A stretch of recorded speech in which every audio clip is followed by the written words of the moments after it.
como é o caso do PCC e outras organizações, é um ponto positivo? Chega em boa hora? Demorou? Ou isso não seria o caminho? Como é que vocês pensam sobre esse ponto? E uma análise rápida, superficial, claro, é popular, é populista, é uma solução populista, é uma solução que a sociedade clama. Bandido bom é bandido na cadeia, e bandido cumprindo pena. Mas, claro, a complexidade do combate ao crime, ela permeia de uma forma muito mais profunda. Quando a gente não tem estrutura no combate ao crime, quando a gente não tem adequação do efetivo, do contingente de policiais, da estrutura de combate com paridade de armas, porque a gente vive uma guerra assimétrica no combate ao crime a partir do momento em que o criminoso, as facções criminosas, eles violam a lei e têm superioridade bélica. E quando a gente fala no sistema de segurança pública, daqueles que integram a segurança pública necessariamente para proteger a população, que aqueles faccionários utilizam como escudo humano, proteger a vida dos policiais e dos próprios criminosos, a gente vê o desequilíbrio. Nós temos um desequilíbrio legislativo, de um excesso de direitos para aqueles que cometem crimes e uma ausência de solidez em prerrogativas para aqueles que combatem o crime. E a gente não vê nesse plano real de segurança pública, esse super plano de segurança pública, tocarmos no que interessa. Mais do que armas, precisamos ter legalidade, legitimidade, segurança jurídica no combate ao crime. E essa fragilidade faz com que hoje o sistema de segurança pública, hoje, aqueles que integram as forças de segurança pública, sejam muitas vezes questionados ou até mesmo não respeitados pela criminalidade, pelos marginais, que não têm mais a certeza do castigo. A gente tem um excesso de direitos para aqueles que rompem a lei. Clarissa, um ponto que daí entra um pouco mais na esfera de atuação que você tem exercendo o cargo de juíza, que é a questão de proteção a membros do judiciário. Aqui é bom lembrar que essa fala bastante contundente da Raquel é interessante, porque a gente vai falar um pouco também sobre a PEC da segurança pública. Essa já está tramitando. E aqui a gente está tratando de um plano que está sendo alardeado na imprensa, que está sendo noticiado, mas que a gente ainda não tem exatamente os pontos detalhados para trazer aqui. Mas um aspecto que foi considerado também, que já anunciado, é proteção ao Poder Judiciário, aos membros do Poder Judiciário. A gente está falando de crime organizado. Eu queria que você explicasse para a gente um pouco a diferença do crime organizado para os criminosos comuns e como se sentem os membros do Poder Judiciário no que diz respeito a essa segurança que esse plano pretende garantir a mais para as pessoas que fazem parte do Poder Judiciário. A gente consegue ver uma forma de concretude no governo quando ele apresenta esse projeto de emenda à Constituição, porque quando você movimenta a Constituição, você faz com que aquela legislação ela seja mais concreta, na medida que qualquer alteração do cenário político não permitiria uma nova alteração da emenda, diferente se fosse uma legislação ordinária. Quando a gente traz a segurança pública numa medida de legislação ordinária, alterou-se o cenário político, permite que aquela legislação ela também siga pelo mesmo caminho de uma forma um pouco mais fácil, mais branda. Então, eu acho que é positivo a gente pensar em colocar a segurança pública numa alteração de proposta de emenda à Constituição. De fato, essa PEC, ela tem pontos muito bons, Marcelo, até que eu acho que é bom que a gente aqui esclareça. Então, por mais que ela tenha movimentado a população, que ela tenha aqui entrado num pouco do que a Raquel falou, que é mais daquele marketing político, ela traz a mensagem que o governo está pensando em segurança pública. E tem medidas muito boas dentro dela. Primeiro, a gente fala numa uniformização desse tema. Se a gente for pensar equiparando do crime organizado, ele não pensa em fronteiras, né? O crime organizado, ele não respeita estados, não respeita fronteiras. Então, a coordenação uniforme dessa tratativa da segurança, dessa forma como vamos enfrentar o crime organizado, colocando ele num plano nacional, faz com que a gente esteja de acordo como é a atuação do próprio PCC e do Comando Vermelho. vermelho, que não respeita nenhum tipo de limitação. Então, uniformizar me parece que é um dado muito positivo dentro desse projeto de emenda. E também a gente entra aqui no início do que você trouxe para a gente. Endurecer penas precisa primeiro conseguir identificar qual que é a estrutura de um crime organizado. E o projeto de lei ele é muito bem sucedido quando ele traz esse Banco Nacional de Organização Criminosa, sim, porque ele fala justamente em trazer mecanismos que possam identificar essa organização criminosa e quem são os seus integrantes. Isso é muito difícil da gente conseguir identificar no Poder Judiciário, porque quando chega para o juiz, chega o papel, né? Então, o ideal é que a estrutura anterior esteja muito bem consolidada, muito bem munida, muito bem municiada, para que quando chegue no Poder Judiciário já esteja mais caracterizado o delito de crime organizado, toda aquela organização criminosa, para que a gente consiga bem fundamentar a aplicação de uma pena que seja um pouco uma pena mais... Como você abordou no início, foi endurecimento de pena, isso. Uma mais gravosa. Exatamente. Para quem está envolvido. Como é que a gente vai aplicar uma pena mais gravosa se a gente não conseguiu antes fundamentar que aquilo era uma organização criminosa? Então, eu acho que passa muito disso, estruturar o governo, estruturar todo o programa de segurança para que consiga identificar o que é uma organização criminosa. Conceituar esse exatamente tipo de facção. Para quando chegar no judiciário, aquele papel que ele esteja muito bem caracterizado, com provas muito bem fundamentadas, para a gente consiga aplicar essa pena um pouco mais dura. Essa questão da unificação de dados, Raquel, é um problema. A gente tem as polícias dos estados com uma determinada autonomia, isso também é garantido pela Constituição. Agora vem essa proposta de um Banco Nacional de Organizações Criminosas e existe já, pelo menos instituído por lei, o Sistema Único de Segurança Pública, que tem também um desafio de unificação de dados, dados de criminosos, dados de efetividade das polícias. Nós conversamos sobre isso também aqui no Cidadania. E esse ponto, ele carrega uma certa polêmica no caso da proposta de emenda à Constituição, me parece que também nessa nova proposta do governo, que é uma espécie de federalização desses dados e a competência privativa da União para tratar da legislação que diga respeito a essas questões do crime. Como é que está essa questão de uniformização de dados, de comunicação entre as polícias dos diferentes estados e em que sentido uma unificação real, efetiva de todo esse sistema, incluindo um banco, pode garantir uma melhoria de fato visível e não de comunicação apenas na segurança pública, para dar ao cidadão e à cidadã brasileira a sensação de que realmente andamos em um país seguro.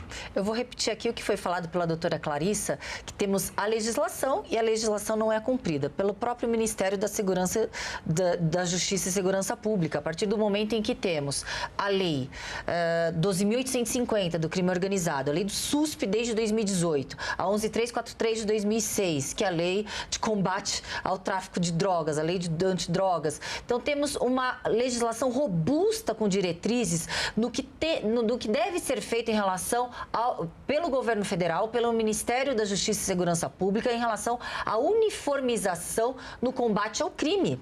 Já temos um protocolo prévio legal para que seja efetivado por parte do governo federal, para que as diretrizes sejam traçadas e nós estamos esperando até o presente momento essas diretrizes que estão omissas. Então, quando a gente coloca uma PEC com o pretexto de que será feito porque ali teremos uma força normativa legal, nada mais é do que camuflar uma omissão generalizada por parte do governo federal, pelo Ministério da Justiça e Segurança Pública.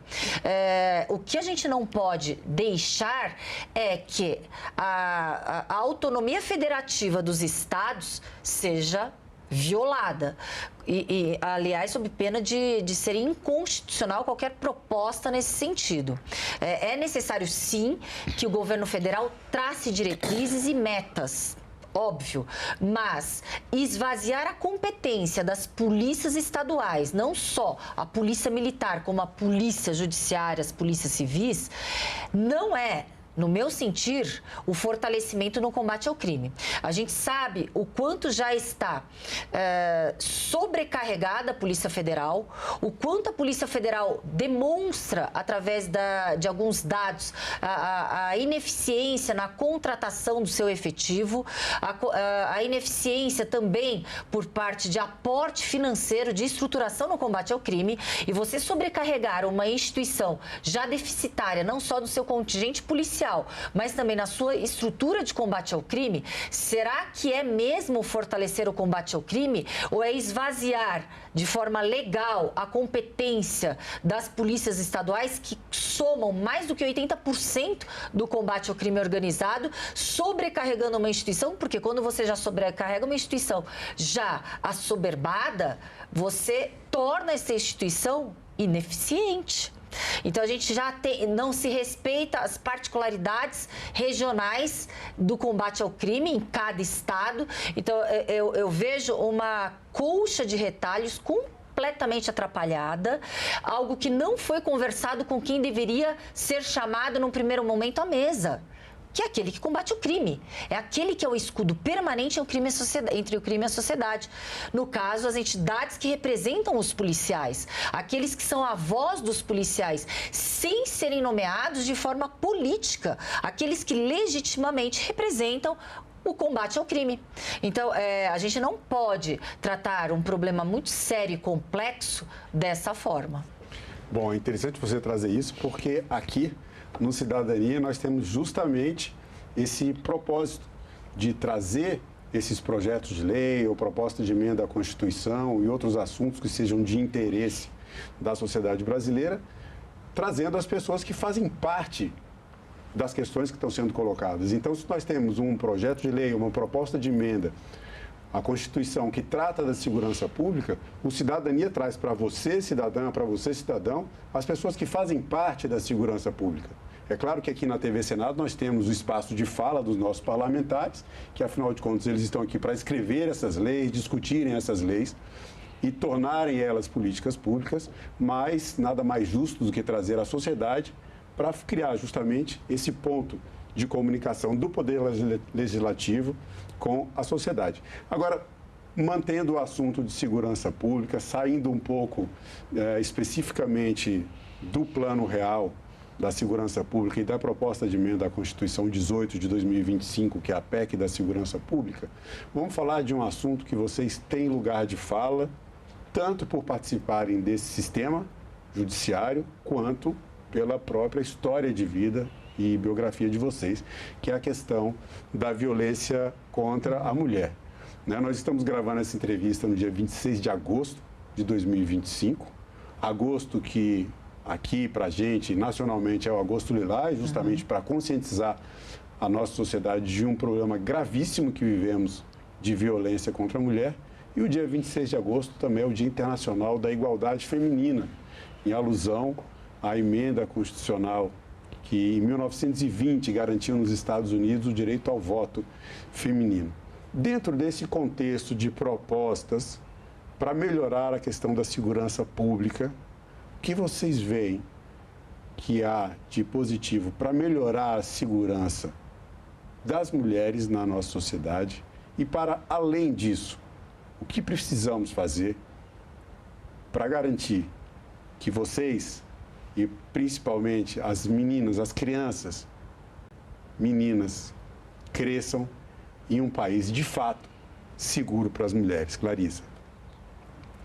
Marcelo, eu acho que a gente já atingiu uma meta muito boa quando a gente fala de violência doméstica, porque hoje as mulheres conseguiram romper o silêncio e se sentir acolhida para falar sobre. E sempre quando eu falo de violência doméstica, eu costumo dizer que o que a gente precisa realmente é levar para a sociedade o conhecimento de que isso existe. E eu te dou um exemplo muito simples. Na época da pandemia, a Associação dos Magistrados Brasileiros criou a famosa campanha Sinal Vermelho. Ela foi idealizada pela hoje conselheira Renata Gil, junto com a juíza do Tribunal de Justiça de São Paulo, Domitila, e eu tive a oportunidade de coordenar essa campanha na parte estadual, que na época eu era diretora da APAMAGE, junto com a minha presidente, Vanessa Mateus. E a gente buscou, inclusive até a Raquel fez parte dessa campanha, e a gente buscou autoridades para fazerem um X vermelho na mão e divulgarem essa campanha, que seria somente apresentar o X como uma forma de combate à violência doméstica. E algumas autoridades que eu procurei falaram: eu não vou fazer porque eu acho que isso não vai dar em nada. Um X na mão, isso não representa nada, ninguém vai denunciar. E eu já pensava, mas pelo menos a gente está falando sobre. E você vê o reflexo bonito que isso deu. Só a gente conversar sobre violência doméstica, só a gente botar essa pauta para a sociedade, fez com que as mulheres se sentissem acolhidas. E essa campanha foi um grande sucesso, porque elas sentiram que elas poderiam falar que elas estavam vivendo aquilo, que elas, se elas falassem, elas teriam um lugar de pauta, um lugar de escuta, e aquele muro do silêncio foi rompido. E essa campanha foi um grande sucesso. Então, quando a gente aborda a questão da violência doméstica, claro que a gente precisa de políticas públicas. O Conselho Nacional de Justiça, ele é um grande incentivador de políticas públicas judiciárias vinculadas a esse tema. Desde 2007 a gente já aborda isso no CNJ, com as jornadas de Maria da Penha, com a criação do Fórum Nacional de Juízes e Juízas direcionadas à violência doméstica. Só que não basta política pública, a gente precisa tornar isso pauta, tornar isso cotidiano na nossa sociedade. E hoje a gente acorda e vê, infelizmente, muitos delitos de violência doméstica sendo noticiados.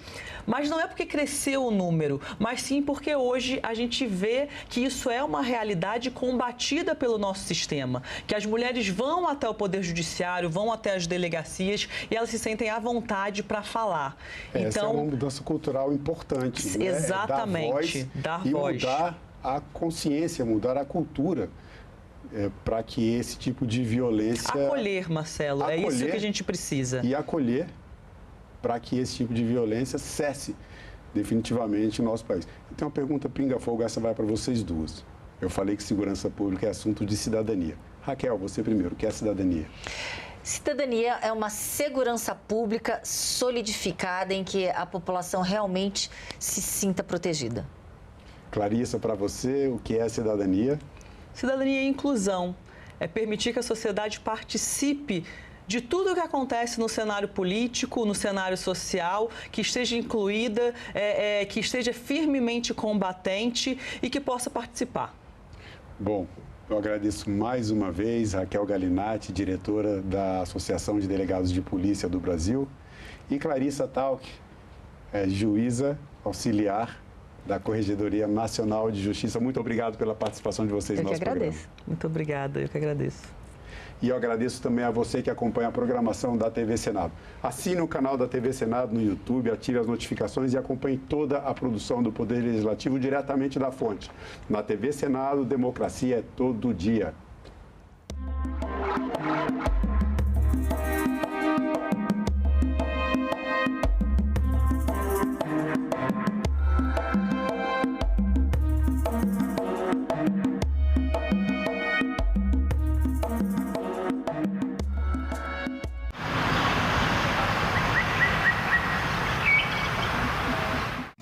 Celso Cunha, por que o Brasil deve reforçar o seu programa de energia nuclear? Bom, o Brasil está sentado num grupo seleto de 5 países que dominam a tecnologia nuclear. Né? Estamos falando de bilhões de dólares e de capacidade de apoiar toda uma transição energética no país. E nossa matriz energética tem necessidade de ter energia firme nesse momento. Agenda Econômica. Hoje, 20h, aqui na TV Senado. Jango propunha o fim da fome e da miséria, num país onde a justiça sempre foi o lado obscuro da democracia. A situação do Nordeste recebeu atenção particular do governo. Sobre os planos do presidente, recairiam em 64 as mesmas acusações feitas a ele, ministro do Trabalho em 54, fomentador de greves, articulador da luta de classes, inimigo do capitalismo. Os trabalhadores rurais, mobilizados pelo processo de transformação social, eram despertados contra a secular miséria do campo. A perspectiva de pequenas mudanças num país de grandes desigualdades reacendeu ilusões. Milhares de trabalhadores, sem terra e sem trabalho, embarcaram nesse trem de esperanças, saltando das páginas da literatura para o cenário político. Jango, com as reformas, fez o Brasil viver sua utopia. Vai votar? Passou no concurso público? Vai tirar o passaporte? Então você precisa ter o título de eleitor. Ainda não tem o seu? Calma, vem comigo no passo a passo. Você vai acessar o site do TSE. Depois vai clicar na aba Autoatendimento Eleitoral. Na sequência, em Título Eleitoral. E no final, tire seu título eleitoral. Nessa próxima etapa, muita atenção. Você vai preencher com seus dados, enviar os documentos pedidos, escolher o local de votação e informar endereço e telefone para contato. Prontinho. Depois, você recebe o número de protocolo para acompanhar a solicitação. E para isso, é só acessar o site, ir em Autoatendimento Eleitoral e depois clicar na aba Acompanhe uma solicitação. Importante, antes de receber a primeira via do título, você tem 30 dias para ir ao cartório eleitoral cadastrar a biometria. Consulte o TRE do seu estado para ver como funciona o agendamento. Lembrando que dá para tirar o título de eleitor com 15 anos, desde que você complete 16 antes das eleições. E militares em serviço obrigatório não podem emitir o documento. Então já sabe, né? Corre para tirar o título de eleitor.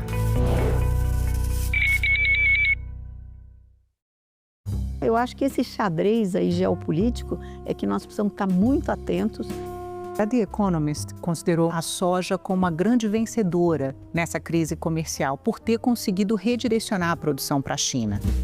Nós já exportamos mais soja esse ano do que o ano passado. Mas será que isso é interessante para o Brasil, para a China e para os Estados Unidos nem um pouco? Salão Nobre, nesta quarta, 8 horas da noite, aqui na TV Senado.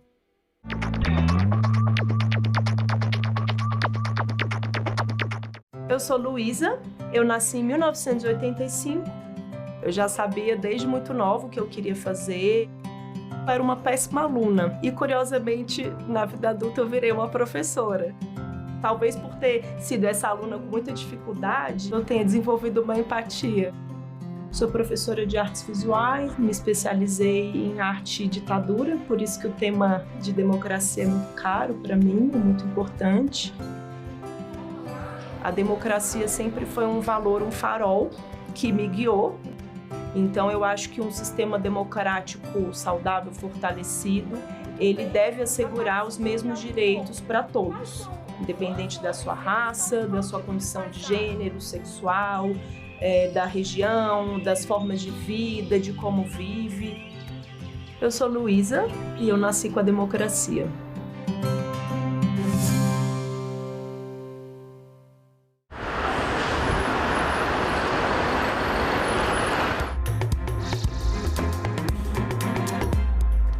Olá, bom dia. Terça-feira, 21 de outubro, o Senado Notícias está no ar. Mudança na data de votação da Lei de Diretrizes Orçamentárias na Comissão Mista de Orçamento. A reunião, que deveria ter ocorrido na última quinta-feira e já havia sido remarcada para esta terça, foi novamente adiada. O governo pediu tempo para ajustar o projeto de lei de diretrizes orçamentárias, encaminhado ao Congresso após a queda da medida provisória que aumentava impostos sobre bets e aplicações financeiras. Segundo o governo, a decisão do Congresso de deixar a MP caducar retirou da previsão orçamentária para o ano que vem cerca de 35 bilhões de reais. A LDO, o relatório do deputado Gervásio, estabelece uma meta de primária de 0,25. Nós temos uma circunstância que a Câmara dos Deputados rejeitou uma medida provisória que previa 35 bi para o orçamento do ano que vem. Então é uma questão matemática. Como vamos cumprir uma meta de primária de 0,25 2025 sem ter a previsão orçamentária para isso. Segundo o líder do governo, a expectativa é encontrar alternativas para voltar a equilibrar receitas e despesas dentro da previsão de orçamento. Houve um acordo aqui no Congresso sobre as despesas, sobre o corte de despesas. Esse corte de despesas representa 15 bi, né? Pode esse tema de corte de despesas ser incorporado em vários projetos de lei que estão tramitando na Câmara dos Deputados. Tem um segundo tema, que é do corte linear de desonerações tributárias, né? Que o relator é o deputado Aguinaldo. Esse outro tema está bem avançado, é um outro tema que nós podemos já marcar para deliberação. O presidente da Comissão Mista de Orçamento, senador Efraim Filho, alertou que é preciso cumprir os prazos de votação da LDO para que o orçamento seja votado ainda este ano. Eu tenho, como presidente da comissão, alertado ao governo, alertado ao Ministério da Fazenda, que é importante verificar que os prazos estão ficando exíguos, cada vez mais apertados, para que se faça a votação do orçamento ainda dentro do calendário do ano 2025. E você atravessar o ano sem um orçamento votado traz um sentimento de imprevisibilidade, de insegurança jurídica, isso inibe, né, a condição de atrair investimentos. Então é um jogo de perde-perde. É ruim para o governo, é ruim para o Congresso, mas é muito pior para o Brasil. A Comissão de Assuntos Econômicos faz, esta semana, as 2 últimas audiências públicas sobre o projeto que isenta do imposto de renda quem ganha até R$ 5 mil. A votação está prevista para a primeira semana de novembro. Hoje vão ser ouvidos... Essa é a última semana de debates para instruir o projeto que prevê isenção de imposto de renda para quem ganha até R$ 5 mil. O texto de autoria do Executivo tramita em regime de urgência e já foi aprovado pela Câmara dos Deputados. Ao todo, a comissão vai realizar 4 audiências públicas. Nas 2 primeiras, os senadores ouviram o ministro da Fazenda, Fernando Haddad, e também representantes da classe trabalhadora. Nesta terça-feira, serão ouvidos representantes do governo federal, dos estados e municípios, como o secretário do Tesouro Nacional, Rogério Seron, o secretário de Orçamento, Cleiton Montes, o primeiro vice-presidente da Frente Nacional de Prefeitos, Sebastião Melo, além de um representante da Confederação Nacional dos Municípios e um representante do Comitê Nacional de Secretários de Fazenda dos Estados. Na quinta-feira, serão ouvidos economistas, além do secretário de Política Econômica do Ministério da Fazenda, Guilherme Melo, o pesquisador do IPEA, Sérgio Gobetti, e o presidente da OAB, Beto Simonetti. Com esse ciclo de debates, o relator da proposta, senador Renan Calheiros, pretende analisar o impacto fiscal da proposta, o efeito sobre a arrecadação dos estados e municípios e o modelo de compensação entre os entes federativos. 9 reuniões de comissões e sessão deliberativa no plenário. Confira a agenda dos trabalhos desta terça-feira. Daqui a pouco, às 9 horas, a Comissão de Infraestrutura tem reunião marcada para examinar projetos. Um deles é o que confere à União competência administrativa para a ação de licenciamento ambiental de atividades e empreendimentos minerários de alto risco ambiental. Às 10 horas, a Comissão de Constituição e Justiça deve se reunir em audiência pública para discutir a proposta de emenda à Constituição que reduz a jornada de trabalho semanal. Também às 10, a audiência pública na Comissão de Relações Exteriores para debater as perspectivas de assinatura, ratificação e entrada em vigor do acordo de parceria entre o Mercosul e a União Europeia. No mesmo horário, como vimos, a Comissão de Assuntos Econômicos também tem audiência pública para discutir o projeto que isenta do imposto de renda quem ganha até R$ 5 mil. Deve-se avaliar o impacto orçamentário e financeiro, os efeitos sobre a arrecadação dos estados e municípios e o modelo de compensação federativa. Ainda às 10 horas, reunião marcada na Comissão de Educação. Entre os itens da pauta está o projeto que garante o acesso à água potável nas instituições de ensino. Às 10h30, a audiência na Comissão de Direitos Humanos para avaliar o plano de ação do Pacto Nacional de Prevenção aos Feminicídios em 2025. Às 11 horas, a Comissão de Segurança Pública tem reunião marcada. O primeiro item da pauta é o projeto que determina idade limite para o ingresso nas carreiras das polícias militares e dos corpos de bombeiros militares. As idades seriam 35 anos para oficiais e praças e 40 anos para os quadros de oficiais da área de saúde ou outras especializações. E logo mais às 2 da tarde, reunião prevista da Comissão de Agricultura. Um dos itens da pauta é o projeto que prevê o uso de percentual de recursos dos fundos constitucionais do Norte, Nordeste e Centro-Oeste no Programa Nacional de Crédito Fundiário. Também às 14 horas, o plenário do Senado deve se reunir em sessão deliberativa. Na ordem do dia, entre outros, está o projeto que incentiva a realização da investigação diagnóstica do transtorno do espectro autista em pessoas adultas e idosas. Às 2h30, a audiência pública prevista na Comissão de Assuntos Sociais para homenagear o Dia Nacional do Agente Comunitário de Saúde e do Agente de Combate às Endemias, comemorado em 4 de outubro. Ex-integrante do Conselho Nacional de Previdência Social, Tônia Galete, disse ontem em seu depoimento que desde 2019 alertou as autoridades sobre possíveis fraudes em descontos associativos de aposentados e pensionistas. O alerta foi feito a partir de reclamações dos associados. Tônia ainda negou qualquer envolvimento em fraudes.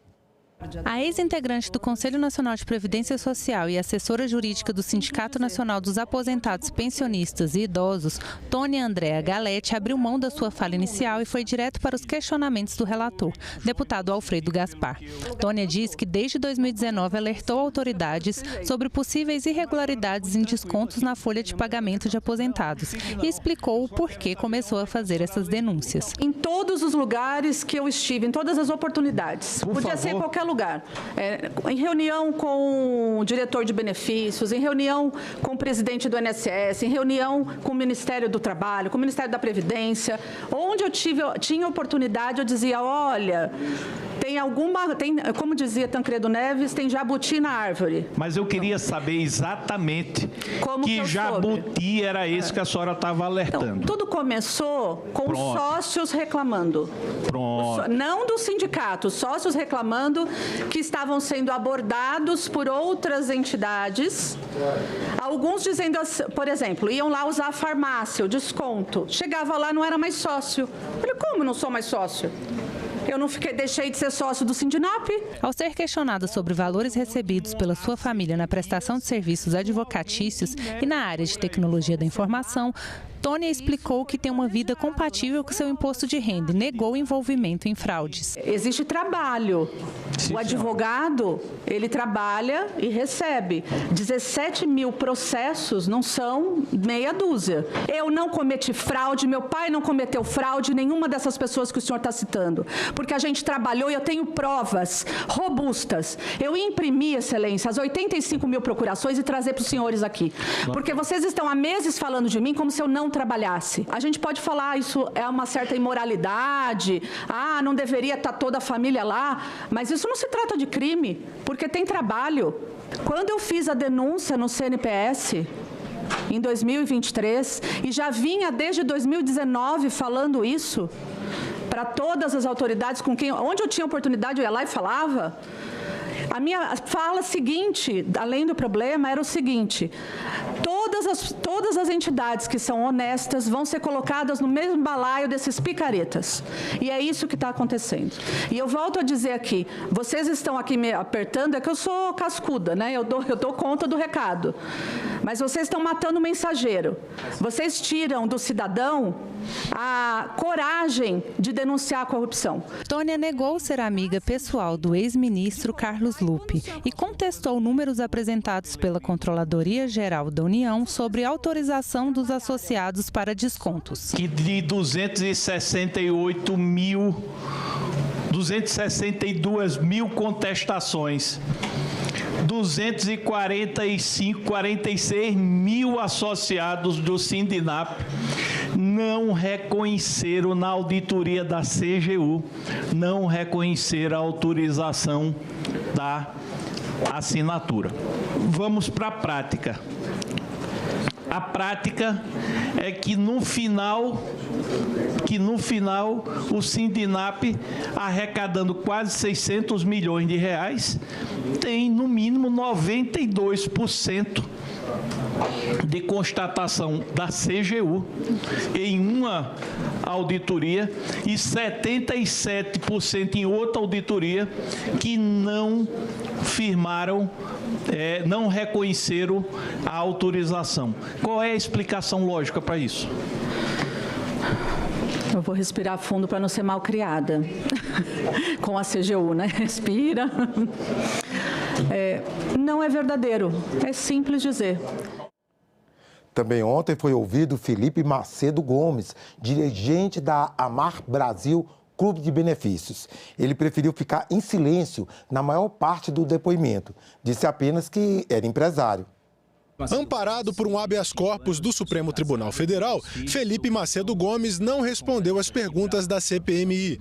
Segundo o relator, o empresário é procurador de 6 associações. 4 delas teriam recebido cerca de 714 milhões de reais em descontos associativos questionados pelos beneficiários do INSS. O pessoal gosta muito de falar de Ferrari.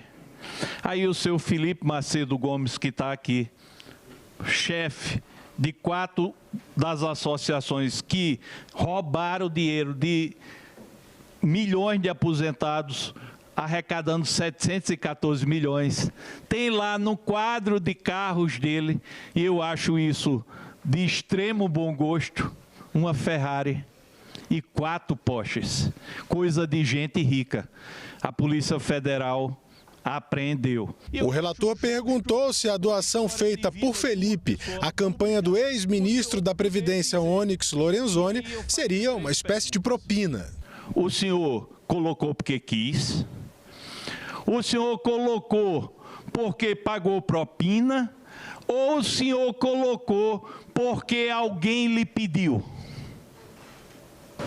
Vou me manter em silêncio. Os funcionários concursados do INSS abriram as portas da corrupção para receber dinheiro desviado dos aposentados e pensionistas de mais de 700 milhões. Aqui tem gente vaidosa como ele, que compra uma Ferrari, 3 Porsches, que se amostra nas redes sociais, e tem aqueles que por debaixo do pano estão com a mesma quantidade de dinheiro em offshore, seja lá o que for, e aqui a gente ainda não está enxergando. Então, essas 4 associações que retiraram mais de 700 milhões de reais, usaram a mesma estrutura criminosa, advogado igual, contador igual, funcionários corruptos iguais. E o sistema brasileiro de integridade na Previdência não funcionou. Essas pessoas passaram incólumes até este ano. E quando vem para cá para explicar por que roubaram dinheiro de aposentado e pensionista, consegue um habeas corpus do Supremo Tribunal Federal, e isso eu não consigo suportar.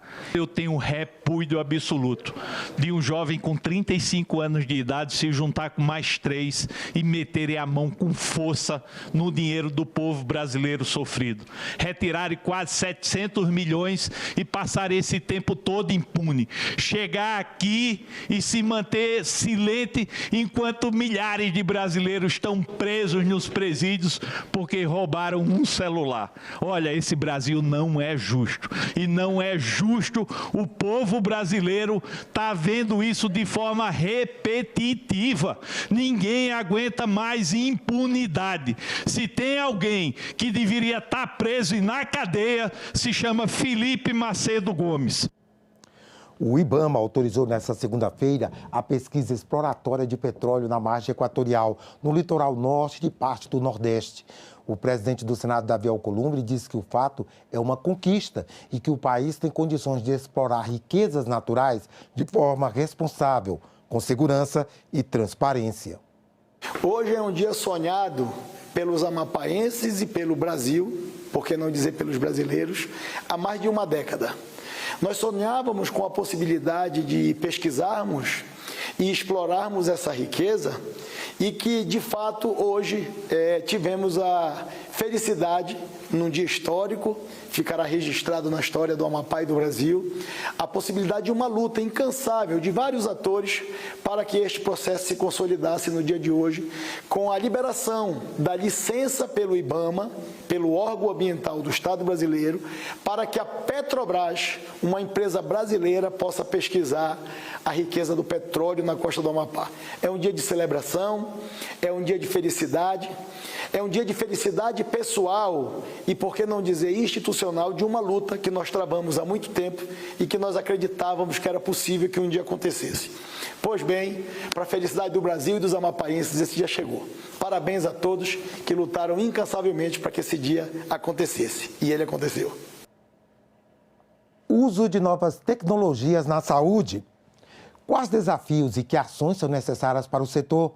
O assunto foi debatido ontem com especialistas na Comissão de Assuntos Sociais.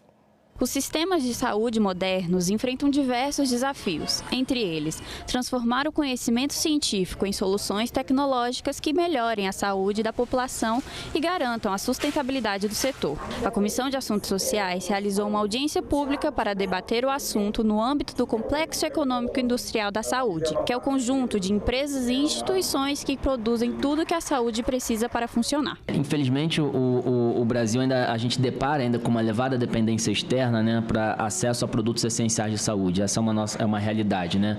O que gera uma vulnerabilidade da nossa balança comercial. E acho que o fortalecimento do SEIS é fundamental, é crucial para a gente enfrentar essa questão, né? Pois uma base produtiva e de inovação forte permite a gente enfrentar essa dependência externa no âmbito do nosso complexo econômico industrial da saúde. Representantes de empresas e instituições que constituem o complexo econômico industrial da saúde ressaltaram a importância do uso de novas tecnologias. O entendimento da FINEP é que a intersecção entre as várias instituições, empresas públicas e privadas, instituições do governo federal é que vão dar o impulso para o fortalecimento do complexo econômico industrial da saúde e para a inovação em nosso país. Quando a gente vê que tem a indústria farmacêutica internacional aportando capital no nosso país para fazer pesquisa clínica, para fazer desenvolvimento tecnológico, toda pesquisa clínica traz um desenvolvimento tecnológico, a senhora sabe disso, tá? E, senadores, isso é extremamente importante para o nosso país, abrir estas fronteiras. Nós temos hoje centros de excelência no Brasil inteiro, capacitados a absorver essa pesquisa clínica. Os senadores Wellington Fagundes e José Lacerda participaram nesta segunda-feira de uma diligência externa da Comissão de Meio Ambiente do Senado em Cuiabá, numa parceria com a Assembleia Legislativa do Mato Grosso. Eles debateram com especialistas e com parlamentares da região como o Estado pode contribuir para a COP30, a Conferência do Clima da ONU.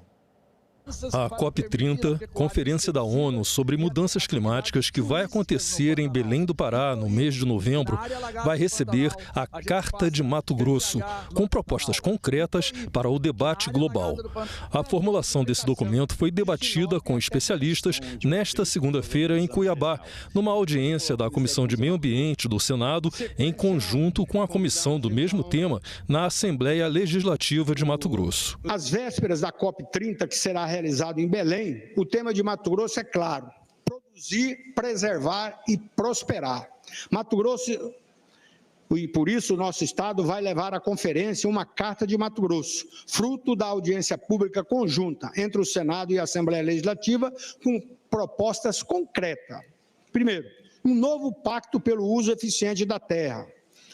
Segundo, um mecanismo nacional de financiamento climático para quem preserva. Terceiro, uma estratégia de infraestrutura de baixo carbono, integrando produção, logística e energia limpa. Todos esses projetos ambientais, o maior problema ambiental do mundo é a pobreza. Não existe problema ambiental no mundo que não seja a pobreza, a falta de conhecimento e de assistência técnica. A Comissão de Direitos Humanos debateu ontem projeto que prevê a criação do Dia Nacional da Conscientização sobre a Agenesia de Membros. A ideia é que a data seja comemorada no dia 25 de agosto. A agenesia é a ausência completa ou desenvolvimento incompleto grave de um órgão desde o nascimento. A agenesia de membros é a ausência ou desenvolvimento incompleto de alguma parte do corpo. Pode ser causada por má formação congênita, síndromes genéticas ou traumas na gestação. Segundo o Censo Brasileiro de 2022, são 18.600.000 pessoas com deficiência no Brasil. A ausência de membros é uma das mais visíveis. O presidente da Associação Lelê de Agenesia de Membros falou da importância do projeto de lei para que a sociedade respeite e se envolva com o tema. Me dói quando eu ouço uma criança falar que ela chegou no colégio e chamaram ela de fantasma. Porque ela não tinha o braço, porque ela era diferente.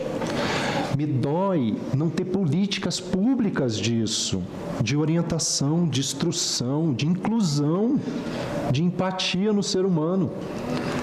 Então, o dia é um dia para lembrar isso e facilitar todos os outros dias.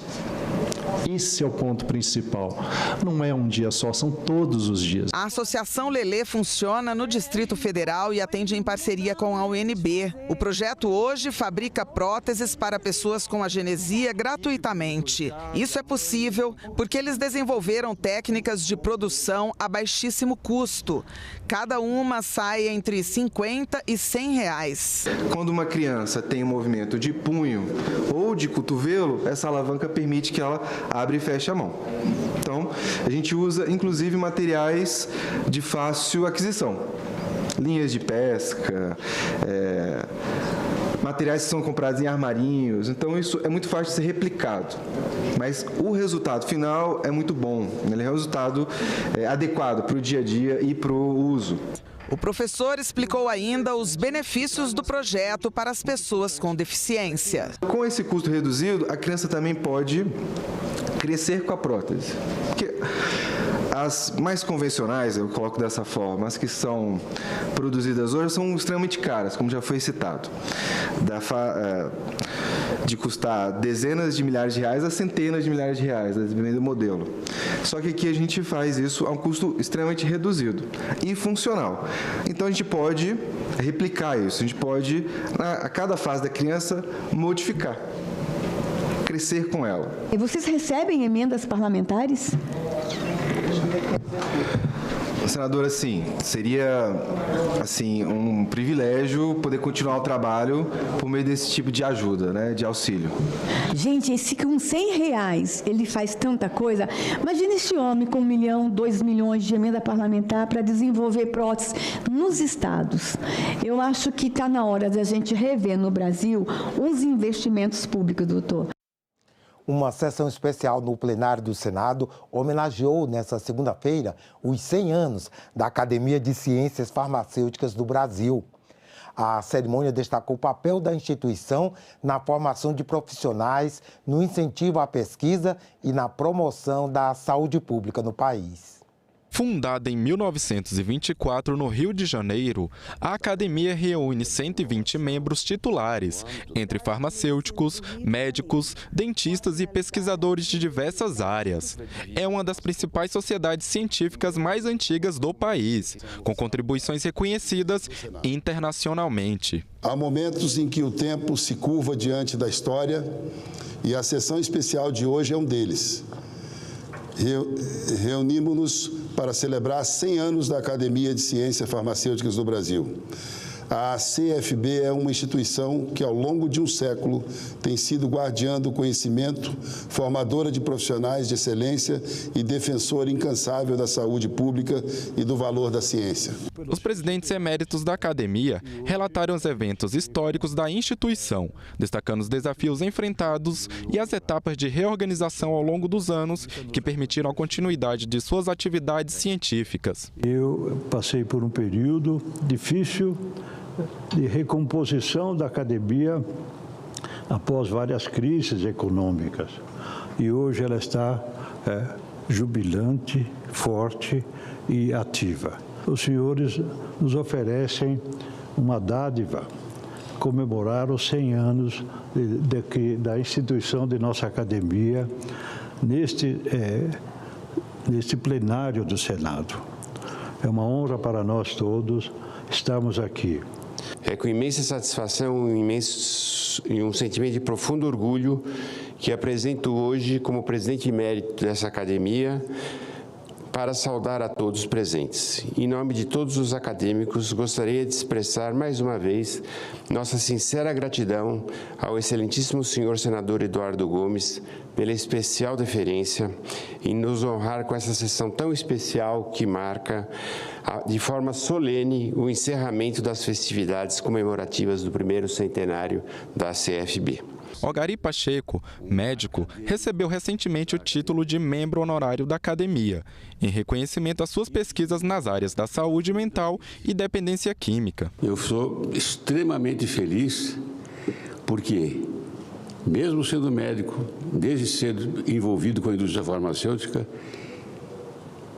e com a possibilidade de trabalhar na indústria farmacêutica, tenho repetido como um mantra há mais de 40 anos de que um país que não fabrica os seus próprios insumos farmacêuticos é um país dependente. O Senado Federal registre nos seus anais o reconhecimento do país a essa instituição centenária, que fez da ciência não um privilégio, mas um serviço.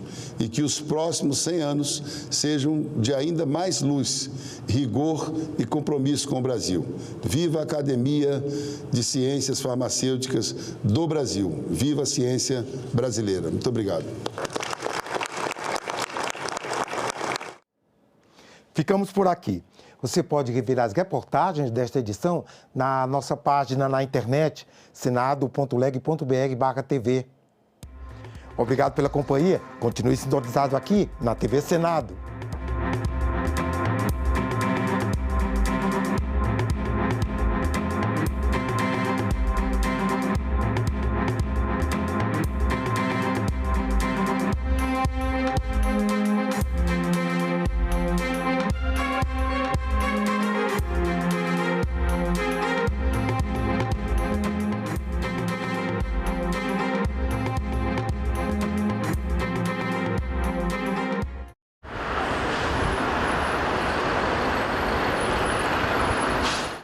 Celso Cunha, por que o Brasil deve reforçar o seu programa de energia nuclear?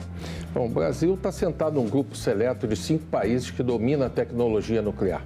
Né? Estamos falando de bilhões de dólares e de capacidade de apoiar toda uma transição energética no país. E nossa matriz energética tem necessidade de ter energia firme nesse momento. Agenda Econômica. Hoje, 20h, aqui na TV Senado. O Xaxá é o vice-rei do reino do Daomé. Um vice-rei com genealogia até os nossos dias. Na verdade, um traficante baiano chamado Francisco Férez de Souza, que chegou na região muito novo para trabalhar no Forte Português de Uidá e que ficou por lá fazendo tráfico e se transformou num poderoso traficante. O que me impressionou mesmo foi o fato da memória do Xaxá ser tão celebrada na Benin contemporânea. É uma família que é celebrada pela sociedade do Benin, é uma família que inclusive está entre os principais políticos do país. Isso me impressiona que a memória de um traficante de escravos seja tão celebrada dessa maneira.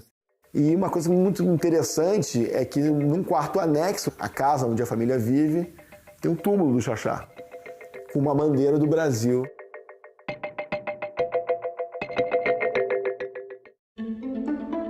Trabalhamos para reforçar a segurança das informações e dar mais controle ao segurado. Um exemplo disso foi a ampliação das funcionalidades do aplicativo do meu INSS, que passou a permitir a contestação de descontos diretamente pelo aposentado, algo inédito até então. A CONTAG dizia que havia mais de 30 mil pessoas que deram autorização e estavam numa fila e não eram atendidas pelo INSS. Foi feita uma auditoria e a auditoria detectou que isso não era verdade. E o senhor autorizou essa inclusão para a CONTAG. O senhor recorda que mesmo a justificativa não sendo condizente com a verdade dos fatos, o senhor falhou nessa autorização? Se de fato isso aconteceu, realmente foi uma falha funcional. Eu tenho aqui um ofício do dia 5 de junho de 2018, direcionado ao senhor José Carlos Oliveira.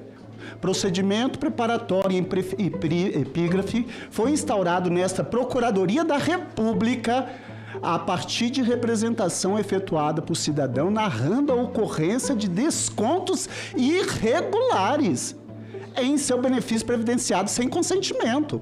Olha, o senhor foi informado formalmente pela Procuradora da República sobre desconto irregular, fraudulento. Não tinha como fiscalizar essas ACTs, os descontos? O senhor sendo um técnico, por que o senhor acionou algo que o senhor sabe que a sua instituição não tinha como fiscalizar? Isso não impede da assinatura do ACT, mas o INSS realmente não tem condição, hoje, da forma que está, de fazer o controle dessa modalidade. Agora é lei. A reforma tributária prevê 2 impostos, a Contribuição sobre Bens e Serviços, CBS, que é federal, e o Imposto sobre Bens e Serviços, IBS. De competência dos estados e municípios, a CBS vai substituir 3 impostos atuais, PIS, COFINS e IPI, enquanto o IBS será cobrado no lugar do ICMS e ISS. A nova lei detalha ainda as reduções e isenções dos impostos. O Senado votou, agora é lei.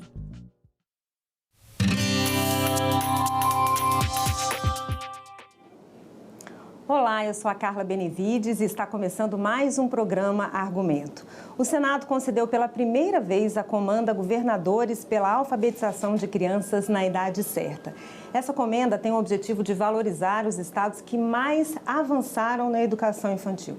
De iniciativa do senador Cid Gomes, ela também busca reconhecer as políticas públicas que garantam o direito de aprender e a escrever na idade adequada. E é com o senador Cid Gomes, do PSB do Ceará, que a gente conversa agora. Senador, muito obrigada pela sua presença. Prazer, Carol. Obrigado pelo convite. Senador, os 5 governadores que foram homenageados nessa primeira comenda, na entrega da comenda, foram o governador do Ceará, Pernambuco, Minas Gerais, Mato Grosso e Amapá. Eu queria que o senhor falasse para a gente o que motivou o senhor a criar essa comenda e por que é tão importante a alfabetização na idade certa. Bom, eu tenho uma experiência assim, de vida como prefeito e como governador. E sei a importância, testemunhei a importância do envolvimento pessoal do prefeito e para que um esforço possa sair do nível de município, onde se faz as séries iniciais do ensino fundamental, onde se dá a alfabetização, é nos municípios. Mas é importante que os governadores, compreendendo a importância disso para a educação, para o resto da vida escolar, e, portanto, para o aluno que vai chegar lá quando o Estado for oferecer a vaga do ensino médio, eles tenham, os alunos tenham a alfabetização na idade certa. Isso, assim, se você me perguntar, entre tantos desafios que tem a educação, e se você pudesse concentrar só num, se você me perguntasse um conselho, eu diria, invista em alfabetizar as crianças na idade certa. Parece assim uma descoberta de Colombo, né? Mas muitas vezes, eu digo isso por experiência própria, a gente fica assim, dividindo os esforços em várias das demandas da educação. Você tem que demanda para a educação que os diretores estejam lá por competência e não por nomeação política. Isso é um desafio. É desafiador na educação que a merenda escolar seja de qualidade e esteja lá todo dia. É desafiador na educação que os alunos estudem em escolas de boa qualidade, bem estruturadas, e é impossível você fazer isso de forma descentralizada. Então, o importante é que você nucleie, faça a nucleação das escolas e tenha menos escolas com melhor estrutura e transporte os alunos, e aí é fundamental que esse transporte aconteça todo dia. É fundamental que os professores estejam na escola a partir de seleções públicas, onde o mérito, onde o seu conhecimento seja a grande diferença. É fundamental que você tenha material didático no tempo, na hora certa. É fundamental que a escola tenha toda a sua infraestrutura de água, de energia, de comunicações, cada vez mais demandada, internet e tantas outras. Então, são muitos desafios na educação.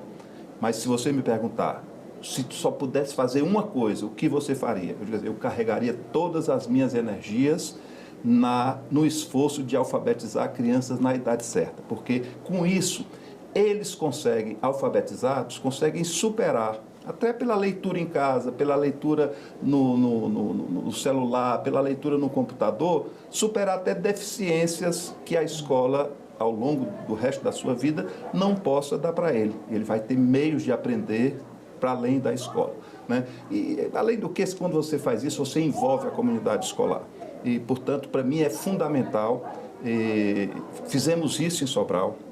Essa experiência de Sobral, que permitiu, num intervalo de 4 anos, você evoluir de 38% das crianças alfabetizadas, isso um dado de 1997, em 1997, portanto, há 28 anos atrás, Sobral alfabetizava 38% das suas crianças na idade certa. Você vê como esse assunto é presente hoje. Há estados, como por exemplo a Bahia, que só consegue alfabetizar no ano 2025 38% das suas crianças na idade certa. Então isso é um desafio presente. E nós conseguimos em 3 anos evoluir e chegamos muito próximo de 100%, né? E nessa estratégia, 2 coisas são fundamentais. Uma é avaliar todas as crianças. Você não pode saber onde é que está o problema, saber nome por nome se a criança se alfabetizou, dar nome ao problema e não só um número, uma estatística. Saber que o Francisco de Souza Silva foi alfabetizado e a Marina Fernandes Vieira não foi alfabetizada. Escola, sala de aula observadora, escola. E com isso você compartilha a responsabilidade. O professor vai se sentir responsável e vai saber que aquele dado, aquela informação, não vai estar só em números, né? No número, vai estar na responsabilidade dele, que ele conseguiu alfabetizar 80%, 50% ou 100% das suas crianças. E a outra estratégia é você dar visibilidade a isso e reconhecer os esforços. Reconhecer, em primeiro lugar, o esforço do professor, né? Isso é feito a nível de município. O Ceará, Sobral fazia isso, premiava o professor, premiava a escola que tinha melhor desempenho. Depois eu fui para o governo. Há muitas iniciativas na vida pública que assim, conseguem apresentar resultados assim, muito fortes, muito enaltecedores. Mas essas experiências são replicáveis? Mais ainda, essas experiências são universalizáveis? Dá para você fazer em todo lugar do Brasil?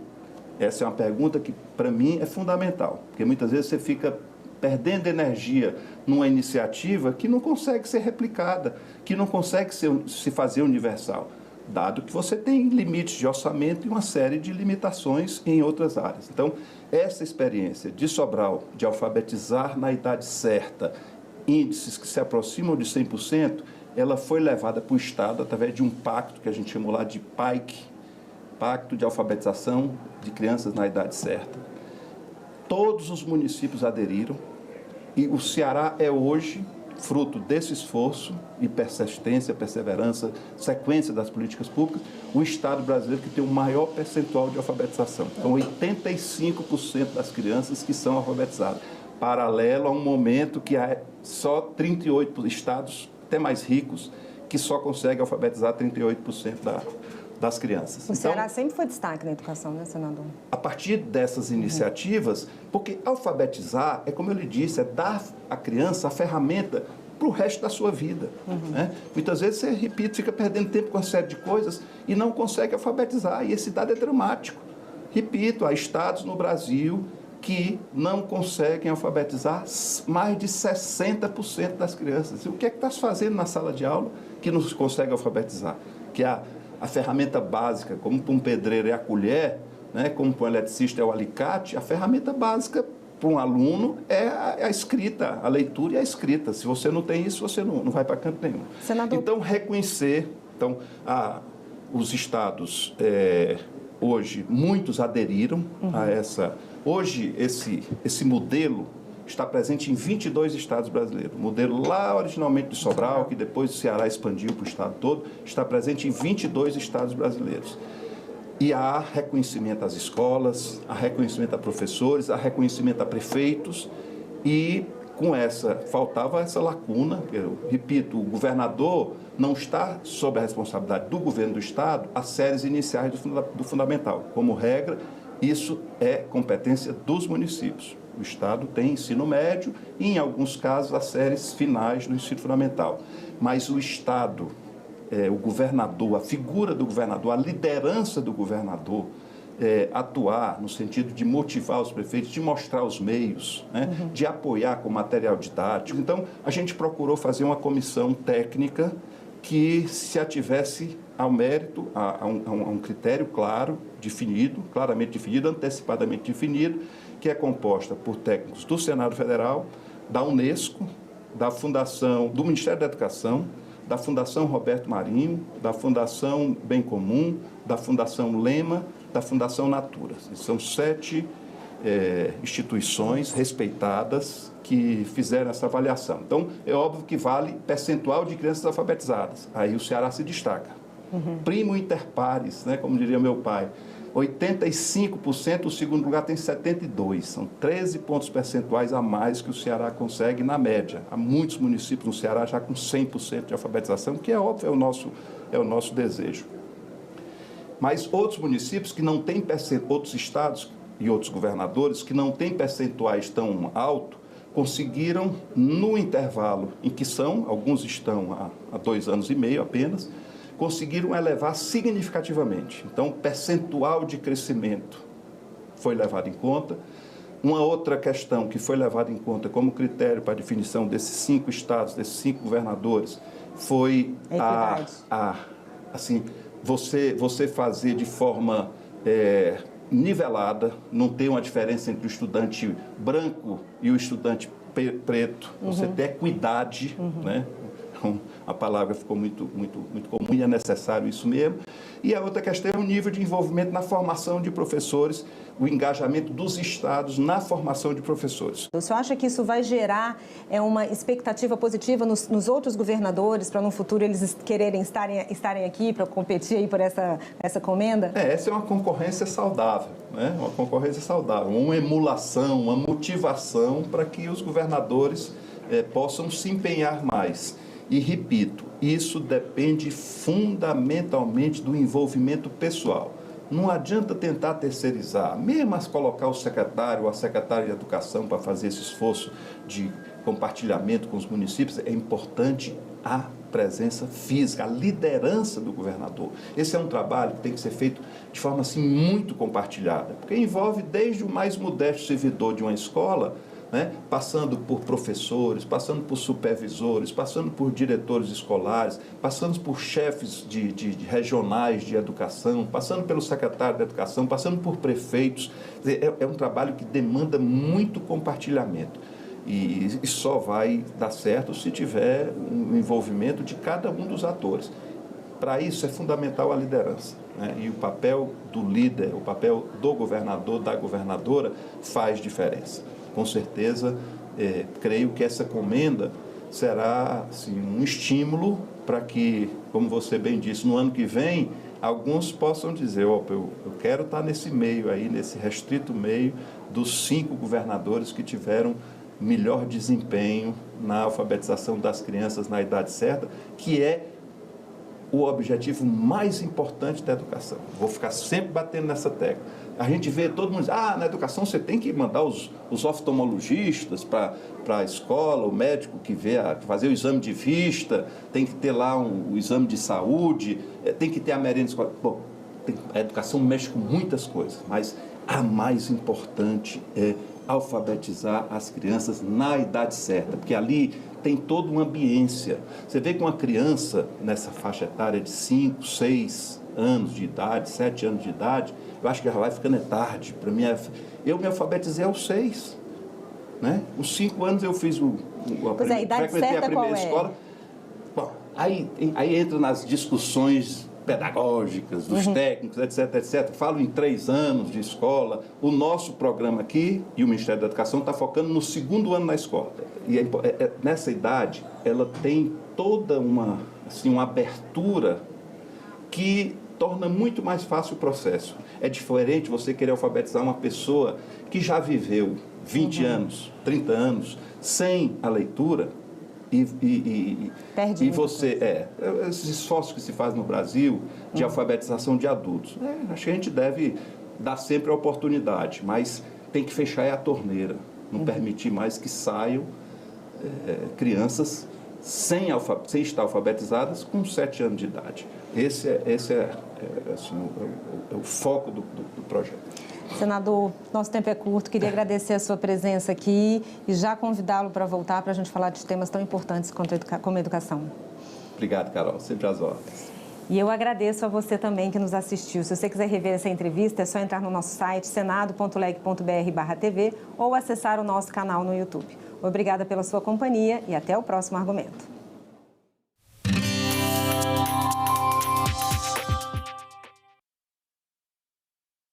Eu acho que esse xadrez aí geopolítico é que nós precisamos estar muito atentos.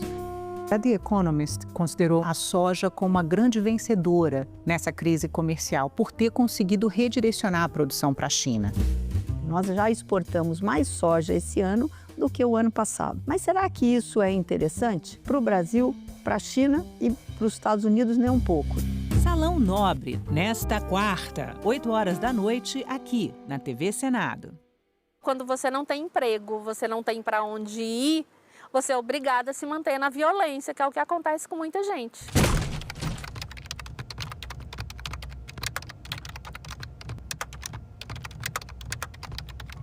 Eu fiquei casada por 22 anos.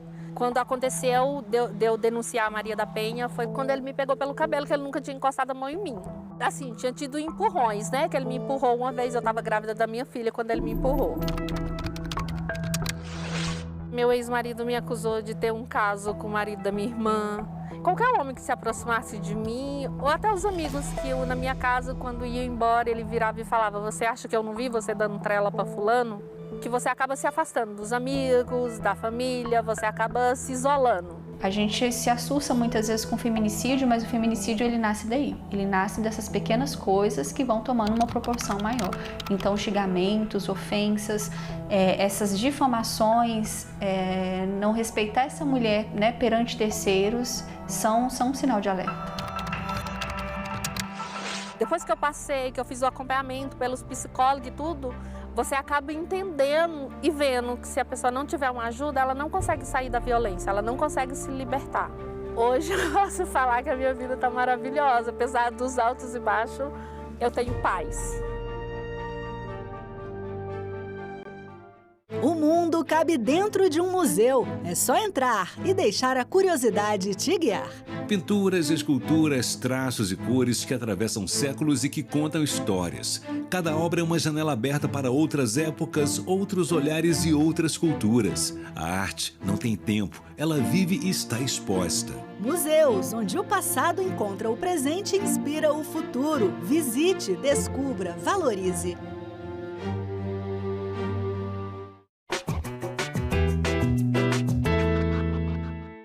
E se Nova York fosse em Pernambuco? Essa pergunta, aparentemente descabida, tem um fundo de verdade. Entre 1630 e 1654, o Nordeste brasileiro é ocupado pelos holandeses que passam a explorar a produção e o comércio do açúcar. Sob o comando de Maurício de Nassau, Recife se torna um moderno centro urbano com pontes, canais, saneamento e iluminação pública, e se transforma na capital da Nova Holanda. Já Natal passa a ser chamada Nova Amsterdã. Os portugueses, no entanto, não gostam nem um pouco disso e tentam reaver o território perdido.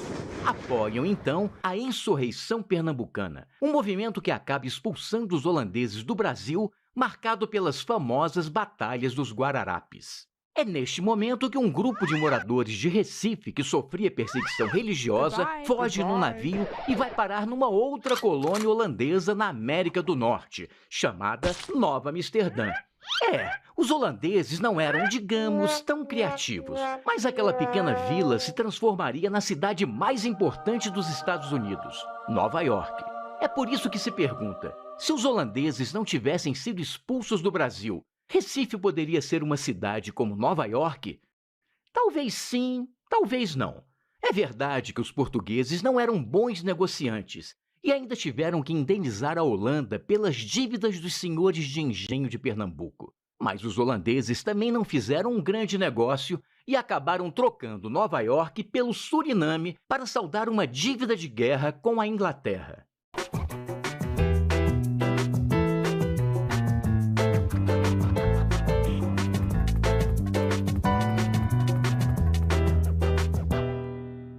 O maior desafio dentre eles é realmente a gente oportunizar a prática esportiva. O esporte ainda é esse espaço que a gente tem de socialização, né, de humanização. Ele ajuda uma criança a desenvolver outras habilidades, inclusive hoje essas muito requisitadas no mercado de trabalho. Em discussão, nesta quinta, 20h, aqui na TV Senado. Jango propunha o fim da fome e da miséria, num país onde a justiça sempre foi o lado obscuro da democracia.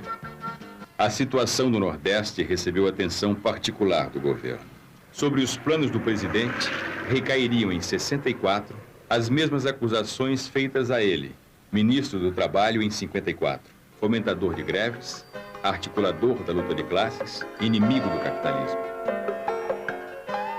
Os trabalhadores rurais, mobilizados pelo processo de transformação social, eram despertados contra a secular miséria do campo. A perspectiva de pequenas mudanças num país de grandes desigualdades reacendeu ilusões. Milhares de trabalhadores, sem terra e sem trabalho, embarcaram nesse trem de esperanças, saltando das páginas da literatura para o cenário político. Jango, com as reformas, fez o Brasil viver sua utopia. Declaro aberta a sessão solene. Se não existe parlamento, não existe democracia. O governo via todos como se fosse comunista. A fila não para de crescer para a passagem da revista lá na esplanada dos ministérios. Deve ser sempre lembrado o que foi dito por Ulisses Guimarães. Traidor da Constituição é traidor da pátria. Eu disse logo, quem fala?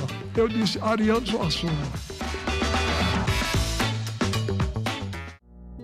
Agora é lei. É obrigatório o exame clínico destinado a identificar a fibrodisplasia ossificante progressiva nos recém-nascidos na triagem neonatal das redes pública e privada de saúde com cobertura do Sistema Único de Saúde, o SUS.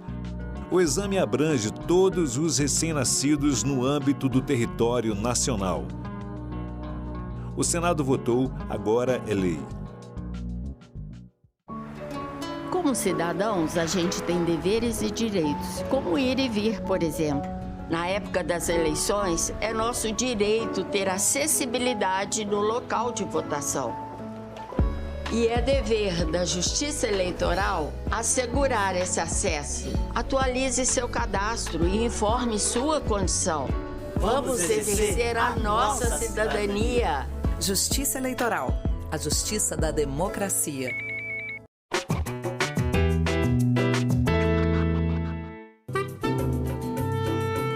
Em 1958, o Brasil vive o auge dos anos dourados. Campeão do mundo, indústria aquecida e uma forte geração de empregos. O presidente Juscelino Kubitschek promete 50 anos de progresso em 5 anos de governo. E a cereja do bolo é a mudança da capital para o interior do país. Mas afinal, quem inventou Brasília? A ideia de transferir a capital para a região central do Brasil é bem antiga. Em 1813, Hipólito José da Costa, fundador do primeiro jornal brasileiro, defendia que a família real estaria mais segura contra invasões marítimas no interior do país, e não no Rio de Janeiro. 10 anos depois, José Bonifácio de Andrada e Silva, o grande articulador da independência, sugeriu chamar esta futura cidade de Brasília. A ideia da mudança da capital foi ficando cada vez mais forte, e no final do século XIX, o astrônomo Luiz Ferdinand Cruz chegou até a demarcar o local onde seria construída esta cidade. Mas só em 1956, um presidente da República toparia o desafio.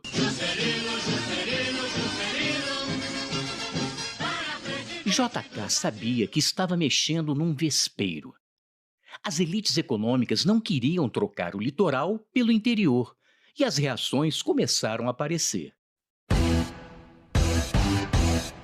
A política desenvolvimentista estava dando muito certo. O capital estrangeiro entrava maciçamente, gerando atividades industriais e, é claro, empregos. A construção de Brasília, portanto, era mais uma maneira de aquecer a economia naquele momento.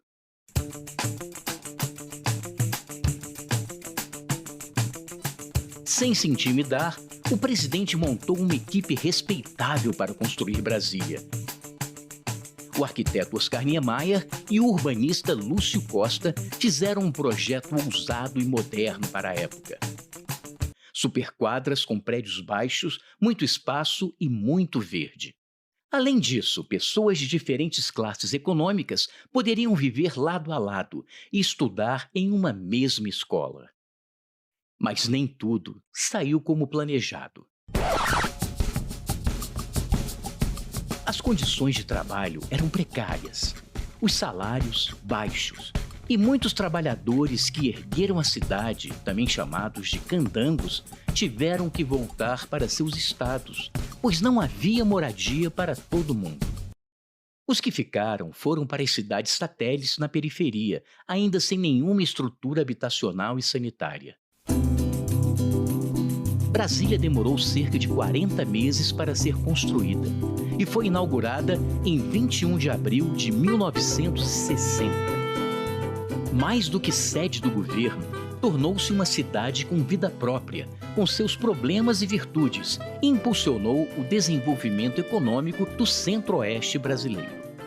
Já Juscelino terminaria seu governo com uma forte popularidade, um ótimo índice de crescimento econômico, mas também deixando o país com uma inflação bastante alta.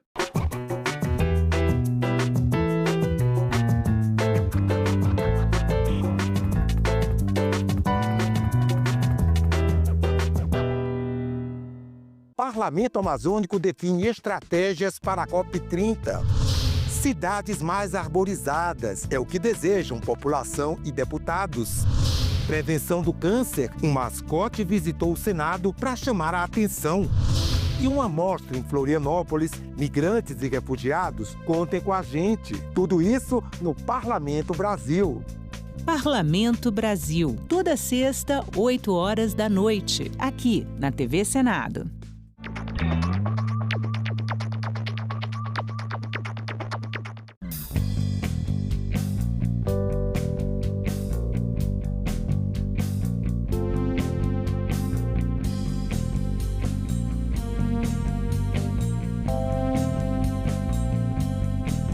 A gente também fala tupi. O nome do estado do Maranhão vem do tupi e é formado por dois termos, mar mais inhã. Mar é uma variação de embará, bará, que vem de Pará e significa mar ou Rio Grande. A outra parte da palavra é inhã, que quer dizer correnteza. Então Maranhã virou Maranhão, que tem na origem o significado de mar grande ou mar que corre. A gente também fala tupi.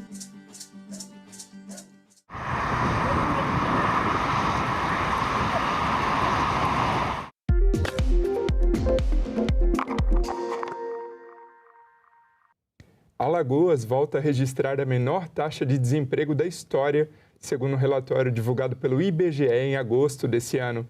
Começa agora mais um assunto de Estado e hoje a gente vai falar aqui no programa sobre esse resultado, além de saúde pública, turismo, entre outros temas. E para conversar comigo, a nossa convidada de hoje é a senadora doutora Eudócia, do PL de Alagoas. Bem-vinda, senadora. Muito grata por estar aqui no seu programa, Sérgio. Motivo de muita satisfação. Senadora, a senhora tem uma grande vocação e vem atuando muito em prol da saúde do seu estado e do Brasil num todo. Uma das iniciativas que a senhora valoriza muito e tem participado e apoiado é o programa Olhar da Gente, que virou já referência nacional na cirurgia de catarata. Como que tem sido o atendimento ao público desse programa e qual a expectativa de ampliá-lo ainda mais no estado? O programa Olhar da Gente, o próprio nome já se explica. É o olhar das pessoas tendo uma nova visão de mundo. Porque a visão é o sentido mais básico do corpo humano. E no nosso estado, infelizmente, a demanda reprimida de cirurgia de catarata era altíssima, ainda é. Mas houve um decréscimo bem importante depois desse programa que eu criei no nosso estado. Esse programa ele foi criado especificamente para a cirurgia de catarata, que é uma das doenças oftalmológicas que mais compromete o ser humano, especialmente os idosos. E essa cirurgia, ela vem fazer toda a diferença na vida dos nossos munícipes. Uma vez que você tem autonomia, a gente consegue devolver a dignidade para o ser humano, ter autonomia de vida, voltar a ter suas tarefas diárias em casa, não ter receio de levar quedas, poder voltar a trabalhar, a cuidar dos seus entes queridos, ter a sua vida de volta. E, como eu já falei, realmente a demanda reprimida era muito grande e ele tem um passo a passo. Então, só para contextualizar, esse programa irá atender 10 mil pessoas, serão 10 mil cirurgias ao todo, serão contemplados 28 municípios inicialmente, mas a minha intenção é ampliar, ter a segunda etapa desse projeto, que está dando muito certo. E o passo a passo dele é o seguinte: primeiro, existe uma triagem in loco no município, em cada município. Nós temos toda uma programação desses 28 municípios. Nós começamos pela região da Zona da Mata, porque identificamos que lá realmente a demanda era muito grande. E aí o paciente é triado, é atendido pelos oftalmologistas, que uma vez diagnosticando a catarata, esse paciente na semana subsequente, isso quer dizer 7 dias depois, ele já está no hospital da cidade, que é o primeiro e único hospital municipal de Maceió. Maceió tem 209 anos de idade e é o primeiro municipal de Maceió. E, portanto, eu quero aqui parabenizar o prefeito JHC por essa iniciativa. E é um hospital de uma estrutura muito boa. E anteriormente, ele era totalmente particular e também atendia a rede suplementar. E agora está atendendo só SUS. Tá, então, o paciente é triado no município, é direcionado depois de 7 dias no hospital da cidade, onde nós temos 6 centros cirúrgicos para atender esses pacientes. Dos 6, atualmente nós estamos atendendo em 2 centros cirúrgicos, porque são 2 oftalmologistas no momento, e eles são operados do primeiro olho. Depois, 3 dias depois, tem a revisão desse olho, de ambos os olhos, tanto do que foi operado como outro que não foi. Se o paciente tiver catarata também no outro olho, ele é marcado para 7 dias depois, para fazer a cirurgia do segundo olho. Então, em 15 dias, o paciente é triado, é diagnosticado e é feita a cirurgia ou de um ou dos 2 olhos. E detalhe, já sai com o colírio, que é muito importante, o colírio de antibiótico e, se for preciso, outros colírios que vai depender da consulta com o oftalmologista, da necessidade individual de cada paciente. Então, ele já sai com o colírio ou os colírios, uma vez que o valor é um pouco alto, a gente já entrega esse colírio para o paciente, e também o óculos escuro, que é muito importante, a diminuir a luminosidade no olho operado. Isso tudo fazendo parte de um tratamento pós-cirúrgico. Então, esse projeto é um projeto macro, é um projeto ousado, porque ele tem que ter início, meio e fim. Então, eu coloquei 18 milhões de emendas para esse programa. Como eu já enfatizei, quero sim colocar mais emenda para que ele possa se tornar mais robusto e a gente poder aumentar ainda mais a quantidade de municípios que irão ser atendidos por esse programa Olhar da Gente. E servir de exemplo também para o Brasil, né? Para outros estados. Sim, servir de exemplo, com certeza. Porque o que é bom a gente copia, não é verdade? Então, que realmente seja um projeto piloto para todo o nosso país. Senadora, a senhora aqui no Senado preside a subcomissão temporária com o objetivo de debater prevenção e tratamento de câncer. Como tem sido esse trabalho, principalmente na iniciativa inovadora da vacina, né? Pesquisas para vacina contra o câncer, que vai beneficiar o povo de Alagoas, mas do Brasil inteiro? Sim, esse tema é bem importante. Eu, como vice-presidente da CAS, que é a Comissão de Assuntos Sociais aqui do Senado, na qual a saúde faz parte, eu criei a subcomissão CAS Câncer. O próprio nome também já se explica, uma vez que essa subcomissão é voltada para todos os assuntos relacionados a câncer.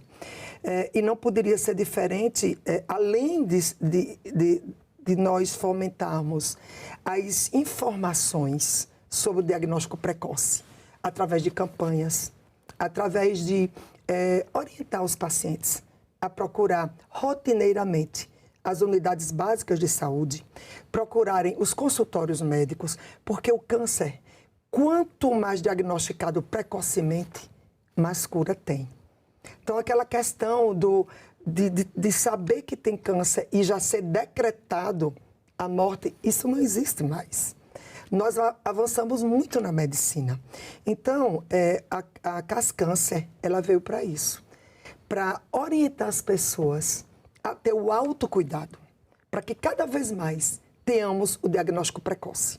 E na CAS Câncer, nós conseguimos aprovar um projeto de lei que diminui a faixa etária das mulheres, já que nós estamos no Outubro Rosa, e o Outubro Rosa é específico do câncer de mama. Eu quero aqui aproveitar essa entrevista e alertar as nossas queridas brasileiras, as nossas mulheres, nossas amigas, para que nós, mulheres, busquemos assistência médica em relação, especificamente aqui falando de mama, através da mamografia, que é um exame simples, um exame acessível e agora mais ainda. Porque nós aprovamos na CAS Câncer um projeto de lei que passa o acesso das mulheres de 59 anos de idade, que era de 59 anos no SUS, para 40. Então, hoje as mulheres com 40 anos de idade já têm indicação e já têm acesso à mamografia. E a mamografia é um ótimo exame, é um exame simples, porém muito eficaz, muito sensível para detectar o câncer de mama. E também o Ministério da Saúde adotou também esse critério de diminuir o acesso das mulheres também para 40 anos. Talvez até sendo estimulado por esse projeto de lei da CAS Câncer, que nós aprovamos. E eu fico feliz por isso, porque o Executivo tem que trabalhar lado a lado com o Legislativo. E o inverso também é verdadeiro, porque tudo que for bom em prol do povo é salutar, né? Então, temos que andar lado a lado. Em relação à vacina, a tratamentos avançados contra o câncer, que existe N tratamentos avançados, aqui eu quero enfatizar a vacina terapêutica contra o câncer RNA mensageiro. Essa vacina, ela veio para fazer... É um divisor de águas, ainda está em estudo. Não só em outros países, como Reino Unido, como Rússia, que está bem avançado, e eu vou chegar lá na questão da Rússia, também como nos Estados Unidos. Aqui no Brasil também nós temos pesquisa RNA mensageiro da vacina contra o câncer, ainda numa fase incipiente, porém nós temos no Instituto do Câncer de Barreto, no hospital, me perdoe, no Hospital de Câncer de Barretos, nós temos a doutora Josiane e a doutora Dayana, que são pesquisadoras e que estudam essa vacina, e também no Biomanguinhos, na Fiocruz. Também a equipe de pesquisadores estão estudando também essa vacina aqui no nosso país. E eu estou, agora, nos próximos dias, eu estou indo fazer uma missão oficial, uma viagem para a Rússia e para o Reino Unido, para ver como é que os nossos colegas da Rússia e do Reino Unido estão estudando essa mesma vacina, uma vez que eles estão um pouco mais avançados do que nós. E o meu intuito é entender como eles estão estudando essa vacina nesses países e trazer aqui para o nosso país essa vacina, essa biotecnologia dos russos e da equipe de pesquisador do Reino Unido, para que a gente também possa trocar ideias com os nossos pesquisadores aqui no nosso país. E a gente poder fazer essa troca, esse intercâmbio de talentos, como a gente chama, esse intercâmbio científico, que é muito importante, muito importante. O que é que essa vacina terapêutica faz? Ela, através dessa proteína, desse peptídeo, vai no sistema imunológico, estimula as células T, que são as células de defesa. Sessão Legislativa Ordinária da 57ª Legislatura, que se realiza nessa data, 21 de outubro de 2025. A presente reunião é destinada à deliberação de matérias e requerimentos apresentados à comissão. Antes de passarmos aos itens da pauta no dia de hoje, quero registrar com muita alegria a presença conosco nesta comissão do prefeito da cidade de Jaru, no meu estado de Rondônia, Jefferson Lima, muito bem-vindo, né, ao Senado Federal, à Comissão de Serviços de Infraestrutura, também vereador Dora, da cidade de Pimenteiras, também do nosso estado de Rondônia. Bem-vindo, Dora, à Comissão de Infraestrutura do Senado Federal. Nós temos alguns itens na pauta. O item 1, o relator é o senador Laércio Oliveira, e ele não chegou ainda. Ele disse que poderíamos fazer a designação ad hoc também dessa matéria, mas eu vou aguardar um pouco. De repente ele chega, a gente coloca o próprio relator para fazer a relatoria dessa matéria. O item 2, projeto de lei complementar 102 de 2024, esse aqui, o próprio relator, o senador Chico Rodrigues, pediu que fosse retirado de pauta. Também a senadora Tereza Cristina me fez o mesmo apelo, está aqui e pode inclusive fazer uso da palavra se quiser, e o senador Wilder também me fez o mesmo apelo. Inclusive o senador Wilder está tentando vir de Goiânia para cá. Hoje o tempo deu uma fechada, mudança de clima, mas faço menção da preocupação do conjunto dos senadores, mas como o relator já fez a solicitação de retirada de pauta como relator da matéria, então estou acatando o pedido do relator para retirada de pauta do item 2. Presidente. Pois não, senadora ministra Tereza Cristina. Eu agradeço aí a retirada de pauta, porque eu acho que é um assunto que ele está junto com outros projetos que nós estamos trabalhando aqui na casa, como o licenciamento ambiental, que nós estamos aí na fase final da lei, que já foi aprovada, agora nós temos os vetos, temos uma medida provisória em andamento, temos outro PL, então eu acho prudente para que não haja sobreposição ou a gente esperar, e também a parte de mineração, porque hoje a gente abre aqui um grupo especial de estudo sobre mineração em terra indígena, mas nós vamos tratar da mineração no geral também. Então, eu agradeço aí a retirada de pauta ao senador Chico Rodrigues. Muito obrigada. Agradeço, Vossa Excelência, as ponderações feitas e fica, portanto, retirado de pauta esse item a pedido do relator. O item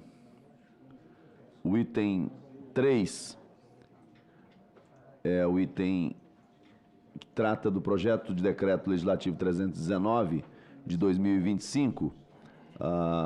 O autor dessa matéria, o senador Rogério Marinho, pediu que queria participar do debate. Se não houver objeção, vou fazer sobrestar a leitura do relatório e faremos na sequência. O item 4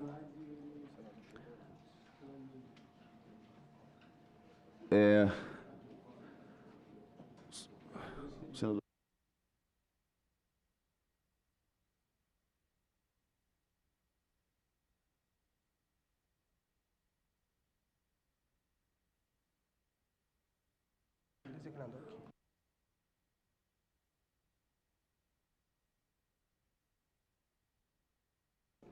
Presidente. O item 4, pois não, senador Rogério. O item 1 eu pedi uma audiência pública. O item 1? Eu fiz um requerimento de audiência pública para o item 1. Já que os autores, os relatores, o autor e o relator não estão aqui.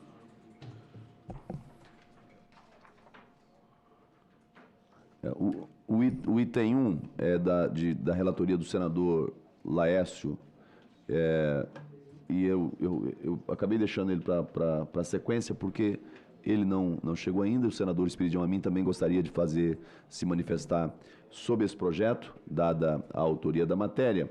E eu vou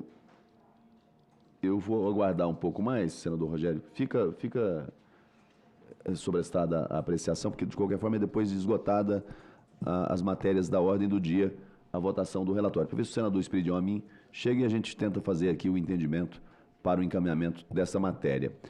O item 4, projeto de lei 2.491 de 2023. Esse item é item terminativo, teria que ser votação nominal. Eu considerando o quórum que nós temos aqui hoje, eu vou pedir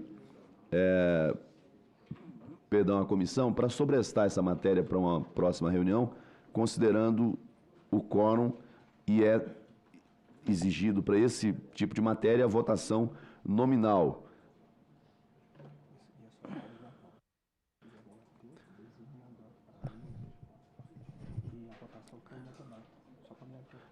Vamos fazer, senadora Tereza Cristina, se Vossa Excelência puder, eu pediria para fazer a leitura desse item 4, apenas fazer a leitura, e aí eu faço o sobrestamento apenas da votação da matéria, mas fica lido, e quando a gente tiver um quórum adequado, a gente faria. Então, o item 4, projeto de lei 2.491 de 2023, terminativo, denomina Odilon Vitorino de Siqueira, a ponte sobre o rio Tarauacá, localizada no quilômetro 535 da rodovia BR-364, na cidade de Tarauacá, no estado do Acre.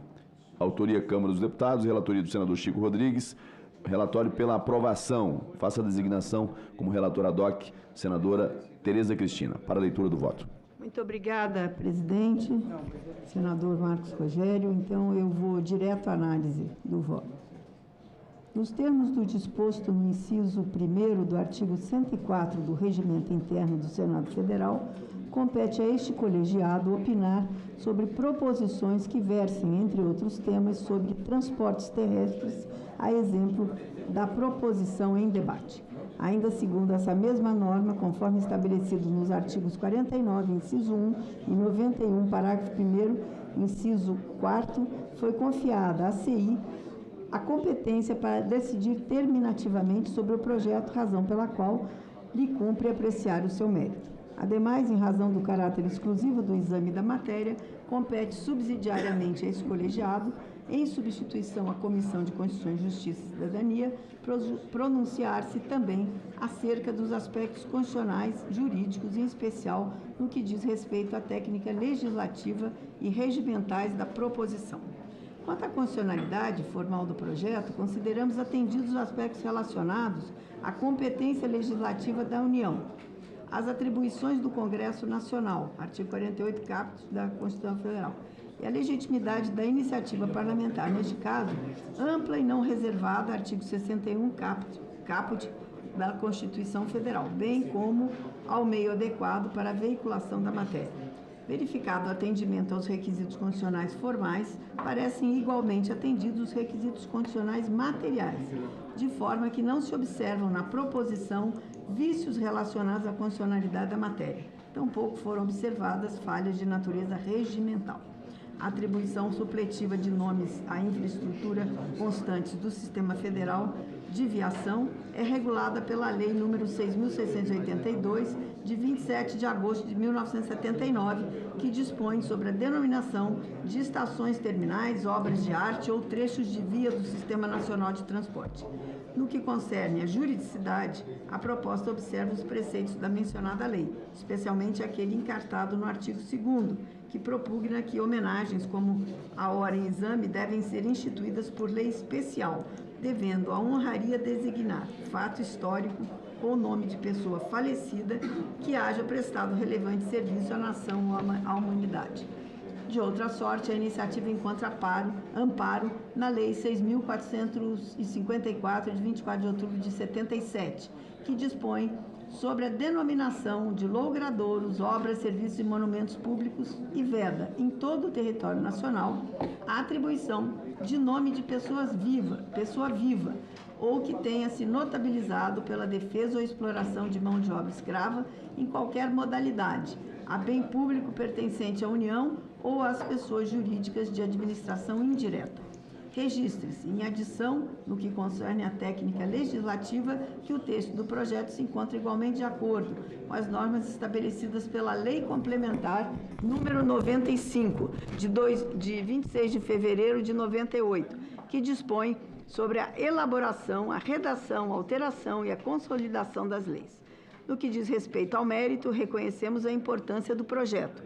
A rodovia BR-364 constitui um dos principais eixos de integração viária da região norte, desempenhando papel estratégico na ligação entre o estado do Acre e o restante do país, no trecho que atravessa o município de Tarauacá. A rodovia é fundamental para o escoamento de produção local, o abastecimento das comunidades e o fortalecimento das atividades econômicas e sociais da região. A ponte sobre o rio Tarauacá, situada no quilômetro 535,5 da BR-364, é infraestrutura essencial para a mobilidade da população, assegurando a continuidade do fluxo logístico e contribuindo de maneira decisiva para o desenvolvimento regional. Odilon Vitorino de Siqueira dedicou quase 5 décadas à região, inicialmente como seringalista e comerciante, contribuindo de maneira expressiva para o dinamismo econômico local.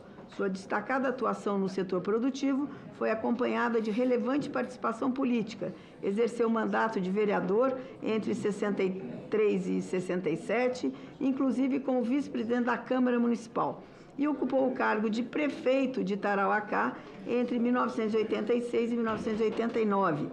Durante sua gestão, promoveu iniciativas voltadas ao fortalecimento da democracia e ao progresso municipal, consolidando-se como uma liderança exemplar cuja história está intrinsecamente ligada à formação política e ao desenvolvimento do Acre. Importante ainda registrar o apoio manifesto à proposição pela Assembleia Legislativa do Acre, que reconhece como justa e oportuna a homenagem proposta. Atribuir o nome de Odilon Vitorino de Siqueira à ponte localizada no município que ele governou e para cujo desenvolvimento político e econômico colaborou significa perpetuar a memória e o legado desse ilustre homem, razão pela qual consideramos justa e merecida a homenagem proposta. O voto Conforme a argumentação exposta, o voto é pela aprovação do projeto de lei 2.491 de 2023. Esse é o voto, senhor presidente. Agradeço, Vossa Excelência, pelo relatório. Conforme anunciado, fica, portanto, sobrestada a votação por se tratar de matéria terminativa, que será incluída na ordem do dia da próxima sessão da Comissão de Infraestrutura. O item 3, projeto de decreto legislativo 319 de 2025, não terminativo, susta os efeitos dos parágrafos 1º, 2º, 3º, 4º, 5º, 7º e 8º do artigo 2º do decreto 12.068, de 20 de junho de 2024, que regulamenta a licitação e a prorrogação das concessões de distribuição de energia elétrica, de que trata o artigo 4º da Lei 9.074, de 7 de julho de 1995, regulamenta a Lei 8.631, de 4 de março de 1993, a Lei 9.427, de 26 de dezembro de 1996, e a Lei 9.472, de 16 de julho de 1997. Estabelece diretrizes para a modernização das concessões de serviço público de distribuição de energia elétrica e altera o Decreto 62724, de 17 de maio de 1968, o Decreto 2.655, de 2 de julho de 1998, e o Decreto 5.177, de 12 de agosto de 2004. Autoria do senador Rogério Marinho, com relatório do senador astronauta Marcos Pontes, que já devidamente comunicado com essa presidência, anuiu com a designação de relator ad hoc para esta reunião. Portanto, faço a designação como relator ad hoc do senador Jaime Bagatoli para a leitura do parecer. O relatório é pela aprovação com emendas.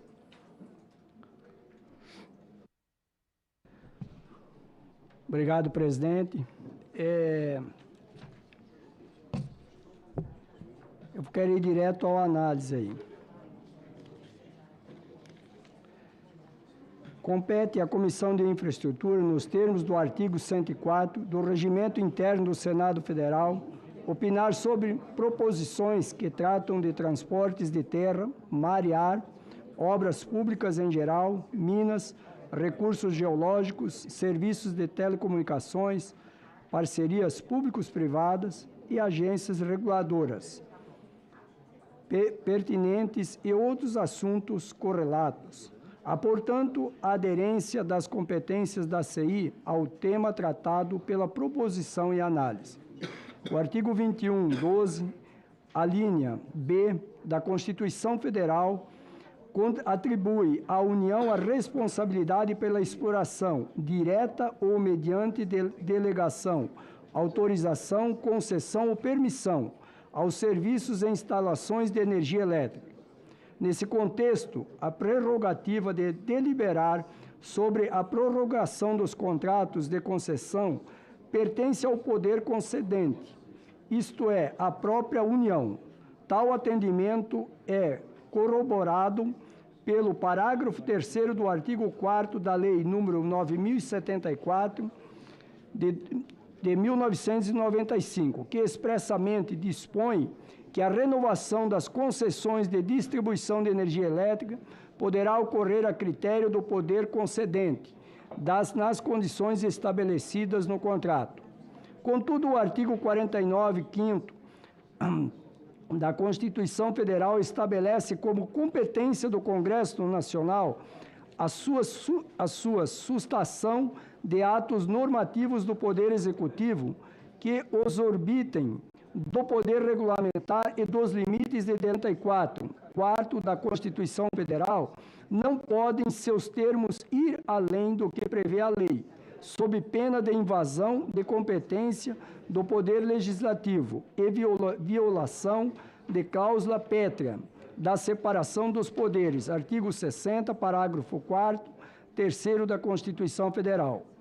É relevante ressaltar que a questão abordada pelo PDL revela o zelo do Congresso Nacional em cumprir com suas obrigações constitucionais de fiscalizar os atos do Poder Executivo e de atuar para as leis aprovadas, atingem os objetivos para os quais elas foram concebidas.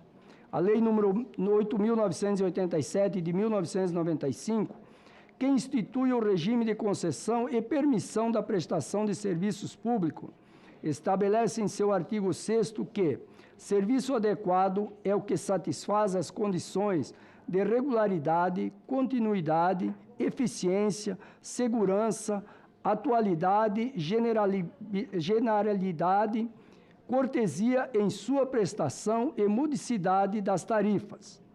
Trata-se de um conceito legal amplo, construído pelo legislador, que deve ser observado pela administração pública no exercício de suas funções normativas e decisórias. A definição legal de serviço adequado deve servir como parâmetro para eventual prorrogação dos serviços públicos concedidos. Entretanto, o decreto número 12.068 de 2024, ao regulamentar os processos de prorrogação das concessões de serviços públicos de energia elétrica, impôs em seu artigo 2º, parágrafo 1º, uma restrição indevida ao conceito legal de serviço adequado, ao dispor que, no âmbito desses processos, a verificação da adequação de serviço está realizada com base apenas em 2 critérios relativos à eficiência, da continuidade do fornecimento e da gestão econômica financeira. Esse dispositivo vincula a análise da prestação de serviço adequado apenas 2 aspectos: a continuidade do fornecimento e a situação econômica financeira da concessionária.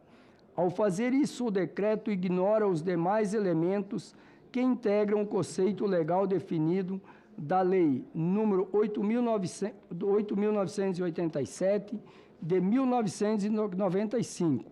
Não são facultativos, mas sim obrigatórios para caracterização de um serviço como adequado. Além disso, os demais parágrafos do artigo 2º do decreto, parágrafo 2º a 5º, 7º e 8º, completam essa restrição ao estabelecerem formas específicas de verificação, limites de desempenho e consequências regulatórias vinculadas exclusivamente aos 2 critérios definidos do parágrafo 1º. Tais dispositivos, ao aplicarem critérios parciais em substituição à definição legal completa, criam novas condições para a prorrogação das concessões sem respaldo ao marco legal vigente, especialmente nas leis número 8.987 de 1995 e número 12.783 de 2013. Importante destacar que o exercício do poder regulamentar pelo Executivo deve ser orientado pelo princípio da legalidade, artigo 5º, segundo da Constituição Federal, segundo o qual ninguém será obrigado a fazer ou deixar de fazer alguma coisa, senão em virtude de lei. Isso significa que regulamentos não podem criar, restringir ou ampliar direitos ou obrigações de forma autônoma, sob pena de violação à ordem jurídica e de usurpação da competência do Legislativo. Cabe ainda registrar que, caso o Poder Executivo entenda necessária a redefinição do conceito de serviço adequado para fins de prorrogações de concessões, tal medida deve ser realizada por meio do devido processo legislativo e não por comando normativo ou de hierarquia inferior. O uso do decreto para restringir direitos legalmente definidos configura vício de legalidade e justiça à intervenção corretiva do Congresso Nacional.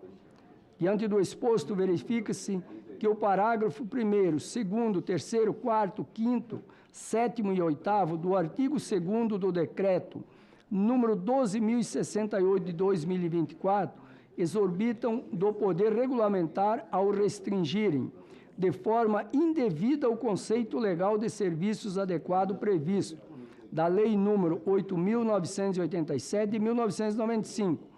Por essa razão, o projeto de decreto legislativo número 319 de 2025 merece aprovação a fim de sustar os efeitos dos referidos dispositivos nos termos do artigo 49, inciso 5º da Constituição Federal. Para garantir segurança jurídica e regulatória das concessões já prorrogadas, considera adequado restringir os efeitos da presente sustação às concessões cuja prorrogação ainda não tenha sido efetivada. Nesses casos, o Poder Executivo poderá estabelecer parâmetro à luz do conceito de serviço adequado previsto na Lei nº 8.987, de 13 de fevereiro de 1995. Voto.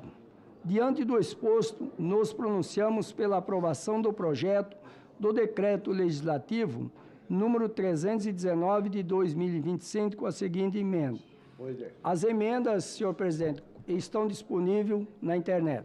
Obrigado, presidente. Agradeço, Vossa Excelência, nobre senador Jaime Bagatoli, pela relatoria desse projeto de decreto legislativo.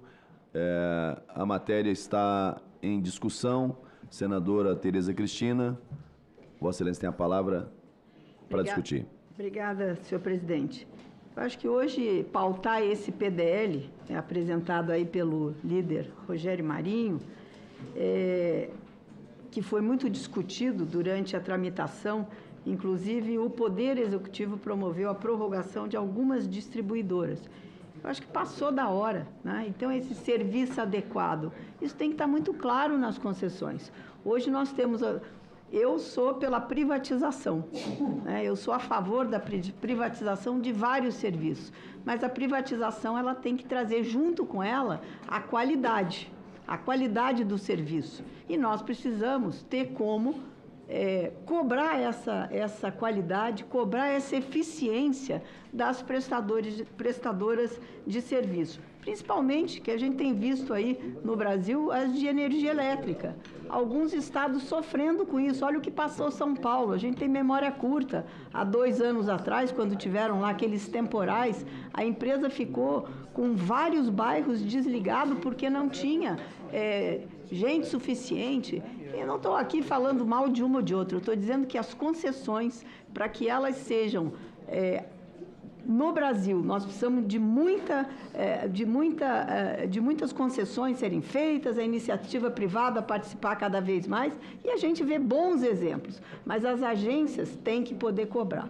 Então, essa eficiência e o serviço que o consumidor final precisa. Então, esse projeto eu acho que vem em boa hora e, por isso, eu sou favorável a ele. Obrigado. Agradeço, Vossa Excelência, nobre senadora Tereza Cristina. Senador líder Fernando Dueire. Presidente Marco Rogério, senadora Tereza Cristina, senhores senadores aqui presentes, primeiro um registro pela iniciativa do senador Rogério Marinho, pertinente e com um relatório muito bem feito pelo senador astronauta. E o senador Jaime, ele é tão competente que mesmo ad hoc ele consegue expressar aqui de uma forma muito eficiente o relato do senador astronauta. Mas eu peço licença para pedir vista, visto que esse é um assunto complexo, eu tenho me dedicado a esse assunto. O assunto extrapola, senadora Tereza, com relação inclusive ao advento das agências reguladoras, que nós temos aqui tido audiências públicas e conversado sobre esse assunto. Na verdade, há uma falta de disponibilidade, inclusive orçamentária, para as agências, e isso inibe o trabalho que efetivamente elas devem fazer, e eu gostaria de ter 15 dias para voltar, presidente, com o assunto, tentando agregar. Eu sou uma pessoa que sou iniciada no setor e eu gostaria efetivamente, inclusive a companhia do meu estado, ela foi concedida no período em que eu fui presidente do conselho de administração dela e eu acompanho o trabalho dela. Ela é até uma concessão renovada já, mas eu tenho me dedicado ao tema e pediria, Vênia, acredito que é regimental, de ter os próximos 15 dias para tentar contribuir com o projeto. Agradeço Vossa Excelência e, portanto, o pedido de vista é regimental, fica retirado de pauta em razão do pedido de vista, concedo vistas coletivas à matéria, voltando à pauta na próxima sessão desta comissão a ser designada. Esse tema é um tema importante. Eu acho que o debate vai ser feito no momento da votação, tem vários aspectos. Um dos aspectos trazidos pelo relator nessa matéria, e aí observando, e acho que foi uma cautela importante, porque normalmente quando você tem um projeto de decreto legislativo, que você ataca uma matéria que é eivada de vício formal ou material, você não faz a modulação dos efeitos. Neste caso, o relator teve o cuidado, né, de fazer a modulação dos efeitos para, sendo aprovado o PDL, não atingir aquelas situações já consagradas, efetivadas, né, prorrogações que foram feitas, contratos que foram assinados e, portanto, o relator teve esse cuidado, né, de fazer essa ressalva. Então, faço aqui, inclusive, menção desse cuidado apontado pelo senador astronauta Marcos Pontes e aqui sublinhado pelo senador Jaime Bagatoli. Mas a matéria está, portanto, com vistas concedidas, voltando à pauta. Na próxima semana... Pois não. Pois não. Não, presidente, é que eu na próxima semana estarei em missão, por isso que pedi por 15 dias. Esse relator não vai fazer a descortesia de marcar justamente na data em que Vossa Excelência não estará aqui. Mas é porque o pedido de vista normalmente é de uma semana para outra. Mas fica, portanto, vamos deixar para colocar na pauta na semana subsequente a volta de Vossa Excelência. Eu queria Senadora só Tereza complementar a sua fala e dizer da importância dessa modulação, né? Porque segurança jurídica é um tema que nós falamos aqui o tempo todo e às vezes a gente não pratica. E nesse caso é a prática da segurança jurídica. Então o que está posto, né? E daqui para frente teremos aí. Então é muito boa a sua colocação. Obrigado, senadora Tereza Cristina. Senador Jaime Campos. Deixa eu só fazer uma pequena observação. Primeiro, cumprimentar aqui o projeto do Indústria, senador Rogério Marinho, da mesma forma, a relatoria do senador Jaime Bagato. É muito importante essa discussão aqui, mas muito importante. Infelizmente, as agências não têm cumprido com as suas obrigações no Brasil de uma maneira geral. Não é de hoje, faz hora. Todas. Não é só no setor elétrico. No setor também lá da telefonia, também é uma bomba. Lá em Mato Grosso, por incrível que pareça, também é uma tragédia que está acontecendo lá. Agora mesmo eu recebi 3 prefeitos de uma região do Médio Norte Araguaia reclamando que os telefones lá é uma tragédia, não funciona, e não pode ter internet lá, nada, para emitir nota fiscal. É uma complexidade tão grande que me chamou a atenção, na medida em que agora faz a nossa renovação das concessões, né, do setor elétrico brasileiro. Mas nós temos que ter, assim, um compromisso da distribuidora. Lá no Mato Grosso, por incrível que pareça, é um estado exportador, né, de energia. Todavia, falta energia no estado. Algumas regiões não é possível instalar uma indústria, algo que possa consumir mais energia, por falta de energia. Então, um contrassenso na medida em que, como é que o estado é exportador de energia e lá no Mato Grosso não tem. E, sobretudo, a questão a lei, quando foi aprovada essa concessão, diz que no máximo são 6 horas, tem que ser, se cair uma rede, se cair energia numa região, tem que ser religado. Lá passa 36 horas, 48 horas, o cidadão perde todo aquele qualquer alimento que esteja na sua geladeira, se é vacina, então, se é da área rural, perde. Então, o que acontece? Eu acho que o projeto é bom, agora nós temos que ser mais duro aqui. Vossa Excelência talvez saiba, lá atrás, quando construíram o Tucuruí, deixaram de fazer lá as icrusas. Como hoje está sendo construído o leito do Rio Juruena, construído o Telespires Tapajós, usinas hidrelétricas, e não estão deixando as icrusas, para facilitar, sobretudo para baratear o transporte, que o transporte aquaviário ele é bem mais barato do que o rodoviário. e até mesmo do ferroviário. Nesse caso, particularmente, passou os tempos, para o Vossa Excelência ter uma noção, quando foi feita a barragem, era um custo mais ou menos para fazer uma eclusa dessa, 20 milhões. Sabe quanto gastou para fazer a eclusa do Tucuruí? 500 milhões de reais, quase 1 bilhão, não sei quanto. Então, eu acho isso aí uma lástima. Quem paga a conta, com certeza, é o cidadão que depende de um transporte mais barato, menos poluente, e infelizmente não tem uma regra clara. Tem que ter uma regra clara. Agora está acontecendo várias renovações aí. Várias. Lá no Mato Grosso está renovando a concessão de um grupo que explora lá a distribuição no setor elétrico do Mato Grosso. Mas a gente tem um compromisso. Tem áreas produtivas lá, que é a região lá do Santiago do Norte, uma região extremamente de produção, mas ela não tem a energia para fazer o quê? Para construir um secador para secar lá a sua produção.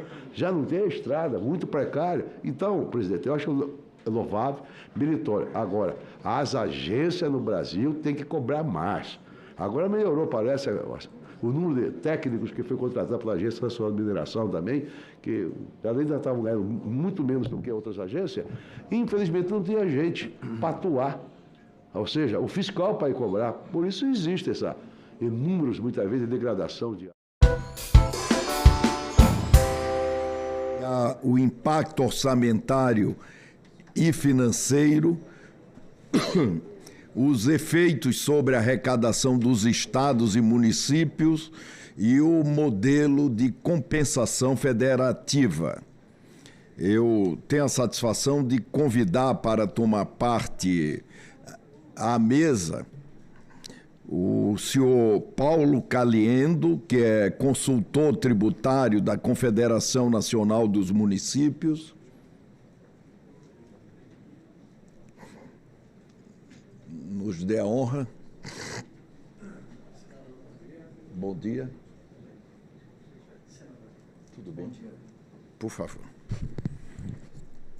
Convido o prefeito Sebastião Melo, primeiro vice-presidente nacional da FNP e prefeito de Porto Alegre.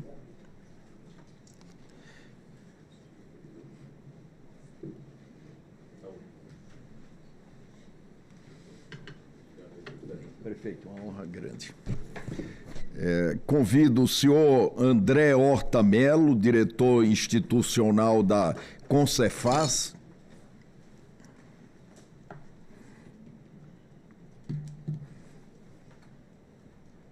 E convido o senhor, muito obrigado, e convido o senhor Robson Sakiyama Barreirinha, secretário especial da Receita Federal do Brasil. Presidente, mais uma vez. Meu secretário, uma honra grande, viu?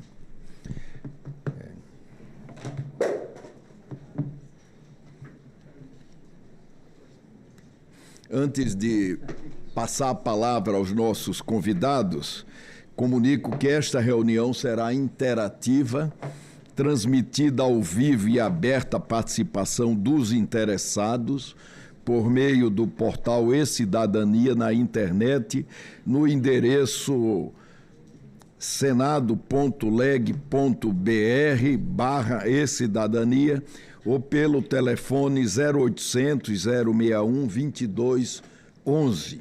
O relatório completo com as manifestações estará disponível no portal, assim como a apresentação que forem utilizadas pelos expositores. Na exposição inicial, cada convidado poderá fazer uso da palavra por até 10 minutos. Eventualmente, se precisar de alguns minutos a mais, nós teremos a satisfação de conceder.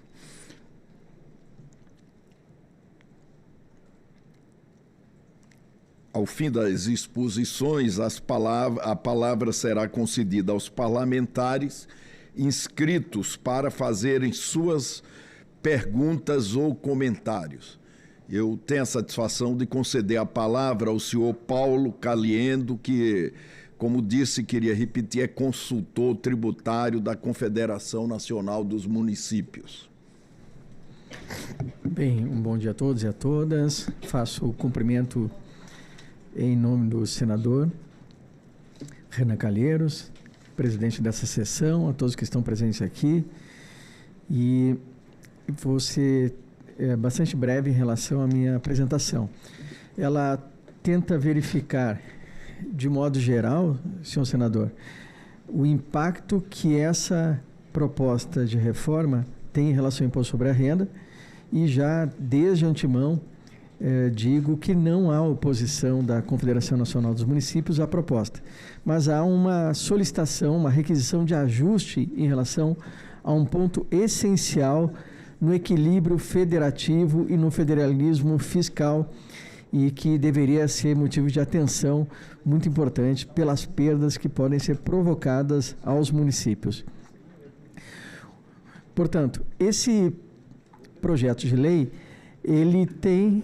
esse PL, ele tem um impacto em relação aos municípios, especialmente nos 2.200.000 casos de ocupações de servidores, de fornecedores, e nesse caso aqui de servidores, né, que recebem proventos e vencimentos e, portanto, passarão a ser isentos, ou seja, são 29% desses representantes, aqueles que têm até R$5.000 que passarão a ser integralmente isentos do imposto sobre a renda, e, portanto, nós teremos, nesse caso, um impacto muito significativo. Também há um impacto de isenção parcial entre R$5.700 e R$7.350, e esse impacto ele está estimado pela nossa equipe econômica da Confederação Nacional dos Municípios, que fez um estudo bastante detalhado, de em torno de 5,1 bilhões de reais por ano em relação aos municípios, que não serão completamente compensados por outras medidas. Portanto, há uma redução de arrecadação que irá diminuir pela quantidade de pessoas que irão deixar de contribuir, ou totalmente por isenção total, ou parcialmente com a isenção parcial do imposto sobre a renda. Há uma ideia de que haja, em relação ao FPM, um certo equilíbrio, mas nunca é demais também ressaltar que esse equilíbrio tem que ser mantido para se evitar também, em relação ao FPM, uma perda que pode impactar os municípios também. Da onde vem digamos, esse impacto? Ele vem do que já está exposto no texto constitucional, no artigo 158, que determina que pertencem aos municípios o produto da arrecadação do imposto sobre a renda e proventos de qualquer natureza, incidente na fonte sobre os rendimentos pagos a qualquer título por eles, suas autarquias e pelas fundações que instituírem e mantiverem. Este tema foi objeto também de discussão no Supremo Tribunal Federal, e o Supremo Tribunal Federal, no tema 1130, determinou que pertence, de modo bastante claro, ao município, aos estados do Distrito Federal, a titularidade das receitas arrecadadas a título de imposto de renda retido na fonte, incidentes sobre os valores pagos por eles, autarquias e fundações, a pessoas físicas ou jurídicas contratadas para a prestação de bens e serviços, conforme os artigos 158 e 157.1 do texto da Constituição. Então, é dispositivo expresso do texto constitucional, é dispositivo correto e legítimo e confirmado pelo Supremo Tribunal Federal em um tema de repercussão geral. As expectativas de perdas, elas são discriminadas por estados ali, podem ver que há um impacto significativo em estados que dependem muito da arrecadação e destes valores, e, portanto, isso trará um impacto adicional ao já existente desequilíbrio que ocorre em diversos municípios do país. 54% das cidades do Brasil, conforme a Secretaria do Tesouro Nacional, se encontram no vermelho, conforme dados do ano passado, 2024, em que a arrecadação foi insuficiente para pagar as despesas. Esse montante que foi conquistado no tema 1130, mediante decisão no Supremo Tribunal Federal, com repercussão geral, que constitui receita essencial aos municípios, irá fazer significativa falta. Já no primeiro semestre deste ano, conforme os estudos da equipe técnica da Confederação Nacional dos Municípios, 20% das cidades já estão no vermelho neste primeiro semestre deste ano de 2025.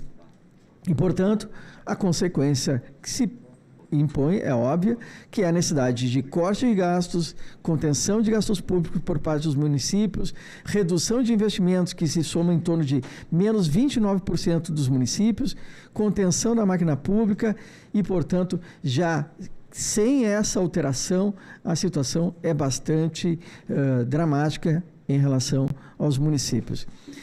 Urge, portanto, se pensar uma compensação no caso que está estabelecido. A compensação estabelecida, que a Confederação Nacional dos Municípios não é contra, é por meio da tributação sobre as altas rendas. Essa tributação vai permitir, senhor senador Renan Calheiros, uma receita adicional que irá compensar, mas a estimativa que nós temos é que ela será insuficiente e faltará ainda R$1 bilhão por ano. Esta perda dos municípios supera a compensação e mais de 1.800 municípios no Brasil poderão perder recursos já numa situação de crise em relação ao déficit que tem em relação aos valores.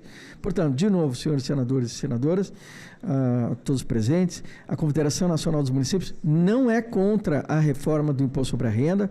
O que ela tem? Preocupações em relação à compensação para que ela seja suficiente e para que venhamos a encontrar soluções para que ela seja suficiente. Portanto, ela propõe uma compensação em relação aos entes locais. Ela alerta essa redução que se estima de R$5 bilhões aos municípios brasileiros e propõe e apoia uma emenda, que é a emenda número 8 do senador Vital do Rego, em que propõe no artigo 4º a ser acrescentado ao PL, que a União compensará anualmente pelos próximos 6 anos os municípios pelas perdas de arrecadação do Imposto Retido na Fonte, corrigido pelo IPCA, que é o índice oficial desse caso na correção. E o montante da compensação será apurado e pago até o final do primeiro trimestre do exercício subsequente. Cabe ressaltar que a CAI já fez a mesma aprovação de modo unânime nessa casa um mês atrás, para ser mais preciso, no dia 24 de 9, quando aprovou a mesma compensação em garantia de receita aos municípios. Fez isso tendo o sentido de permitir a compensação efetiva e integral desses valores. Entendemos que a Câmara dos Deputados também decidiu compensar os municípios, contudo, a redação não foi clara e, portanto, se propõe uma redação clara em relação ao tema, evitando-se que se volte o tema à Câmara dos Deputados. Portanto, a CNM não é contra o projeto, apoia e defende que exista uma compensação. Seria isso, senador Renan Calheiros, agradeço muito a atenção e pelo tempo destinado, em nome do presidente Paulo Zuccoli, presidente da Confederação Nacional dos Municípios, que também o cumprimenta a todos os presentes. Obrigado, senhor Paulo Caliendo, que falou em nome da Confederação Nacional dos Municípios. Muito obrigado por suas colocações iniciais para esse debate que consideramos muito importante. Eu tenho a satisfação agora de conceder a palavra ao prefeito Sebastião Melo, que é o primeiro vice-presidente nacional da Federação... Frente Nacional. Perdão, da Frente Nacional e prefeito de Porto Alegre. Uma honra muito grande, prefeito, tê-la aqui na Comissão de Assuntos Econômicos do Senado Federal. Presidente Renan, primeiro, meu abraço, não só meu, mas do presidente Paes, do nosso também vice-presidente Ricardo Nunes, e por delegação da frente estou aqui nesta comissão. Queria estender os cumprimentos aqui a todos os demais senadores, especialmente o meu conterrâneo, Hamilton Mourão, a composição de mesa e dizer o seguinte, né? Primeiro, o senhor já foi de deputado estadual, federal, senador e tudo, e sabe que aqui a Casa dos Municípios dos Estados é onde esse tema tem que ser aprofundado. O cidadão não mora na União, o cidadão não mora nos estados, o cidadão mora no município, numa rua, num bairro, e é com o prefeito, com os seus vereadores, com o conselho tutelar e com as lideranças comunitárias que ele vai à luta todo dia na busca de uma vida melhor. Então, o Brasil é o país onde os pobres pagam impostos e os ricos pagam muito pouco. Isso é uma realidade. Então, quando vem à tona a discussão de isentar até R$5.000 e fazer uma graduação até 7 mil, independentemente de ser prefeito, eu tenho que aplaudir essa decisão. Porque, volto a dizer, o IPVA da Brasília Amarela paga, mas o IPVA do avião geralmente não paga no Brasil. Então, isso é uma realidade histórica do Brasil, não desse governo. Tá? Agora, o que não pode é o seguinte, os municípios que já estão depauperados. Então, nós estamos falando de 5 bilhões do Iapoca ao Chuí. No meu caso de Porto Alegre, eu fui prefeito reeleito e sei das dificuldades de todos, mas você sabe a enchente que passou pelo Rio Grande. E a capital foi atingida profundamente. Em uma tacada foi mais de 700 milhões, numa governança que tem parceria do governo da União, mas a maioria do município. E lá eu lancei no PPA, como todos os prefeitos lançaram, que é o plano plurianual que você manda no primeiro ano, dizendo, olha, eu conto com esse dinheiro. Bom, eu quero dizer que nós insistimos muito à frente a convencer o deputado Lira, porque o deputado Lira, né, na sua melhor das boas intenções, o Ferreirinha também é uma pessoa correta, gosto muito dele, disse assim, vai ter superávit. Mas eu me lembro da Lei Candir, né, que dizia que ia compensar os estados exportadores e até hoje ninguém foi pago. Então, se é verdade esta afirmativa, e eu quero partir de que ela é verdadeira, nós pagamos PASEP, que é aquele fundo do trabalhador que todas as prefeituras pagam, bilhões. Então, a nossa emenda era muito singela, senador. É dizer o seguinte, bom, o senhor está dizendo que vai ter superávit, mas se não tiver, na hora de pagar a conta, se não tiver superávit, nós vamos dizer, olha, desconta do PASEP, porque nós vamos pagar. Então, essa foi a nossa tese, que eu acho que ela é singela, mas efetiva. E botamos 3 anos... diferentemente eu acho que não tem nada errado aqui da Confederação Nacional, porque justamente pensando no PPA, olha, nós lançamos lá no PPA. Bom, agora veio para o Senado, e aí eu estou fazendo leitura política, ninguém me falou isso, senador, eu estou fazendo uma leitura, onde eu ouvi isso de deputados, ouvi de alguns senadores, dizendo, olha, o governo não quer que isso volte lá para a Câmara, porque quer que esse assunto seja resolvido, está em final de ano, então não se quer emenda no Senado. Bom, se isso é verdade, eu não sei, estou aqui numa comissão para esse debate. Bom, se for possível botar emenda, nós temos a emenda, mas se não for, eu queria fazer um apelo aqui de que nós pudéssemos, no texto redacional, deixar isso mais claro. Porque também eu poderia avocar aqui o seguinte, os entes federados têm lá um dispositivo, em vários dos artigos constitucionais, que diz o seguinte, um ente não pode tirar a receita do outro. Isso está esculpido em vários lugares e esta é uma sustentação constitucional. Bom, então o Senado da República, que é a casa dos municípios, que é a casa dos estados, ela tem esta condição, senador Hamilton, de dizer não dá. E não dá em nome dos que mais precisam, senador Renan. O senhor conhece muito bem a realidade de Alagoas, então o senhor sabe... Hoje o Brasil é um Brasil que tem milhares de pessoas no Bolsa Família, pessoas que vivem nas casas, nas vilas populares, e cada centavo, você pega uma tabela do SUS, que não se reajusta ao longo da história. Hoje não tem uma prefeitura que não tem que botar subsídio para poder completar a tabela do SUS, e tanto é que alguns estados estão fazendo isso. O transporte coletivo hoje, Porto Alegre, bota 250 milhões, se não a passagem tinha que estar 750. Que bom que vem o debate agora da tarifa zero. Quem vai pagar o povo, tem que saber quem vai pagar essa conta, porque não dá para ser os municípios. Então, eu queria dizer, senador, que nós estamos aqui com o intuito de colaborar. Né?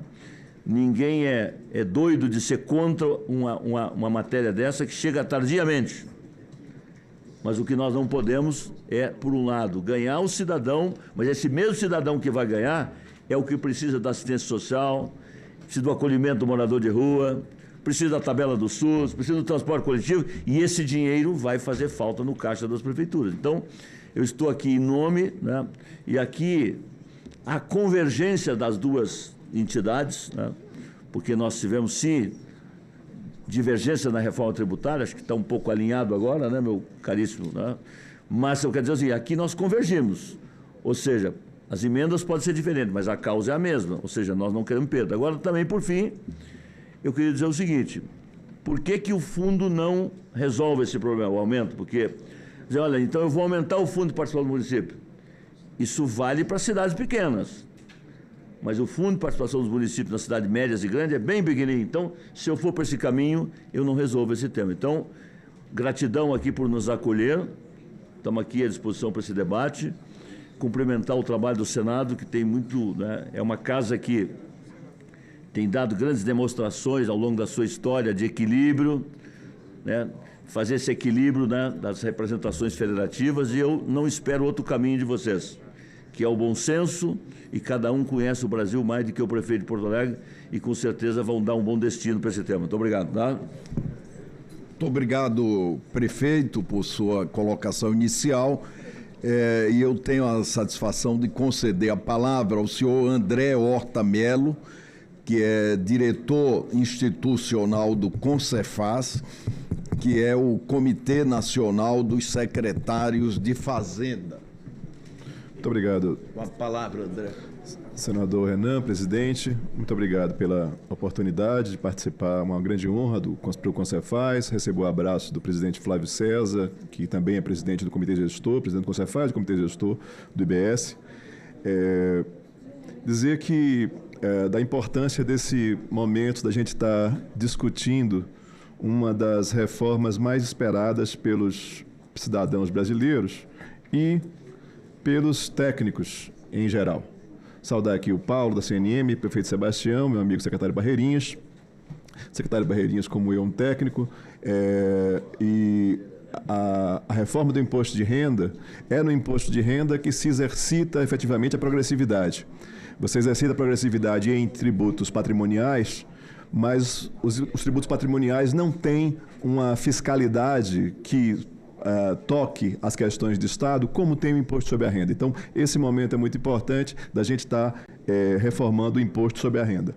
E, primeiro, porque isso é uma obrigação constitucional, precisa da capacidade contributiva, os impostos terão caráter pessoal e observarão a capacidade econômica do contribuinte. Então, é isso, primeiro, para cumprir a Constituição de saída, né?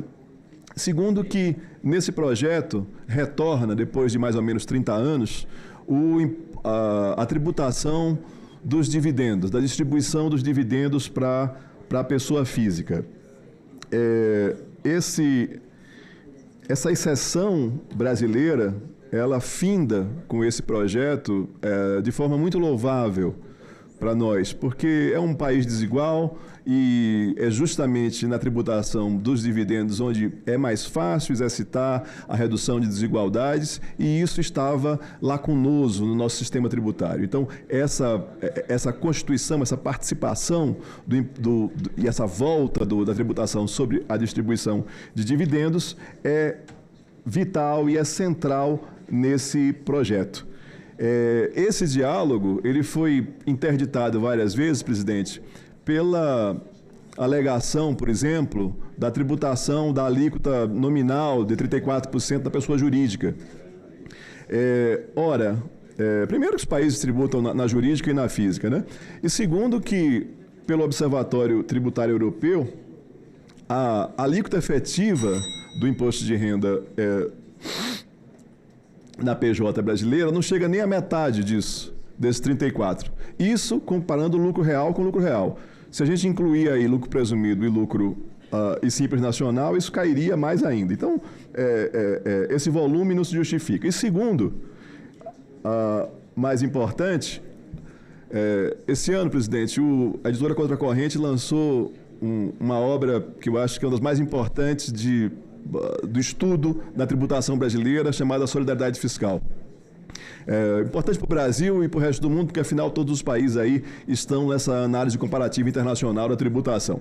Veja que a tributação sobre o consumo no Brasil, esses dois últimos gráficos ali, olhe que 14% do nosso PIB é tributado no consumo e 11% da OCDE e países de alta renda. Então, nós temos uma questão da regressividade brasileira, a gente tributar mais indireto do que direto, né? Agora, olha a proporção, né? De 11 para 14. Veja que, quando a gente fala de pessoa jurídica, a distribuição em relação ao PIB, seja países mais ricos, países menos ricos, né? É aí mais ou menos em torno de 3%. Então, o Brasil não se distingue muito dos demais países da pessoa jurídica usando o PIB. O PIB não é uma boa régua para o Brasil, né? A Inglaterra tem quase o mesmo PIB do Brasil e a renda per capita é muito mais alta e a arrecadação per capita é muito mais alta. Nós temos 4 vezes mais população do que eles. Então, embora não seja uma regra boa, veja que a gente não foge muito da distribuição da tributação sobre a PJ. Quando chega na pessoa física, aí sim está a lacuna brasileira, seja nominal, seja proporcional. Veja que, nessa primeira parte do quadro aqui, compare a OCDE, a Europa e o Brasil, enquanto que os países mais desenvolvidos tributam quase 9% do seu PIB na pessoa física, o Brasil tributa em torno de 3% do seu PIB na pessoa física. Então, se é um local, se é um tributo onde há um gap, há uma lacuna na tributação, é o imposto de renda à pessoa física. Por isso, é muito saudável que esse projeto esteja aqui com a tributação mínima sobre a alta renda, esteja preenchendo essa lacuna técnica, essa necessidade de preenchimento de espaços, de financiamento para a população brasileira, de melhoria da cidadania, que está se trazendo aqui. É uma iniciativa ainda, pelo espaço que nós temos aqui, é uma iniciativa ainda muito modesta, mas é um início extremamente importante, simbólico, para o que faremos nas próximas investidas em relação a esse tributo. Aqui, presidente, trago agora principalmente a preocupação da gente, que é o impacto no federalismo fiscal brasileiro que esse projeto está trazendo. Da forma que o governo federal apresentou o projeto de lei, colocando aí os prós e os contras, as receitas e as perdas, né, que os estados e municípios têm, vê-se que os estados são o grande perdedor, né, dessa alteração. Veja bem, o grande perdedor e um grande apoiador do projeto, né? Esse projeto é extremamente importante para a cidadania brasileira, extremamente importante para a sociedade brasileira, os estados e as fazendas nacionais, as fazendas estaduais estão apoiando esse projeto. Isso é extremamente importante. Mas aquilo que o prefeito Sebastião estava falando agora, né? Não adianta você dar com a mão e tirar com a outra. Precisamos garantir também que os serviços públicos continuem. E para os serviços públicos continuarem, a gente precisa que o financiamento continue e seja garantido. Veja que há uma margem aqui, há um ganho para a União de 9 bi, e há uma perda aí para os estados de 2 bi no projeto original. Então, há uma margem aí de 7 bi dentro do projeto original. Havia essa margem de 7 bi. Essa margem, estou falando margem porque isso é margem, tá? Por exemplo, a Lei Complementar 194, no seu primeiro ano, tirou 100 bilhões dos estados no primeiro ano, né? Então, eu estou falando aqui de 7 bilhões. Né? É algo muito pouco significativo em relação a outros projetos que já passaram pelo Congresso. Então, essa margem de 7 bi, ela é importante por 3 motivos. Primeiro, porque ela garante a compensação. Então, não se vai aqui agora melhorar a sociedade brasileira no aspecto e depois reduzir estrada, posto de saúde, escola, né? Você vai garantir que esses serviços continuem prestados. Segundo, essa margem é importante para a segurança da transição, porque nós não sabemos, depois de colocado o projeto, por exemplo, na França, quando você foi tributar novamente dividendos, quando se viu o erro que foi deixar de tributar, quando se voltou a tributar dividendos, caiu em 30%, foi reinvestido na empresa, né? Então ficou 30% menor do que se tinha no ano anterior da aplicação. Então, qual é a margem nacional? Não sabemos. Então, precisamos de uma margem de trabalho para poder garantir que não vai haver perdas nesse segundo momento. E terceiro, que desde o projeto original, esse resíduo do projeto original, ele já está previsto, desde a Câmara, que ele, se compensar totalmente estados e municípios, será usado para redução de um imposto indireto. Então, esse projeto, que é um projeto que louva a progressividade, ele se tornaria ainda mais progressivo, porque ele seria compensado no imposto regressivo. Então, veja que as razões do projeto original são extremamente importantes e louvamos isso porque isso, claro, garante que as compensações sejam feitas e que a sociedade brasileira receba em toda a sua plenitude a vantagem, a importância que esse projeto tem de uma reforma tributária sobre um imposto progressivo. Agora, o que nos preocupa hoje é a alteração que houve nos valores que foram desidratados quando da aprovação do projeto. O que aconteceu agora é que aí a gente tem aí, mais uma vez, os estados são os grandes perdedores, mesmo colocando ganhos e perdas aí do projeto, mas temos uma margem aí para a União de 5 bilhões e 700 e mais ou menos é um número da perdas dos estados e municípios com essas alterações, senador. As alterações? Como está o projeto hoje? Como veio da Câmara. Como veio da Câmara. Como veio da Câmara, hoje não temos nenhuma segurança. Veja que, claro, como compensa com o FPE, mesmo que esteja equilibrado, mesmo que se dê exatamente isso aí, mesmo que o reinvestimento não aconteça, ainda assim pode, por causa dessa assimetria da compensação, provavelmente vários estados vão perder. Então, a nossa preocupação e a nossa vinda aqui hoje, senador, é para reforçar a questão das compensações. Tem aqui uma excelente emenda, senador veneziano trouxe de compensar os municípios, mas veja, se nós refizermos o financiamento, se nós recompusermos o financiamento, essa emenda nem seria necessária, senador, porque isso o próprio projeto já garantiria. E é isso que nós queremos, nós não queremos necessidade de compensação. É importante que, dentro do próprio projeto, ele já seja equilibrado. Evidentemente, a emenda do senador foi sobre os municípios, gostaria que acrescentasse também os estados, senador, para ficar a rigidez constitucional ficar plena, não ficar só um dos entes.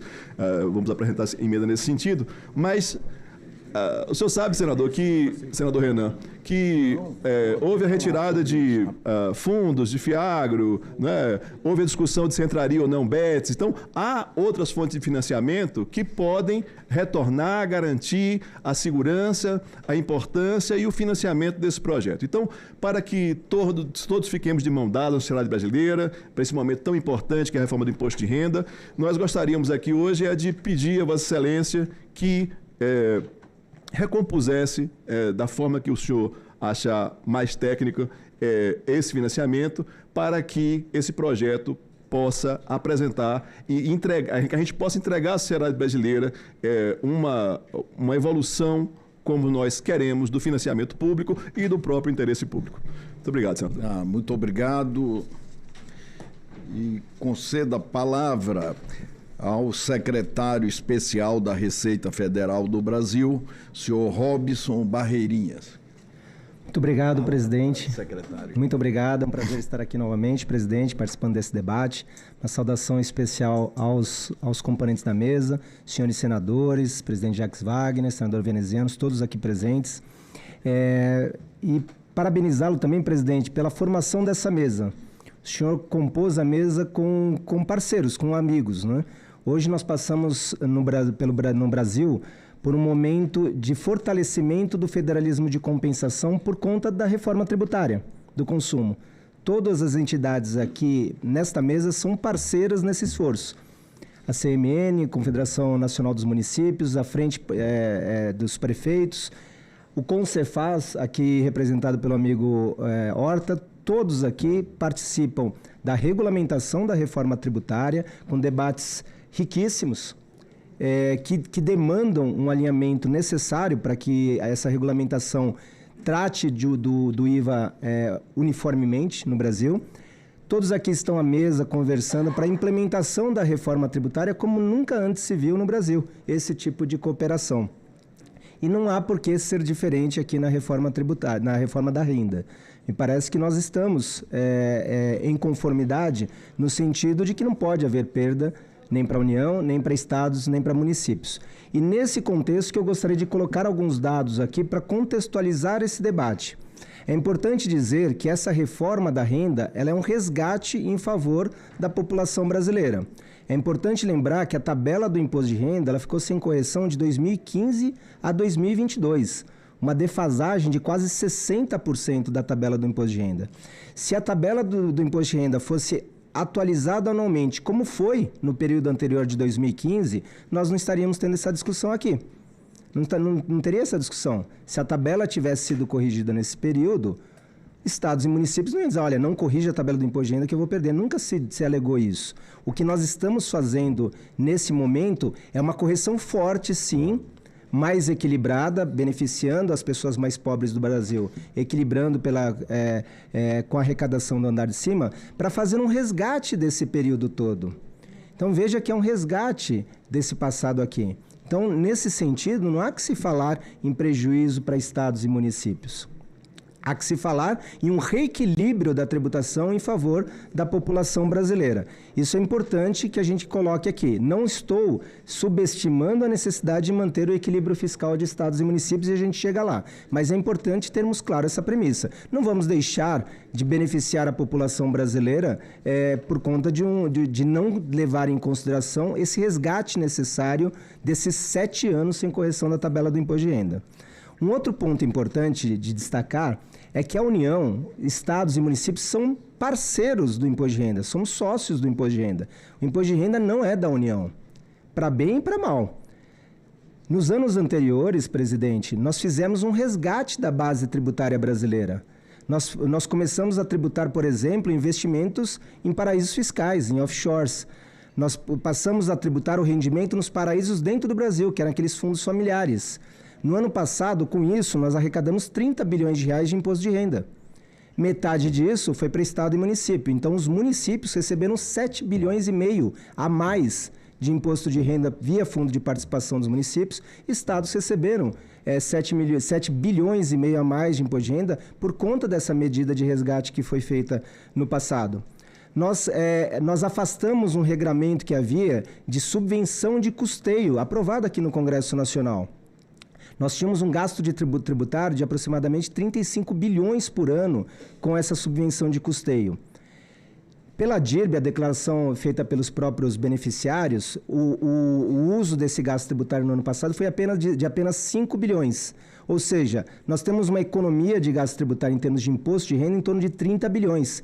Isso significa 15 bilhões a mais de imposto de renda para estados e municípios via fundo de participação. Ah, mas esses são apenas números. Não são, não. Eles são demonstrados, e eu trouxe os dados a gente até conversava antes que quem entende de fundo de participação mais é o meu amigo Rogério Seron do Tesouro. E eu peguei os dados com o Tesouro e o aumento do fundo de participação dos municípios nesse ano vai ser de 11% em relação ao ano passado. 19,7 bi já descontado o fundo para a educação. Ou seja, quase 20 bilhões a mais no fundo de participação do município. E por que houve esse aumento? Por conta das medidas do imposto de renda, principalmente, que aumentaram. Nós fizemos diversas medidas para a recuperação da base do imposto de renda, que, de novo, beneficiam estados e municípios, que são titulares de 50% desse imposto de renda. Então, não há que se falar nesse sentido também de perda. Pelo contrário, houve um grande ganho e continuará havendo esse ganho nos próximos anos, porque são medidas recorrentes. Mesmo no caso do offshore e fundo fechado, os dados preliminares da Receita mostram que esses valores se repetiram esse ano. Ou seja, não houve fuga de investidor em relação a isso. A arrecadação permanece alta do imposto de renda por conta dessas medidas. Mas mesmo assim, tudo bem, isso é passado, nós podemos dizer, já melhoramos, estados e municípios receberam 30 bilhões a mais nesses últimos anos, vão começar esse ano, mas em relação ao imposto de renda? Sensibilizados todos com esse debate, foi colocado ali na discussão toda, na Câmara dos Deputados, um dispositivo deixando claro a garantia dessa compensação para estados e municípios, caso haja de fato uma perda. E o que foi dito? Independentemente desses pontos que eu disse, independentemente do aumento de 11% nesse ano no fundo de participação, por conta de tributação de offshore, de fundo fechado, de subvenção de custeio, independentemente disso, o que diz o artigo 4º do projeto de lei? Que estados e municípios que tiverem eventualmente perda por conta da retenção serão compensados pelo aumento do fundo de participação por essas medidas aqui dentro desse projeto, né? Do imposto de renda mínimo das altas rendas. E nós estamos tranquilos de que isso é equilibrado. Mas estados e municípios vieram com uma crítica razoável. Olha, globalmente pode até haver o equilíbrio, mas pode ter estado que ganha mais e estado que tem um prejuízo. Isso pode acontecer mesmo. E eu não diria, prefeito, que são os grandes municípios que devem perder, nem os menores, talvez os médios a rigor. Os menores municípios tendem a pagar um salário que já vai ficar na faixa de isenção ou na faixa de redução. Então não teriam, podem ter uma perda até maior do que estados maiores. Estados médios, igualmente. Os estados maiores talvez sejam os que tenham menos perda, porque tem salários muitas vezes superiores a essas faixas aqui de isenção e de redução, e não teriam benefício. Mas veja que isso tem que ser visto caso a caso, conforme as folhas de pagamento de cada um. É por conta dessa variabilidade que foi colocado o dispositivo do parágrafo único do artigo 4º. Olha, se mesmo depois de tudo isso houver perda, haverá compensação trimestralmente para esses estados e municípios. Isso foi colocado a pedido de estados e municípios. E cabe a nós agora, dentro desse federalismo de cooperação, construirmos isso, que não é fácil também de calcular. Nós vamos ter que pegar cada um dos 5.000 e tantos municípios, verificar a folha de pagamento, quando era arrecadado antes, quanto foi arrecadado depois, quanto que teve o aumento do fundo de participação por conta da medida compensatória. Se houver ganho, sorte do município. Em muitos casos vai haver ganho. Se houver perda, aí o projeto prevê a compensação para esse município. Está lá no artigo 4º, parágrafo único, né? E em relação às contas, meu amigo André, depois eu posso olhar ali. A gente fez um pouco diferente a conta, não vejo dessa forma pelo menos o resultado, né? Quando se diz, por exemplo, simplificando os números, que o impacto negativo da conta de redução é 25 bilhões, e na nossa conta da Receita Federal, o impacto para município é 3 bilhões e meio na retenção na fonte e para estados 1 bilhão, ou seja, 4 bilhões e meio. Vamos arredondar para 5 bilhões, o que estados e municípios deixarão de reter. Esses 25 bilhões, eles incluem os 5 bilhões da retenção.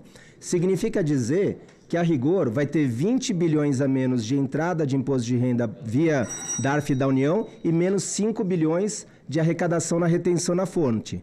O impacto, então, para Estado e município é metade dos 20 bi, né? Porque os 20 bi que entram, metade da União, metade do Estado e município, 10 bi, mais os 5, 15 bi. O que precisa ser compensado é esses 15 bi globalmente. Por isso que nós entendemos que isso é mais do que compensado pela medida lá do imposto mínimo, inclusive depois das alterações. É verdade que depois das alterações, esse espaço ficou mais apertado. E é por isso que, por conta dessas alterações, pode haver municípios, haverá estados e municípios que vão ganhar com a medida, vão ter aumento de arrecadação e pode ter, sim, estados e municípios que vão ter redução e, nesse caso, aplica-se o artigo 4º, parágrafo único, a União deverá compensar trimestralmente nesses casos aí, tá bom? Então, veja, são dados que eu coloco aqui para enriquecer esse debate, presidente. Estamos aqui à disposição para os debates e, independentemente disso, posteriormente, também à disposição para acompanhar ou oferecer mais dados aqui para os debates. Nós agradecemos ao secretário especial da Receita. Antes de passarmos à fase efetivamente dos debates, e já temos várias inscrições, eu queria só comunicar mais uma vez, como todos estão acompanhando, essa Comissão de Assuntos Econômicos do Senado está empenhada em votar rapidamente o imposto zero para quem ganha até R$5.000 e alíquotas escalonadas de 5.000 até 7.350 Este é, não tem a menor dúvida, o projeto mais importante do ano a ser analisado por esta comissão e por este Senado Federal, que não tem faltado ao país em todos os momentos em que teve em debate, em discussão, em apreciação o interesse nacional. O Senado verdadeiramente se posicionou em sua defesa. O que não significará dizer que no cumprimento do nosso papel, da nossa missão constitucional, nós vamos fechar os olhos para inconstitucionalidades. Aqui, efetivamente, não passará nada inconstitucional, senão nós estaríamos abrindo mão verdadeiramente do exercício funcional a que todos estamos obrigados a cumprir em função da Constituição Federal. Então, essa discussão, se vai ter emenda, se não vai ter emenda, é uma discussão superada. Se tiver que fazer emendas, nós vamos fazer emendas sim. Apenas nós não cogitamos a volta deste projeto para a Câmara dos Deputados, porque lá, na Câmara dos Deputados, esse projeto, lamentavelmente, se viu como instrumento de chantagem para se colocar na ordem do dia da casa projetos que não têm nada a ver com as prioridades da sociedade. Durante várias oportunidades, o próprio relator do projeto colocou que não votaria o projeto antes de votar a PEC da blindagem e depois de votar a anistia, onde chegou a votar até a urgência antes de apreciar o projeto. Então, o que nós pudermos fazer para que esse projeto não volte para a Câmara, onde teve uma tramitação atípica, nós vamos fazer. O que não significará dizer que nós não vamos fazer emendas. Nós vamos fazer emendas, o regimento estabelece muitas hipóteses para se fazer emendas, nós poderemos suprimir o que foi inconstitucional, de pronto. Isso pode voltar para tramitar na Câmara, desde que modificado aqui no Congresso Nacional, mas fiquem todos certos que nós não vamos abrir mão da nossa obrigação de legislar. O Senado não pode fazer isso, muito menos esta Comissão de Assuntos Econômicos, que nesta matéria teve o privilégio de ser a comissão única em que essa matéria tramitará. Então, tem algumas coisas que precisam ser debatidas, esclarecidas. O governo, quando mandou o projeto para a Câmara dos Deputados, o governo previa a neutralidade. A mesma neutralidade que o governo está prevendo agora, depois das modificações que a Câmara fez. Ou seja, o projeto não é o mesmo, o projeto foi alterado. No projeto nós temos, inclusive, pegadinhas, várias pegadinhas. Uma delas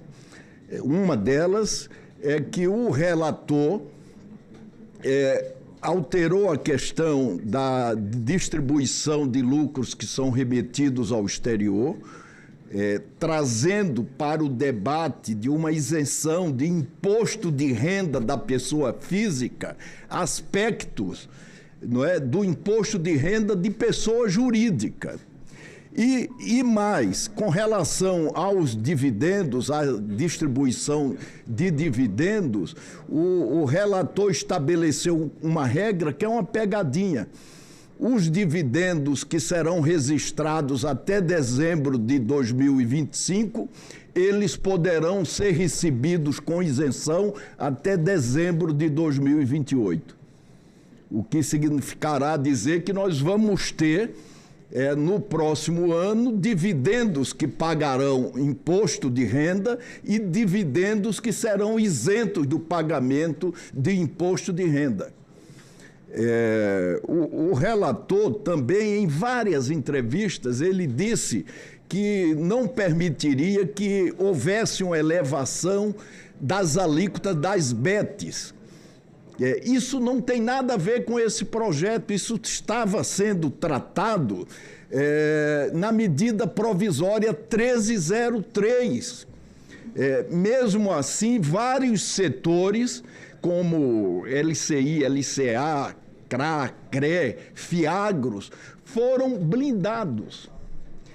Ele não blindou as BETs porque preferiu trabalhar para derrubar a medida provisória. Então, esse é um debate que está eivado de irregularidades, e o que o Senado tiver que fazer para consertar essa tramitação, o Senado vai fazer. Não faltará coragem para o Senado fazer isso. Nós queremos, evidente, colaborar. Esse é um passo significativo que se dá, mas não significa dizer que nós vamos fechar os olhos para inconstitucionalidades. Não fecharemos. Nós temos já alguns inscritos, deixa eu ver aqui. Já inscritos o senador Veneziano e o senador Fernando Dueire. Eu tenho a satisfação de conceder a palavra, em primeiro lugar, ao senador Veneziano Vital do Rio. Muito obrigado, senhor presidente. Com a palavra, Vossa Excelência. Muito grato. As minhas saudações a Vossa Excelência, aos nossos companheiros, senador Messias, senador Fernando Farias, senador Dueire, ao senador Jacques Wagner, que foi cumprir obrigações suas na condição de líder, em razão de um debate que também estamos a ter na Comissão de Constituição e Justiça, mas dizia que voltará logo em seguida. Eu quero saudar de forma muito efusiva nosso companheiro MDBista, prefeito da nossa amada capital do Rio Grande do Sul, prefeito Sebastião Melo.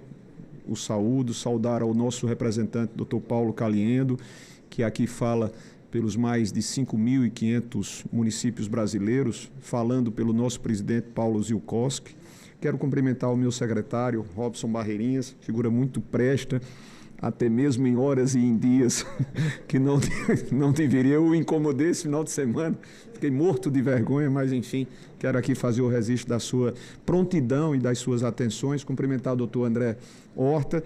Presidente, eu vou fazer algumas observações, até porque esse debate se deu tanto com a sua preocupação, quando chegar às suas mãos acertadamente para relatá-lo, com a sua experiência, com a sua rigidez de propósitos, se prontificou de rapidamente trazer, pós 4 audiências que nós estamos a ter, no caso hoje a terceira, para que nós façamos um projeto levando-se em conta uma preocupação que é exatamente a de que milhões de brasileiros estão na expectativa de poder vê-la iniciativa já em plena vigência para o ano de 2026, mas sim que nós nos permitamos fechar os olhos e deixemos de identificar graves, inclusive pelas suas colocações, graves situações que foram geradas e produzidas na Câmara dos Deputados.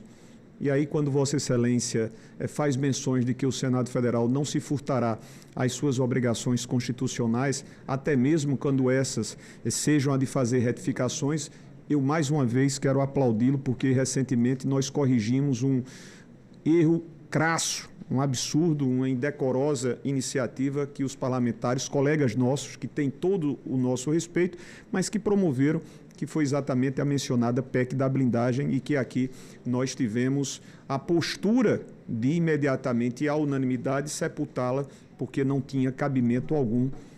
Afinal de contas, foi uma agressão evidenciada na face da sociedade brasileira.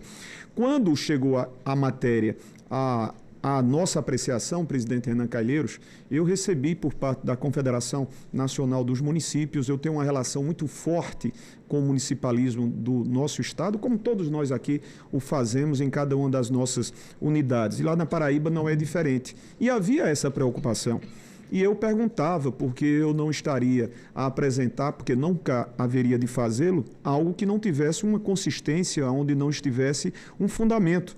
E a primeira pergunta foi a de que vocês podem me trazer fundamentos que mostrem a viabilidade dessa emenda, a pertinência e a oportunidade dessa emenda.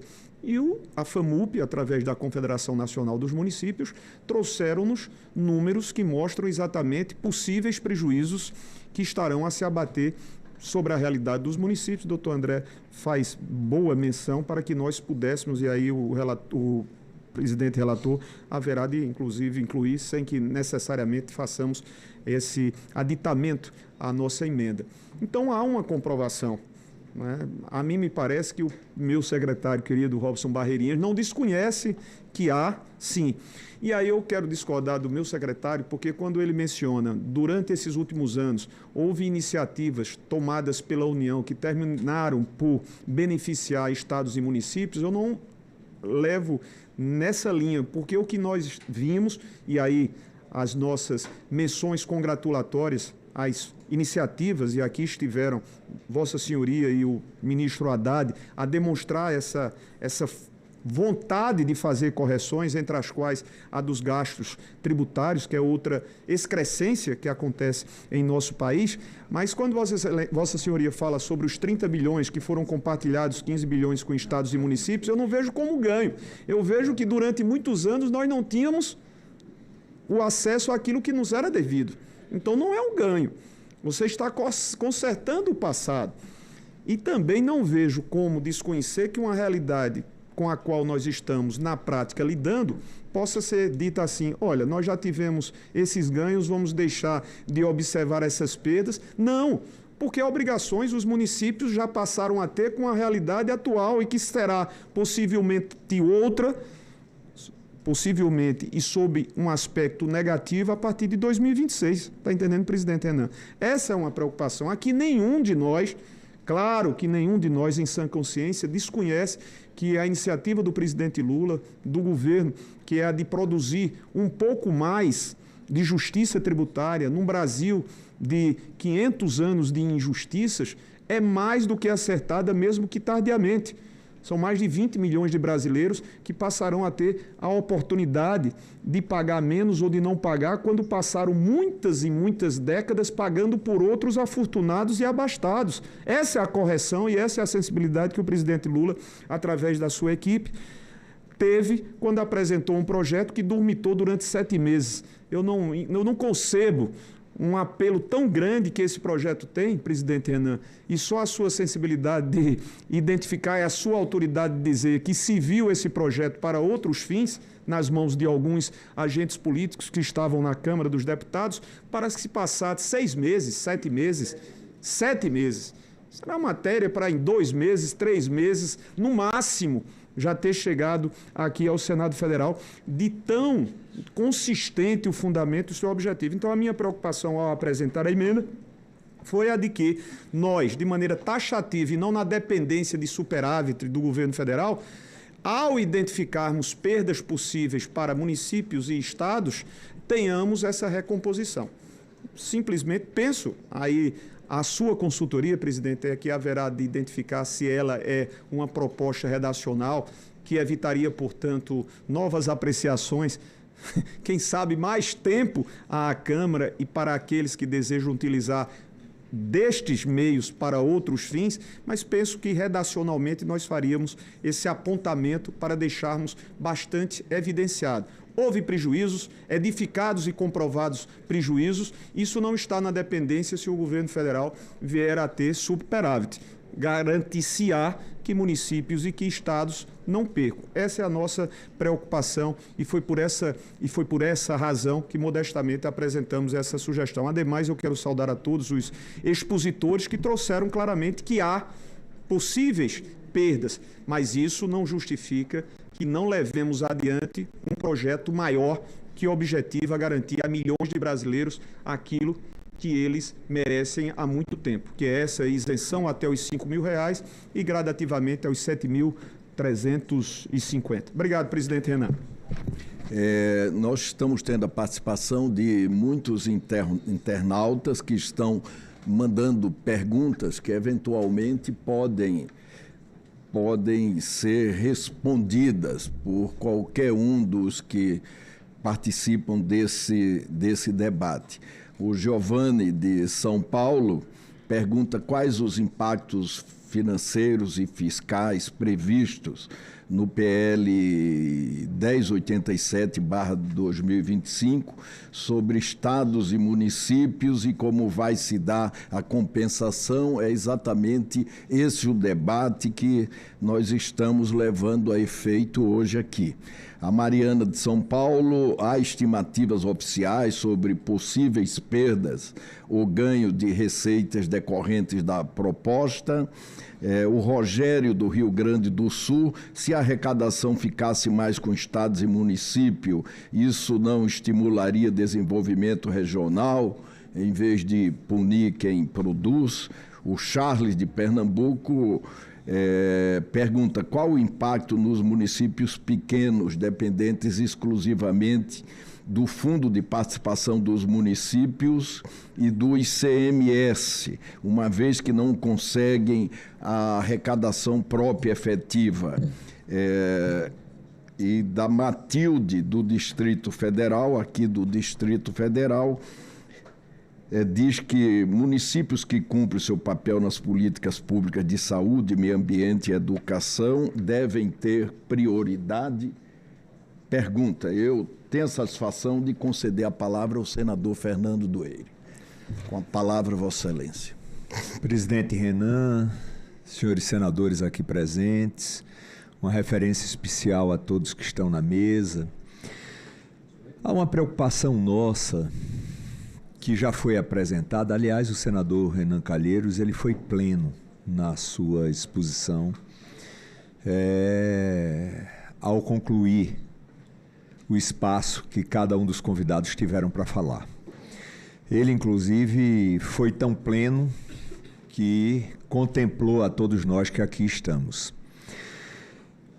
É um absurdo, senador Renan Calheiros, que o relator na Câmara tenha passado 7 meses com a matéria de tamanha importância para o país, com a prática, eu diria, pouco republicana.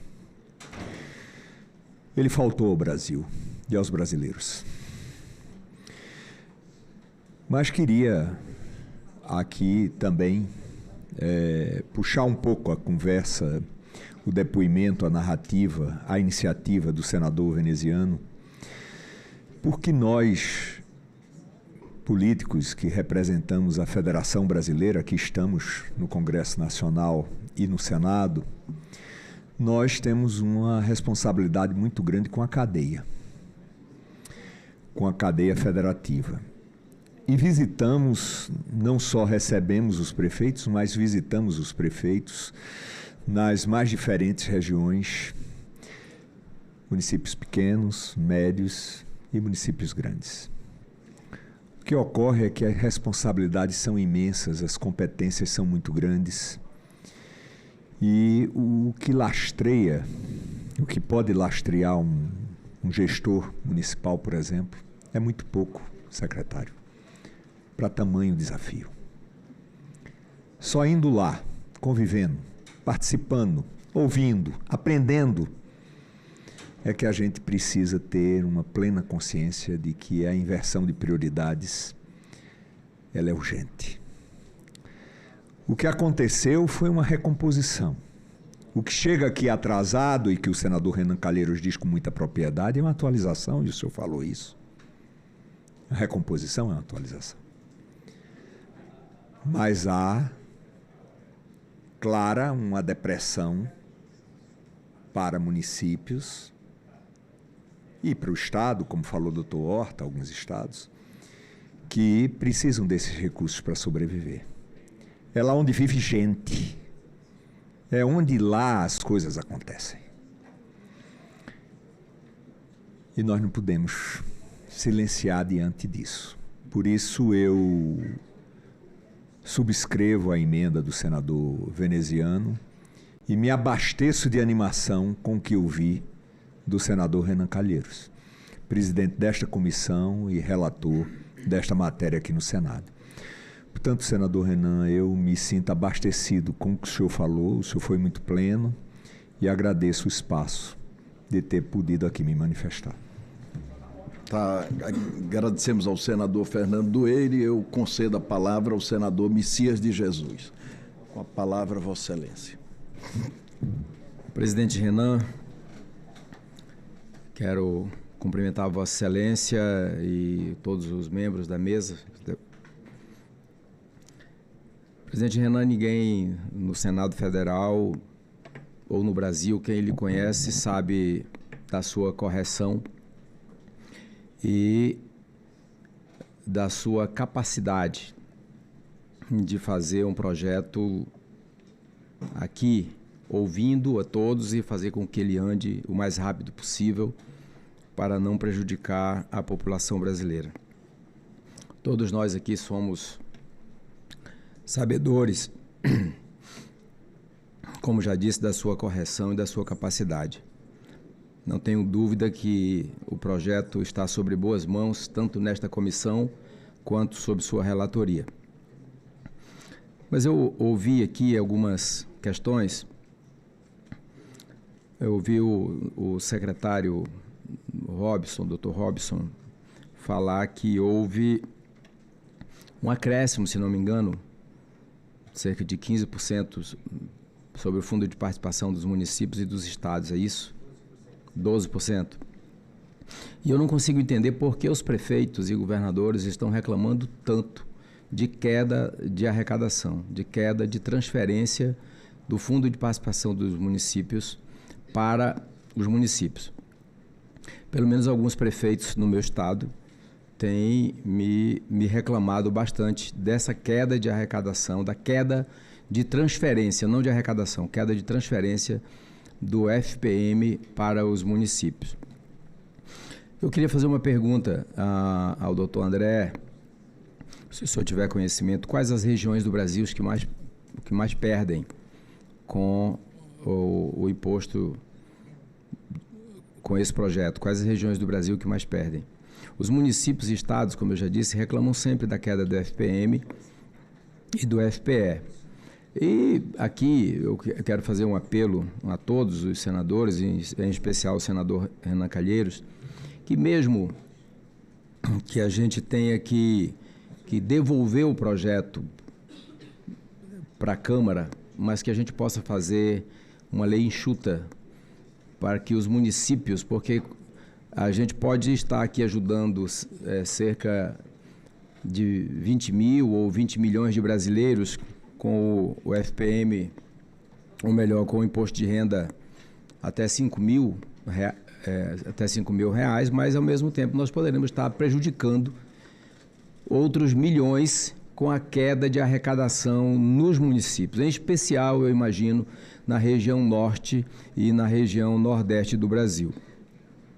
É um apelo que eu faço, e talvez a emenda do senador veneziano, ou talvez a sugestão dada aqui pelo doutor André, possa ser, através de uma emenda de redação, ser acrescido e não ser devolvida à Câmara dos Deputados. Quero cumprimentar todos os membros da mesa e dizer que é uma satisfação muito grande estar aqui com os senhores. É isso, presidente Renan. Com a palavra, André. Senador Messias, muito obrigado pela oportunidade de intervenção. De fato, quando o projeto vai incidir, retirar a folha e o imposto de renda propriamente dito, porque a parte da União tem distribuição de FPE e FPM, né? Na hora de compensar e quando vai crescer a arrecadação compensatória, então termina havendo um certo equilíbrio, porque a compensação também virá via FPE e FPM. Pelo menos no bojo do projeto, pelo menos naquilo de receitas e de ganhos e perdas que o projeto tem. Isso que o senhor está chamando a atenção, que é extremamente importante, eu quero linkar com o que o Paulo falou no início aqui, sobre a característica, senador Renan, dessa receita pública. Veja, a gente não está falando aqui na perda, da retenção dos salários, a gente não está falando aqui de perda de repasse. O que essa tese do Supremo disse foi que os estados e municípios têm titularidade sobre essas receitas. Então, para que serve essa categorização, esse aquilatamento, né, dessa receita pública pelo Supremo? Serve para algo que não é abstrato, algo que é essencial para a gente interpretar a Constituição e, quero crer, na construção legislativa, que é o Pacto Federativo. O Pacto Federativo precisa ser observado quando se altera, quando se mexe nas questões tributárias brasileiras, né? A primeira coisa que a gente tem que sopesar, quando você tem a reforma de 67, quando você teve a reforma de 88, né? O Pacto Federativo sempre esteve ali presente. É isso que a gente precisa pensar para o povo brasileiro, para que esse projeto, senador Messias, ele não entregue com a mão e reduza a sua vantagem com outra, né? Vamos dar um pouco mais de dinheiro à população, louvável, todos nós apoiamos, é isso. Mas, em compensação, não vai ter mais um posto de saúde, as estradas vão ficar um pouquinho... Porque assim, não tem o que fazer, né? Se vai haver perda, né? E apresentamos aqui as perdas, quero fazer um adendo sobre essas perdas. Há uma pequena diferença entre relação aos nossos números e da União, porque na União, quero crer, eu estava conversando com os economistas que vão falar aqui quinta-feira, tem 2 deles são amigos meus, né? A gente estava batendo os números do Concefaz com os números deles, é mais ou menos os mesmos, né? Não diverge muito. O da União, no cálculo da União, Barreirinhas, quero crer que não foi, talvez, conveniente cotizar os aposentados, né? Os servidores públicos efetivos foram mais cotizados do que os aposentados. Então, há uma pequena diferença entre o cálculo que a gente fez, mas o senador vai ver na audiência de quinta-feira que os números são mais ou menos esses que a gente está trazendo, pelo menos o que a gente calculou com outros atores em relação a isso. Então, veja, estamos aqui apoiando, né, o projeto, meu amigo Barreirinhas, excelente que está aqui, o projeto do governo é excelente que está por aqui, mas a gente pode aperfeiçoar isso aqui. E eu fico enternecido de ouvir aqui o senador veneziano, o senador Fernando que saiu, Vossa Excelência, e principalmente o presidente Renan, né, que ele está absolutamente comprometido com isso. Isso é extremamente importante, porque vamos tornar esse projeto, vamos entregar o melhor projeto de imposto de renda que a população brasileira merece. Vamos entregar sem descontos, sem desvantagens. Vamos aprimorar essas vantagens. Então, nesse sentido, essa luta que Vossa Excelência está trazendo, senador Messias, é extremamente importante para o cidadão brasileiro, né? Garantir que essas compensações sejam mantidas agora com a aprovação desse projeto. Senador Fernando Farias, com a palavra, Vossa Excelência. Obrigado, senador. O projeto é muito bom, né? Eu sempre tenho aqui nas audiências dito isso. E uma coisa hoje é que os municípios nem os estados não podem perder. O André falou aí sempre de imposto de renda de pessoa física, 27,5% por aí. Então, há algum problema de taxar as BETs, taxar as fintechs, para ao menos ela chegar junto dos bancos? Eu não estou dizendo as fintechs pequenas, fazer uma escala aí. Como é que seria isso? Eu queria uma explicaçãozinha de vocês. Em fintechs pequenas, tudo bem, mas as fintechs grandes, que devem ter umas 4 ou 5 por aí, que já são maiores do que muitos bancos grandes, né? E isso ser carreado para suprir essa parte de municípios e dos estados? Com a palavra... Senador, muito obrigado pela pergunta. Eu fiz questão de, no final da intervenção, trazer aqui o mais importante para a gente nesse projeto, que é a garantia dos recursos que vão garantir a compensação. Porque essa emenda importantíssima que o senador veneziano está trazendo, que sejam compensados os estados, ela só funciona se a gente tiver o recurso. Não adianta jogar isso no Orçamento Geral da União, não adianta isso aqui você bater ponto a ponto, né? E aí a gente depender aí de calendas do Orçamento Geral da União. Interessante que o projeto seja rígido, que o projeto seja completo, né, nisso aí. E essa pequena margem que estava lá no projeto inicial, ela é garantidora disso. Então, para isso, é que os estados estão aqui trazendo apoio para o senador Renan, para que essas fontes de compensação que foram eventualmente desidratadas, né, que na inteligência do senador, sejam recompostas de forma a garantir os estados. Foi por isso que citei todas, que eu inclusive li na entrevista do senador Renan, né, do jornal. Olha, ele falou LCI, LCA, CRA, FIAGRO, BETS, né? Qual é o conjunto aqui que garante isso? Nós estamos aqui apoiando qualquer iniciativa nesse sentido. Todas essas são boas. Né? Toda reversão que haja, ou inclusão, conforme o caso, né? Todas essas são boas. A questão é que haja esta compensação. Se, isoladamente, essas discussões, né, talvez merecessem depois desse projeto, né, uma atenção maior, isso aí é uma outra coisa. A questão principal para a gente aqui, para os estados hoje, é garantir que exista, senador, essa fonte de compensação.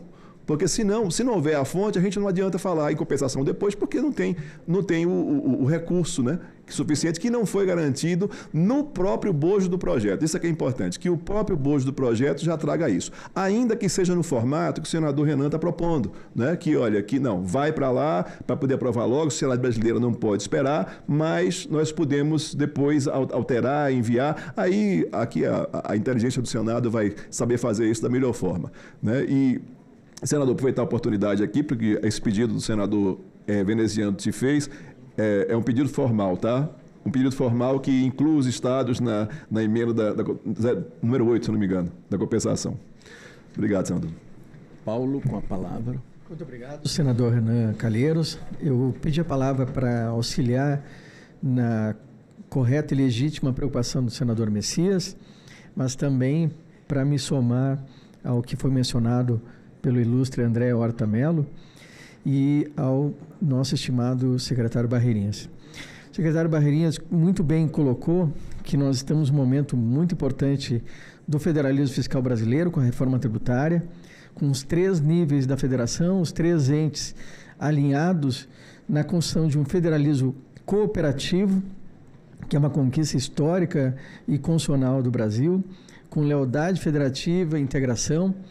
E só temos a elogiar essa iniciativa da Receita Federal, da CERT, da Secretaria Extraordinária da Reforma Tributária, e mencionar que, naquele momento, nós criamos soluções para temas muito difíceis. Talvez aqui, na reforma da renda, nós possamos também buscar, naquele espírito, algumas soluções. Naquele momento, nós pensamos nas possíveis perdas de municípios e estados e cogitamos de um seguro receita aos municípios e aos estados pelas perdas que possivelmente pudessem advir. Essas compensações foram pensadas de forma institucional e não vinculadas a uma discricionariedade em relação às receitas ou superávites. E, portanto, poderíamos pensar aqui, por isso somamos a proposta de emenda, e o presidente Paulo Zilkowski assim menciona de forma expressa, em apoio à emenda 8, porque estabelece esse mecanismo institucional de compensação. E também gostaria de mencionar, senador Renan Calheiros, senador Messias, que não estamos aqui a debater a desoneração do imposto sobre a renda da pessoa física, não estamos questionando se haverá prejuízo em relação ao fundo de participação dos municípios ou dos estados. Isso não cremos, inclusive, pelos nossos números, que haverá uma perda, mas há uma certa neutralidade na compensação. Não questionamos também em relação ao ICMS, ainda mais porque nós cremos que a reforma tributária trará ganhos à grande maioria dos municípios no Brasil. O nosso questionamento, ele se limita tão somente ao imposto de renda retido na fonte, que é, como diz o texto constitucional e como reafirmado pelo Supremo Tribunal Federal e mencionado também pelo ilustre André Horta Mello, ele é de pertencimento aos estados e aos municípios. Então, é tão somente em relação a essa receita, que é dos estados e dos municípios, que nós verificamos que poderá haver uma perda que foi conquistada no Supremo Tribunal Federal. E nós não somos contra o projeto, somos a favor do projeto, mas a única questionamento que nós trazemos aqui, que é, se porventura ocorrer perdas, que essas tenham um mecanismo institucional de recomposição. Muito obrigado, senador Renan Calheiros. Senador Fernando, com a palavra, continua. Que essa perca, ela não seja baseada na pessoa física do imposto de renda, que já é 27.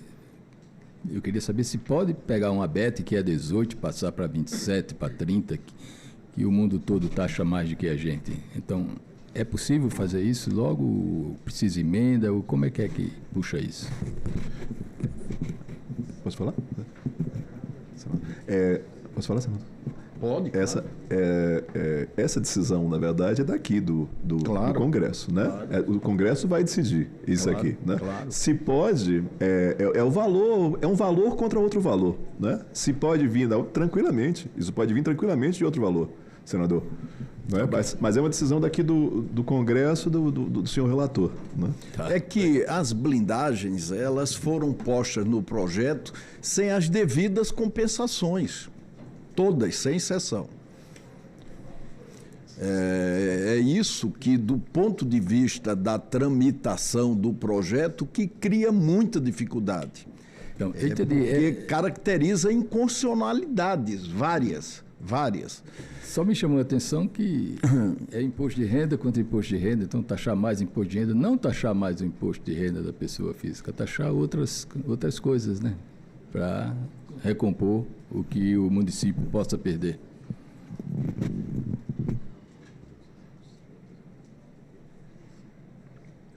O senador Fernando está colocando também essa parte retida na fonte, que serve como capital próprio. Quais são as sugestões para corrigi-la e quanto isso significa?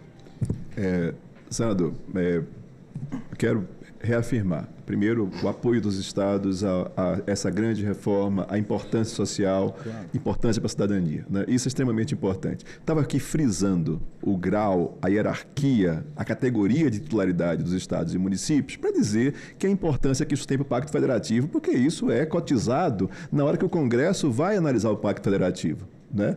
Então, essa compensação, ela pode vir, como está dizendo o senador, de uma verba de outra natureza.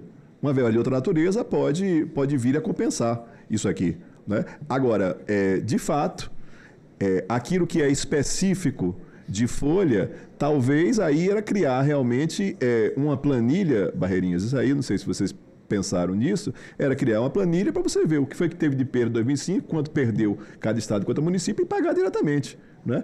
Haveria a fonte, por um lado, e depois, na hora da distribuição, haveria uma distribuição de receitas conforme e segundo as perdas que esses estados apresentarem. Aí é um formato de compensação diretamente, né? De cálculo de compensação. A gente pode envolver TCU, a gente pode envolver o próprio governo federal, pode fazer esse cálculo, ou os estados entregarem, os municípios entregarem, segundo a previsão legal. Tendo a fonte de recurso, senador, né, a grande parte da questão está resolvida, né? A questão é ter o recurso. Sem dúvida. Nada mais havendo a tratar, eu queria agradecer mais uma vez a todos que participaram desse debate. Nesta semana eu queria repetir, encerrar as audiências públicas e a partir daí nós vamos trabalhar diuturnamente na formatação do relatório, que deverá ser, sem dúvida nenhuma, um relatório real, que será apreciado rapidamente, mas o Senado fará as alterações que forem necessárias fazer. Qual o encaminhamento nós vamos dar? Nós ainda não temos uma definição, mas esse projeto que é eivado de inconstitucionalidades, essas inconstitucionalidades podem ser suprimidas, isso pode constituir um projeto paralelo que, alterado aqui no Senado, voltaria à Câmara dos Deputados, evidentemente que sem prejuízo ao projeto efetivamente que trata da renda das pessoas que ganham até R$5.000 e escalonadamente até R$7.350. Quer dizer, eu estou dizendo isso mais uma vez, não sabemos o que vamos fazer, mas vamos suprimir inconstitucionalidades e poderemos ter um desmembramento para que essas matérias que forem alteradas, mas apenas as alteradas, voltem para tramitar na Câmara dos Deputados. Eu já fui algumas vezes presidente do Senado Federal e em várias oportunidades eu tive a satisfação de desmembrar projetos, desmembrar propostas de emenda à Constituição, fazer PECs paralelas, fazer projetos paralelos e, se for necessário fazer, não temos ainda uma decisão tomada, evidentemente. Não tenham dúvida, os senhores senadores e as senhoras senadoras, que nós vamos fazer. Muito obrigado, secretário Barreirinhas, muito obrigado, André Horta Melo, e muito obrigado, Paulo Caliendo. Uma honra grande contar aqui com a presença de todos vocês.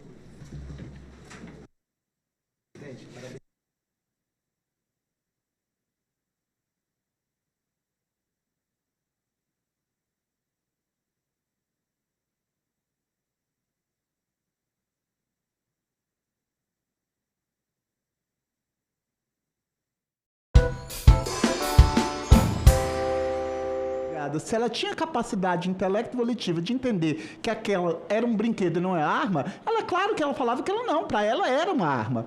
Então hoje, quando a gente amplia, e aí eu agradeço mais uma vez, não porque eu tenha apresentado isso, mas é porque isso me inquietava desde quando eu era delegado e quando eu era professor, quando eu ensinava, ia para dentro da sala de aula para explicar um roubo com causa especial de aumento de pena, e que a arma ali tem que ser uma arma própria, que é aquela que foi construída para o ataque e para a defesa. E que, às vezes, até mesmo a arma imprestável, por exemplo, sem o cão, ela desqualificava a causa de aumento de pena. Não pode. Nós temos que entender que ali foi violado o patrimônio como um bem jurídico, mas também a tranquilidade psicológica daquela vítima, que foi subjugada naquele contexto. Então, essa é a realidade. Eu agradeço as palavras, e eu acho que essa reflexão, o campo progressista como um todo, eu sempre falo isso. Olha, eu tenho minha consciência tranquila com relação à postura, com relação à segurança pública. Os colegas sabem, o senador Flávio Bolsonaro, aqui eu quero mais uma vez render terceira vez já.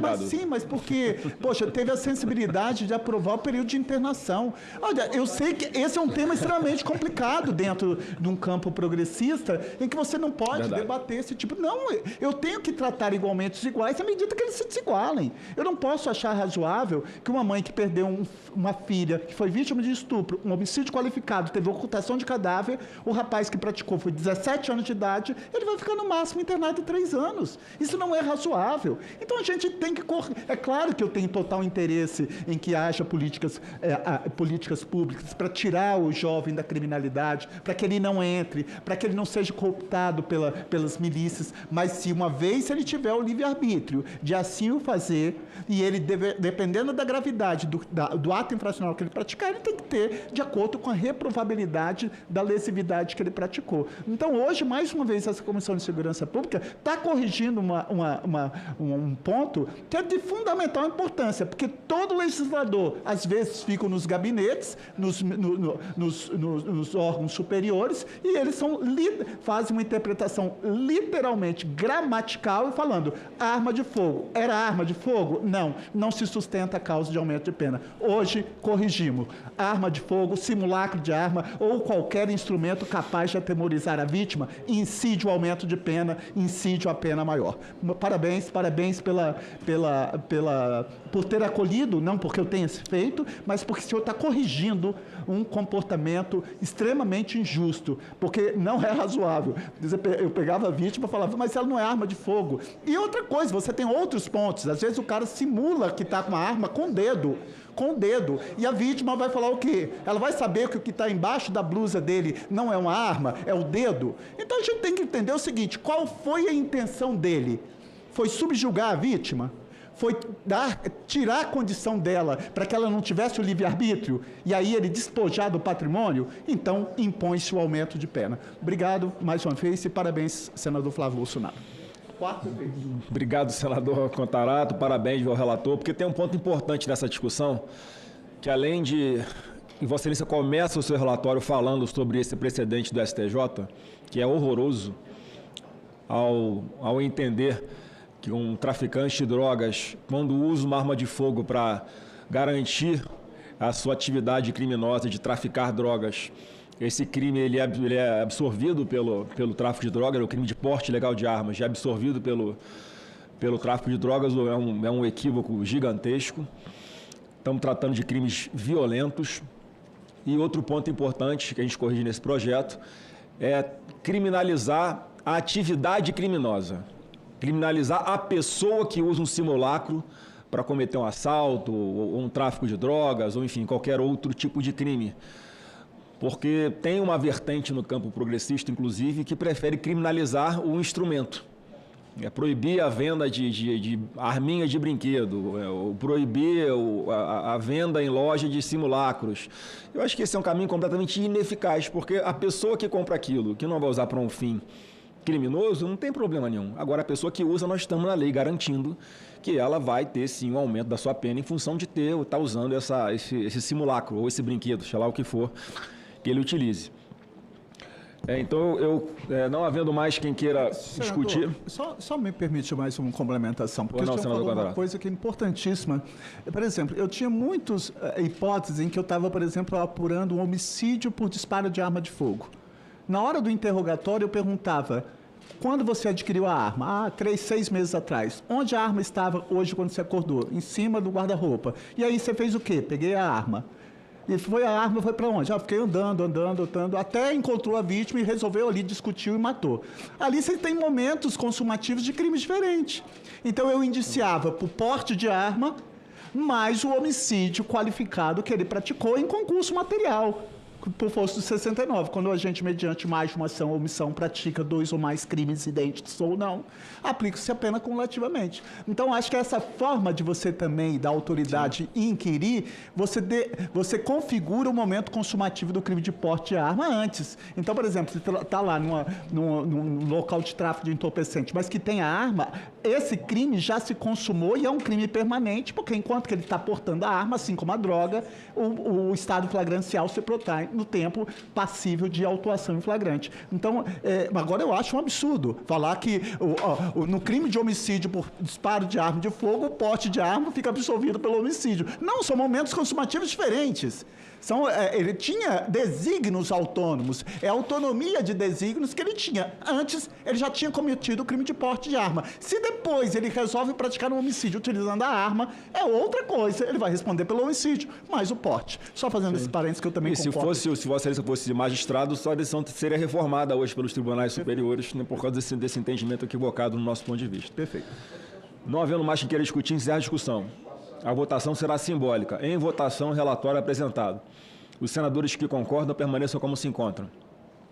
Aprovado o relatório que passa a constituir parecer da comissão, favorável ao projeto de lei 522 de 25, acolhendo as emendas números 1 e 2 oferecidas ao PL 49 de 25, nos termos da emenda substitutiva número 3 CSP e pela prejudicialidade do PL 49 de 25, as matérias vão à Comissão de Constituição e Justiça e Cidadania. Parabéns mais uma vez ao relator Márcio Vittar e ao autor, o nobre senador Magno Malta.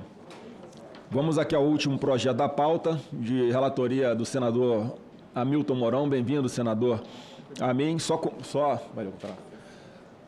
dando ciência também à comissão e a Vossa Excelência, senador Mourão, que a pedido do deputado Marcos Pereira, já está sendo designada a relatoria para Vossa Excelência do projeto de lei complementar, o PLP 128 de 2022, que trata da utilização do Fundo Nacional Penitenciário para que os recursos também sejam utilizados na formação, aperfeiçoamento, especialização e capacitação dos servidores do sistema penitenciário, bem como dos policiais penais. Então já está à disposição de Vossa Excelência, assim que estiver pronto o seu relatório. Nós pautamos aqui na Comissão de Constituição e Justiça, parabenizando o autor do projeto, deputado Marcos Pereira. Item 4 da pauta, projeto de decreto legislativo número 1 de 25, não terminativo. Sustos efeitos do decreto 12.341, de 23 de dezembro de 2024, que regulamenta o uso da força e dos instrumentos de menor potencial ofensivo pelos profissionais de segurança pública. Autoria, senador Messias Jesus. Tramita em conjunto os projetos de decreto legislativo 29 de 25, 10 de 25 e 2 de 25, respectivamente, de autoria dos senadores Flávio Bolsonaro, Jorge Seife e Magno Malta. Relatoria, senador Hamilton Mourão, relatório favorável ao PDL número 1 de 2025 e pela prejudicialidade dos PDLs números 2, 10, 29 e 29 de 2025. Observações: em 7 de outubro de 2025, lido o relatório, foi concedida a vista coletiva nos termos regimentais. As matérias seguirão posteriormente à CCJ. Passo a palavra ao senador Hamilton Mourão para as suas considerações. Presidente, senador Amin, 2 semanas atrás nós lemos o relatório, recordando que o governo, no apagar das luzes de 2024, já estando o Congresso Nacional em recesso, emitiu esse decreto, que nada mais é do que uma tentativa de regular aquilo que nós chamamos de regras de engajamento, que são adotadas de acordo com cada situação. Então, o governo buscou colocar numa forma única algo que tem que ser adaptado ao Estado, ao município e às diferentes, vamos dizer assim, organizações policiais que são responsáveis pela segurança pública. Além disso, há um outro ponto, né, que é importante destacar, que é o artigo 9º, onde ele busca utilizar o Fundo Nacional de Segurança Pública como instrumento de coerção, né? Ou seja, eu só libero o dinheiro se você seguir a minha regra. Aí não pode reclamar do Trump, né, pô? Cada um usa a coerção que tem a seu favor, né? É o calibre que puder, essa é a realidade. Então, né, eu não tenho a mínima dúvida que nós devemos trabalhar para sustar esse decreto. Ele atenta contra o federalismo, né? Impede uma melhor execução da atividade policial. Na própria semana passada, lá na Câmara de Vereadores, lá da minha cidade natal, lá em Porto Alegre, nós tivemos um incidente de uma tentativa de invasão que foi contida pela polícia da Câmara, né, na base de tiro de elastômero e gás lacrimogêneo. Então, é uma regra de engajamento que está colocada ali para o momento, né? Então, e aí, outra coisa importante era a criação de um Comitê Nacional de Monitoramento do Uso da Força. Isso aí tem toda a leitura do PT, né? É PT puro isso aí, né? Em seu estado da arte, vamos colocar. Não quer resolver alguma coisa, cria um comitê. Cria um comitê, né? Então, uma comissão. Vamos sustar esse decreto. É isso aí, presidente. Parabéns, senador Hamilton Mourão. Em discussão.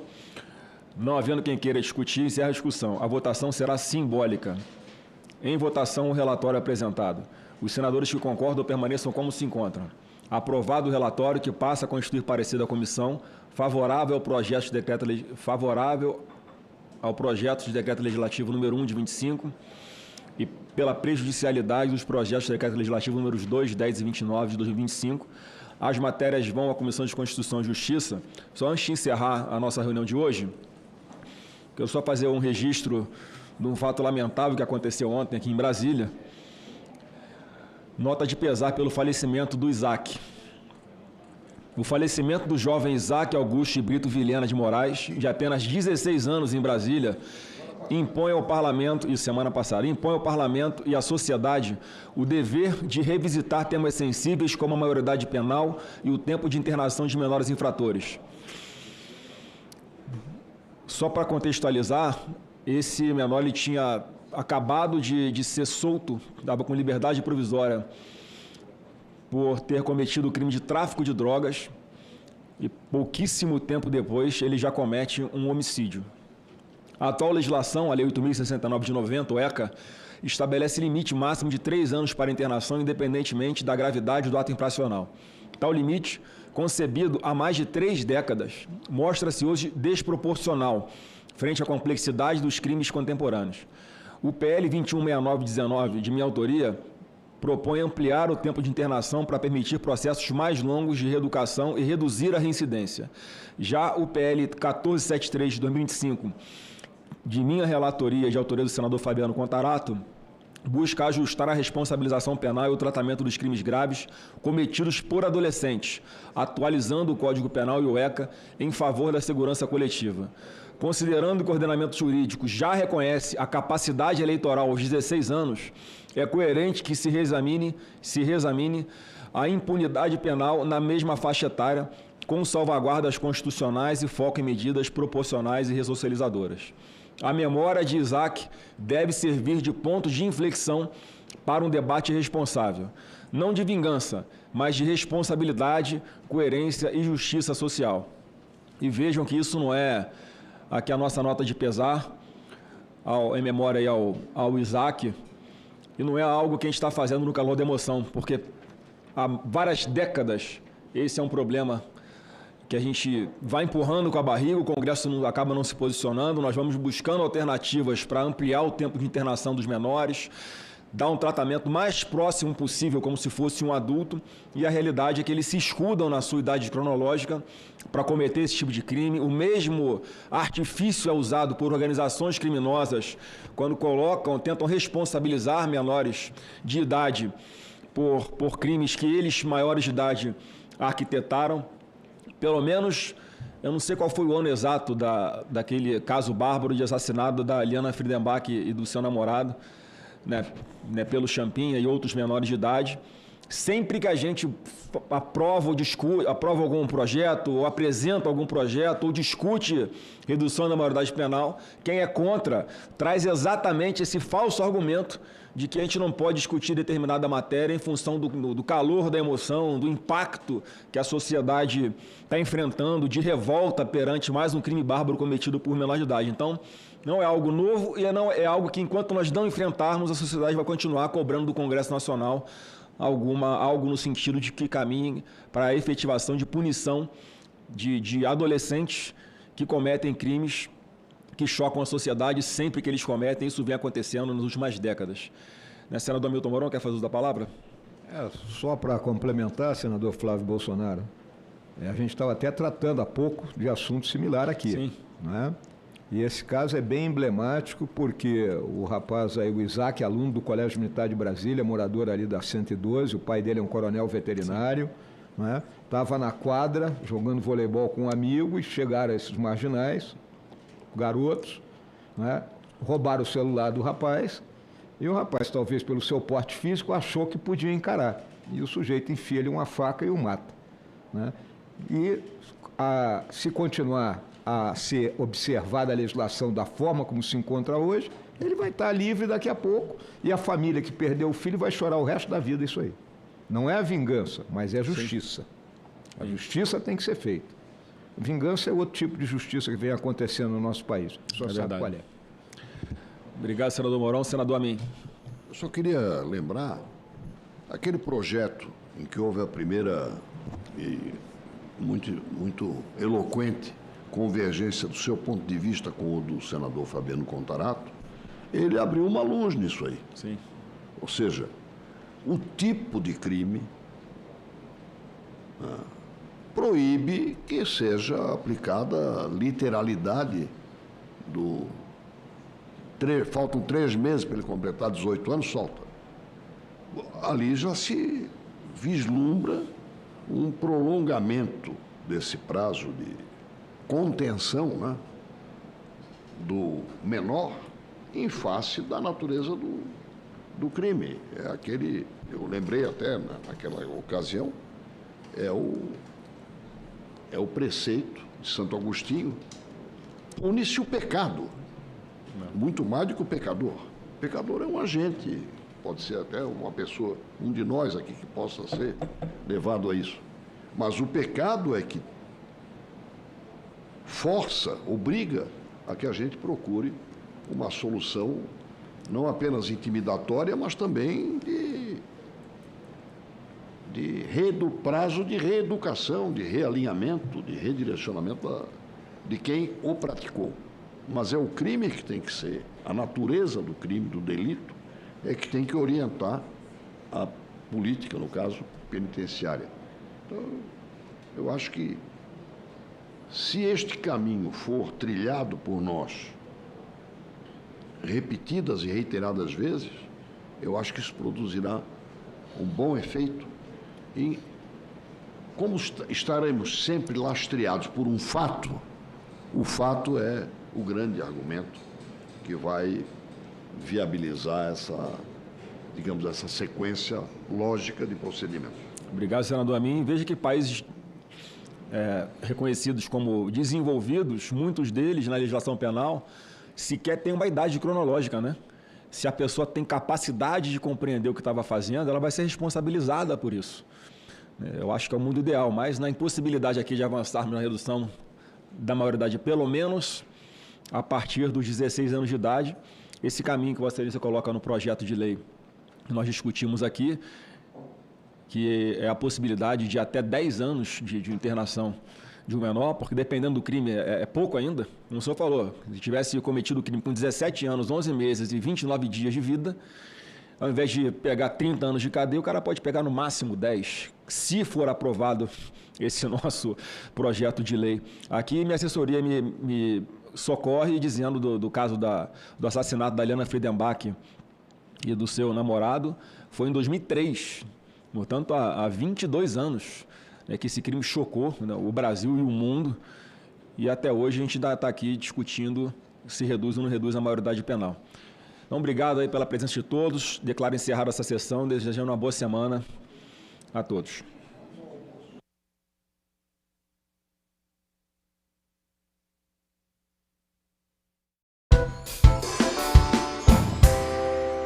Se avaliar se de fato o que nós estamos propondo vai ser eficaz para nós e para os nossos descendentes, é um legado para o nosso futuro.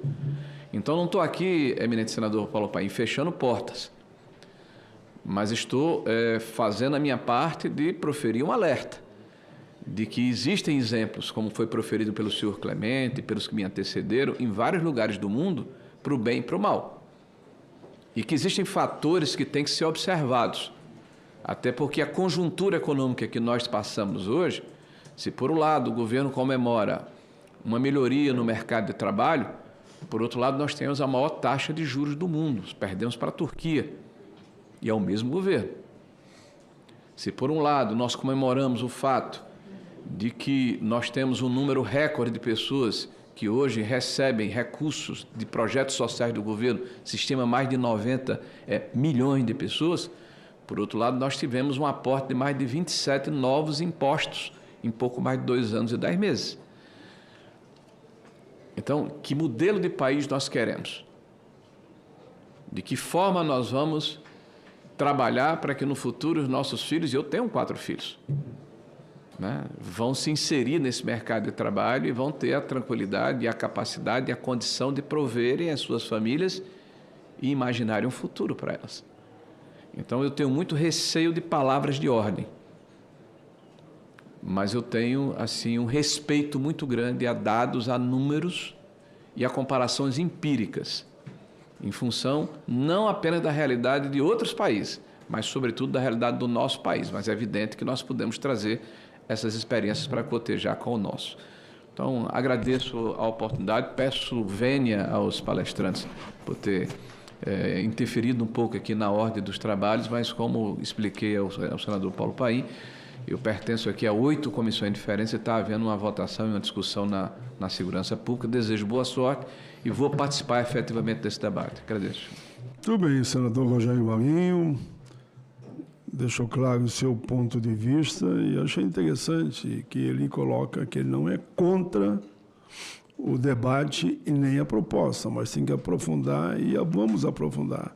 Essa é a intenção dessa comissão, sei que é do relator e também da Casa. Eu passo a palavra agora ao senador Rogério Carvalho, que é o relator, que está na mesma correria dos outros senadores aqui estiverem. Obrigado, senador Paulo Paim. Queria cumprimentar todos os expositores, todos os debatedores, cumprimentar o senador Rogério Marinho, o senador Fabiano Contarato. Em primeiro lugar, eu quero dizer que nós não temos no Brasil, infelizmente, uma consolidação maior do movimento sindical e dos sindicatos brasileiros, principalmente o setor que é o setor que representa os trabalhadores. Enquanto os trabalhadores seus sindicatos foram, de certa maneira, atacados e tiraram dele o poder e o equilíbrio que minimamente se construiu ao longo de algumas décadas na relação entre a representação patronal com a representação dos trabalhadores, o setor patronal ficou absolutamente intacto, porque para determinados setores o Sistema S é um grande fomento, ou seja, bilhões e bilhões a serviço dos sindicatos patronais e das entidades que representam o patronato brasileiro. Enquanto os trabalhadores não têm e aí uma crise do movimento sindical, que é a quantidade de demanda de negociação com uma redução a 30% da capacidade de financiamento desses sindicatos. Então, quando a gente fala em equilíbrio de negociação, nós estamos desconhecendo profundamente que esta relação, a deixar em função da negociação, nós vamos sair de 44 para 52 horas.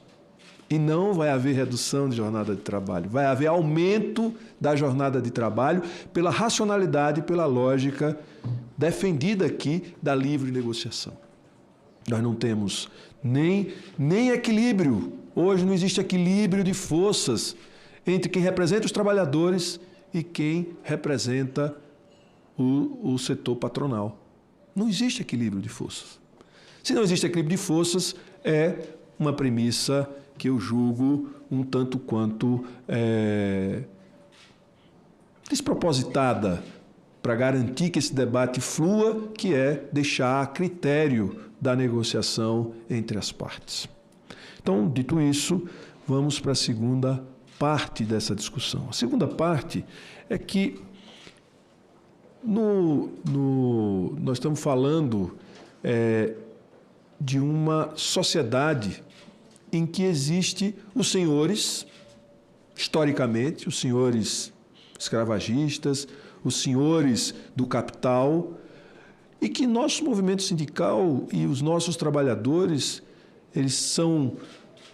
poucos são organizados, e aqueles que se organizaram já sofrem o problema das mudanças no modo de produção. Ou seja, isso abre para a gente a necessidade do parlamento e do governo ter posição. Porque se a gente for esperar pelos trabalhadores e a organização dos trabalhadores, ela está enfraquecida, propositalmente foi enfraquecida, e não é por incompetência ou por baixa qualidade dos nossos dirigentes sindicais. É porque, intencionalmente, estas casas legislativas atuaram para enfraquecer a representação sindical dos trabalhadores.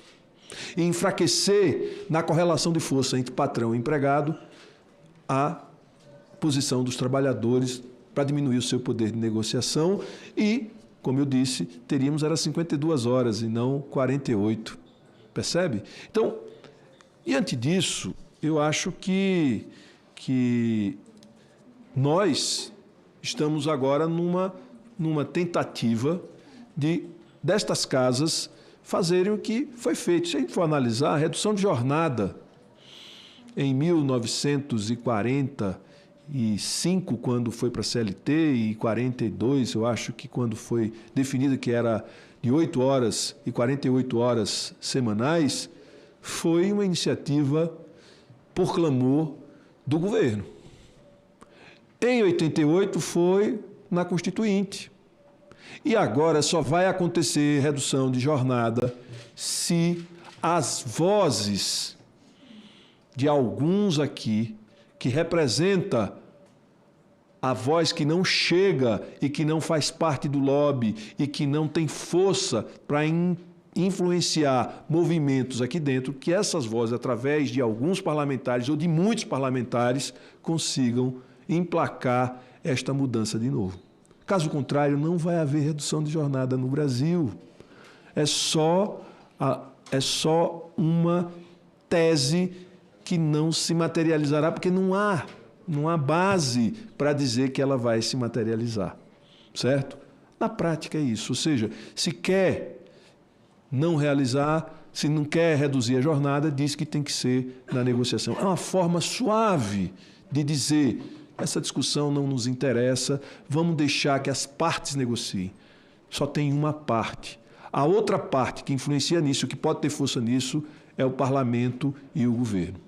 Se tiver um governo e um parlamento que assuma esta bandeira, essa pauta vai adiante. Se o parlamento não assumir, portanto, eu quero dizer, se não tivermos aumento, redução da jornada de trabalho, é porque a maioria deste parlamento não foi e não quer e não quis encontrar os caminhos para a redução da jornada. Porque representa um grupo de interesses que não permite que estas casas definam. Não é por uma questão objetiva. Não é. Nós não temos incorporação, a produtividade do nosso trabalhador é baixa. É verdade. Nós temos um excedente de força de trabalho, mão de obra barata. Por que você vai incorporar tecnologia? Por que você vai aumentar a produtividade incorporando tecnologia nos modos de produção? Se eu tenho força de trabalho abundante e barata, com jornadas enormes, não vamos melhorar a produtividade do nosso trabalhador. Não tem estímulo para isso. Estímulo é no momento em que você terá menos força de trabalho, certo? Vai precisar contratar menos trabalho, senão você vai automatizar desde um estabelecimento de prestação de serviços, certo? Até o processo industrial, até na agricultura, até na pecuária. Você vai automatizar parte do processo produtivo porque vai faltar mão de obra. E porque a mão de obra, a jornada vai ter que ser menor. Então, o processo de incorporação, e essa incorporação significa aumento de produção no setor industrial, que vai demandar uma força de trabalho, mas uma força de trabalho também com uma jornada menor e com menos extenuante. Dito isso, eu quero dizer uma outra dimensão que a gente não pensa. Quando a gente fala em redução de jornada, não tem ninguém que defenda manutenção da jornada atual que fale que isso é bom para as pessoas, que isso é bom para os trabalhadores, que isso vai melhorar a conexão social, que vai melhorar o convívio familiar. Ninguém não só fala de uma coisa, vai quebrar. Porque a gente está submetido a uma relação de força de determinado setor, que é o setor econômico, e uma necessidade, a coisificação das pessoas, e que as pessoas têm que estar a serviço a qualquer custo, inclusive da própria sobrevivência, da sobrevivência da família, da sobrevivência das relações sociais, tem que estar a serviço da produção de riqueza, que não é para todos, é para ficar acumulada com alguns. Ou seja, esse esquemão, esse sistemão que a gente ouve falar tanto e que é tão combatido, é o sistemão e o esquemão para a manutenção de privilégios. E que a gente precisa enfrentar o esquemão da manutenção e de reprodução de privilégios. E a gente só vai quebrar esse esquemão e esse sistemão que uma parte da política brasileira diz que está combatendo, mas, na verdade, é quem mais legitima esse esquemão, que é o esquemão do privilégio, da manutenção de privilégios. Porque, veja, a acumulação de riqueza não vai ficar com os trabalhadores, vai ficar com um segmento só da sociedade. Então, eu acho que a gente tem que botar um foco sobre isso. Veja só, são mais de... Aliás, a redução de jornada vai atingir mais de 150 milhões de brasileiros. Praticamente toda a população brasileira vai ser atingida por isso. Eu diria que é a maior revolução social que nós vamos ter no Brasil, depois do fim da escravidão, depois que a gente instituiu uma lei, a CLT, e depois da Constituição de 88, e depois dos governos que criou uma política de inclusão pelo direito e fortaleceu a política de direito, essa seria seria a ação mais efetiva de mudança da vida de brasileiros e brasileiras. Não tem outra. Por quê? Porque você vai mexer na vida de todo mundo. Como foi dito aqui, vai mexer nas famílias, porque vai mudar a relação interna, vai mexer com o lazer, e eu duvido e eu aposto, a redução da jornada vai aumentar o PIB brasileiro. E quer que eu lhe diga por quê? Porque outras atividades econômicas surgirão, porque mais dinheiro vai circular na economia, porque mais demandas serão geradas para esta economia, porque vai haver mais distribuição de riqueza. Quanto mais distribuição de riqueza existe numa sociedade, mais ela cresce e se sustenta economicamente. É só a gente olhar o que aconteceu nesses 2 anos e 10 meses do governo do presidente Lula. Quando distribuiu riqueza, a economia, a inflação é a menor da história de um governo, não é desses últimos governos, é da história do Brasil. A gente tem o maior ganho de remuneração e de massa salarial. A gente tem o maior crescimento econômico dos últimos tempos.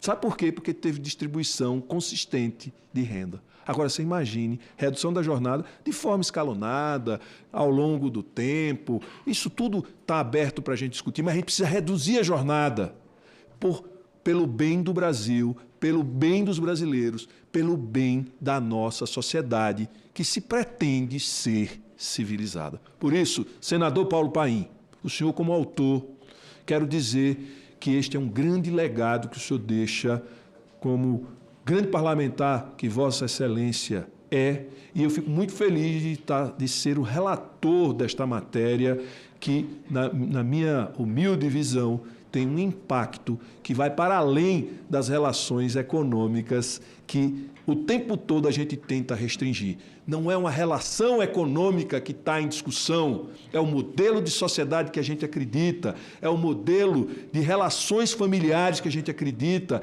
é um modelo de relação das pessoas com o ambiente onde elas vivem. Ou seja, nós estamos falando de uma política que pode mudar a forma de viver de toda a sociedade brasileira.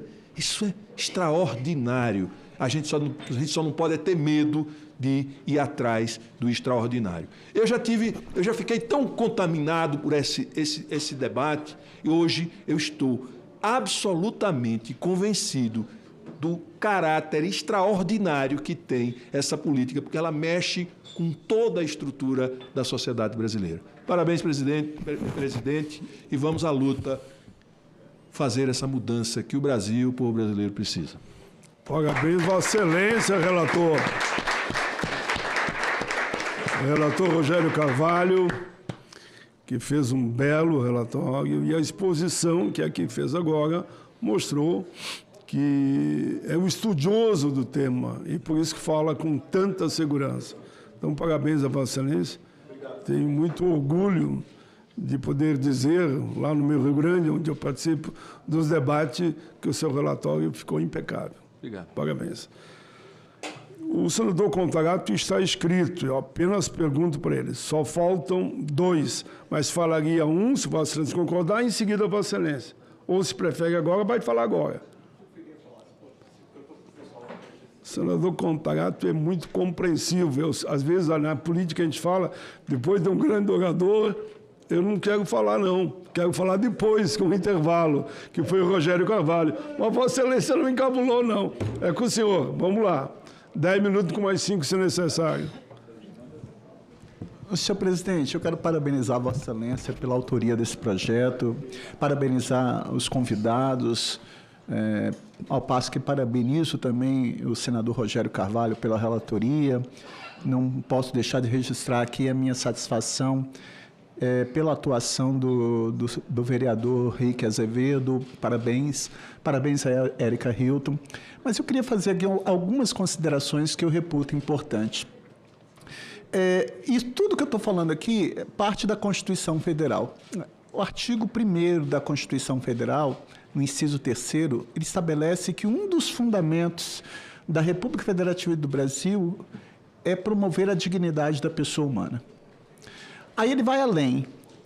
No artigo 3º, ele vem no inciso 3º e fala: um dos objetivos também do Brasil é erradicar a pobreza e reduzir as desigualdades sociais.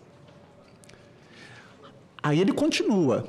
No artigo 7º, ele vai falar que a União tem que instituir um salário mínimo digno capaz de suprir as suas necessidades da família com saúde, educação, moradia, lazer, vestuário, higiene, trabalho, previdência, e nós temos esse ínfimo salário de R$ 1.518.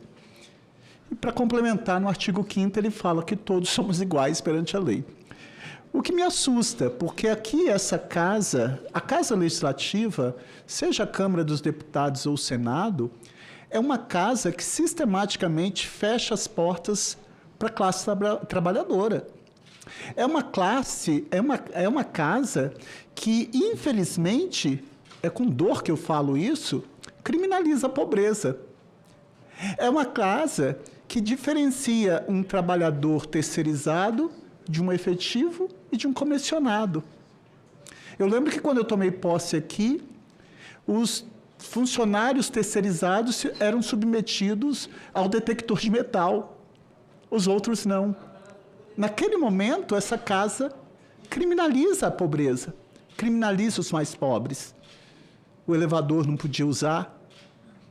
Então, é uma grande hipocrisia. E aí eu vejo aqui essa casa, com todo respeito, quando vê outras categorias estabelecendo um piso de R$15 mil para 20 horas semanais. Mas aí pode, aí não tem responsabilidade fiscal, aí o país não vai quebrar. Eu faço um resgate histórico. Com a Constituição de 88, as mulheres ganharam direito à licença maternidade. Um grande avanço. O que as empresas começaram a fazer? Não contratar mulher ou exigir atestado de esterilidade. Quantas mulheres foram subjugadas e vítimas dessa conduta imoral, criminosa? Quantas mulheres foram vítimas disso? Então, aí você vem, quando se fala, aí a mulher tem direito à licença maternidade, o país vai quebrar, as empresas vão quebrar. Por que sempre para o trabalhador essa casa arranja motivo para fechar as portas? E fecha as portas para a população preta, fecha a porta para a população parda, fecha a porta para os povos indígenas, fecha a porta para as mulheres, fecha a porta para as pessoas com deficiência, fecha a porta efetivamente para as pessoas que mais precisam. Porque é uma garantia constitucional no artigo 6º, são direitos sociais. Veja, não sou eu que estou falando.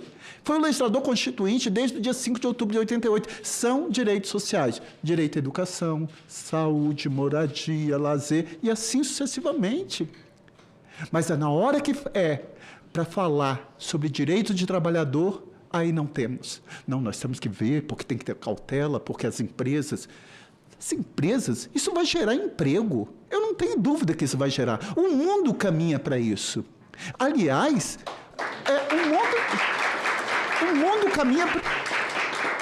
o mundo caminha para isso, e eu fico questionando, senador, com todo respeito, o senhor sabe da minha admiração e o amor que eu tenho pelo senhor.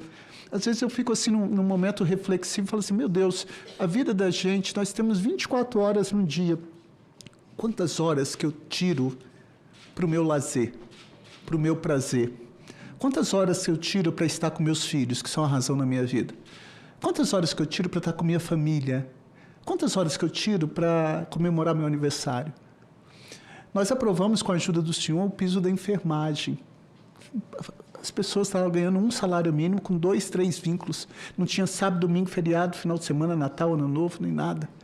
Mas aí para os grandes empresários, que têm desoneração de folha, que têm incentivos fiscais, que mais ganha à custa da classe trabalhadora, que eu ouso falar que essa escala 6x1 equivale ao crime de redução à condição análoga de escravo, previsto no Código Penal. Não tem como. Não tem. E tudo parte da Constituição.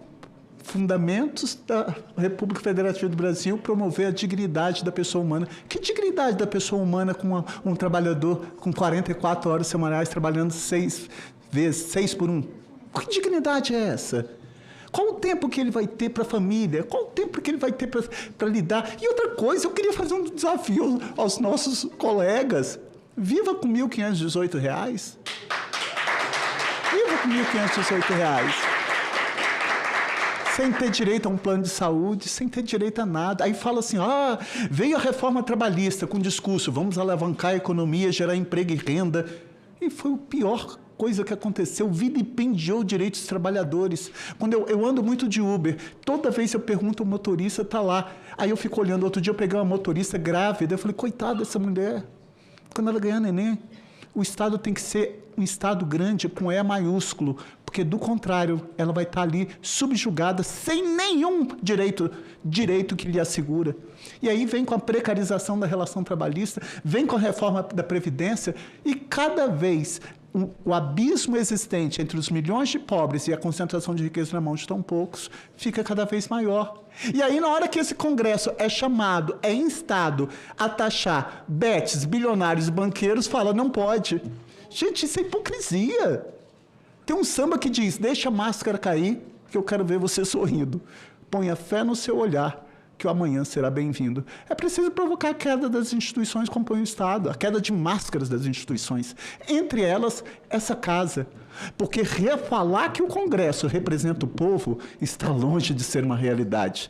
Eu queria, com toda humildade, que entrasse mais por essa porta representante maior da população preta, parda, indígena, quilombola, dos trabalhadores que ganham um salário mínimo. Senador Paulo Paim, eu não falo isso por vitimismo, eu tenho orgulho de falar da minha origem. Meu pai foi motorista de ônibus 40 anos. Minha mãe, semi-alfabetizada, desenhava o nome. Quando estudou, aí eu ouço aqui do governo que não investe na educação. Meu amigo, uma coisa que eu tenho é gratidão. No Espírito Santo eu tinha uma escola técnica quando eu passei, e foi no governo do presidente Lula que nós passamos a ter 26. Foi no governo do presidente que nós passamos a ter o ProUni, do filho poder estudar numa escola. E ele vai poder, o filho do pobre vai poder entrar e fazer um curso de medicina, sim. Porque o governo é inclusivo, porque o governo tem empatia. E eu acredito muito no líder que nós temos, um líder mundial, que é o presidente Lula, para aprovar o fim dessa escala 6x1. Porque isso é um ato de humanidade. Isso é uma reparação histórica. Eu lembro quando nós aprovamos aqui, o senhor sabe disso, aumentando a cota racial no serviço público de 20% para 30%, eu ouvi de um senador falando em meritocracia. Eu falei, senador, meritocracia é para quem? Se na largada, uns já largaram há muito tempo antes. Meritocracia para quem, se 83% das escolas públicas da educação básica não tem laboratório de ciências, 73% não tem biblioteca, não tem acessibilidade. Meritocracia para quem? Quando foi que você viu um embaixador preto assumindo um posto em qualquer lugar do mundo? Quando isso acontece, ele não está ali sozinho, ele está carregando milhões de brasileiros. Aí eu tirei, a paciente se recusa a ser atendida por médica negra. Quando um preto faz um curso de medicina, faz uma residência, ainda vai trabalhar, ainda sofre esse tipo de preconceito, discriminação racial. E isso é com as mulheres, isso é com a população LGBT, isso é com todo mundo.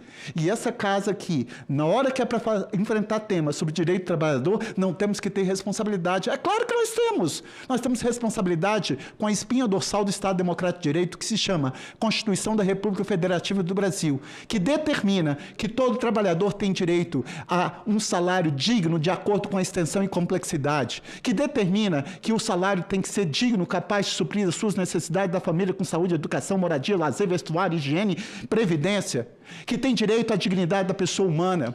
Quanto que vale? Pergunta para esse trabalhador que ganha R$ 1.518, que está na minha informalidade, qual é o momento que ele tem com a família dele? Eu acho que isso que tem que motivar a gente. Agora, eu não me deixo seduzir por esse discurso de que, não, as empresas falaram quando as mulheres tiveram direito à licença maternidade, 13º, vai quebrar o país. Claro, não quebrou e não vai quebrar. O país é rico, tem arrecadação, o país tem que parar de fazer aceno para aqueles que mais ganham, isso sim, e tem que lutar para reduzir a desigualdade. Eu finalizo aqui, senador Paulo Paim.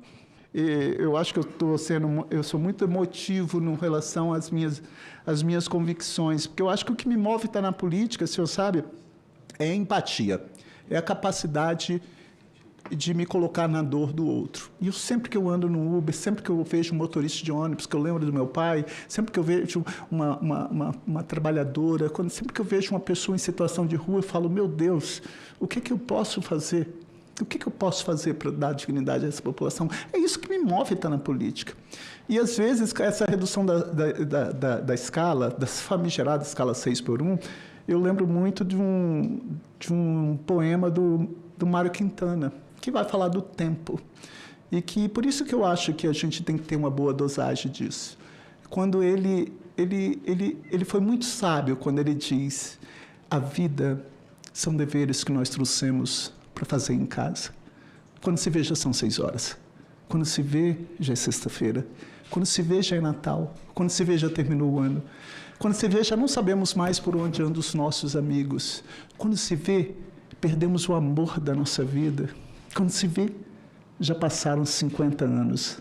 Agora é tarde demais para ser reprovado. Se me fosse dado um dia uma oportunidade, eu nem olhava o relógio. Eu seguiria em frente, iria, jogando pelo caminho a casaca dourada inútil das horas. Eu seguraria todos os meus amigos, que já não sei onde e como estão, e diria: vocês são extremamente importantes para mim. Eu seguraria o meu amor, que está há muito à minha frente, e diria: eu te amo. Dessa forma eu digo: não deixe de fazer algo que goste, devido à falta de tempo.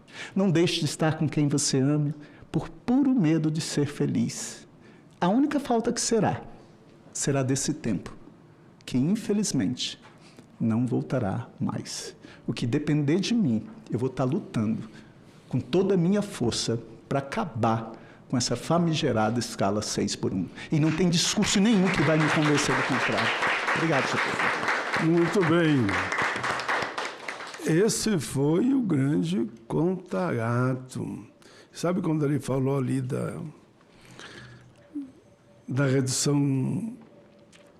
Não da redução. Quando você falou tantas coisas importantes, mas uma delas que você falou foi das cotas. E eu tenho muito orgulho de ser o autor, mas Vossa Excelência foi o relator.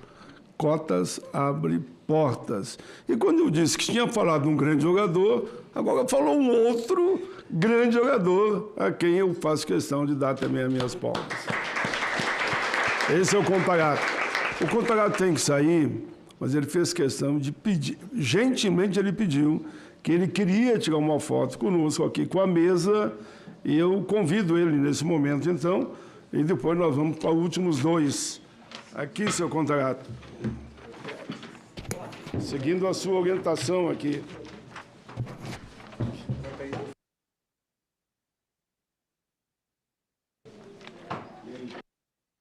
Isso.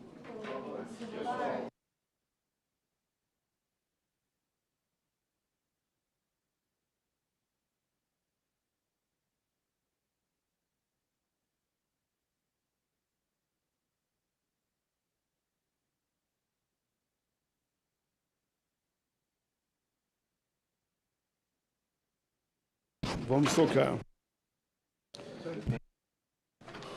Nós temos nossa foto final, todos nós juntos ainda, hein? Vamos continuar nossa audiência agora.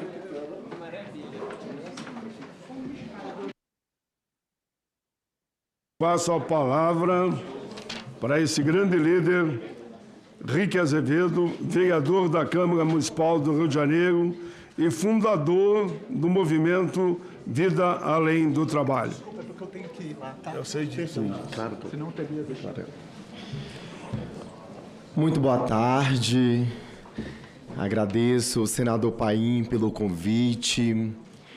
Cumprimento os coordenadores do movimento VAT, Vida Além do Trabalho, que está acompanhando pelo YouTube. Em nome do nosso coordenador Lucas Sidraque, que está aqui presente. É um debate... Cadê ele? Ele estava por aqui. Está se movimentando, mas ele está presente. Muito importante a atuação dele aqui em Brasília. Então, saldo essa casa em nome do movimento VAT e saldo essa mesa em nome do senador Paim e agradeço pelo espaço, agradeço pelo convite, agradeço por esse debate ter chegado até aqui, porque foi graças à classe trabalhadora que se uniu, que se juntou e disse: chega, chega de escala 6x1. Lucas Sidraque chegou, saudei aqui, cumprimentando o movimento VAT em nome da sua atuação. Onde é que ele tá? Eu vou pedir para ele levantar para a gente dar uma salva de palmas. Por favor. Atuação importantíssima, Lucas Sidraque. Parabéns. Bom, continuando. Sou ex-balconista de farmácia, fundador do movimento VAT, Vida Além do Trabalho, que fundei com inúmeros trabalhadores, e agora estou vereador. Mas a minha fala aqui é de um ex-trabalhador da escala 6x1 que passou 12 anos nesse regime escravocrata. É preciso ficar claro. É um regime escravocrata. Muito se falou em dados, muito se falou em economia. Eu sou os dados. Eu vivi 12 anos na escala 6x1. Eu adoeci na escala 6x1. Eu tive burnout na escala 6x1. Eu tive depressão na escala 6x1. A escala 6x1 me impediu de me formar, de ter um curso superior. A escala 6x1 me tirou o que eu tenho de direito, que é a humanidade. Eu não me sentia pertencente, eu não me sentia gente, eu não me sentia família, eu não me sentia parte da sociedade. Então, esse discurso de que a economia, ele foi usado quando não queriam acabar com a escravidão. E agora ele está sendo usado novamente para manutenção de um modelo que é resquício da escravidão. A escala 6x1, ela vem de um modelo lá de trás, quando os escravos começaram a ter liberdade, que aí tinha o domingo para descansar. Trabalhava nas lavouras as semanas inteiras, semanas e semanas, durante a semana, e no domingo tinha esse direito ao descanso. Gente, nós estamos falando de um modelo de trabalho que só permite um dia de folga. São 6 dias consecutivos, mais de 44 horas semanais. O trabalhador brasileiro trabalha mais de 44 horas semanais porque a gente precisa falar do transporte público precarizado desse país. Um trabalhador, em média, leva 2 horas para ir. Isso, alguns trabalhadores, porque eu conheço trabalhadores que levam até 3 horas para chegar no trabalho e 3 horas para voltar. Então não vem com essa conversa de que é 40 horas semanais, não. É mais de 44 horas semanais. O Congresso Nacional Brasileiro deveria ter vergonha. Deveria ter vergonha de manter essa escala presente na vida da classe trabalhadora. Aqui eu vi estudos, com todo respeito, senador, mas tem a profundidade de um pires, sem vivência nenhuma, sem realidade, sem de fato acompanhar o trabalhador brasileiro. Se todos esses senhores que apresentaram esses estudos fizer uma rotina de pelo menos uma semana comigo, num transporte público, numa cidade do Rio de Janeiro, São Paulo, BH, entre outras capitais, durante uma semana, sem motorista, transporte público, VR de R$7 por dia. Quem tem, porque alguns não têm, porque a gente sabe que o cartão alimentação e refeição não é uma obrigatoriedade.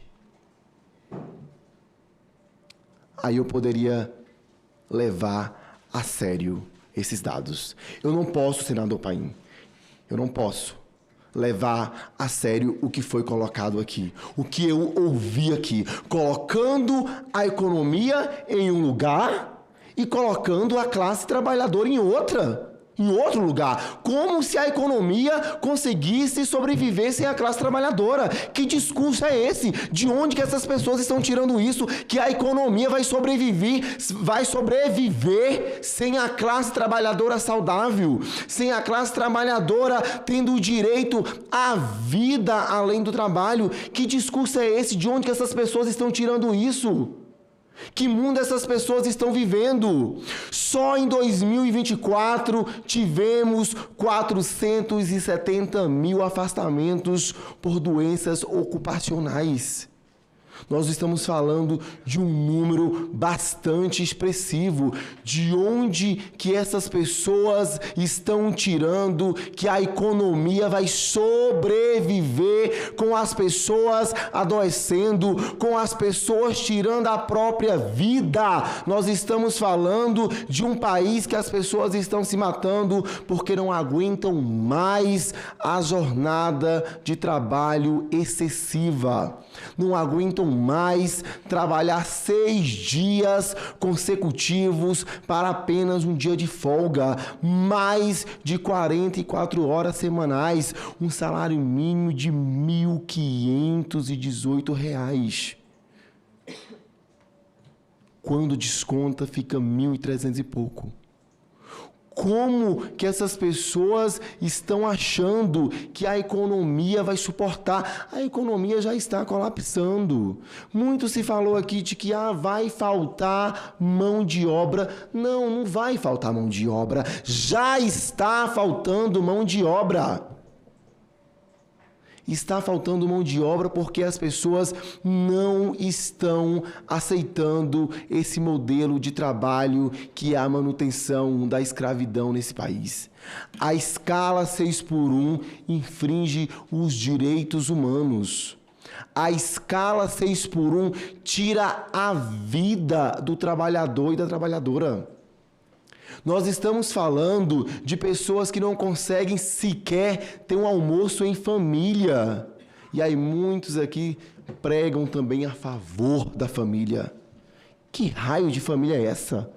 Que não pode ter um almoço, que não pode ter um jantar, que não convive. Os pais não conseguem criar os próprios filhos.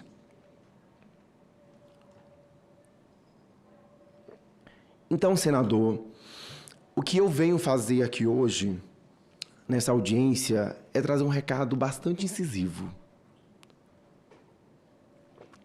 Do movimento VAT, Vida Além do Trabalho, da classe trabalhadora do país inteiro, de vários movimentos sociais, de várias organizações. A redução da jornada de trabalho, o fim da escala 6x1 vai acontecer. E isso não depende do querer de meia dúzia de deputados ou senadores. Quem comanda este país, quem sustenta este país é a classe trabalhadora.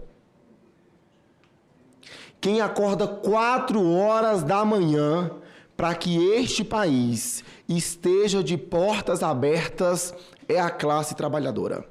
Então a gente não está pedindo favor, estamos sim dialogando, mas estamos com pressa.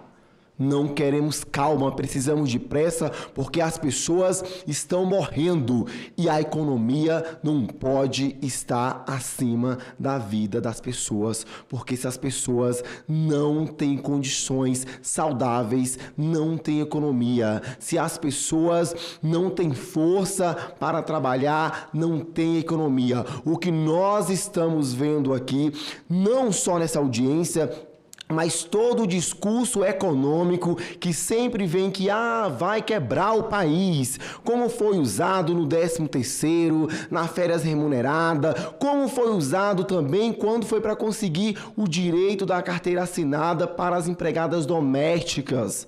Não pode, o país não vai aguentar, vai ter desemprego. O que nós estamos vendo é o mesmo malabarismo, como sempre querendo explorar e escravizar o trabalhador. Nós estamos falando de um país que está há quase 40 anos sem reduzir a jornada de trabalho.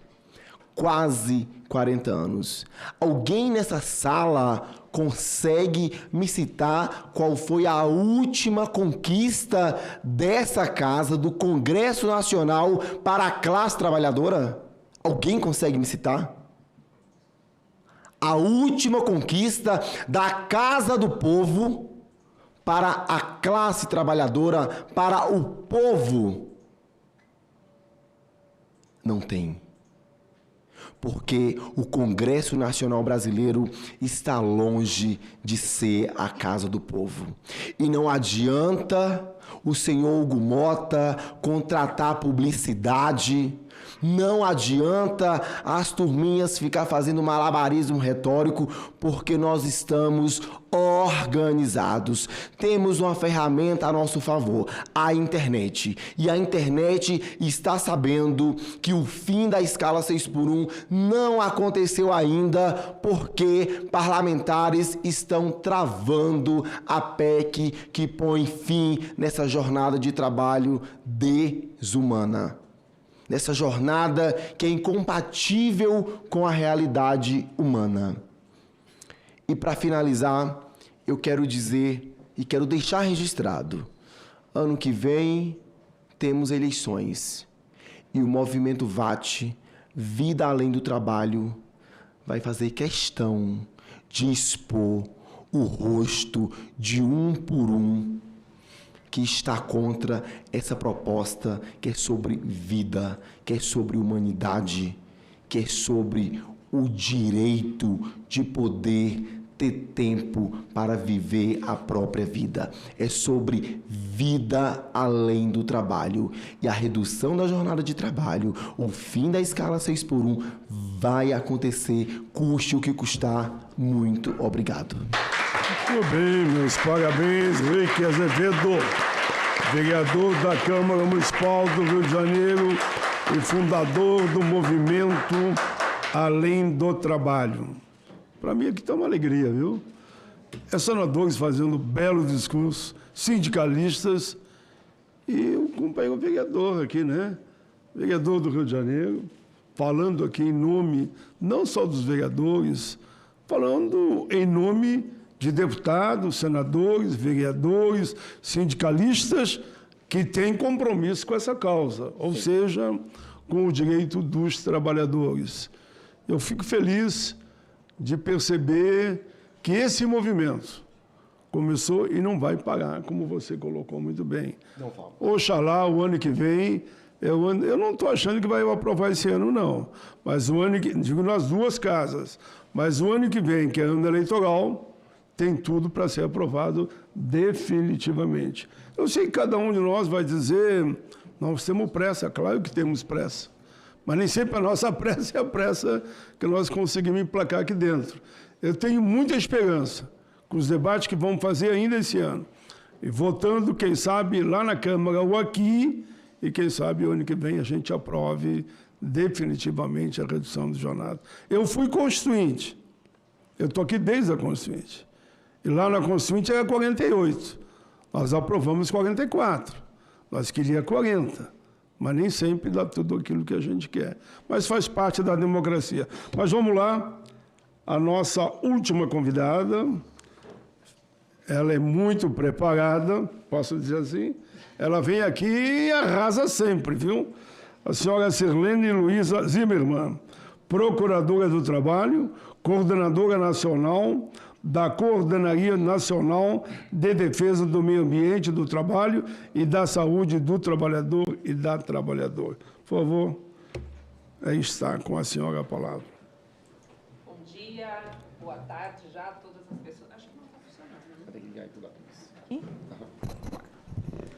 Boa tarde a todas as pessoas que nos acompanham, senador Paim. Uma satisfação poder ter acompanhado esse debate aqui hoje de manhã, né? Normalmente até o MPT chega, fala primeiro e muitas vezes já tem outro compromisso, mas como é importante estarmos aqui para acompanhar esse debate, ouvir justamente essa posição também das empresas, dos economistas, ouvir esses supostos argumentos contrários, porque a partir daí também podemos talvez aprimorar aqui esse debate, aprimorar a nossa fala e trazer outros argumentos que precisam efetivamente ser trazidos e ser considerados, sim.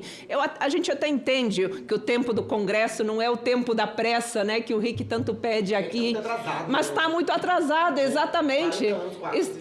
E a própria PEC do senador é de 2015. Estamos há 10 anos já com esse objetivo, esse desejo, e que, como o senador bem lembrou, era o desejo lá em 88 já, lá na Constituinte, e não por outro motivo, porque... Se passaram 40 anos, não avançou uma vírgula. Pois é, e por que em 88 isso já podia ser um desejo? Veja, nós temos uma recomendação, a 116, de 1962, da Organização Internacional do Trabalho, de 1962, ela diz que o padrão social, em termos de tempo de trabalho decente, é de 40 horas. Então, veja, já era um intuito, já nesse início da segunda metade do século XX, que a gente chegasse num padrão de 40 horas. Tempo de trabalho decente, para ter tempo para além do trabalho, para ter tempo de realizar essas outras dimensões da vida de que tanto falamos aqui. Nós falamos que não temos uma produtividade adequada, ouvimos isso aqui hoje de manhã, porque temos deficiências em termos de capacitação, mas veja, quando o trabalhador sequer tem tempo para descansar, para ter horas de sono adequado, quando que ele vai se preparar para estudar? Para se capacitar mais, nós queremos ter mais tempo realmente de vida além do trabalho para realizar essas outras dimensões da vida. Mas eu quero voltar aqui para a minha fala inicial, porque minha coordenadoria, minha atuação prioritária no âmbito do Ministério Público do Trabalho é a de defesa do meio ambiente de trabalho e da saúde do trabalhador e da trabalhadora. E esse tema, jornada de trabalho, ele tem relação, conexão direta com essa pauta. E por que eu afirmo isso? Riscos ocupacionais são elencados em diversas listas, em diversos estudos, e entre esses riscos ocupacionais, reiteradamente a gente observa justamente a questão das extensas jornadas de trabalho. Em 2022, a Organização Internacional do Trabalho e a Organização Mundial da Saúde publicaram um estudo que apontou que 81% das mortes decorrentes do trabalho decorrem de doenças não transmissíveis, ou seja, doenças adquiridas no ambiente de trabalho em função desses riscos existentes no ambiente de trabalho e nas condições de trabalho. E agora surpreendam-se.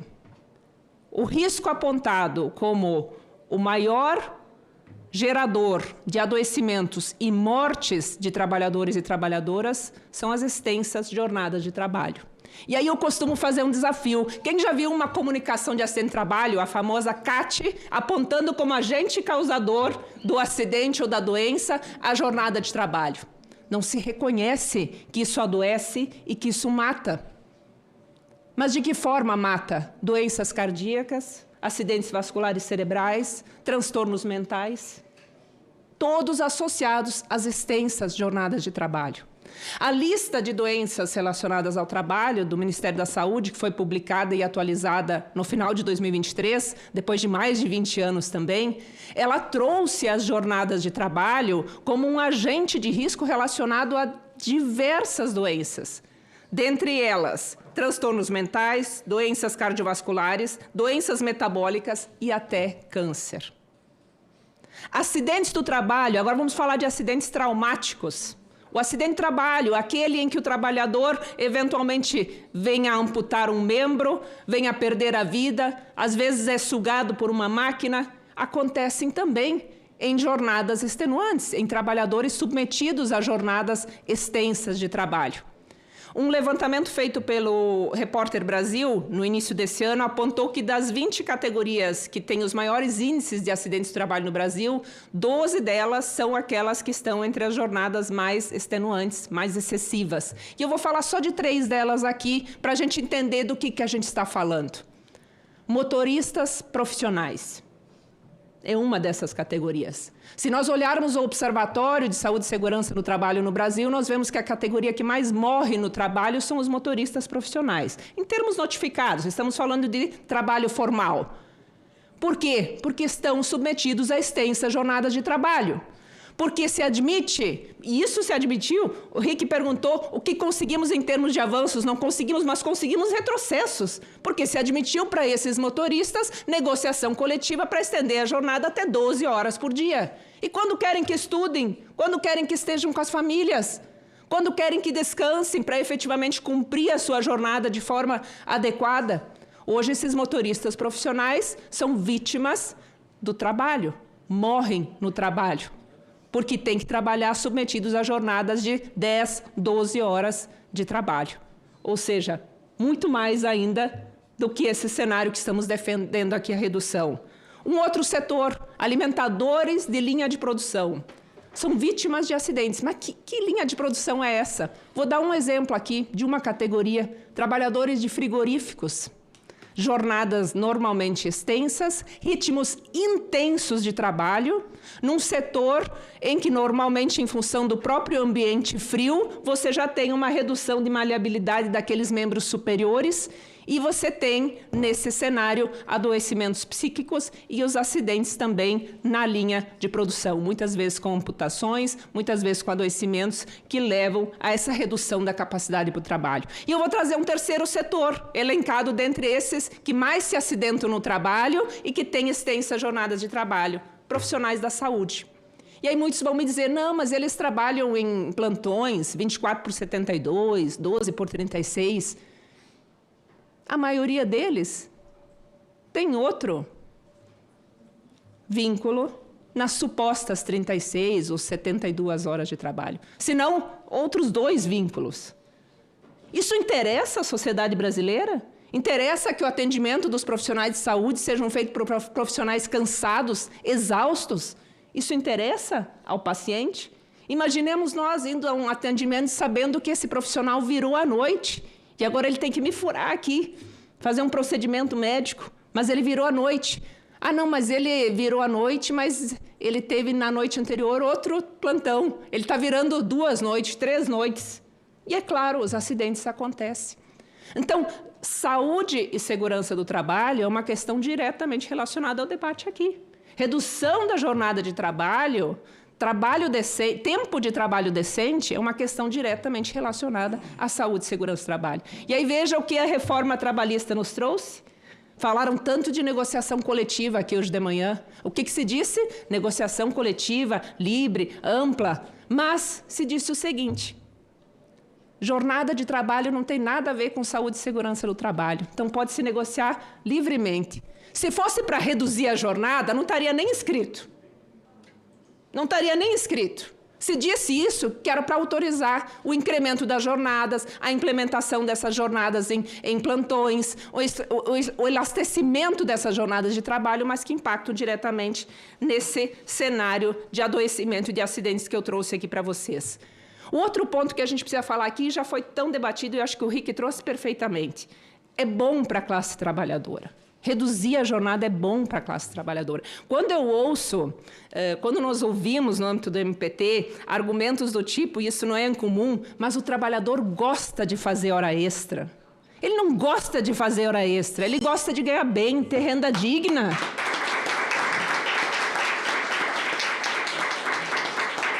Ele quer satisfazer as suas necessidades básicas, aquelas previstas na Constituição. Se para isso ele precisa fazer horas extras, ele se submete. Ele tira o tempo da sua família, o tempo do seu estudo. Mas ninguém gosta de fazer hora extra. Então, veja, vamos superar essa questão. E aí outra questão que foi trazida, o professor Pastore trouxe aqui, o Fernando, professor da FGV, disse, olha, nós temos as jornadas já estão bastante reduzidas no Brasil, e ele apontava que entre os trabalhadores com menor escolaridade, essa jornada já estaria bem mais baixa, inclusive abaixo de 40 horas. E aí a gente justamente ouve o depoimento do Rick, para não dizer que eu não estou falando uma bobagem aqui, são mais 4 horas de trânsito por dia, quando não mais 6, e quando que esse trabalhador vai descansar? Para ser mais produtivo, para ser mais criativo no seu ambiente de trabalho. Esse tempo de descanso não há. E tudo isso, sim, precisa ser somado. Então, quando a gente tem um cenário de debates trazido também pelo senador Rogério Marinho, o trabalhador brasileiro ele quer ser empreendedor porque ele quer ter mais flexibilidade no trabalho. Veja, ser CLT não é impedimento para ter flexibilidade no trabalho. Não é preciso ser motorista plataformizado para ter tempo de levar o filho na escola ou para ter tempo de levar o filho para um atendimento médico. Isso pode ser negociado. Num ambiente de trabalho em que é um ambiente de confiança, é possível fazer esse tipo de negociação e ser CLT não é impedimento para isso, definitivamente. Então, aceitar a precarização das relações de trabalho ao argumento de que a CLT não é moderna, porque não permite esse tipo de flexibilidade, é errôneo pensar dessa forma. Então, a gente precisa realmente avançar. E, de fato, esse movimento e essa adesão orgânica, porque, assim, nem na época da reforma trabalhista, senador Paim, a gente teve da classe trabalhadora essa adesão no sentido de lutar contra tudo isso que estava vindo. E veio muita coisa ruim. Mas agora, nesse movimento da redução da jornada de trabalho, de uma forma orgânica, essa adesão veio. Por quê? Porque é aquilo que impacta no dia a dia das pessoas. É onde ela percebe de imediato, poxa, vai ser bom eu ter um dia a mais para estar em casa com a minha família, para estudar, para cumprir com essas outras dimensões da minha vida, religiosas, quaisquer que sejam. Mas essa adesão aconteceu de uma forma natural. E aí, para as empresas, é bom, tivemos tantos argumentos, não, mas vai reduzir a produtividade, vai reduzir a produtividade. Mas veja, essa produtividade é o que exatamente? E a produtividade, ela faz sentido se ela não estiver efetivamente implementando e estando a serviço da justiça social, do bem-estar das pessoas? Que produtividade é essa? Essa produtividade realmente nos interessa? Mas aí a gente tem que buscar um pouco também das experiências, porque os números foram trazidos, a princípio, né, demonstrando esse cenário catastrófico. O Clemente trouxe uma apresentação fantástica aqui para contrapor, e nós tivemos algumas experiências piloto com relação àquela semana de 4 dias no Brasil. E as 19 empresas que aderiram ao experimento no Brasil, né, dá para estudar, olhar o estudo todo, mas eu quero só reforçar 2 aspectos. O que elas apontaram? 61% apontaram melhoria na execução dos projetos com maior capacidade para cumprir prazos. Por quê? Porque as pessoas estão mais descansadas, são mais criativas, conseguem fazer uma entrega com maior produtividade. E o segundo ponto, 72% das empresas afirmaram que houve aumento da receita. Ou seja, começaram a lucrar mais, mesmo com as pessoas descansando mais. Ou seja, assim, quem está se propondo está percebendo melhorias. E nós tivemos um outro cenário, esse muito recente, agora no final de setembro, o Valor Econômico publicou uma matéria envolvendo 2 setores que tradicionalmente trabalham em 6x1, comércio varejista de roupas e farmácias, né? A sua experiência, Rick, mas trazendo a situação de 2 grandes empresas no Brasil que estão fazendo a redução da escala para 5x2. E o que elas apontam? Que elas querem assegurar qualidade de vida e bem-estar para os trabalhadores, porque isso vai gerar aumento de produtividade. Isso não sou eu que estou dizendo, está na matéria do Valor Econômico, com os responsáveis diretores dessas empresas trazendo esse tipo de depoimento. Então, vejam, produtividade, o que isso exatamente significa se nesses trabalhos com escalas extensas, com escala 6x1, nós estamos tendo rotatividade, absenteísmo, porque ninguém aguenta. Então, interessa e é produtivo esse tipo de rotatividade num setor construção civil que você citou, em 2 anos muda todo mundo, porque ninguém aguenta. Isso é produtivo realmente? Ou é justamente em função disso que o nosso Brasil não está sendo tão produtivo? Porque as condições de trabalho não estão sendo as mais adequadas. Então é preciso realmente fazer esse enfrentamento. O quarto ponto que eu quero trazer aqui para vocês é justamente a necessidade de que esse debate ele não pode ser no vazio. Nós precisamos assegurar que essa redução de jornada ela aconteça efetivamente para todos os trabalhadores e todas as trabalhadoras.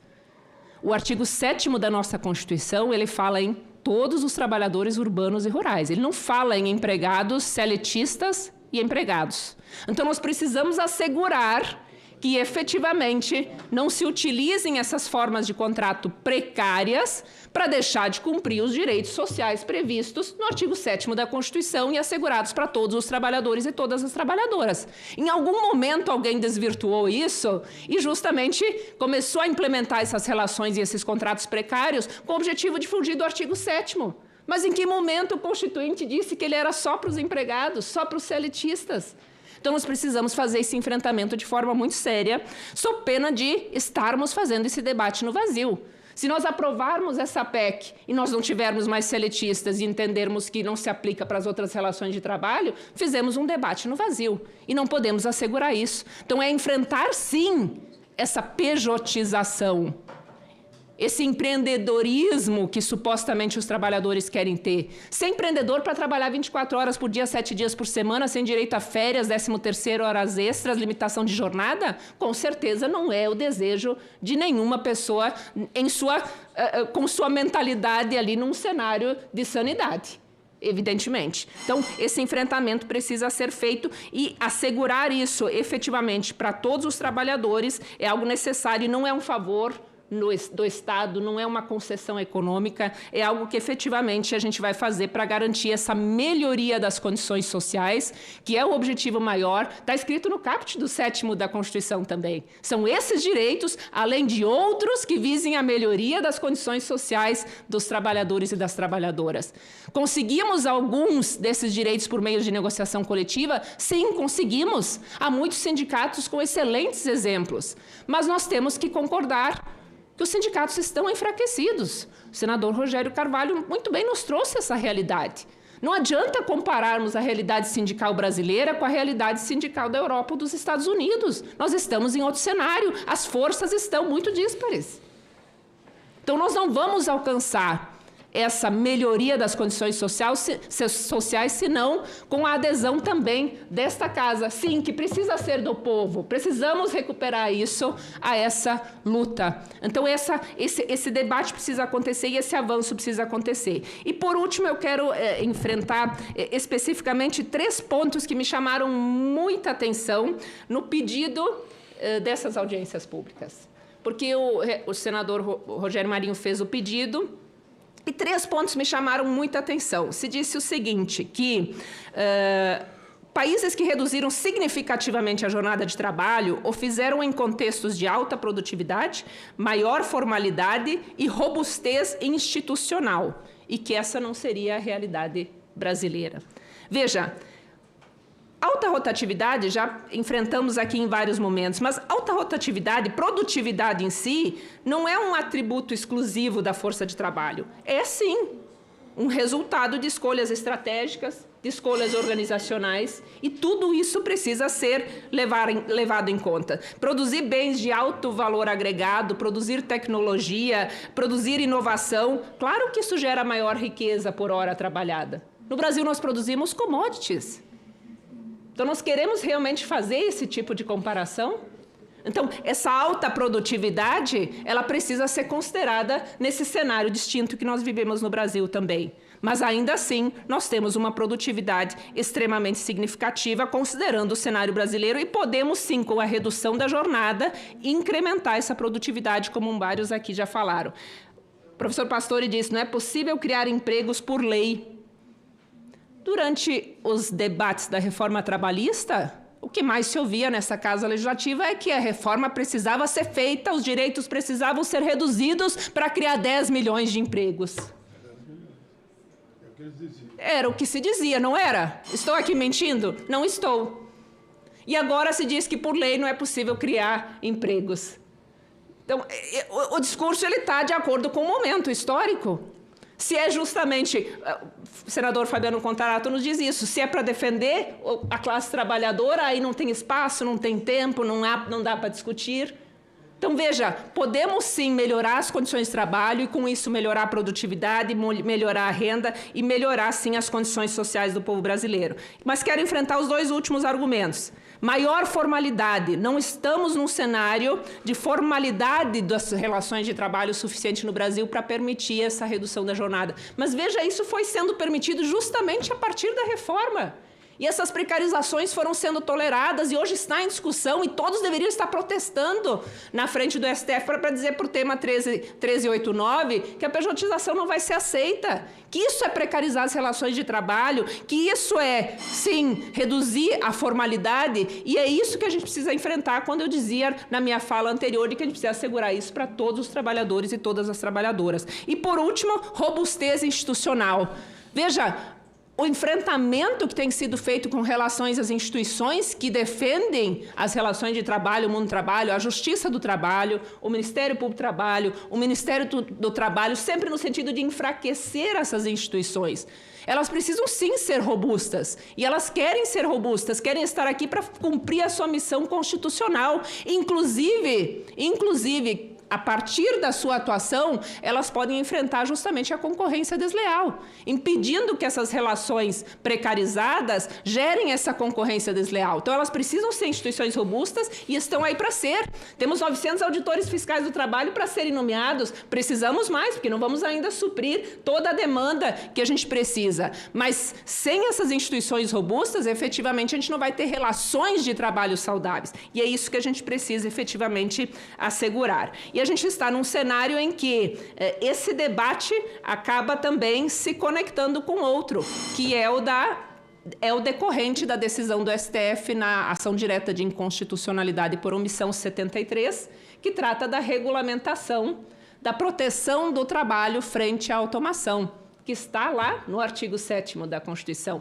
O STF declarou que esse Congresso está omisso com relação a essa regulamentação, e isso, evidentemente, tem que acontecer num cenário acompanhado desse debate com relação à redução da jornada, porque a automação, em regra, vai significar mais tempo para a vida, ou deveria significar mais tempo para a vida com a redução da jornada de trabalho. Então, acaba sendo também um debate conectado, e a gente vê que é efetivamente possível avançar. Então, essa modernização das relações de trabalho a partir da automação, a partir dessas novas tecnologias, isso não pode significar de forma alguma redução, enfraquecimento desse necessário dever de assegurar a proteção social. Pelo contrário, a gente precisa assegurar essa justiça social, precisa assegurar dignidade, precisa assegurar inclusão, e a redução de jornada, quando bem planejada, como está proposto aqui, com uma redução imediata, porque esse é o padrão social que a OIT defende desde 1962 para 40 horas, depois mais uma redução gradual acompanhada de políticas públicas, nós vamos sim alcançar um cenário em que a gente quebre essas barreiras, elas não são barreiras intransponíveis, e ao final teremos sim uma justiça social muito melhor concretizada e o enfrentamento efetivo das mazelas que este Estado brasileiro ainda enfrenta. E já que o senador Fabiano Contarato terminou com poesia, eu também vou citar nosso conterrâneo Mário Quintana, das utopias, né? Ele dizia: se as coisas são inatingíveis, ora, não é motivo para não querê-las, né? Que tristes seriam os caminhos se não fora a mágica presença das estrelas. Então, olhemos para as estrelas, nosso objetivo está traçado e nós vamos alcançar. Muito bem, Sirlene Luiza Zimmermann, Procuradora do Trabalho e Coordenadora Nacional da Coordenadoria Nacional de Defesa do Meio Ambiente, do Trabalho e da Saúde do Trabalhador e Trabalhadora.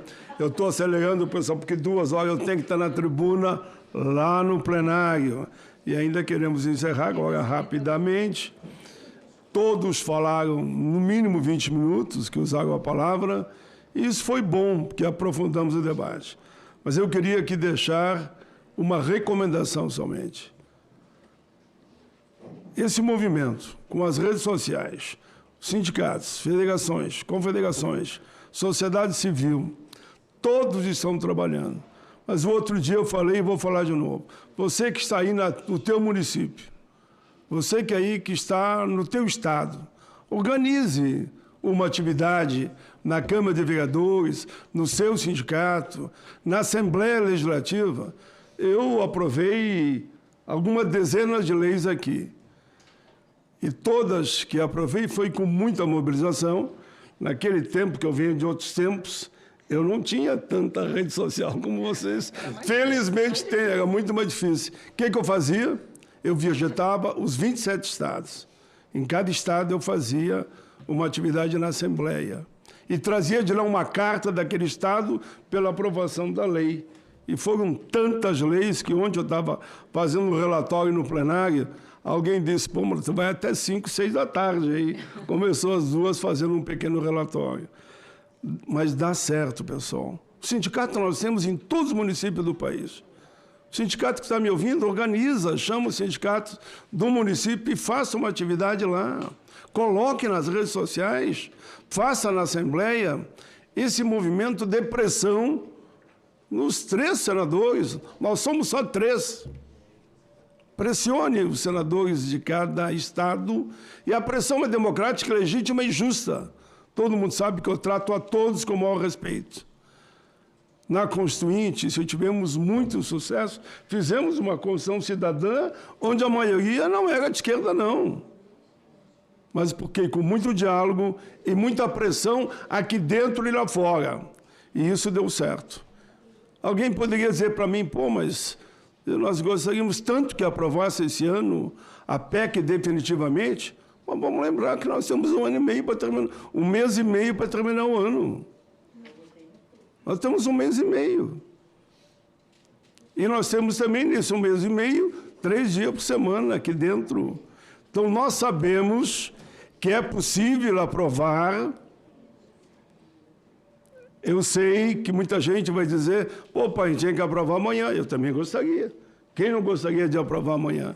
Mas nas limitações do tempo e do espaço, para aprovarmos essa proposta tão importante, que eu chego a dizer que é uma proposta que ele tem o dom de aglutinar todo o povo brasileiro, precisa muita firmeza, muito embate, muita discussão.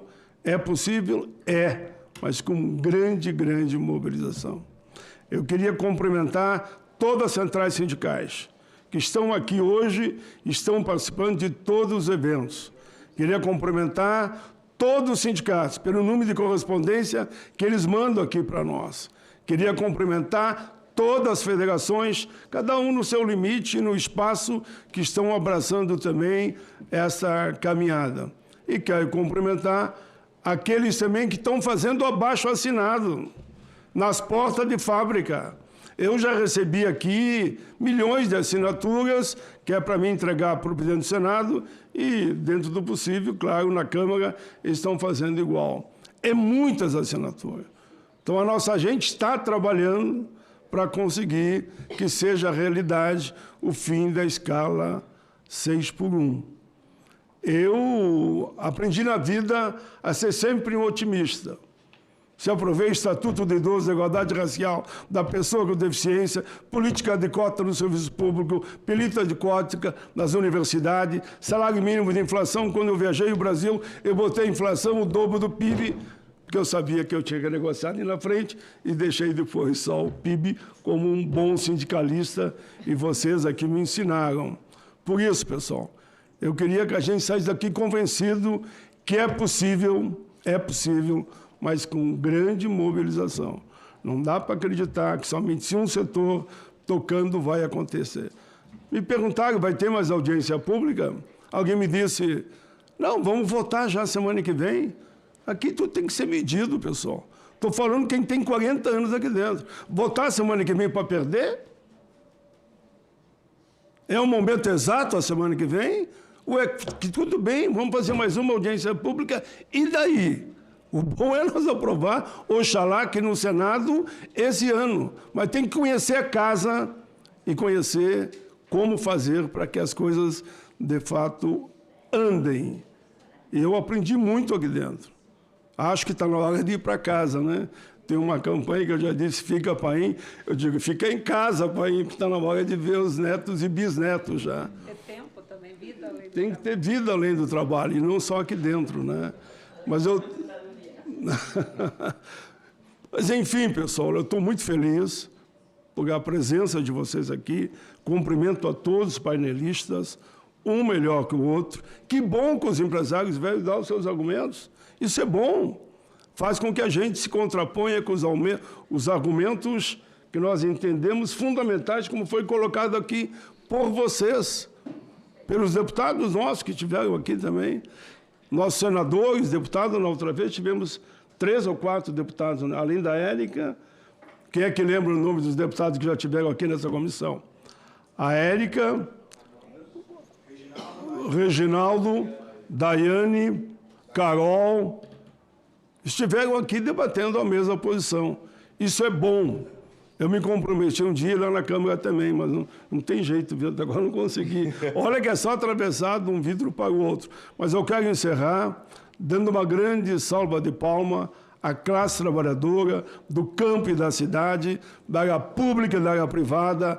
Na área pública eu sei que muita gente vai dizer, mas já tem 40. 40 pode ter, mas não tem 36. E a nossa proposta final é 4x3. Eu sei que tem algumas áreas que já tem 4x3, só que não é só para vocês que já tem 4x3, viu? Nós queremos para todo o povo brasileiro. Vida longa ao povo brasileiro, vida longa a essa jornada de todos nós. Está encerrada a audiência pública, registrando a presença do Tiago Rainelli, procurador do trabalho e diretor de assunto legislativo da ANP. ANP. Vamos tirar a foto aqui, pessoal. Todo mundo junto aqui.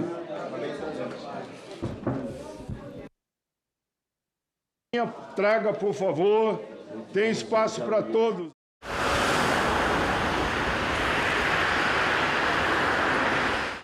Celso Cunha, por que o Brasil deve reforçar o seu programa de energia nuclear?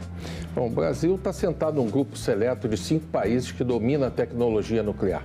Né? Estamos falando de bilhões de dólares e de capacidade de apoiar toda uma transição energética no país. E nossa matriz energética tem necessidade de ter energia firme nesse momento. Agenda Econômica. Hoje, 20h, aqui na TV Senado. Nós não somos de uma geração digital. Os filhos e netos são muito mais digitais do que nós, por um contexto histórico novo, né, em que se utiliza desse mecanismo que é bom também, por outro lado. O que nós estamos dizendo, nós não estamos condenando o mecanismo, nós estamos condenando iniciativas que vêm em detrimento, né, da segurança, dos direitos, né, das crianças e adolescentes. Mas os pais têm que ter ferramentas simples, boas, né, que os ajudem, os auxiliem a controlar aquilo que vem sendo feito pelos seus filhos e filhas. E as plataformas já disseram, isso é perfeitamente possível, inclusive com alertas para as famílias dos prejuízos que um ambiente digital pode trazer para as crianças e adolescentes. Não é como a bebida traz problemas sérios. Declaro aberta a 28ª reunião da Comissão de Educação e Cultura. Uma comissão, ela tem atribuição de analisar todos os projetos de lei que chegam ao seu âmbito, pertinentes à educação e à cultura. Sejam esses projetos de lei de iniciativa do Poder Executivo ou de iniciativa legislativa. Uma outra atribuição das comissões é analisar as políticas públicas do governo. Como é que está sendo feita o encaminhamento e as ações dessa política. E, ao final, pode oferecer sugestões de aperfeiçoamento. Rodamos muito, discutimos muito, mas finalmente conseguimos, né? E se não é um projeto perfeito, mas é um projeto que avança. Eu sou professora. A minha relação com a educação é uma causa de vida. Foi a educação, inclusive, que me levou a enxergar horizontes mais amplos de atuação. Tive uma passagem de 20 anos no movimento sindical dos educadores. Cheguei ao Senado depois de 5 mandatos de deputada estadual. Um projeto estruturante para a educação, sobretudo no momento em que nós estamos discutindo. Eu sou a primeira mulher eleita senadora no estado de Pernambuco. A gente precisa se mover. E todo educador que se move, toda educadora que se move, ele produz transformações através da educação para uma sociedade justa, igualitária, com liberdade, emancipadora.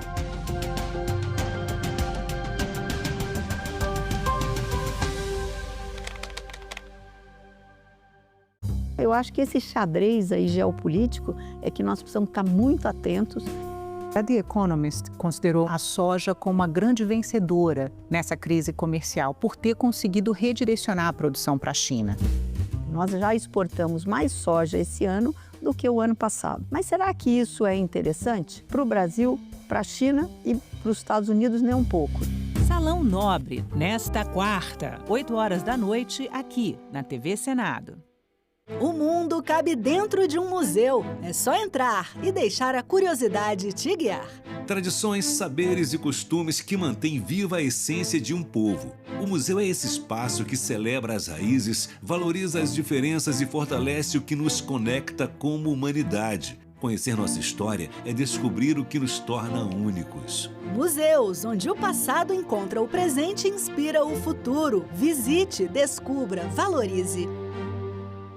O maior desafio dentre eles é realmente a gente oportunizar a prática esportiva. O esporte ainda é esse espaço que a gente tem de socialização, né, de humanização. Ele ajuda uma criança a desenvolver outras habilidades, inclusive hoje essas muito requisitadas no mercado de trabalho. Em discussão, nesta quinta, 20h, aqui na TV Senado. Uma notícia falsa pode vir de quem a gente menos espera, no grupo da família ou nas nossas redes sociais. Mas como saber se uma informação é verdadeira? Agora, as informações sobre o Senado podem ser checadas pelo WhatsApp. Envie texto, link, foto, captura de tela ou vídeo de qualquer notícia duvidosa sobre o Senado Federal. Nossa equipe vai analisar o material e responder se a informação é falsa, verdadeira ou imprecisa. Ficou na dúvida? Senado verifica.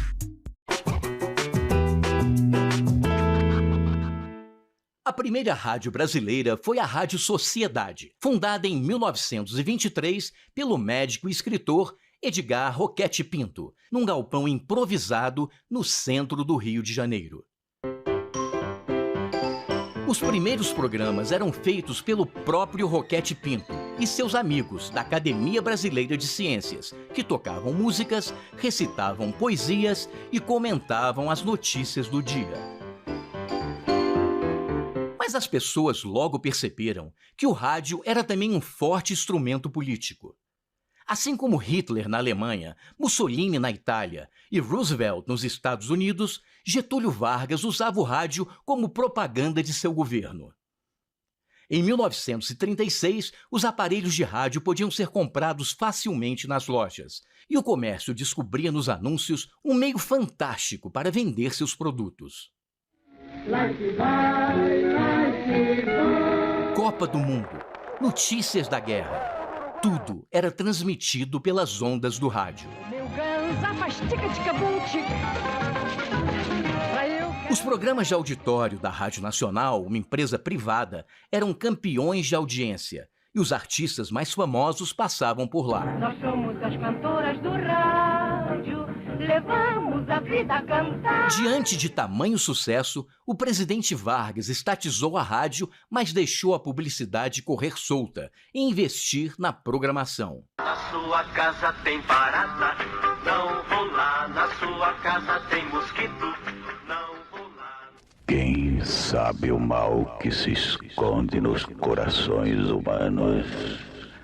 O Sombra sabe. As radionovelas eram transmitidas ao vivo e viraram uma verdadeira febre. O Direito de Nascer ficou por mais de 3 anos no ar. Balança, mas não cai. Humorísticos como Balança, mas não cai marcaram uma época, enquanto programas jornalísticos como Repórter Esso revolucionaram a forma de apresentar as notícias. E atenção, informa o seu repórter Esso. Os Estados Unidos lançaram hoje sua primeira bomba atômica sobre a cidade japonesa de Hiroshima.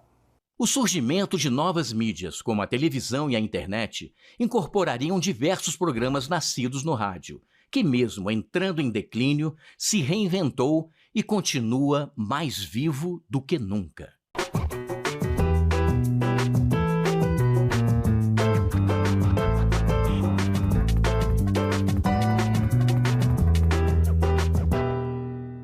Parlamento Amazônico define estratégias para a COP30.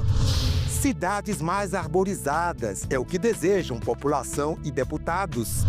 Prevenção do câncer, um mascote visitou o Senado para chamar a atenção. E uma mostra em Florianópolis, migrantes e refugiados, contem com a gente. Tudo isso no Parlamento Brasil. Parlamento Brasil, toda sexta, 8 horas da noite, aqui na TV Senado.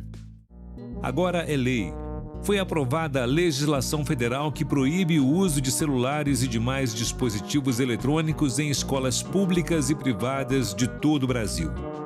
A medida surge em resposta ao debate sobre o uso desses aparelhos nas escolas devido aos impactos negativos no aprendizado, na concentração e na saúde mental dos jovens. O Senado votou, agora é lei.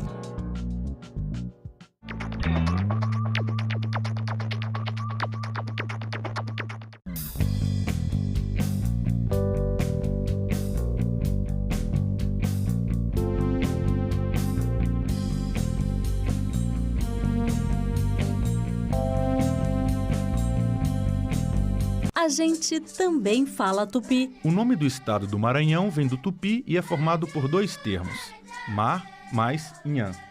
Mar é uma variação de embará, bará, que vem de Pará e significa mar ou Rio Grande.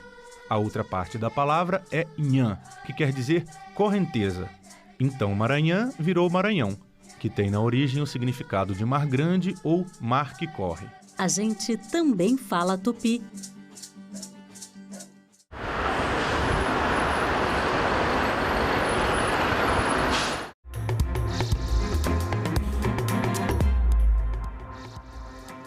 Olá, boa tarde. Em Brasília, 13 horas e 30 minutos e o Senado Notícias está no ar. A Comissão de Constituição e Justiça debateu em audiência pública a proposta que reduz a jornada de trabalho semanal. A proposta altera a Constituição para reduzir a jornada de trabalho semanal de 44 para 36 horas, sem alterar o teto de 8 horas diárias e sem diminuir o salário mensal. De acordo com o texto, a redução de jornada deverá acontecer de forma gradual. No primeiro ano, redução de 44 para 40. Depois disso, redução de 1 hora por ano até o limite de 36 horas semanais. Esse economista aponta que a redução de jornada vai ter um impacto negativo sobre a produtividade, o nível de emprego e a economia como um todo. Somente a mudança obrigatória da jornada de trabalho ela poderia gerar uma perda de produto de 3,3%. A perda da produtividade do trabalhador seria equivalente à redução da sua jornada. Isso implicaria uma redução na contratação, por quê? Porque uma vez que eu reduzo a jornada de trabalho e mantendo os salários, eu estou aumentando o salário por hora trabalhada do trabalhador. Isso vai fazer uma reação, o trabalho vai ficar mais caro e potencialmente algumas empresas vão ajustar os seus quadros. O professor José Pastore, da Faculdade de Economia da USP, vai no mesmo caminho. Ele alerta que cada novo direito tem um custo e garantir a redução de jornada por lei e não por negociação coletiva vai ter um alto custo para o país. Se nós reduzirmos para 36 horas por semana, o PIB terá uma redução imediata de 6,2%. É uma coisa fantástica isso aqui, não é? Um número enorme. E é uma estimativa ainda conservadora, porque se nós levarmos em conta a questão de escalas, de turnos, da necessidade de contratar folguistas, isso pode aumentar ainda mais e vai dar um impacto maior no PIB. não é o que pensam os representantes dos trabalhadores. O coordenador do Fórum das Centrais Sindicais lembra que essas previsões pessimistas foram colocadas em 1988, quando a jornada de trabalho foi reduzida de 48 para 44 horas semanais. Previsões que, segundo estudos citados por ele, não se confirmaram. Haviam quase certezas de que tudo iria ladeira abaixo, se o país aprovasse aqueles direitos e a redução da jornada de trabalho.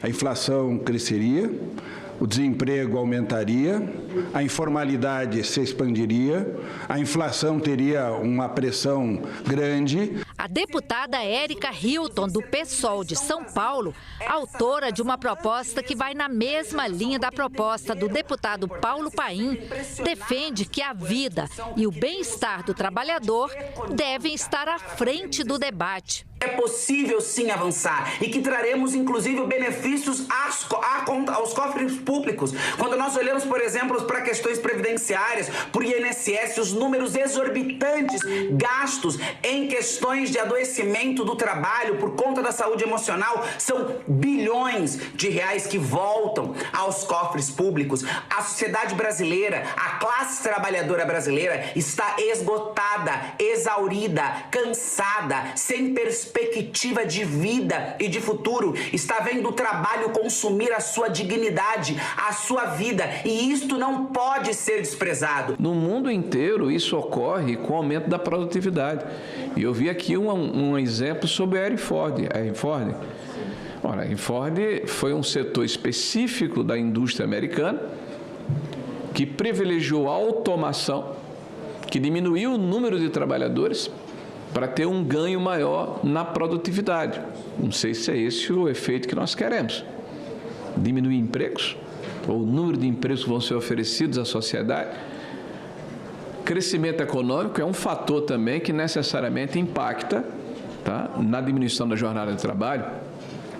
Capacitação, qualificação da mão de obra, melhoria da educação. E nós estamos vendo que o Brasil, infelizmente, quando se compara com outros países do mundo, tem a sua proficiência sofrível. Quando a gente fala em redução de jornada, não tem ninguém que defenda manutenção da jornada atual, que fale que isso é bom para as pessoas, que isso é bom para os trabalhadores, que isso vai melhorar a conexão social, que vai melhorar o convívio familiar.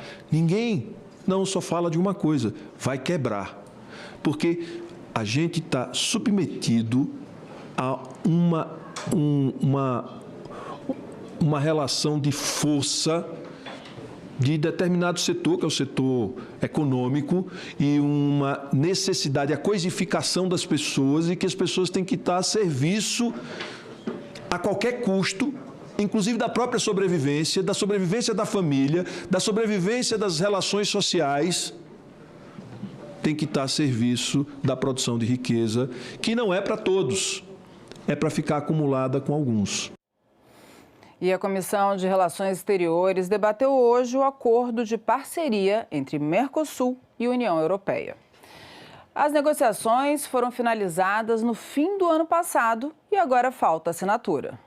Foram mais de 25 anos de negociações para este, que será um dos maiores acordos comerciais já assinados no mundo. O embaixador do Brasil junto à União Europeia participou da audiência direto de Bruxelas. Afirmou que a parte brasileira está pronta e explicou que essa fase final é dividida. A parte econômica e comercial, que é de vigência provisória, e o acordo completo. E eu vou insistir nesse fato porque, no fim, se der tudo certo e o Conselho Europeu aprovar esses dois acordos, agora esperamos em meados de dezembro, nós então podemos proceder à assinatura de ambos os textos no Brasil antes do fim do ano e, posteriormente a essa assinatura, os textos iriam ao Parlamento Europeu.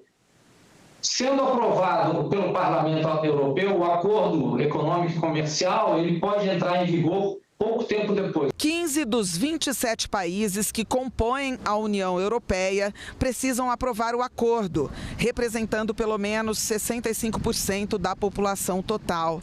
A embaixadora da União Europeia no Brasil falou das expectativas. Com base na experiência da ratificação de outros acordos comerciais, podemos imaginar que a União Europeia poderia acabar seus procedimentos internos no início do ano 2027. Este acordo, vantajoso para ambas as partes, abrirá oportunidades de crescimento sustentável e reforçará a nossa amizade de longa data e os nossos valores comuns. A União Europeia é o segundo maior parceiro comercial do Brasil, atrás somente da China. A corrente comercial bilateral de 95,5 bilhões de reais representou 15,9% do nosso comércio exterior no ano passado. Em julho, a Dinamarca assumiu a presidência semestral do Conselho da União Europeia e trabalha para a conclusão do acordo. Não acreditamos nos tarifaços ou no protecionismo, não só porque vão contra o multilateralismo, mas também porque não faz sentido econômico. Acreditamos que um acordo entre os dois blocos pode ser um catalisador de crescimento e prosperidade para todas as sociedades que comporão esta nova aliança. O embaixador do Brasil afirmou que a votação do acordo no Parlamento Europeu divide opiniões e explicou o ponto mais delicado. A senhora conhece melhor do que ninguém qual é o tema que constitui o principal obstáculo para a aprovação desse acordo, e é a questão da agricultura, uma visão, infelizmente, distorcida, falaciosa do que é o acordo em termos de agricultura, o que foram as concessões para os países do Mercosul e qual será o impacto desse acordo para a agricultura europeia. No fundo, o acordo se transformou num tema de política interna. Será o maior acordo comercial já assinado entre blocos. E então eu espero sinceramente que a gente possa continuar trabalhando para essa assinatura, que todos aqui torcemos para que seja no final desse ano ou no começo de dezembro. O tempo corre, urge, né? Nós precisamos ainda de ações lá e aqui. E o presidente da Comissão Mista de Orçamento, o senador Efraim Filho, divulgou hoje o novo cronograma para a votação da Lei de Diretrizes Orçamentárias, a LDO, para o ano de 2026. A LDO estabelece as regras para a elaboração da Lei Orçamentária Anual e, entre outros itens, traça regras para as despesas dos poderes Executivo, Legislativo e Judiciário. A votação dos relatórios setoriais, que precede o relatório geral, será até o dia 9 de dezembro. O relatório geral publicado pelo relator Isnaldo Bulhões até o dia 15 de dezembro.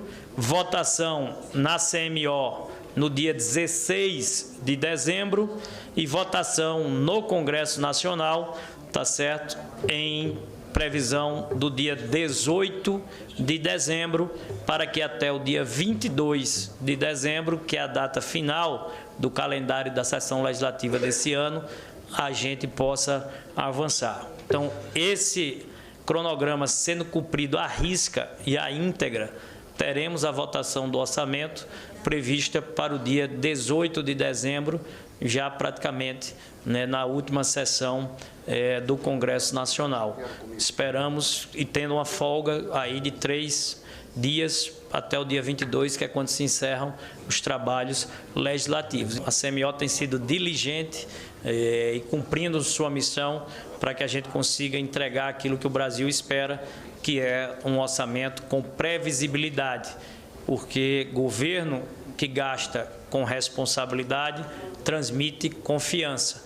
Governo que gasta com irresponsabilidade inibe investimentos, deixa de atrair recursos para o Brasil por essa imprevisibilidade que gera tantos problemas.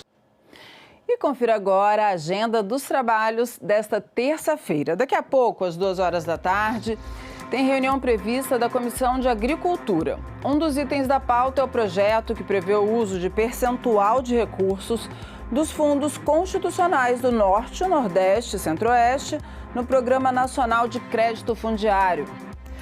No mesmo horário, o plenário do Senado deve se reunir em sessão deliberativa. Na ordem do dia está o projeto que incentiva a realização da investigação do diagnóstico do transtorno do espectro autista em pessoas adultas e idosas.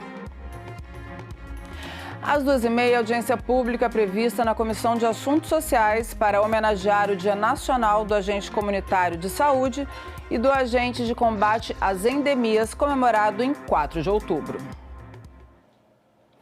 Ex-integrante do Conselho Nacional de Previdência Social, Tônia Galete, disse ontem em seu depoimento que, desde 2019, alertou às autoridades sobre possíveis fraudes em descontos associativos de aposentados e pensionistas. O alerta foi feito a partir de reclamações dos associados. Tônia ainda negou qualquer envolvimento em fraudes. A ex-integrante do Conselho Nacional de Previdência Social e assessora jurídica do Sindicato Nacional dos Aposentados, Pensionistas e Idosos, Tônia Andréa Galete, abriu mão da sua fala inicial e foi direto para os questionamentos do relator, deputado Alfredo Gaspar. Tônia diz que desde 2019 alertou autoridades sobre possíveis irregularidades em descontos na folha de pagamento de aposentados e explicou o porquê começou a fazer essas denúncias. Em todos os lugares que eu estive, em todas as oportunidades, podia ser qualquer lugar. Em reunião com o diretor de benefícios, em reunião com o presidente do INSS, em reunião com o Ministério do Trabalho, com o Ministério da Previdência, onde eu tinha oportunidade, eu dizia, olha, como dizia Tancredo Neves, tem jabuti na árvore. Mas eu queria saber exatamente que jabuti era esse que a senhora estava alertando. Então, tudo começou com os sócios reclamando. Não do sindicato, os sócios reclamando que estavam sendo abordados por outras entidades.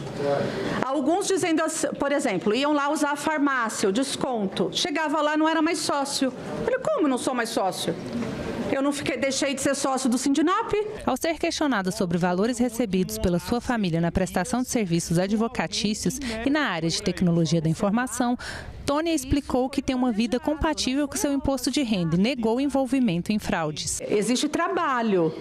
O advogado, ele trabalha e recebe. 17 mil processos não são meia dúzia. Eu não cometi fraude, meu pai não cometeu fraude, nenhuma dessas pessoas que o senhor está citando. Porque a gente trabalhou e eu tenho provas robustas. Eu imprimi, Excelência, as 85 mil procurações e trazer para os senhores aqui.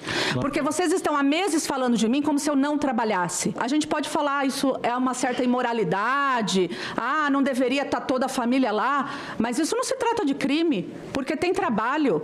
Quando eu fiz a denúncia no CNPS, em 2023, e já vinha desde 2019 falando isso, para todas as autoridades onde eu tinha oportunidade, eu ia lá e falava. A minha fala seguinte, além do problema, era o seguinte: todas as entidades que são honestas vão ser colocadas no mesmo balaio desses picaretas. E é isso que está acontecendo. E eu volto a dizer aqui, vocês estão aqui me apertando, é que eu sou cascuda, né? Eu dou conta do recado. Mas vocês estão matando o mensageiro. Vocês tiram do cidadão a coragem de denunciar a corrupção. Tônia negou ser amiga pessoal do ex-ministro Carlos Lupe e contestou números apresentados pela Controladoria Geral da União sobre autorização dos associados para descontos. Que de 262 mil contestações, 46 mil associados do Sindinap não reconheceram na auditoria da CGU, não reconheceram a autorização da assinatura. Vamos para a prática. A prática é que no final o Sindinap, arrecadando quase 600 milhões de reais, tem no mínimo 92% de constatação da CGU em uma auditoria e 77% em outra auditoria que não firmaram, não reconheceram a autorização. Qual é a explicação lógica para isso? Eu vou respirar fundo para não ser mal criada com a CGU, né? Respira. Não é verdadeiro, é simples dizer. E também ontem foi ouvido Felipe Macedo Gomes, dirigente da AMAR Brasil Clube de Benefícios. Ele preferiu ficar em silêncio na maior parte do depoimento. Disse apenas que era empresário. Amparado por um habeas corpus do Supremo Tribunal Federal, Felipe Macedo Gomes não respondeu às perguntas da CPMI.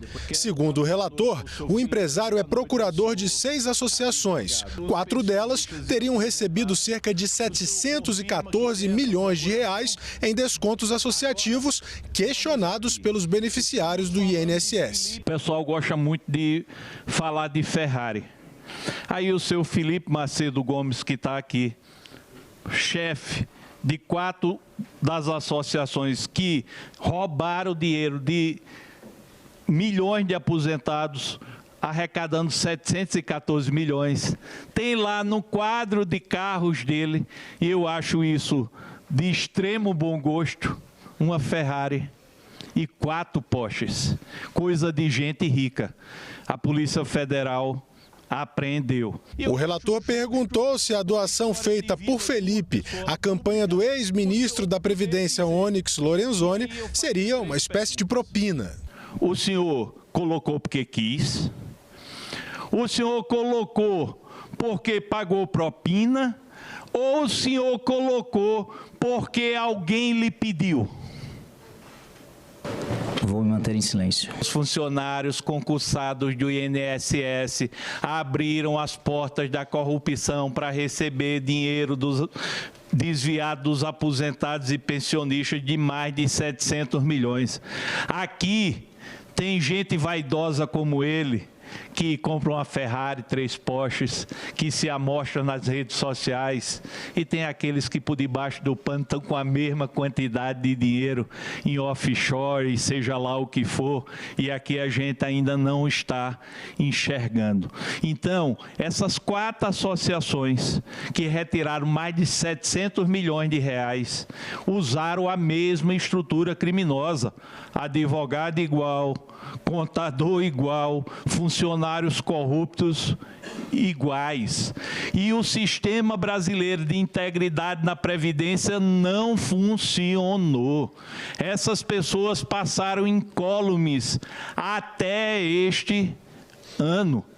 E quando vem para cá para explicar por que roubaram dinheiro de aposentado e pensionista, consegue um habeas corpus do Supremo Tribunal Federal, e isso eu não consigo suportar. Eu tenho repúdio absoluto de um jovem com 35 anos de idade se juntar com mais 3 e meterem a mão com força no dinheiro do povo brasileiro sofrido. Retirarem quase 700 milhões e passar esse tempo todo impune. Chegar aqui e se manter silente enquanto milhares de brasileiros estão presos nos presídios porque roubaram um celular. Olha, esse Brasil não é justo. E não é justo o povo brasileiro tá vendo isso de forma repetitiva. Ninguém aguenta mais impunidade. Se tem alguém que deveria estar preso e na cadeia, se chama Felipe Macedo Gomes.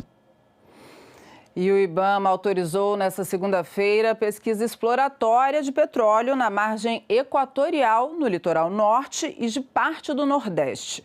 O presidente do Senado, Davi Alcolumbre, disse que o fato é uma conquista e que o país tem condições de explorar riquezas naturais de forma responsável, com segurança e transparência.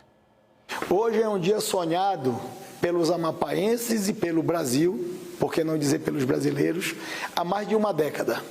Nós sonhávamos com a possibilidade de pesquisarmos e explorarmos essa riqueza e que, de fato, hoje tivemos a felicidade, num dia histórico, ficará registrado na história do Amapá e do Brasil, a possibilidade de uma luta incansável de vários atores para que este processo se consolidasse no dia de hoje, com a liberação da licença pelo IBAMA, pelo órgão ambiental do Estado brasileiro, para que a Petrobras, uma empresa brasileira, possa pesquisar a riqueza do petróleo na costa do Amapá. É um dia de celebração, é um dia de felicidade, é um dia de felicidade pessoal e, por que não dizer, institucional, de uma luta que nós travamos há muito tempo e que nós acreditávamos que era possível que um dia acontecesse. Pois bem, para a felicidade do Brasil e dos amapaenses, esse dia chegou. Parabéns a todos que lutaram incansavelmente para que esse dia acontecesse. E ele aconteceu. O uso de novas tecnologias na saúde. Quais desafios e que ações são necessárias para o setor? O assunto foi debatido ontem com especialistas na Comissão de Assuntos Sociais. Os sistemas de saúde modernos enfrentam diversos desafios, entre eles, transformar o conhecimento científico em soluções tecnológicas que melhorem a saúde da população e garantam a sustentabilidade do setor. A Comissão de Assuntos Sociais realizou uma audiência pública para debater o assunto no âmbito do Complexo Econômico Industrial da Saúde, que é o conjunto de empresas e instituições que produzem tudo que a saúde precisa para funcionar. Infelizmente, o Brasil a gente depara ainda com uma elevada dependência externa, para acesso a produtos essenciais de saúde. Essa é uma realidade, né? O que gera uma vulnerabilidade da nossa balança comercial. E acho que o fortalecimento do SEIS é fundamental, é crucial para a gente enfrentar essa questão, né? Pois uma base produtiva e de inovação forte permite a gente enfrentar essa dependência externa no âmbito do nosso complexo econômico industrial da saúde. Representantes de empresas e instituições que constituem o complexo econômico industrial da saúde ressaltaram a importância do uso de novas tecnologias. O entendimento da FINEP é que a intersecção entre as várias instituições, empresas públicas e privadas e instituições do governo federal é que vão dar o impulso para o fortalecimento do complexo econômico industrial da saúde e para a inovação em nosso país. Quando a gente vê que tem a indústria farmacêutica internacional aportando capital no nosso país para fazer pesquisa clínica, para fazer desenvolvimento tecnológico, toda pesquisa clínica traz um desenvolvimento tecnológico, a senhora sabe disso, tá? E, senador, isso é extremamente importante para o nosso país, abrir estas fronteiras. Nós temos hoje centros de excelência no Brasil inteiro, capacitados a absorver essa pesquisa clínica. E os senadores Wellington Fagundes e José Lacerda participaram nesta segunda-feira de uma diligência externa da Comissão de Meio Ambiente do Senado, em Cuiabá, numa parceria com a Assembleia Legislativa do Mato Grosso. Eles debateram com especialistas e com parlamentares da região como o Estado pode contribuir para a COP30, a Conferência do Clima da ONU. A COP30, Conferência da ONU sobre Mudanças Climáticas, que vai acontecer em Belém do Pará no mês de novembro, vai receber a Carta de Mato Grosso, com propostas concretas para o debate global. A formulação desse documento foi debatida com especialistas nesta segunda-feira em Cuiabá, numa audiência da Comissão de Meio Ambiente do Senado, em conjunto com a comissão do mesmo tema na Assembleia Legislativa de Mato Grosso. Às vésperas da COP30, que será realizado em Belém, o tema de Mato Grosso é claro: produzir, preservar e prosperar. Mato Grosso, e por isso o nosso Estado vai levar à conferência uma Carta de Mato Grosso, fruto da audiência pública conjunta entre o Senado e a Assembleia Legislativa, com propostas concretas. Primeiro, um novo pacto pelo uso eficiente da terra. Segundo, um mecanismo nacional de financiamento climático para quem preserva. Terceiro, uma estratégia de infraestrutura de baixo carbono, integrando produção, logística e energia limpa. Todos esses projetos ambientais, o maior problema ambiental do mundo é a pobreza. Não existe problema ambiental no mundo que não seja a pobreza, a falta de conhecimento e de assistência técnica. E nós ficamos por aqui. Você pode rever as reportagens dessa edição na nossa página na internet, senado.leg.br/tv. Muito obrigada pela companhia e até a próxima.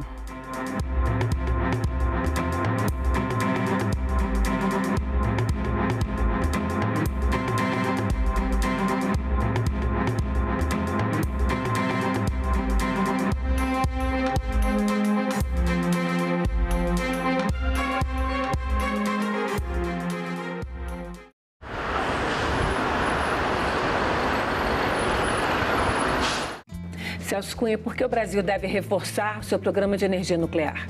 Bom, o Brasil está sentado num grupo seleto de 5 países que dominam a tecnologia nuclear. Né? Estamos falando de bilhões de dólares e de capacidade de apoiar toda uma transição energética no país. E nossa matriz energética tem necessidade de ter energia firme nesse momento. Agenda Econômica. Hoje, 8 horas da noite, aqui na TV Senado. Jango pretendia reformar a face do capitalismo brasileiro. Entre seus aliados, muitas vezes seus objetivos eram confundidos com a intenção de acabar com o capitalismo. Tinha que compor sua estratégia de ação, lutando ainda contra o desconforto pessoal de ser o presidente rico de um país pobre. Não desprezava a influência da igreja. Cabia convencer a alta hierarquia católica que as reformas sociais que pretendia iriam estabelecer no Brasil os princípios de justiça que o próprio cristianismo pregava. Em dezembro de 1968, o governo fechou o Congresso e promulgou o Ato Institucional número 5. O fechamento do regime abafou qualquer sinal de protesto. A perseguição de todo o movimento popular faz com que a igreja reste como único espaço onde o movimento popular possa se reorganizar. Não se poderia nomear um general da reserva para ser o presidente da Conferência Episcopal ou para ser o arcebispo de São Paulo. Então isso faz com que o popular irrompa dentro da igreja. Eu acho que esse xadrez aí geopolítico é que nós precisamos estar muito atentos. A The Economist considerou a soja como uma grande vencedora nessa crise comercial por ter conseguido redirecionar a produção para a China. Nós já exportamos mais soja esse ano do que o ano passado. Mas será que isso é interessante para o Brasil, para a China e para os Estados Unidos nem um pouco? Salão Nobre, nesta quarta, 8 horas da noite, aqui na TV Senado. Agora é lei. A reforma tributária promete simplificar o pagamento de impostos no Brasil. A nova lei detalha reduções e isenções de tributos, além de regras para a devolução de impostos para famílias de baixa renda. O mecanismo de devolução deverá valer para contas de energia, água, saneamento, gás e telefonia, e as mudanças serão implementadas de forma gradativa. O Senado votou, agora é lei. O maior desafio dentre eles é realmente a gente oportunizar a prática esportiva. O esporte ainda é esse espaço que a gente tem de socialização, né, de humanização. Ele ajuda uma criança a desenvolver outras habilidades, inclusive hoje essas muito requisitadas no mercado de trabalho. Em discussão, nesta quinta, 8 horas da noite, aqui na TV Senado. Uma notícia falsa pode vir de quem a gente menos espera, no grupo da família ou nas nossas redes sociais. Mas como saber se uma informação é verdadeira? Agora, as informações sobre o Senado podem ser checadas pelo WhatsApp. Envie texto, link, foto, captura de tela ou vídeo de qualquer notícia duvidosa sobre o Senado Federal. Nossa equipe vai analisar o material e responder se a informação é falsa, verdadeira ou imprecisa. Ficou na dúvida? Senado verifica. Em outubro, a TV Senado homenageia o cineasta Silvio Tendler, documentarista de grandes personagens e de lutas decisivas na nossa história. Então eu escrevi o poema Silvio como quem fizesse a última coisa da vida.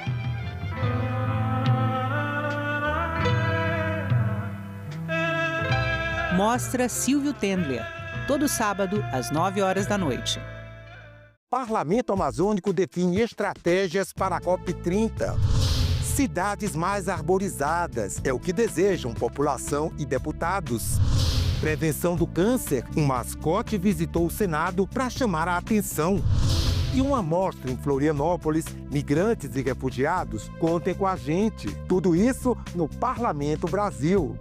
Parlamento Brasil, toda sexta, 8 horas da noite, aqui na TV Senado. Titular aberta, a 28ª reunião da Comissão de Educação e Cultura. Uma comissão, ela tem atribuição de analisar todos os projetos de lei que chegam ao seu âmbito, pertinentes à educação e à cultura. Sejam esses projetos de lei de iniciativa do Poder Executivo ou de iniciativa legislativa.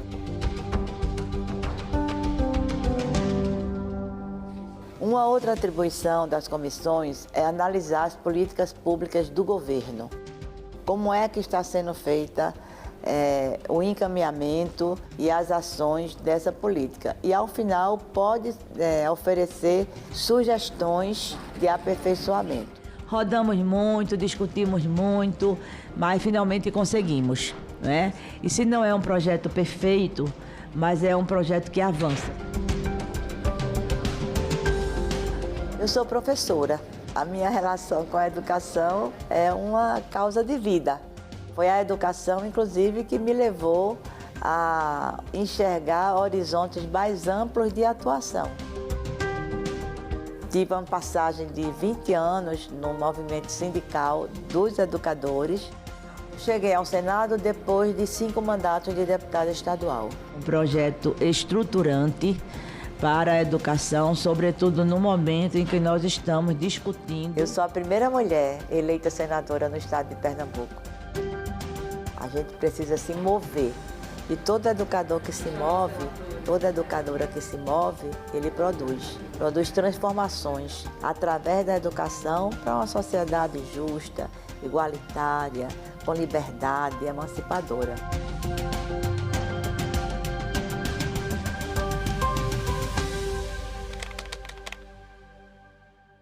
Meu nome é Ana Reis, eu nasci em 1985 e sou farmacêutica e cantora. Eu também sempre segui essas duas profissões, né? Completo 20 anos da minha carreira como cantora e também tem 20 anos que eu entrei na UNB para o curso de farmácia. Dos direitos, dos que eu mais prezo, é a liberdade de expressão. Eu posso trazer em todos os âmbitos da minha vida, assim, mas principalmente na minha atividade como cantora. Eu sempre pude escolher, por exemplo, um repertório de um show com as músicas que eu queria cantar. Eu sou mãe do Hugo. O Hugo tem 6 anos hoje. Eu adoro ele pedindo as músicas. Mamãe, põe um Luiz Gonzaga aí pra gente ouvir. Quando ele pede umas músicas assim, eu vejo que eu tô fazendo um bom papel. Porque acho que nossa cidadania, ela não é completa se ela não passar pela arte. Eu posso trabalhar com o que eu gosto, eu posso cantar o que eu quero. Democracia é isso, é a liberdade. Meu nome é Ana e eu nasci com a democracia.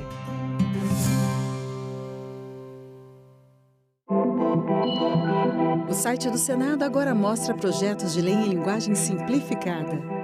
É o Senado Explica, uma ferramenta de inteligência artificial combinada com revisão humana que torna mais fácil entender e acompanhar as leis em debate aqui no Senado. Na página de tramitação das matérias e no portal E-Cidadania, Senado Explica.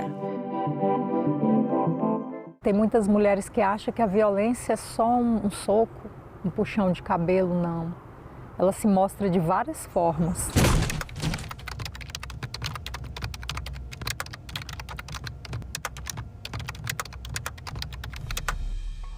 Era briga, era ciúme, era confusão. Ah, mulher minha não vai estudar. Quem é que vai te querer com esse tanto de filho? Mulher minha não dança. Mulher minha não tem amizade com homem, as falas que eu ouvia. Mulher minha tem que me servir a hora que eu quiser. Se não me servir, eu vou pra rua procurar outra. Várias vezes, inclusive, eu acordei com ele em cima de mim. Se você percebe que o seu parceiro ou não aceita o seu não, insiste muito ou desrespeita o seu estado de inconsciência e de vulnerabilidade, fique alerta porque é uma violência sexual, é uma violência grave.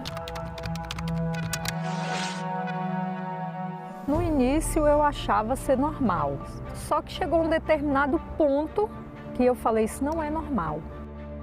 Buscar ajuda, uma rede de apoio de outras mulheres, psicólogos e se cuidar. É uma boa dose de amor próprio. Eu separei, hoje eu faço tudo o que eu quero.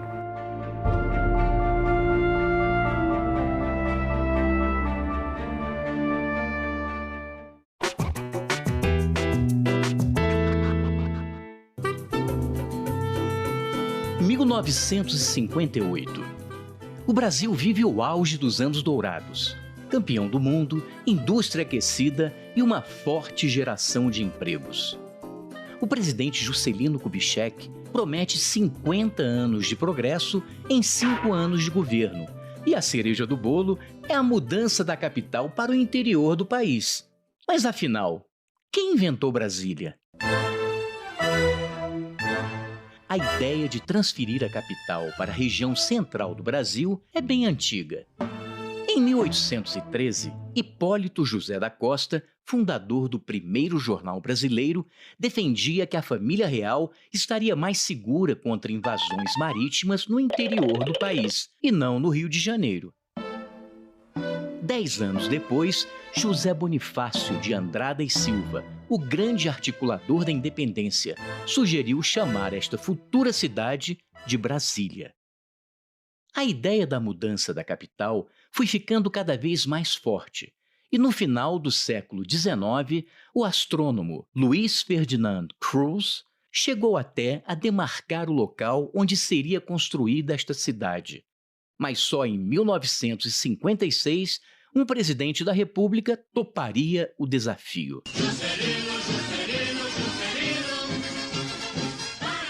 JK sabia que estava mexendo num vespeiro. As elites econômicas não queriam trocar o litoral pelo interior, e as reações começaram a aparecer. A política desenvolvimentista estava dando muito certo. O capital estrangeiro entrava maciçamente, gerando atividades industriais e, é claro, empregos. A construção de Brasília, portanto, era mais uma maneira de aquecer a economia naquele momento.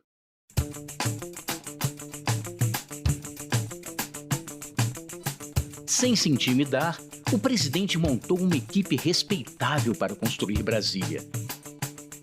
O arquiteto Oscar Niemeyer e o urbanista Lúcio Costa fizeram um projeto ousado e moderno para a época. Superquadras com prédios baixos, muito espaço e muito verde.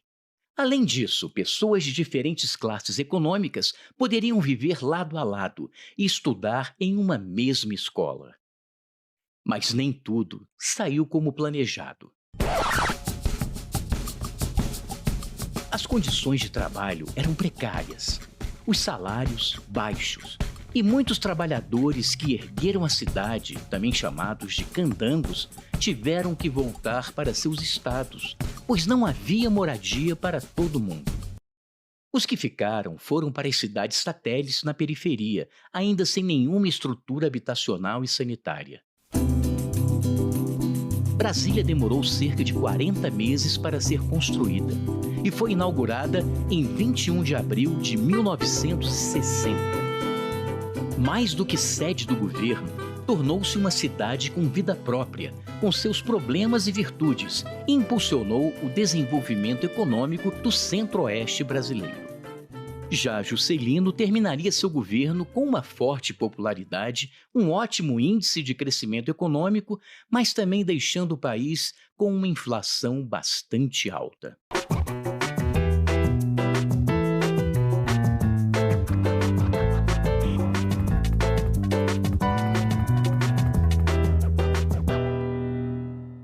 O mundo cabe dentro de um museu. É só entrar e deixar a curiosidade te guiar. Tradições, saberes e costumes que mantêm viva a essência de um povo. O museu é esse espaço que celebra as raízes, valoriza as diferenças e fortalece o que nos conecta como humanidade. Conhecer nossa história é descobrir o que nos torna únicos. Museus, onde o passado encontra o presente e inspira o futuro. Visite, descubra, valorize. Jango propunha o fim da fome e da miséria, num país onde a justiça sempre foi o lado obscuro da democracia. A situação do Nordeste recebeu atenção particular do governo. Sobre os planos do presidente, recairiam em 64 as mesmas acusações feitas a ele, ministro do Trabalho em 54, fomentador de greves, articulador da luta de classes, inimigo do capitalismo. Os trabalhadores rurais, mobilizados pelo processo de transformação social, eram despertados contra a secular miséria do campo. A perspectiva de pequenas mudanças num país de grandes desigualdades reacendeu ilusões. Milhares de trabalhadores, sem terra e sem trabalho, embarcaram nesse trem de esperanças, saltando das páginas da literatura para o cenário político. Jango com as reformas, fez o Brasil viver sua utopia.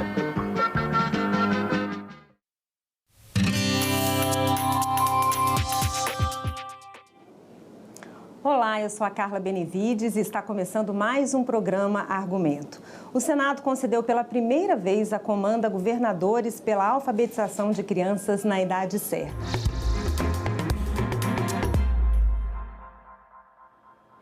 Olá, estamos de volta e passamos a transmitir agora a sessão do plenário. Acompanhe.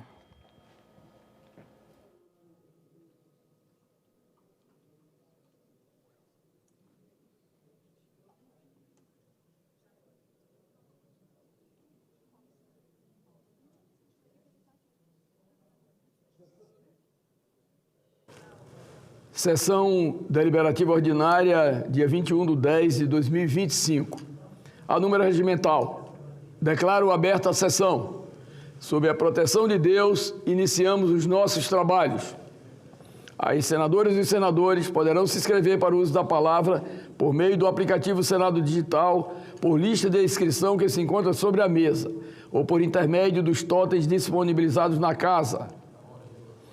A presente sessão deliberativa ordinária é destinada à apreciação das seguintes matérias, já disponibilizadas em avulsos eletrônicos e na ordem do dia eletrônica de hoje. Projeto de Lei Complementar 168 de 2025 do senador Jacques Wagner. Projeto de Lei número 4.719 de 2020 do deputado general Peternelli. Projeto de Lei 7.669 de 2024, de iniciativa do Supremo Tribunal Federal. Projeto de Lei número 4.540 de 2023 do deputado Zé Haroldo Catedral. E projeto de decreto legislativo número 163 e 171 de 2022, de iniciativa da representação brasileira no Parlamento do Mercosul. Passamos aos oradores inscritos, que terão o prazo de 10 minutos para o uso da palavra. Como primeiro orador inscrito, passo a palavra ao senador Paulo Paim. Enquanto se dirige à tribuna, eu passo a palavra ao senhor senador Jorge Cajuru, do PSB de Goiás, Vossa Excelência, que já estava nos deixando aqui com muita saudade, já várias semanas que está em tratamento e hoje triunfalmente retorna a essa casa. Eu também, Chico, você sabe que é sincero, amigo. Mas eu vou ser muito rápido, inclusive homenageando ele, o gaúcho Paulo Paim, de quem eu vou falar aqui. Essas palavras servem para você, Paim, um representante digníssimo da nossa classe política. Ontem foi o dia do poeta. Outubro é um mês lindo, né? É o mês das crianças, é o mês dos professores. E ontem o dia do poeta.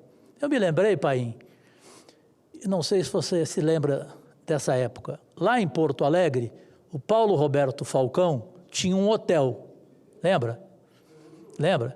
Quem que morava no hotel dele? Mário Quintana. Lembra? O poeta morava por conta do Falcão, porque ele simplesmente preferiu o atestado de pobreza. Vivia exclusivamente pela literatura, o Mário Quintana. E eu o conheci pessoalmente, porque eu ficava sempre hospedado no hotel do Falcão, meu amigo, meu irmão, a mãe dele, a dona Zira, tal, o irmão dele.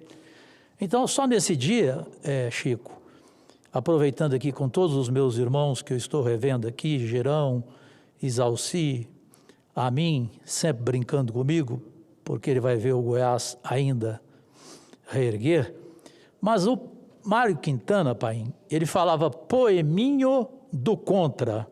Então eu vou dizer o seguinte, todos esses que aí estão atravancando ou querendo meu caminho, eles passarão, eu passarinho. Serve para você, Paim. Obrigado. Com a palavra, Vossa Excelência, ouvindo inclusive uma pequena, mas vigorosa poesia, né, do Mário Quintana, com quem o nosso senador Cajuru teve a oportunidade de conviver essa figura emblemática da literatura nacional e que, como disse Vossa Excelência, teve a humildade de fazer votos de pobreza e a intelectualidade, o conhecimento enorme que tinha na arte de escrever, deixava exatamente aqueles mais audaciosos, né, de joelhos à sua humildade poética. Portanto, parabéns a Vossa Excelência pela referência e, lógico, por tabela, fazendo referência a esse pássaro que voa, que é o nosso colega senador Paulo Paim, que tanto orgulha, né, o Congresso e o Brasil. Muito obrigado, presidente Chico Rodrigues, muito obrigado, Cajuru. Meus cumprimentos ao Girão, ao Isalci, que está aqui no plenário também, e o Espiridião a mim. Mas, presidente Chico Rodrigues, é com tristeza que eu relato um fato acontecido em Porto Alegre. Na última quarta-feira, dia 15 de outubro, o coração democrático de Porto Alegre foi tomado por um episódio que nos causou profunda tristeza e preocupação. A Câmara de Vereadores da capital, espaço do diálogo e da representação popular, tornou-se palco de confronto e violência. Soube dos fatos por meio da imprensa, das redes e de todos os assessores do meu gabinete que lá estavam e presenciaram o ocorrido. Durante a sessão, em que seriam debatidos projetos de grande relevância social, forças de segurança usaram gás lacrimogêneo, balas de borracha para dispersar os vereadores e manifestantes que tentavam acompanhar a votação.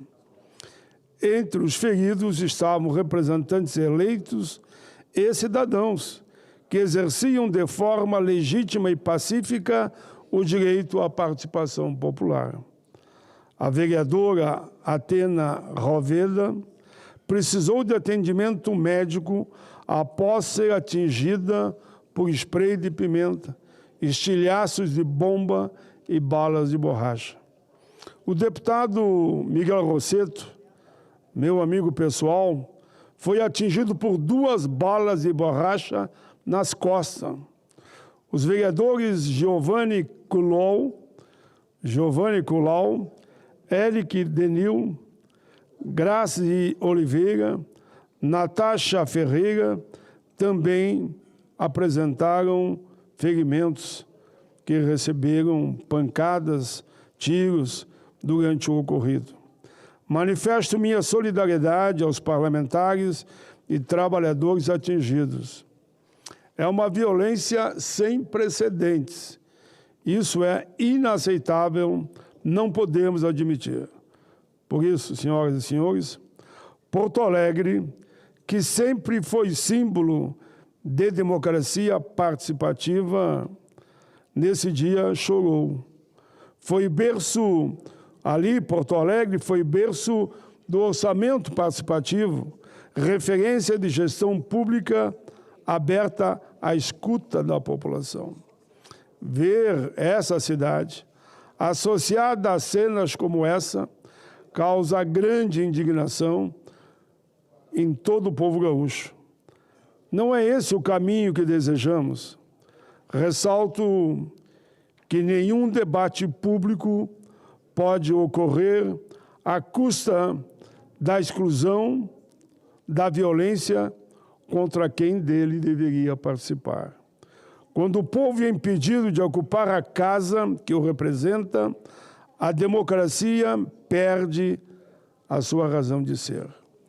Os projetos em discussão tratavam de temas que merecem escuta e responsabilidade. Sobre a concessão à iniciativa privada do Departamento Municipal de Água e Esgoto. E o outro, que restringe a atividade dos catadores e catadoras de materiais recicláveis. Senhor presidente, a democracia exige convivência, respeito e eu diria solidariedade e não espancamento. O que ocorreu em Porto Alegre precisa ser apurado, superado e não pode voltar a acontecer. As casas legislativas pertencem ao povo. É lamentável a decisão da presidente da Câmara de Porto Alegre, conhecido como comandante Nádia, que autorizou o uso da força contra parlamentares e cidadãos, causando perplexidade e repúdio em todo o país. O próprio prefeito da capital, questionado, diz: não tem nada a ver comigo. Foi uma decisão da presidenta em exercício na Câmara de Porto Alegre.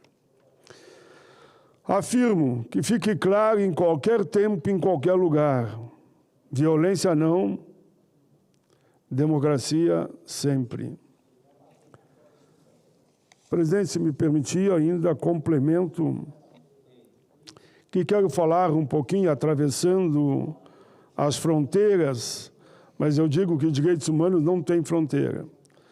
Senhor presidente Chico Rodrigues, senhoras e senhores senadores, no próximo domingo, dia 26, a Argentina realizará eleições parlamentares para a renovação da metade dos seus representantes nas duas casas legislativas.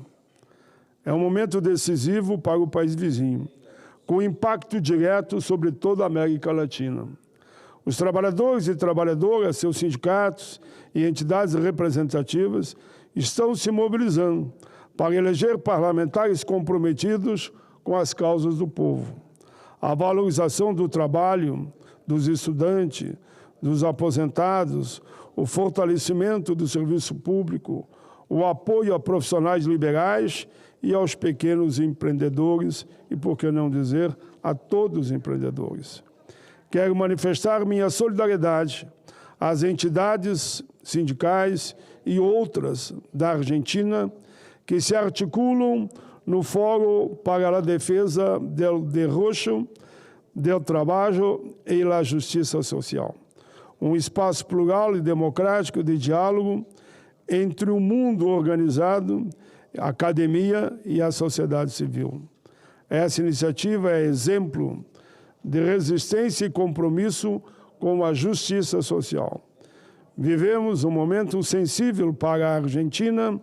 As políticas implementadas pelo governo Milei têm nos preocupado, porque têm aprofundado a desigualdade, reduzindo direitos em desrespeito às políticas humanitárias. A luta pela dignidade humana, pela valorização do trabalho, pela justiça social, não reconhece fronteiras. Direitos humanos, repito, não têm fronteira. É uma causa latino-americana, é uma causa de todos nós, como sempre defendi a integração dos nossos povos, não é apenas a questão econômica. Repito, é também social, cultural e humana. Reitero meu apoio e admiração aos trabalhadores e trabalhadoras argentinos que seguem firmes, com coragem e esperança, na defesa dos seus direitos. Vida longa à Argentina, vida longa ao Brasil, vida longa à nossa América Latina. Queremos ela justa e democrática. Era isso, senhor presidente, os dois registros que faço nessa tarde em que aqui no plenário votaremos temas de suma importância.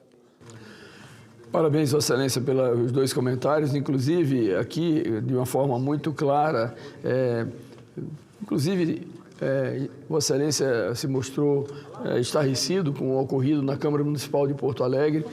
Obviamente, as câmaras municipais são a caixa de ressonância da sociedade.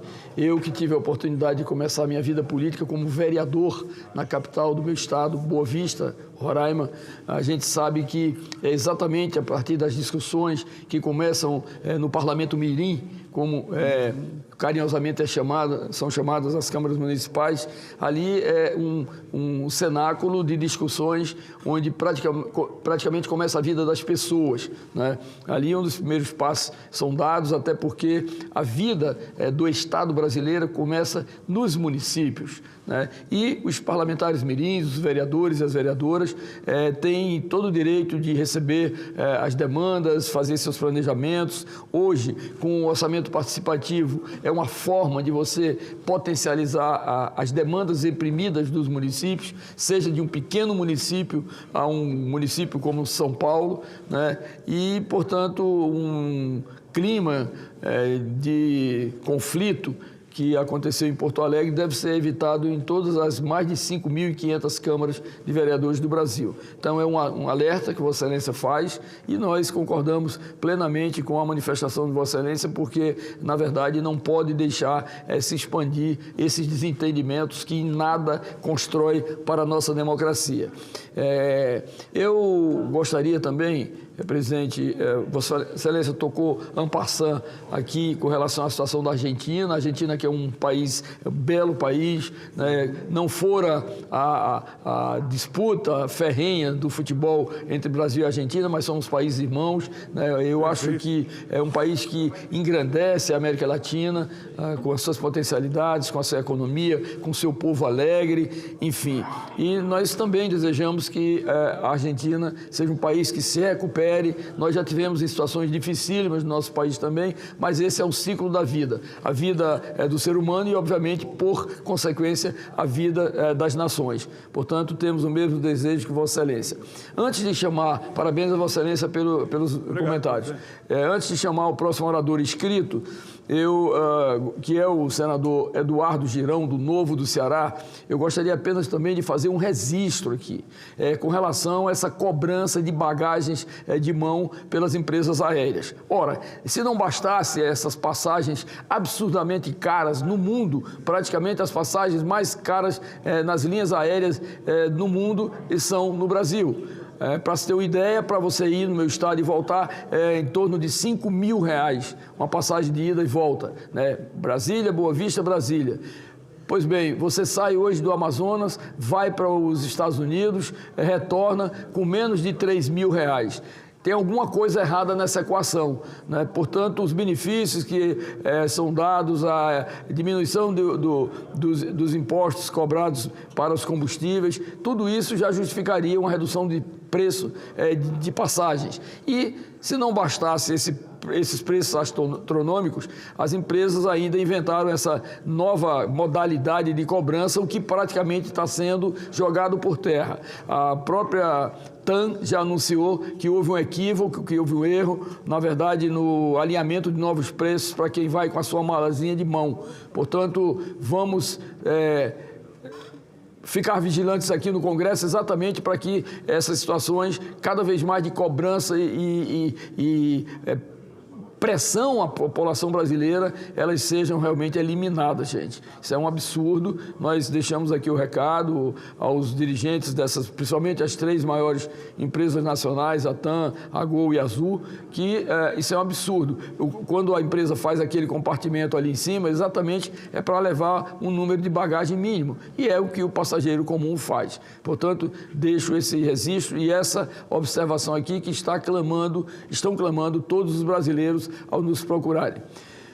Passo a palavra ao senador Eduardo Girão. Vossa Excelência dispõe de 10 minutos. Senador Chico, rapidinho. Com a palavra o senador Jorge Cajuru. Falar enquanto ele vai, só para acompanhar o seu raciocínio e dizer o seguinte, que eu morro de rir todo dia nesse país quando eu ouço as maiores empresas aéreas falarem publicamente que elas têm prejuízo.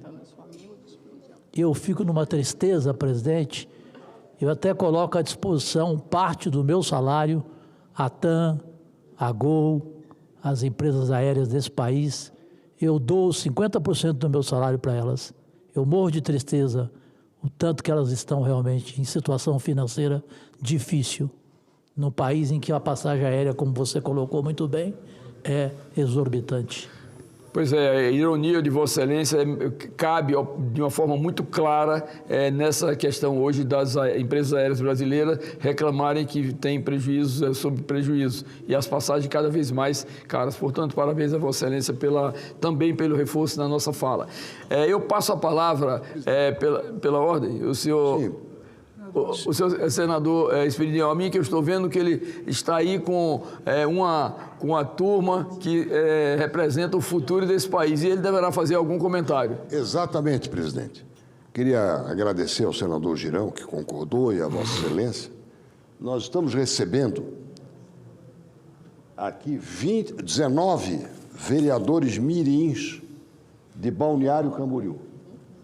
Foram eleitos em várias escolas públicas ou privadas do município de Balneário Camboriú, que é para todos considerado também uma referência catarinense e brasileira. Neste caso, uma referência em matéria de educação.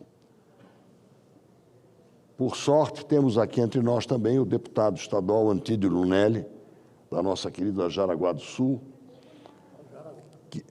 que nos visita neste momento.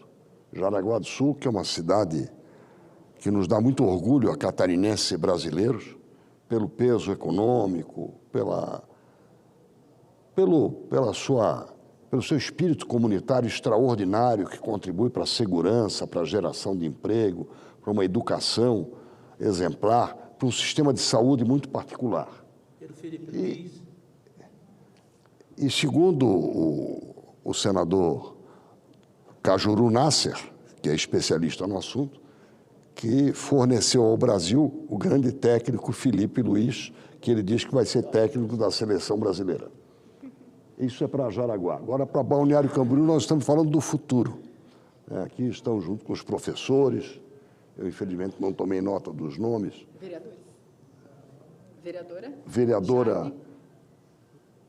Jade. Jade. Eliseu. Esse aqui eu conheço. Vereador Samir.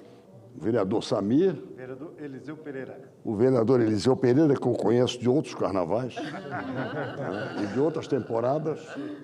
Acho que são esses. E o Márcio, que é o responsável pela Escola do Legislativo, nosso servidor. O Mark, que é o representante, o chefe o responsável pela Escola do Legislativo de Balneário Camboriú. Servidor efetivo da Então, Câmara. sejam bem-vindos. Este é o plenário do Senado Federal. Na presidência temos o senador Chico Rodrigues, que é do nosso querido estado de Roraima. Na tribuna, pronto para falar, o nosso senador Girão, que é um exemplo de combatividade, de luta e também de empreendedorismo do nosso querido estado do Ceará. Agradeço a Vossa Excelência pela oportunidade desse registro, que faz parte de um estágio de conhecimento que eles estão travando. Temos vereadores convencionalmente eleitos, né, aqui registrados, e vereadores do nosso futuro, que vão construir a democracia do amanhã. Sabe Deus em que estágio estará Balneário Camboriú quando o primeiro deles chegar à Câmara. E a responsabilidade dos atuais vereadores é deixar melhor do que quando eles assumiram, mesmo que tenham assumido há muito tempo. Muito obrigado, presidente. Obrigada, senador. Muito obrigada. Eu quero cumprimentar o senador Esperidião Amin. Na verdade, esse senador que é uma referência nacional na política, não apenas em Santa Catarina, o senador Esperidião Amin é patrimônio do Brasil, não só é de Santa Catarina, pela sua erudição, pelo seu companheirismo e, acima de tudo, pela sua determinada capacidade de defender Santa Catarina. Quero dizer que quando ele traz consigo esse grupo de jovens vereadores que, na verdade, foram legitimamente eleitos para representar, né, a Santa Catarina, ele traz também na bagagem o deputado Antídio né, que Antídio Lunelli, que é um político dedicado também à modernização da educação, né? E isso aí mostra exatamente as boas companhias com quem anda o senador Esperidião Amin. Ele traz para cá para servir, na verdade, de palco para todo o Brasil referenciar-se em relação a esses jovens catarinenses brilhantes do Balneário Camboriú, que é uma representação fantástica de um lugar maravilhoso que é Balneário Camboriú. E eu gostaria muito, se fosse convidado, de conhecer, porque tenho visto em prosa e em verso, na imprensa, na televisão, nas redes, mas não o conheço pessoalmente ainda. Mas parabéns a todos vocês pelo vigor dessa juventude e, acima de tudo, que representam para o nosso país. Parabéns, deputado.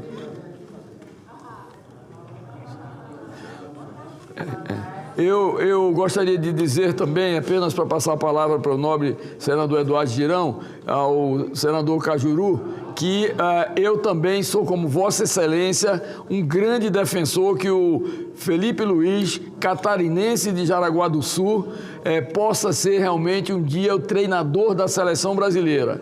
É um jovem capaz, determinado, corajoso e que, obviamente, não é por acaso que ele está no melhor time do Brasil, né? O Flamengo. Portanto, eu também comungo com Vossa Excelência, acho que o Felipe Luiz tem um caráter invejável, tem uma determinação, uma coragem, uma capacidade técnica de reconhecer nos seus colegas de futebol, de onde ele veio, né?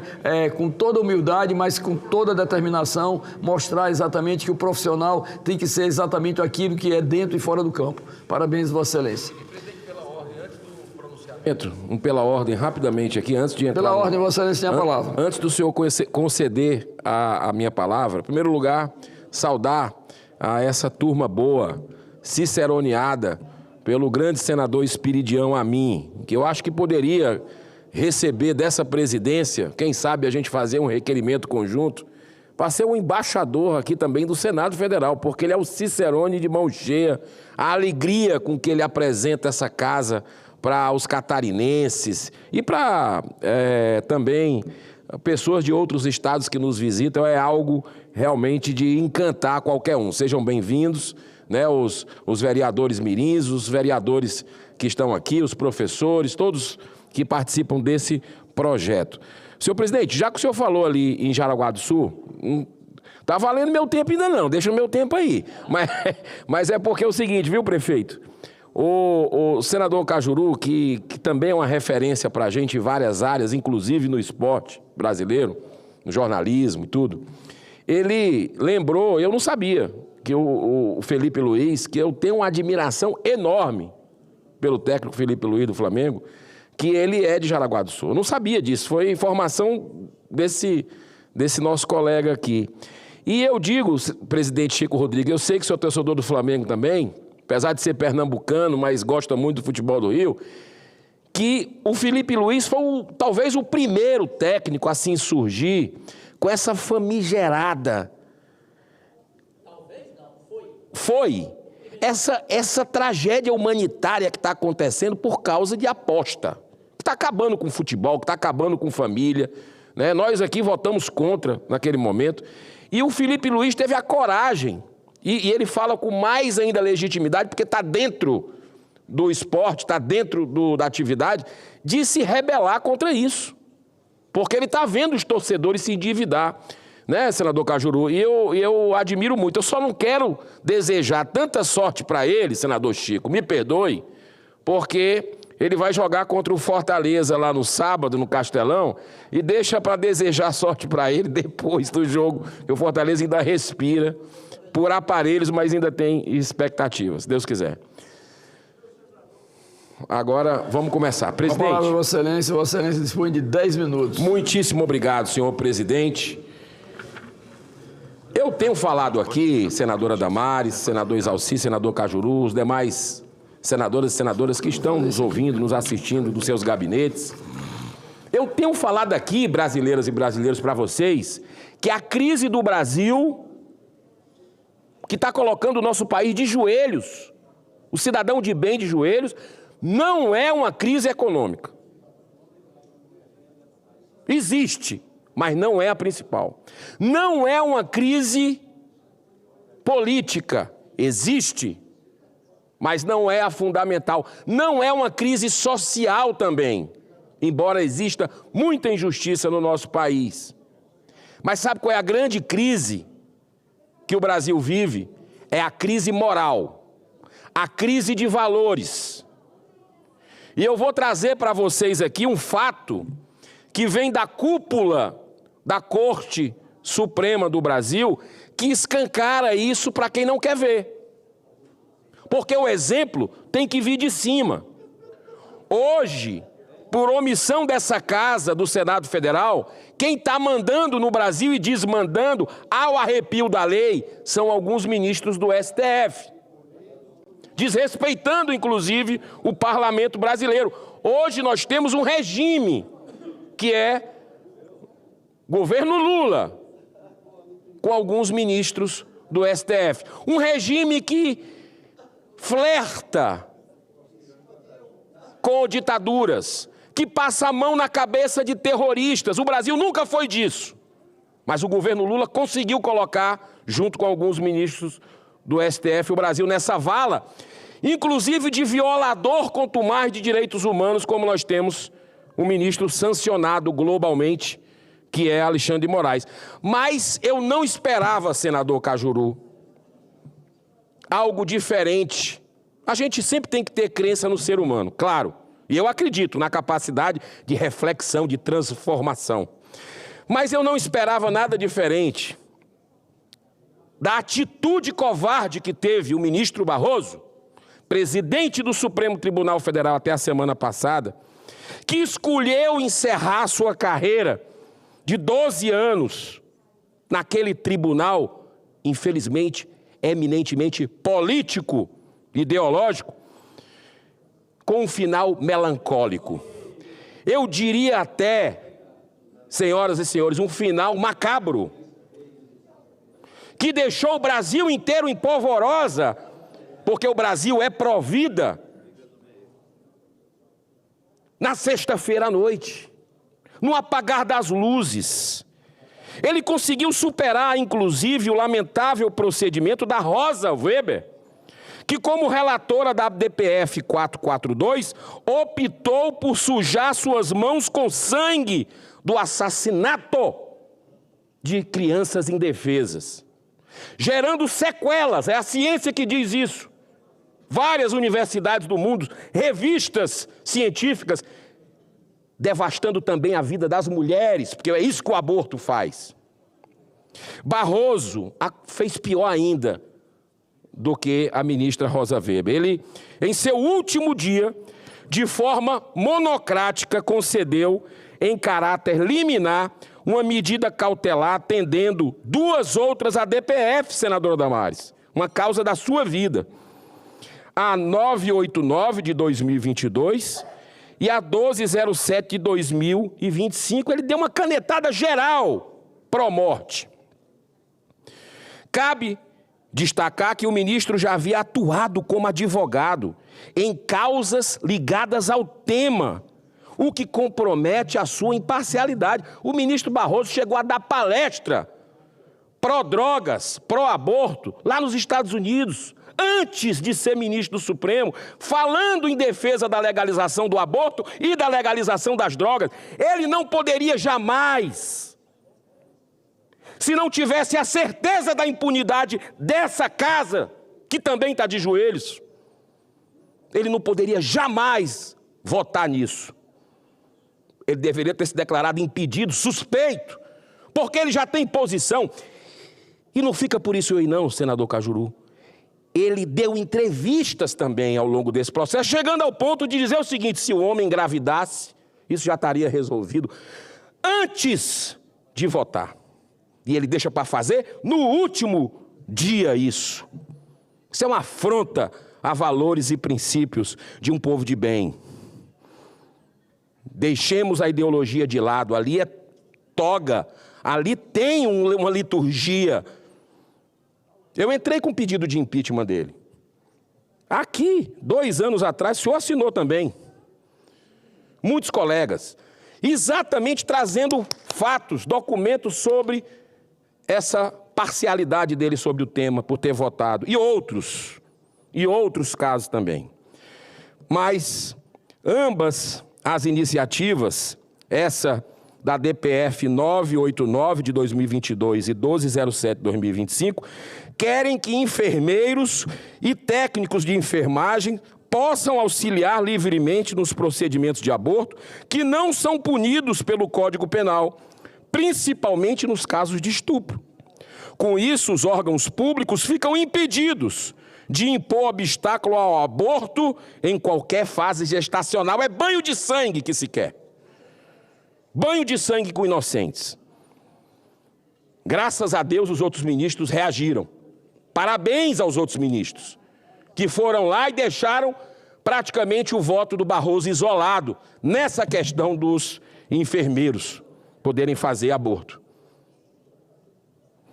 O governo Lula, em seus primeiros dias, revogou a importante portaria do Ministério da Saúde, do governo anterior, que obrigava a comunicação do crime de estupro às autoridades policiais. É claro que tinha que ser assim, com o objetivo de burlar a lei, favorecendo a prática do aborto. O governo Lula fez isso. Revogou uma portaria importantíssima para que não se passe a mão na cabeça de estuprador, para que se vá atrás de buscar o responsável também. Foi revogado. De acordo com os estudos publicados pelo IPEA, com dados fornecidos pelo IBGE e pelo Ministério da Saúde, são praticados cerca de 800 mil estupros a cada ano. Isso porque apenas 8,5% dos casos são efetivamente denunciados e registrados como ocorrência policial. Ou seja, isso significa que um estupro é feito no Brasil a cada 2 minutos. Infelizmente, o governo Lula, por isso que eu falo em regime, atuou a favor do aborto. E a gente alertava, porque não é de hoje que o PT quer legalizar o aborto, que o PT é abortista. Não é de hoje. Tem várias leis assinadas por petistas querendo legalizar o aborto no Brasil. Mas não se podia dizer isso. O TSE proibiu se dizer isso durante a campanha, mostrando também um braço político para beneficiar na campanha o Lula. Mas de forma surpreendente, senhor presidente, o ministro Gilmar Mendes voltou logo em seguida a Barroso sobre a questão dos enfermeiros, derrubando a medida cautelar por entender certamente que, nesse caso, não existem requisitos que apontem para o risco grave que pudesse justificar essa pressa intempestiva. Seu voto foi seguido pelos ministros Zanin, Flávio Dino, Nunes Marques, André Mendonça e Alexandre de Moraes, formando maioria. Mas Barroso conseguiu parte de seu objetivo funesto, com a antecipação do voto de forma virtual. Ele queria que era virtual o julgamento na DPF 442, como havia feito a Rosa Weber. E o pior, não havia qualquer urgência que sustentasse seu voto no último minuto. Zero. Ele mesmo dizia que não existia consenso na sociedade, que isso a polarização ia acentuar. Ele foi incoerente. Deixou para jogar no último minuto, apaga a luz e vota contra a vida. Senhor presidente, a DPF 442 foi protocolada em 2017 pelo PSOL, e a DPF 989 em 2022, tendo permanecido sem avanços relevantes por anos. O Brasil é pró-vida, todo mundo sabe disso. Esse é um assunto que toca na alma e no coração do brasileiro. Mais uma vez, Gilmar Mendes, eu tenho que dizer, tem que ser justo, surpreendeu positivamente, fazendo logo em seguida um pedido de destaque. Dessa forma, essa DPF teve seu julgamento interrompido, não podendo mais continuar de forma virtual, devendo, portanto, ser analisada somente pelo plenário físico do STF.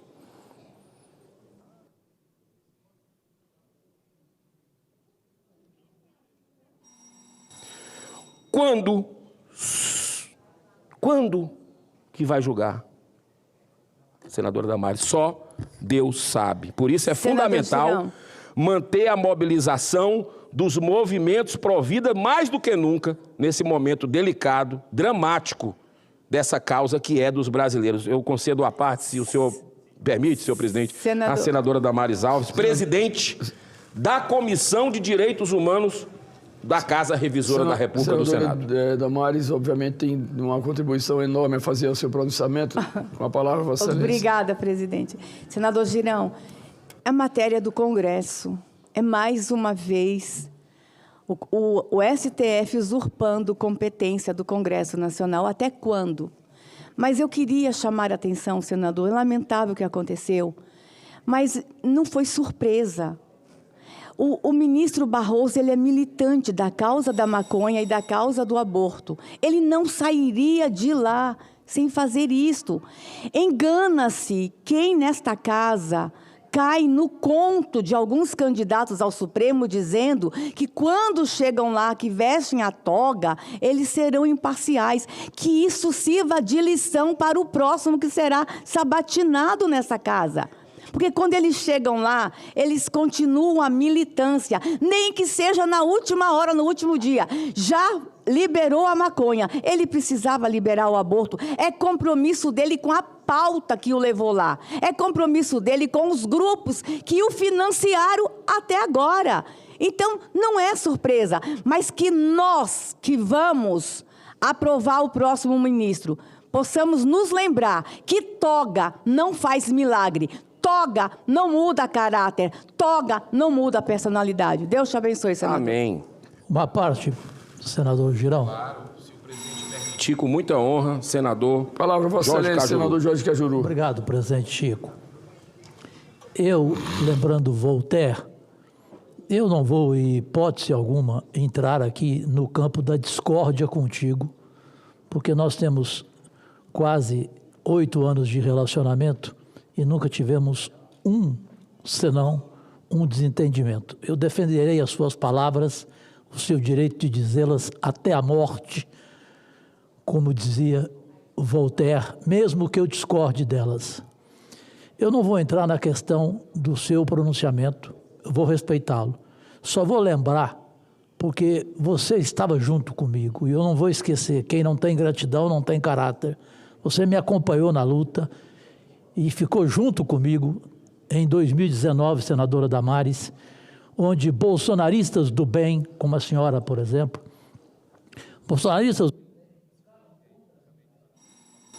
bolsonaristas do bem ficaram contra mim na época e se arrependeram. Hoje falam isso, são sinceros. Cajuru, você tinha razão.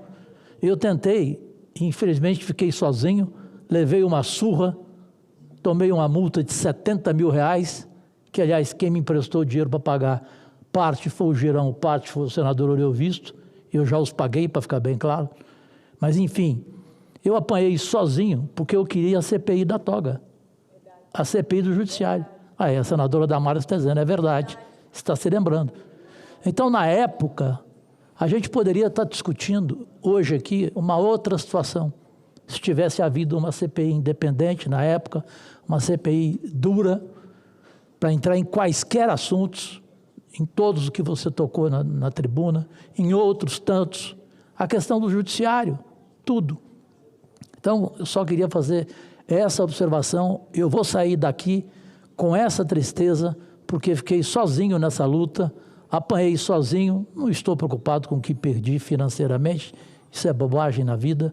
Agora, você fica triste porque você não conseguiu algo que a maioria do país do bem queria, né? Essa é uma realidade que eu queria lembrar para o Girão, e eu sei que você tem caráter para lembrar. Presidente, o senador Cajuru falou só verdades aqui, tudo. Só tem uma reparação. O senhor não ficou sozinho.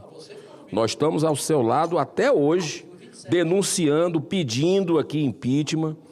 E água mole em pedra dura, tanto bate até que fura. Nós vamos conseguir. O senhor plantou sementes.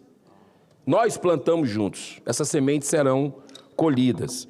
Então, senhor presidente, eu peço que tanto a parte da senadora Damares como a parte do senador Jorge Cajuru sejam incluídos. E, para concluir, eu quero dizer o seguinte: há ainda um grande problema causado pelas lamentáveis manobras de Weber e Barroso aos 47 minutos do segundo tempo.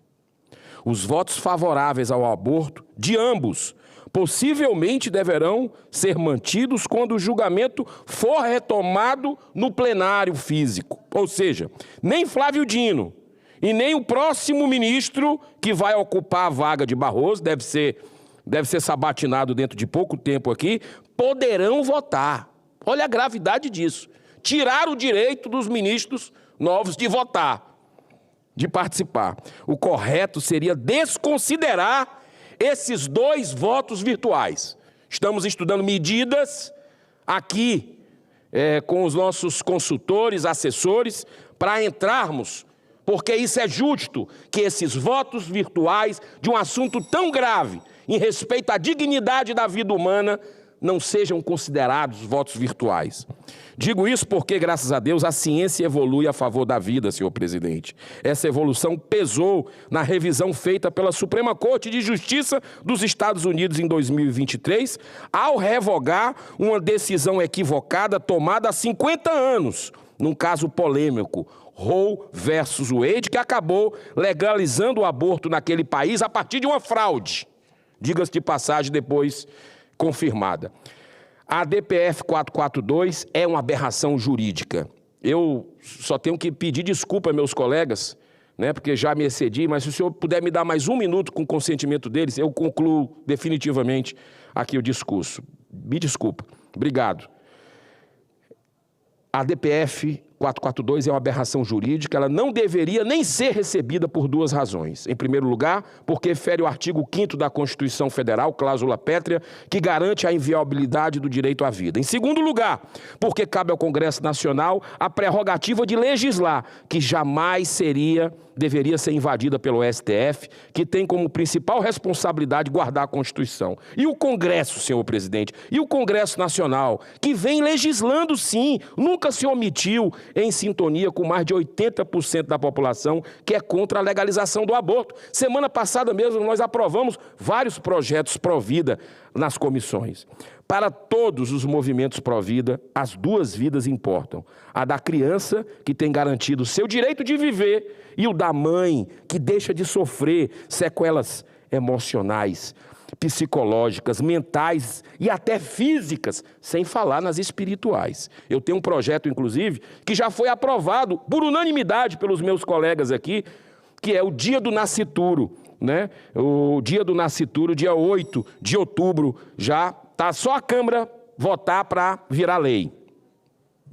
O caminho justo e correto, senhor presidente, é o desenvolvimento de políticas públicas focadas no apoio e ao acolhimento da gestante, com prevenção da gravidez indesejada e uma maior eficácia na adoção. A adoção é o amor em ação, jamais o aborto. O aborto, ele é um problema, muita gente diz. Então, um problema nunca pode ser uma solução. Claro. Estou encaminhando à mesa um voto de repúdio contra essa postura repugnante do voto do ministro Barroso. Encerro com esse pensamento de Emmanuel, através da psicografia de Chico Xavier.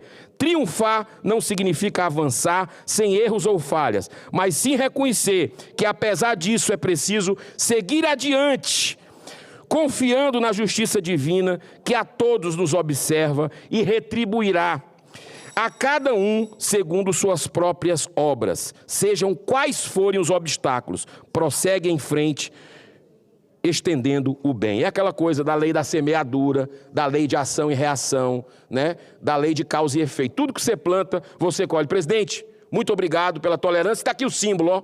O símbolo Provida.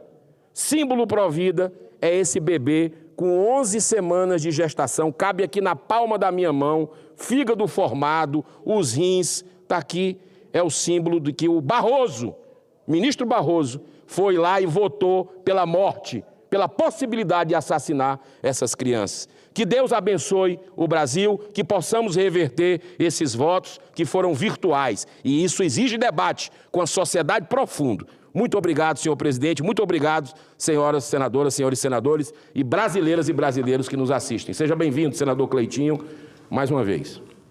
Senador Eduardo Girão, Vossa Excelência trata de temas aqui, Provida, que esse aí é praticamente unanimidade, né? Nós entendemos que a necessidade de você preservar a vida em qualquer estágio da sua existência, inclusive dentro do ventre materno, ela é inquestionável, indiscutível, inegociável.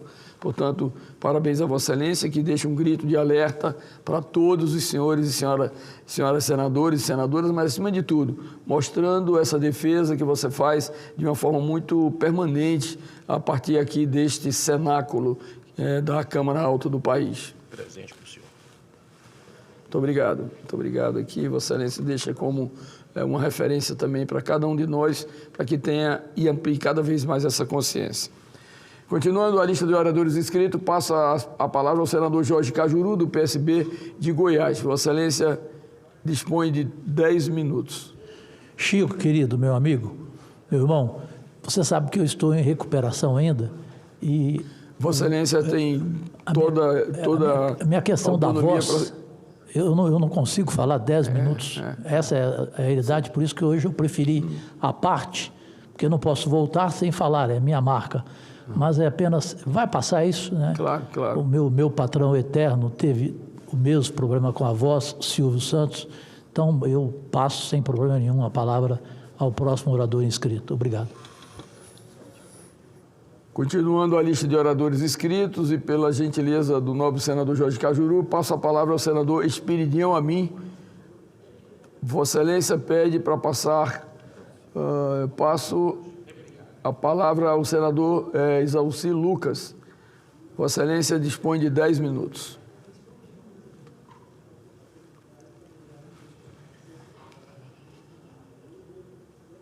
Isalci Lucas.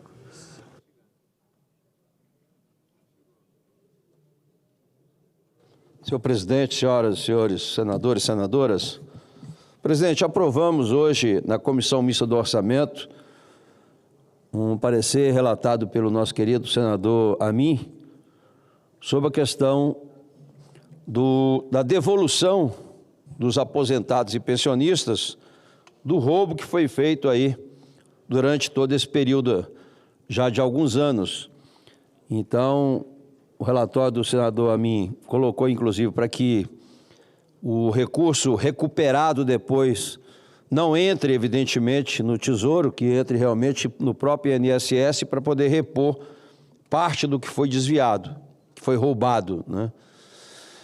Porque a decisão do pagamento, da devolução, e ninguém aqui eu acho que votaria contra a devolução dos recursos dos aposentados e pensionistas, mas o governo determinou, através da decisão do Supremo, que estivesse fora do arcabouço. Então, evidentemente que na volta, na recuperação, também teria que ficar fora do arcabouço. Mas quero fazer um balanço, presidente, aqui da CPMI. Quero aqui iniciar parabenizando o presidente Carlos Viana, o senador Carlos Viana, o relator, o deputado Gaspar, que realmente tem feito um trabalho maravilhoso. Ele que tem uma experiência muito grande e tem demonstrado realmente, seguindo, né, a quebra do sigilo de muitos requerimentos que fizemos, seguindo onde é que está indo, onde é que foi o dinheiro. Mas é incrível como essas pessoas roubaram de uma forma escancarada. Chegamos ontem mesmo, no depoimento de ontem, aí o cara abre uma empresa em 30 dias de abertura, o cara consegue, no INSS, a liberação de um acordo de cooperação técnica e desviou simplesmente quase 714 milhões. Jovens, um rapazinho de 35 anos, tinha um outro de 28. Jovens que criaram 4 instituições, conseguiu realmente o acordo de cooperação, uma delas em 2022 e as 3 últimas em 2023, 2024, onde desviaram 714 milhões. E o modus operandi é exatamente o mesmo. Todos os grupos têm o mesmo modus operandi, ou seja, consegue o desconto do INSS, onde os aposentados e pensionistas, 98%, 99% deles, não reconhecem a autenticação e nem a filiação e nada com relação aos descontos, e criam várias empresas laranjas para lavagem de dinheiro. E normalmente os laranjas são exatamente os parentes. Tem sogro, tem sogra, tem cunhado, tem irmão, marido. Maior cara de pau. Ontem mesmo também, ouvindo a advogada do Sindinap, que é o sindicato onde tem como vice-presidente o irmão do presidente Lula, ela achou natural, ela achou muito normal que ela e os parentes dela recebessem quase 20 milhões.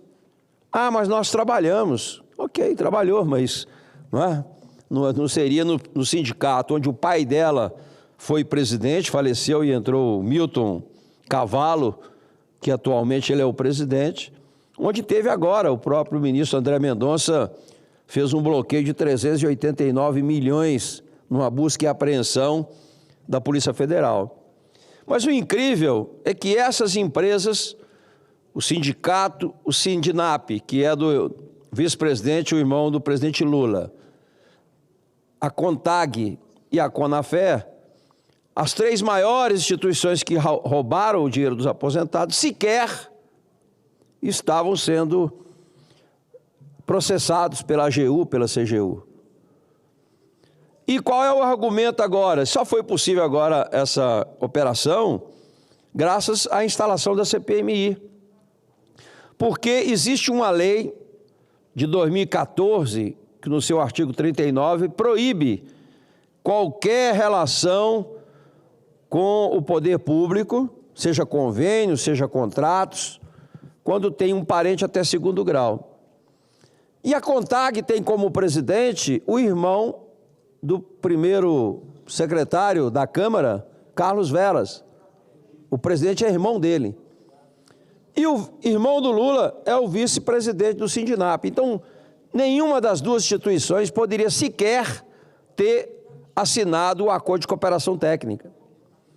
Agora a CGU, mas declararam que não tinha nenhum impedimento. Ora, não é possível que CGU, AGU não sabiam dessas relações aí, ainda mais tratando do irmão do presidente Lula.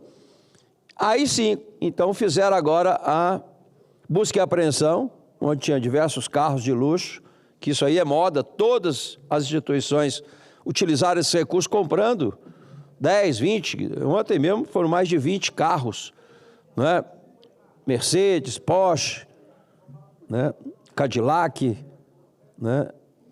e bloquearam então esses 389. Mas se tivesse feito lá atrás, provavelmente deveriam ter um valor muito maior, porque deu muito tempo para que eles realmente gastassem esse dinheiro e até remetessem parte desse dinheiro para o exterior. Estão utilizando, inclusive, as fintechs que não têm controle do Banco Central, por incrível que pareça, grande parte delas não tem sequer controle, é que está sendo usada para remeter recursos para o exterior. Isso aconteceu nas bets e agora está acontecendo também no roubo do INSS. Então, semana passada veio aqui um laranja que foi usado como laranja. O cara recebeu 300 milhões. Ele abriu várias empresas, ficava lá, sei lá, com 20 mil reais, o resto ele pagava aquilo que mandava ele pagar. Então, como se fosse tudo natural. Não. O que eu fiz foi pagar, recebi o recurso e paguei. Então, o que a gente percebe é que a Receita Federal, o COAF, Banco Central, não tem, de fato, fiscalizado da forma correta, porque são bilhões. Nós estamos falando aqui apenas em descontos assistenciais, que existe aí uma perspectiva de 4 a 6 bilhões de desvios, de roubo, sem entrar ainda na segunda fase, que nós vamos entrar nos consignados, que aí é muito pior. O que a gente está vendo aí são aposentados e pensionistas que muitos deles sequer teve crédito, empréstimo na sua conta e vem parcelas descontando. E depois depois da reclamação, eles pedem todos os dados, pedem biometria, pedem um monte de documento e acaba criando mais empréstimo contra o aposentado. É incrível o que essas pessoas estão fazendo e fizeram durante esse tempo todo. E isso não foi de agora, não. Isso começou na CONTAG, lá em 1994. Então, até 94, nesse período, já era possível descontar os descontos assistenciais. E durante muito tempo, até a medida provisória 871, bastava uma declaração do sindicato e as pessoas podiam aposentar, o produtor rural. E aí, nesse momento da aposentadoria, ele assinava qualquer coisa. E aí assinava realmente a autorização dos descontos assistenciais, mas sem saber exatamente o que era isso. Que muitas vezes tinha seguro, auxílio funeral, consultoria, uma série de coisas que eles colocavam como prestação de serviço e que hoje os aposentados e pessoas não reconhecem. E grande parte não tem sequer, foi tudo falsificado as assinaturas desses aposentados e pensionistas. Então, foi aprovado lá um crédito de 3 bilhões e pouco, que não será suficiente. Por incrível que pareça, um acordo assinado com o CGU, Defensoria Pública, dizendo para o aposentado, para receber o recurso de volta, ele teria que desistir das ações judiciais e não entrar na justiça reclamando, porque pelo Código de Defesa do Consumidor, todos os aposentados que foram lesados teriam direito de receber em dobro. Mas o governo, temendo isso, impôs, e a DPU, inclusive, concordou, que eu acho um absurdo, porque ela tem que defender os aposentados, e não o governo ou as instituições. E aí tem que desistir da ação judicial. Então, é lamentável. Mas vamos entrar agora na segunda fase com os consignados, que aí realmente o rombo vai ser muito maior. E aí tem BMG, tem a Crefisa, tem vários bancos aí envolvidos, que o rombo é muito maior e a gente vai chegar. E depois, na sequência, presidente, o seguro-defeso. Acho que no Brasil hoje tem mais pescador do que peixe. Lá no Maranhão, são mais de 600 mil. A Polícia Federal, agora, 15 dias atrás, cancelou mais de 100 mil pessoas que recebiam o seguro-defeso. Eu fiz um pedido agora para que o INSS me desse, todos os municípios, quem é que está recebendo esse seguro-defeso. E estou pedindo para o MAPA, para o Ministério, se esses municípios todos têm algum córrego, pelo menos, ou um rio, para ter realmente esse tanto de pescador. Então, é o que a gente percebe, tem mais pescador hoje no Brasil do que peixe. Muito obrigado, presidente. Senador Exalci, Vossa Excelência faz aqui um breve resumo, né, do que está acontecendo lá na CPMI, do INSS. E Vossa Excelência, como é contador, como é auditor, e conhece com a precisão cirúrgica essas manobras, né, da contabilidade, Vossa Excelência mostra aqui os aposentados e pensionistas, como que é um largo estuário espalhado de desvios por todos os lados, de todas essas instituições, né, e ninguém via ao longo de 5, 10, 15, 20 anos. Esses empréstimos consignados, que Vossa Excelência agora vocês vão começar a debruçar sobre os empréstimos consignados, como é que era feito, com autorização de quem era feito, do beneficiário ou era revelia. E agora, para completar, Vossa Excelência mostra a questão do seguro-defeso. O seguro-defeso que é uma coisa tão clara como uma janela sem vidros. Quando você pega em qualquer um dos mais de 5.500 municípios brasileiros e você identifica 1, 2, 3, 4, 5, 6, 10% dos municípios que não tem um córrego, que não tem um igarapé, como é que tem pescador? Então, obviamente, aquilo ali era um desvio coordenado, de forma coletiva. Portanto, tanto o senador Carlos Viana quanto o deputado Alfredo Gaspar, como relator, têm feito, obviamente, inquirições de uma forma muito clara.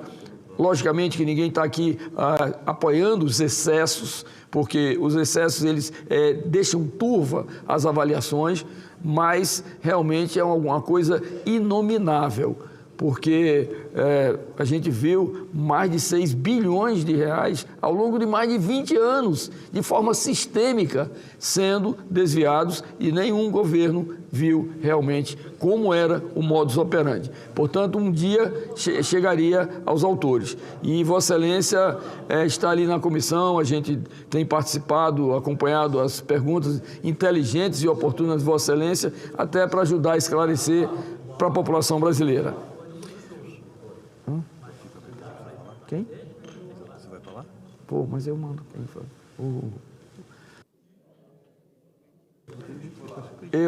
O senador Cleitinho usará a palavra?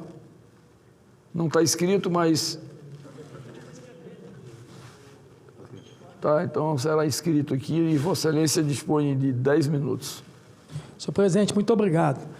Uma boa tarde a todos os senadores, as senadoras e a população que acompanha a gente pela TV Senado, todos os servidores dessa casa. Eu queria chamar a atenção o que está virando, a exclamação que está virando esse país aqui.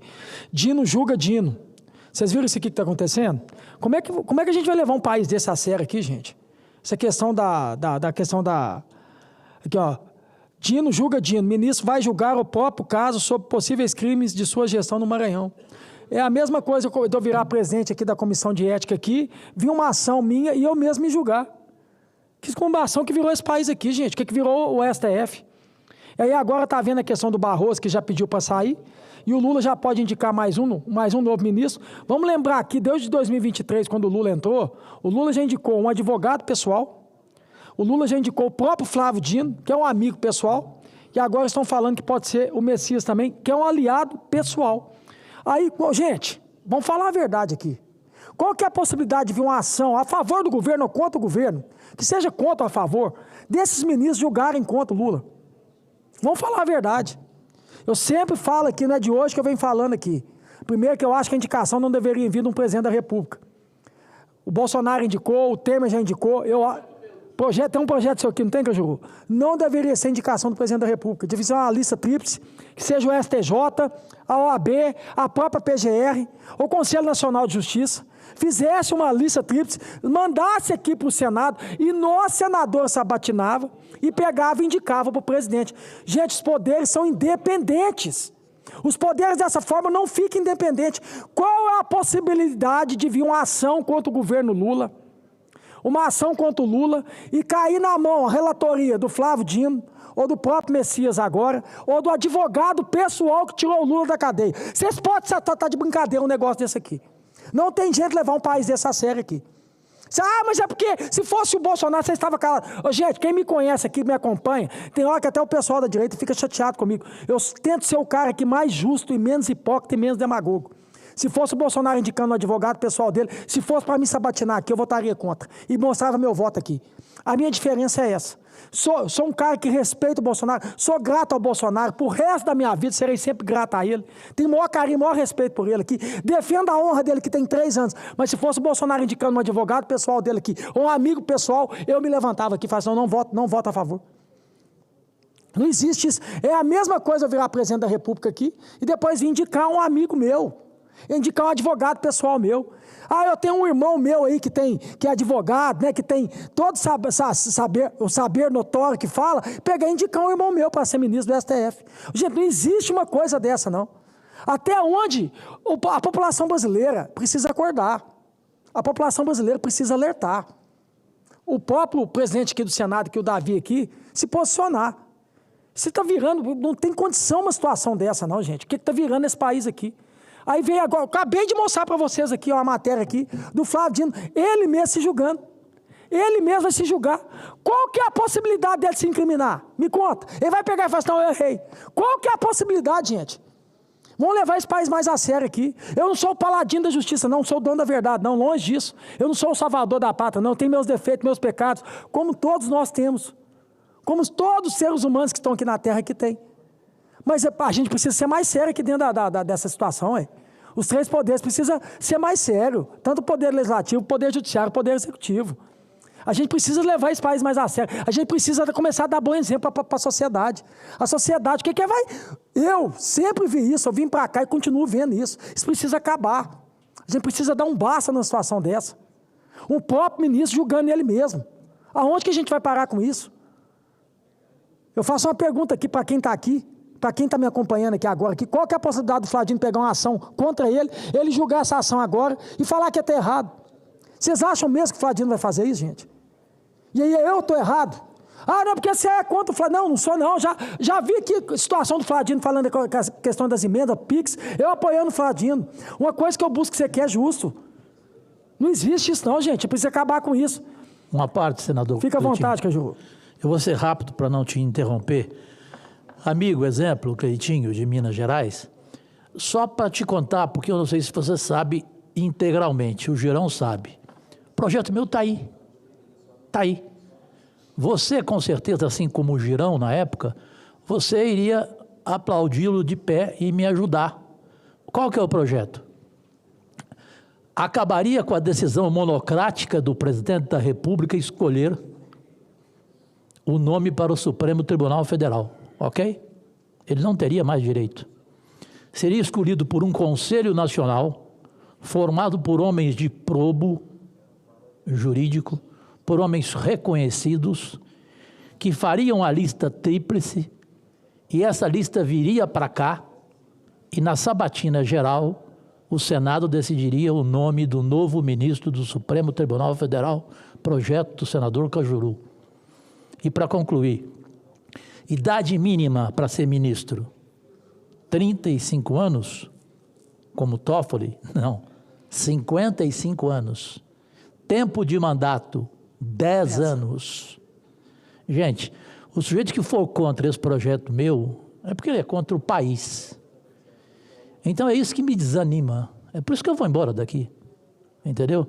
Eu falei da CPI da toga, que se você estivesse aqui, você também iria apoiar. Você não iria assinar a CPI da toga, do Judiciário? Eu fiquei sozinho, levei surra, tomei multa e tudo. Então, só para te explicar, para quem esquece, infelizmente, nesse país, se você sabe a questão de memória no país, né? O mineiro não vai esquecer do teu trabalho, mas você sabe a questão da memória do país. Muita gente esqueceu que o Cajuru tem esse projeto aqui parado. Ele sequer foi discutido, senador Cleitinho. Obrigado.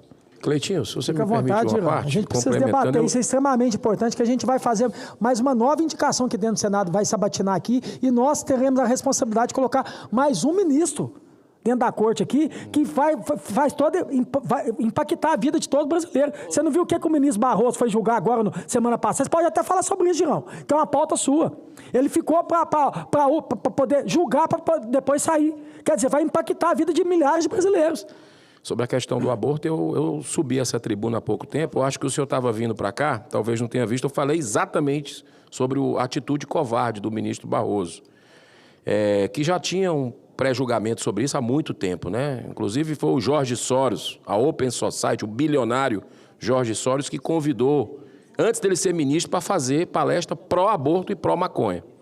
Mas eu sou testemunha do Cajuru aqui, dessa luta, e ele sempre na reunião de líderes cobrando, desde a época do Davi Alcolumbre I, Rodrigo Pacheco e Davi Alcolumbre II, o senhor cobra isso na reunião de líderes, eu sou testemunha disso. E digo mais, eu acho que o senador Plínio Valério está com o teu projeto, está com a relatoria, senador Plínio, que é a favor. A solução está aqui, meus amigos. A solução está aqui para a gente acabar com essa pagelança. É votar. É colocar no plenário e votar e dar um basta nisso. É óbvio que vai dar conflito de interesse. E o senhor falou de um conflito de interesse do Flávio Dino aí, nesse projeto, que é sobre alguma coisa relacionada ao governo do Maranhão. Quando ele foi governador. Quando ele foi governador. E tem outro. Tem outro, que eu já usei essa tribuna alguns dias atrás, para dizer que é aquele escândalo do consórcio Nordeste, de 300 respiradores, a quase 50 milhões de reais, que evaporaram, eu denunciava todo dia na CPMI, com documento, com tudo. Ele fazia parte do consórcio Nordeste, porque ele era governador do Maranhão. Caiu com quem? Caiu com quem a relatoria agora no STF? Para ele, para o Dino. E ele, até o momento, não se declarou, não que eu possa estar equivocado. Ele pode ter feito uma decisão nesses últimos dias que não chegou para mim. Mas está com ele. Ele era para imediatamente ter se declarado suspeito. Eu não posso, porque eu era o governador desse consórcio Nordeste que gerou essa fraude. E o Brasil, eu acredito que nordestinos podem ter morrido porque não chegaram esses respiradores. Então, senador Cleitinho, parabéns pela tua coragem. Conta comigo, o que tiver que assinar, o que tiver de apoiar esse seu discurso, ações legislativas, você conta comigo. Eu tenho certeza que falo também em nome do Cajuru. Outra coisa que eu queria finalizar aqui, senhor presidente, que eu não consigo entender, parece que eles estão fora da realidade do que o povo brasileiro recebe de salário mínimo, o que o povo brasileiro tem que trabalhar para receber R$ 1.500. A questão do Barroso agora, que ele saiu antes, ele vai continuar, ele pediu para sair, gente. Ele não completou todo o mandato dele, não. Ele pediu para sair e vai continuar recebendo o salário que ele recebe como ministro. Eu faço uma pergunta para você que está aqui, você está trabalhando numa empresa, você pede para sair, essa empresa continua te pagando? É só no Brasil que acontece isso. Barroso, com todo o respeito que eu tenho a Vossa Excelência, toma vergonha na cara e abre mão desse salário. Você pediu para sair. Você pediu para sair. Tem limite o que acontece nesse país aqui, gente. Que tem limite. Eu, Girão, semana passada, nós estávamos mostrando a garagem com todo respeito aqui. Carros que foram comprados aqui. Porque não adianta a gente falar da casa dos outros, a gente não cuida da casa, da nossa casa. Eu mostrei aqui o TST, o Tribunal Superior do Trabalho, comprando quase, se eu não me engano, 27 carros a 350 mil, gastando 9 milhões de reais, 350 mil carros de luxo. Será que os ministros não têm condição de comprar do próprio bolso? Todos os ministros têm carro. A verdade é, quem ganha 40 pau por mês aqui, todos nós têm carro. Todos nós, inclusive para alugar. A gente tem direito a alugar. Então vamos parar de hipocrisia aqui. Eu falei do STF também, que comprou 11 carros blindados no valor de 5 milhões de reais, quase cada um por 500 mil reais. Quase carro blindado. O trabalhador, ele vai no próprio carro dele, ou ele vai de Uber, ele vai de táxi, ele vai de ônibus, ele vai de bicicleta, ele se vira, mas ele vem trabalhar. Mas os poderes da República não.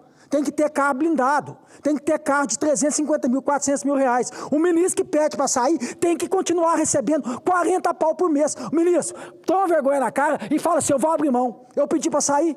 É assim que tem que ser. Peraí, eu venho cá, eu tenho um mandato de 8 anos, eu peço para sair, ou senão eu peço uma licença, eu tenho que continuar recebendo? O trabalhador acontece isso. Você é trabalhador de escala 6x1, que ganha R$ 1.500. Se você pede para sair, a empresa continua te pagando? Não, você tem que procurar outro emprego. Isso é um murro na cara da população brasileira. Que vamos fazer um projeto de lei para acabar com isso. Ou se não precisar de projeto de lei, não. Ministro, se você tiver vergonha na cara, você está abrindo mão. É só ver seu patrimônio, é só ver o que você já recebe já. Você vai continuar recebendo. Você não precisa receber do povo brasileiro 40 mil para ficar em casa. Você não precisa. E se não tem homem para ter peito para falar isso aqui, eu falo na sua cara, ministro Barroso. E eu queria finalizar aqui também, Girão, que é um tapa na cara da população brasileira. Eu já falei que eu apoio aqui a taxação das bets, que não deveria nem existir. O governo está falando aí, vão taxar, que está contra, né, a questão de bets. Mas agora em novembro, Girão, a própria Caixa está abrindo uma casa de aposta. A Caixa Econômica Federal do governo Lula está abrindo uma casa de aposta. E aí? Quem vai defender isso aqui?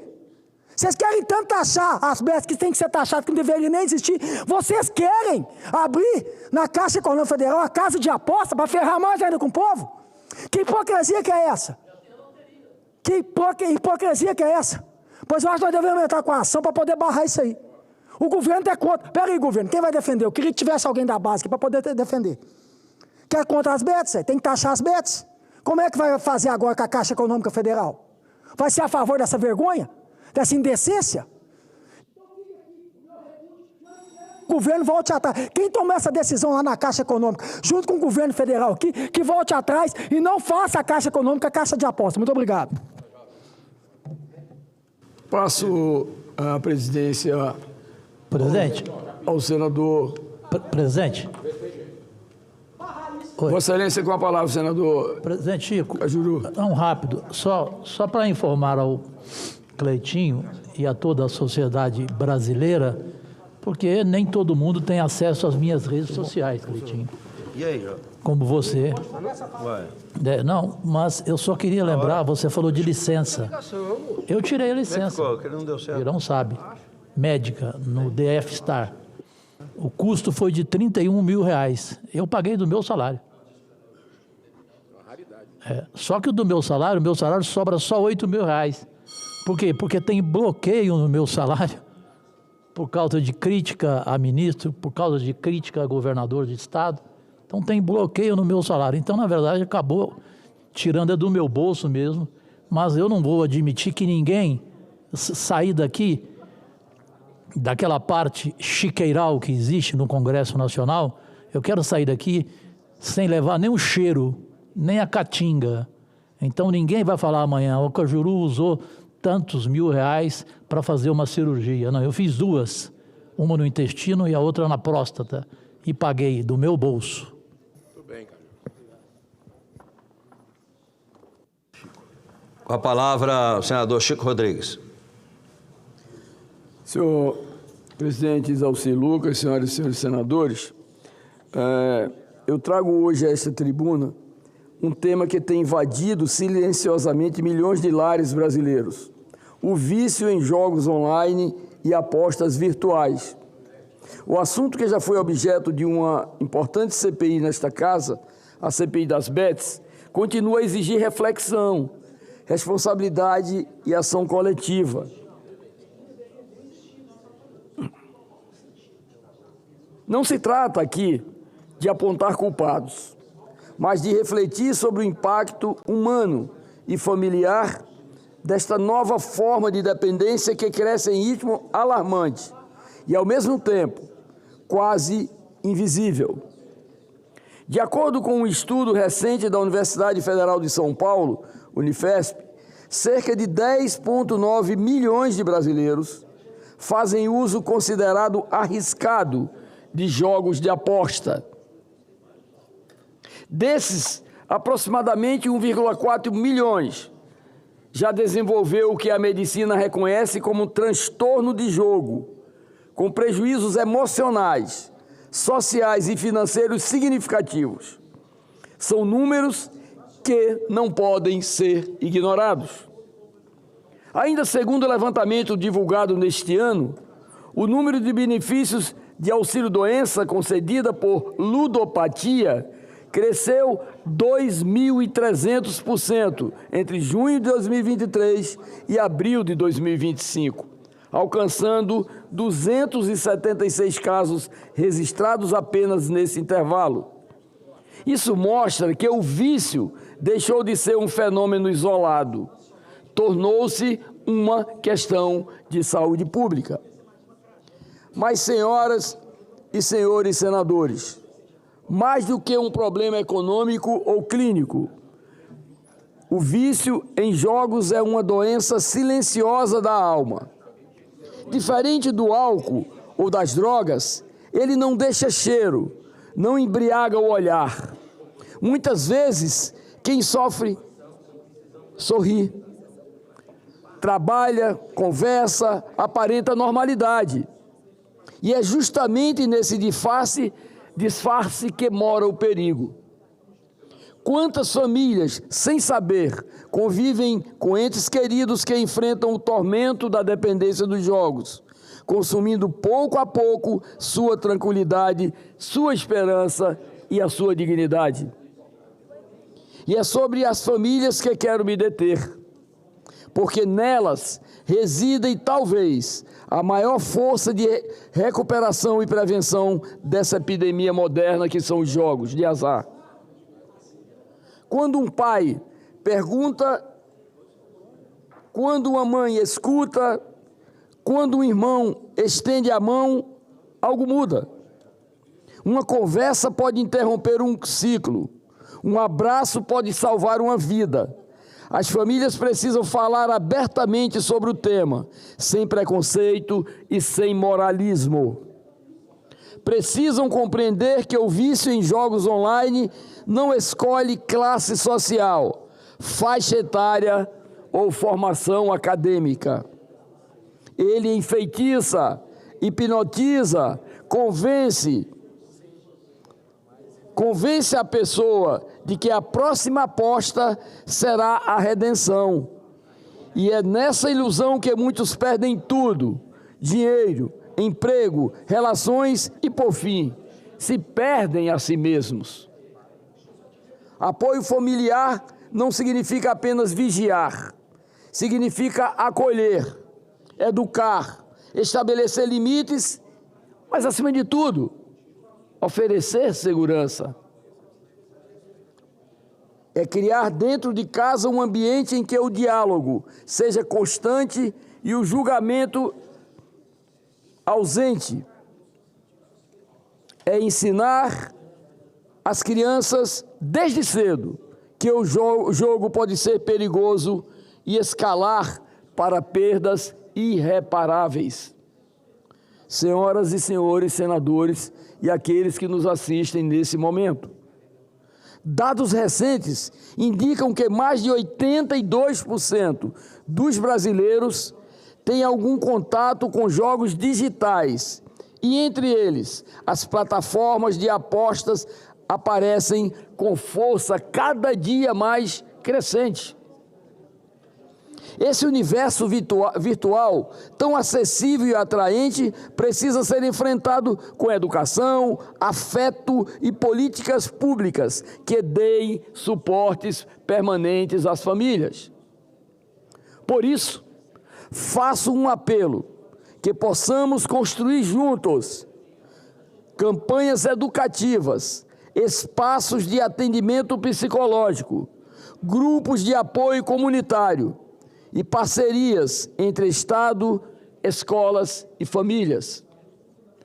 Que o tema seja tratado com a seriedade que merece, mas também com a compaixão e a esperança que podem resgatar dezenas, centenas, milhares de vidas. O jogo em si não é o inimigo. Ele existe há séculos, faz parte da cultura humana.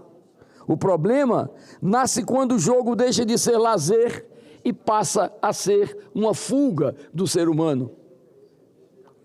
Quando o prazer se transforma em prisão. E é aí que o poder da família, da comunidade e do diálogo precisa se sobrepor ao poder do vício. Reforço, portanto, que este não é um discurso de acusação, mas de alerta e acolhimento. Porque o combate à ludopatia começa dentro de casa. E o amor, este sim, é um antídoto mais poderoso contra essa dependência que cada vez mais se expande no nosso país. Portanto, senhor presidente Isalci Lucas, meus colegas senadores e senadoras que nos assistem nesse momento, e aqueles que, obviamente, têm este inimigo silencioso em casa, nas suas famílias, que nós fazemos aqui um grito de alerta. Esse pronunciamento, eu torço que seja uma caixa de ressonância para toda a sociedade brasileira, porque o problema vem se agravando dia após dia. Garotos, jovens, adolescentes, pessoas na ponta da linha da idade, os mais velhos, passaram a fazer realmente desses jogos um motivo de prazer que nunca chega. E, com isso, os conflitos, a desarmonia, os desentendimentos, chegando muitas vezes até o suicídio. Portanto, repito, o jogo não é o inimigo, mas sim as ciladas que são montadas nesses jogos que atualmente estão aí espalhados em todos os nossos momentos da vida. O celular, praticamente hoje, é o grande receptáculo que faz com que as pessoas se intertam, vamos dizer assim, em passando o tempo, muitas vezes sendo conduzidas ao abismo. Portanto, gostaria de deixar esse registro aqui nessa tarde de terça-feira, para que todos os brasileiros e brasileiras tenham cuidado no uso desses jogos que cada vez mais transformam a vida das pessoas, aqueles que mergulham nessa atividade, em um inferno. Portanto, que Deus abençoe a cada um e que haja um processo de desvio natural em campanhas públicas, municipais, estaduais, federais, para que realmente não possa, em mais um vício, envolver a população brasileira. Muito obrigado, senhor presidente. E que esse pronunciamento seja divulgado em todos os veículos de comunicação da Casa.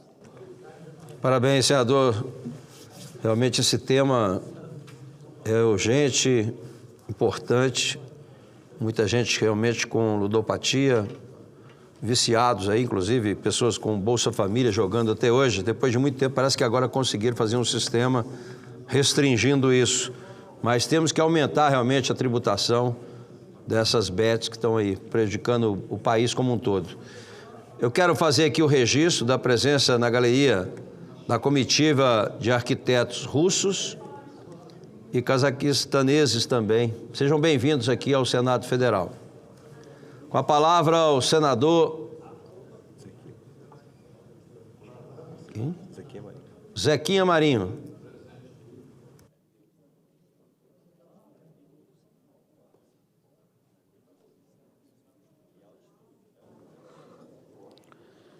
Muito obrigado, senhor presidente.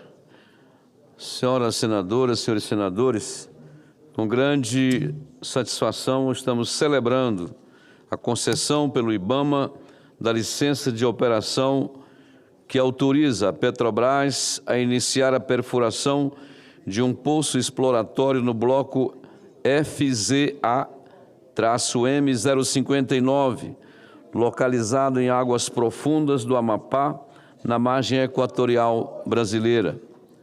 Este marco representa o resultado de quase 5 anos de diálogo técnico, transparente e responsável entre a Petrobras, os governos e os órgãos ambientais em todas as esferas.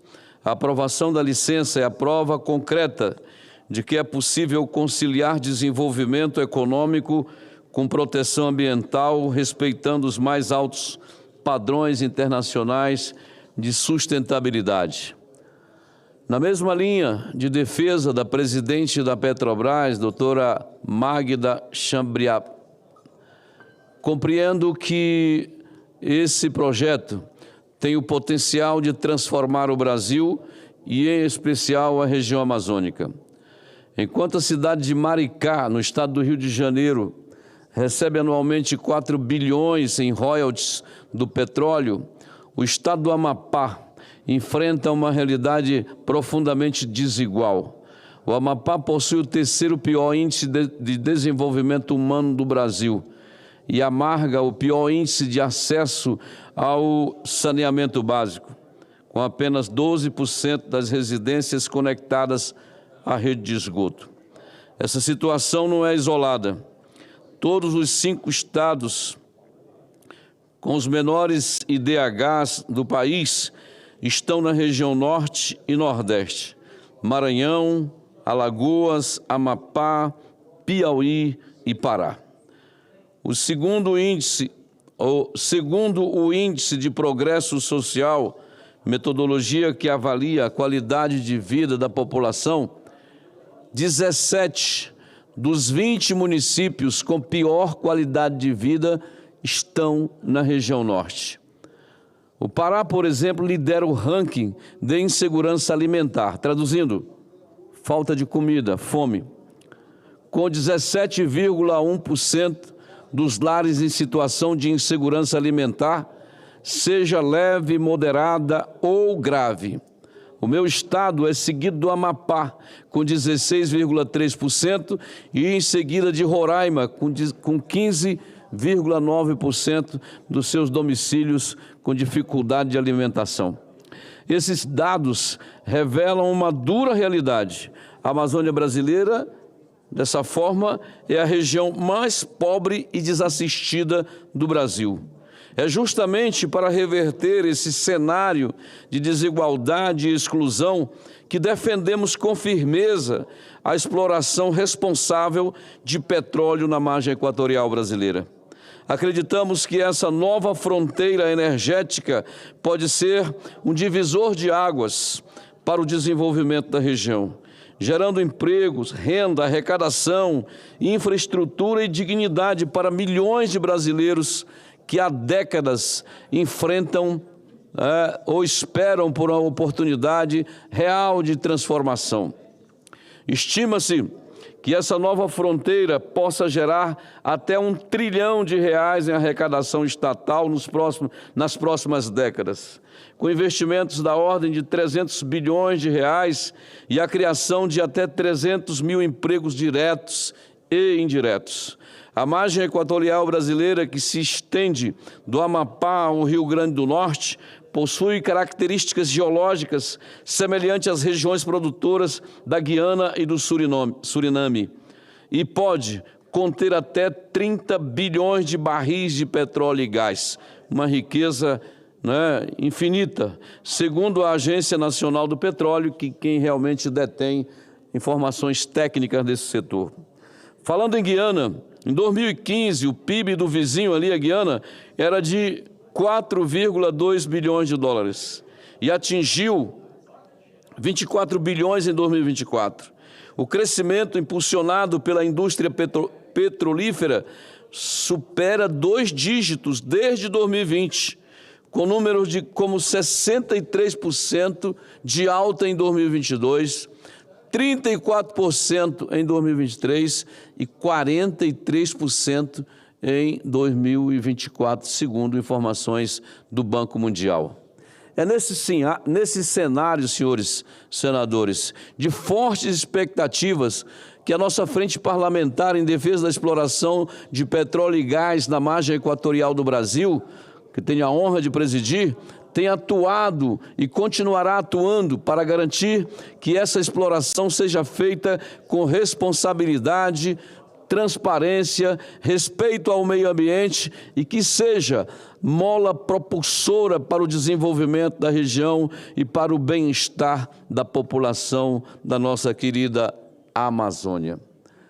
E aqui, senhor presidente, só lembrando que inúmeras vezes viemos a essa tribuna para cobrar do IBAMA agilidade, compromisso com o Brasil na concessão dessa licença. Mas não foi só eu, vários senadores, e principalmente o senador Lucas Barreto, do estado do Amapá.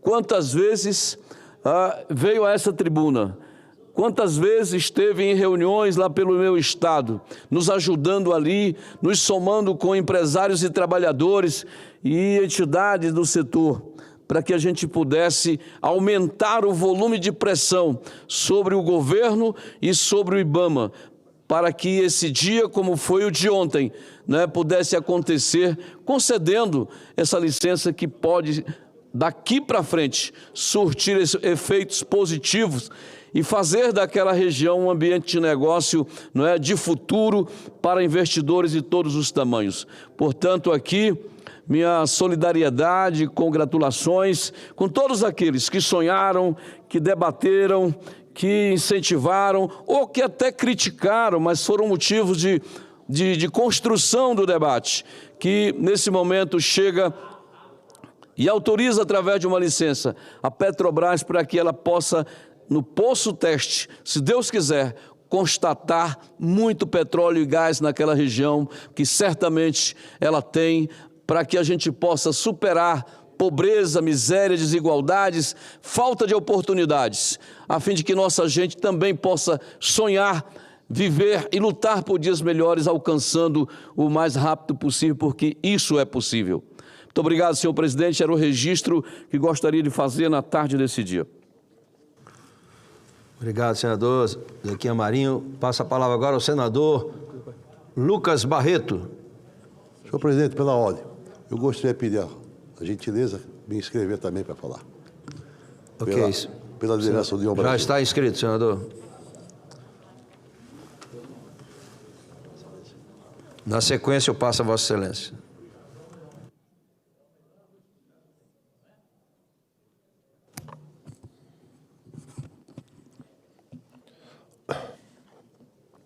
Senhor presidente, senhoras e senhores senadores, ontem foi um grande dia para o Amapá. Depois de anos de espera e de entraves e de resistências disfarçadas de virtude, o IBAMA finalmente autorizou a Petrobras a iniciar a prospecção de petróleo e gás na margem equatorial. Essa decisão representa muito mais que um ato administrativo. É a vitória da persistência sobre a hipocrisia, da razão sobre a demagogia e da esperança sobre a omissão. Foram anos de luta, e que ninguém se engane, a luta não foi apenas contra a burocracia, foi e ainda é contra uma elite barulhenta que se arvora de protetora da Amazônia, mas que nunca pisou no barro de um igarapé, nunca olhou nos olhos de uma criança faminta, nunca respirou o ar quente e pesado das nossas periferias. São os chamados ambientalistas de gabinete, confortavelmente instalados em seus escritórios climatizados do Sul e Sudeste e de fora do país, que se alimentam da miséria alheia e se sustentam, vendendo, senhor presidente, a imagem de uma Amazônia idealizada, onde o homem é tratado como intruso em sua própria terra. Esses falsos profetas da ecologia vivem em cidades que poluem o ar, matam seus rios e degradam o ambiente, e que dizem querer preservar em nome de todos nós. E mesmo assim, se sentem no direito de apontar o dedo para o Amapá e para o povo da Amazônia, como se fôssemos culpados de tudo e por querer o que é básico: trabalho, dignidade e futuro. Falam em proteger a floresta, mas desprezam as pessoas que vivem nela.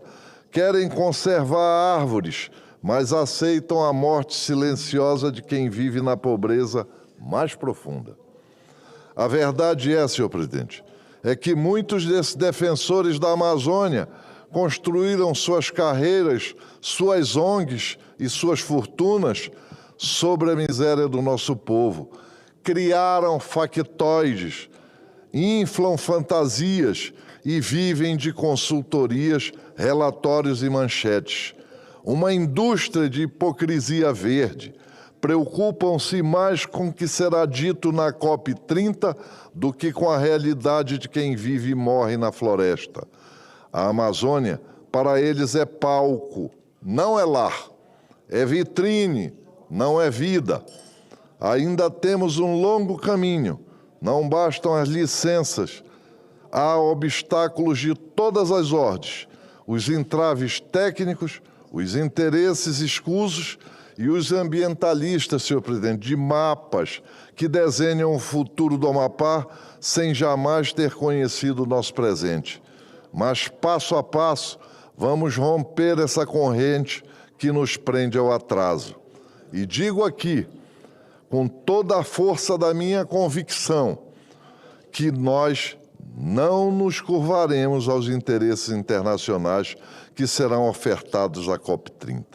Não seremos moeda de troca para atender a quem já devastou o próprio país e agora vem ditar lições sobre sustentabilidade. O Amapá não será escravo de agendas estrangeiras. Senhoras e senhores senadores, é chegada a hora de dizer basta. Basta de hipocrisia, basta de miséria disfarçada de ambientalismo, basta de discursos que condenam o nosso povo à pobreza. O Amapá quer e vai crescer, com responsabilidade, com coragem e com orgulho do que é seu.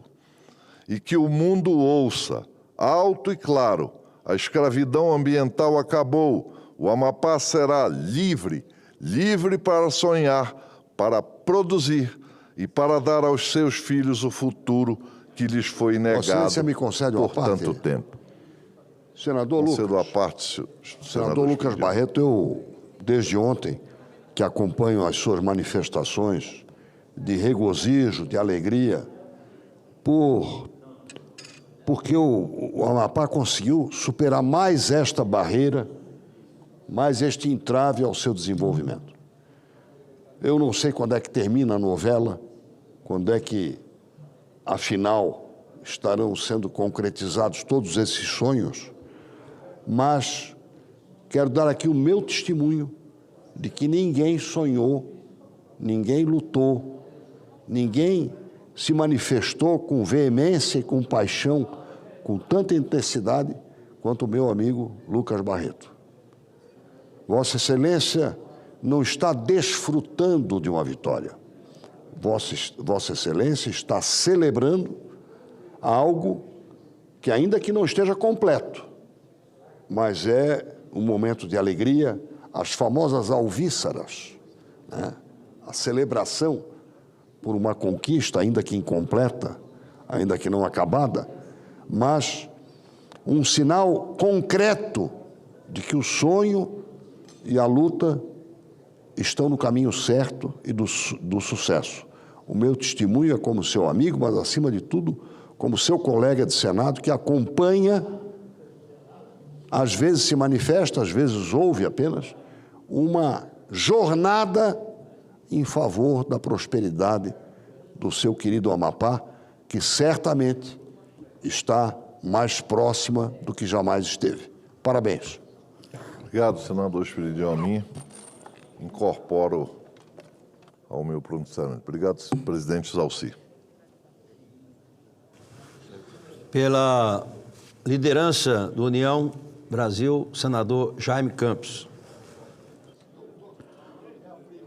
Presidente, Cajuru, apenas para acompanhar as palavras do senador Espiridião Amin em relação à atuação do senador Lucas Barreto, que eu acompanho desde 2019 aqui.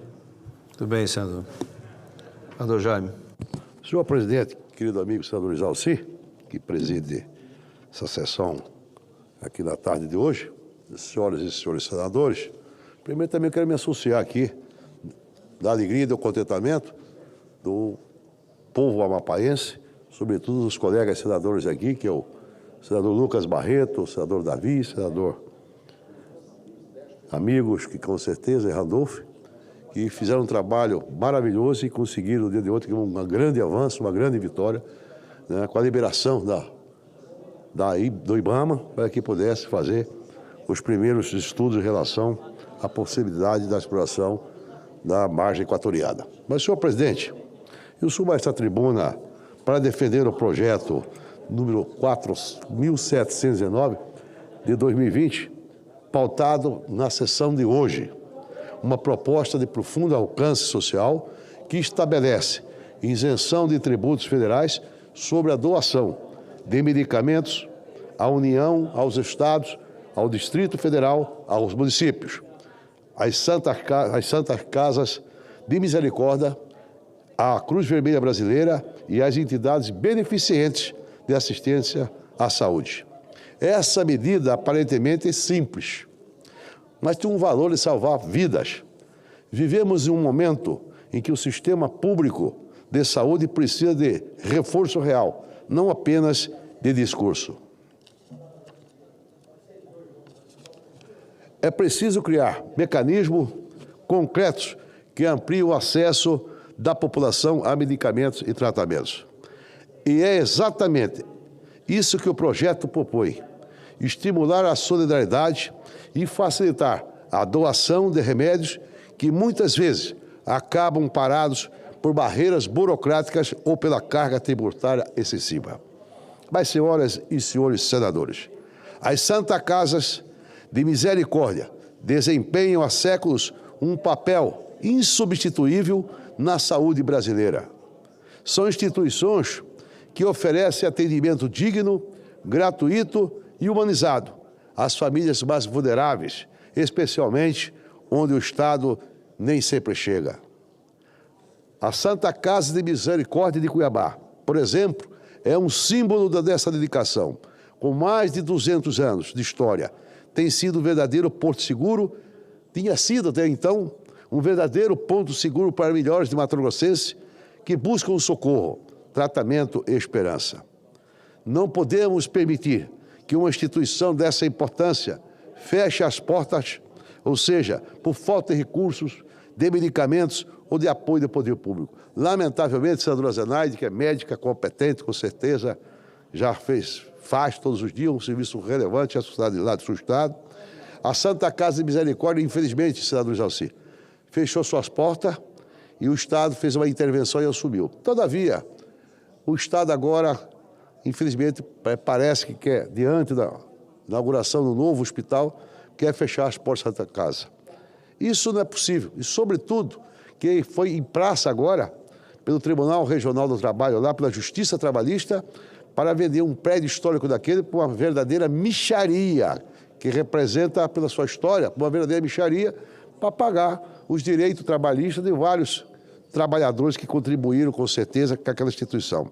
Todavia, eu entendo que isso é negar o direito à saúde, não tenho dúvida alguma, e é aquele que mais precisa. Portanto, nós estamos num esforço muito grande com o envolvimento da própria sociedade para não permitir que esse prédio seja leiloado para que possa atender a nossa população. Entretanto, eu espero que, com certeza, o próprio governo do Estado de Mato Grosso adquira aquele prédio. Se não for em últimos casos, a própria Prefeitura de Cuiabá mantenha a tradição, a história daquilo que, com certeza, é um símbolo da saúde em nosso Estado. Entretanto, o PL 419, ou seja, 4.719, é, portanto, um passo concreto para fortalecer a rede filantrópica de saúde e aliviar o peso financeiro das instituições que salvam vidas diariamente. Ao isentar de tributos as doações de medicamentos, estamos incentivando as empresas, laboratórios e distribuidores a contribuírem com o sistema de saúde sem penalidades fiscais. Essa proposta tem um caráter humanitário e republicano. Ela não beneficia um grupo ou um setor específico. Beneficia o povo brasileiro, que precisa de mais acesso, mais medicamento e mais amparo. Mas, senhoras e senhores senadores, já estou concluindo, Sua Excelência, senhor presidente Isalci. A saúde pública de Mato Grosso e do Brasil precisa de melhorias concretas e não de promessas. Precisamos de medidas que reduzam a burocracia, ampliem o atendimento e assegurem com certeza que nenhum cidadão fica sem tratamento por falta de remédio. A aprovação deste projeto chega em boa hora.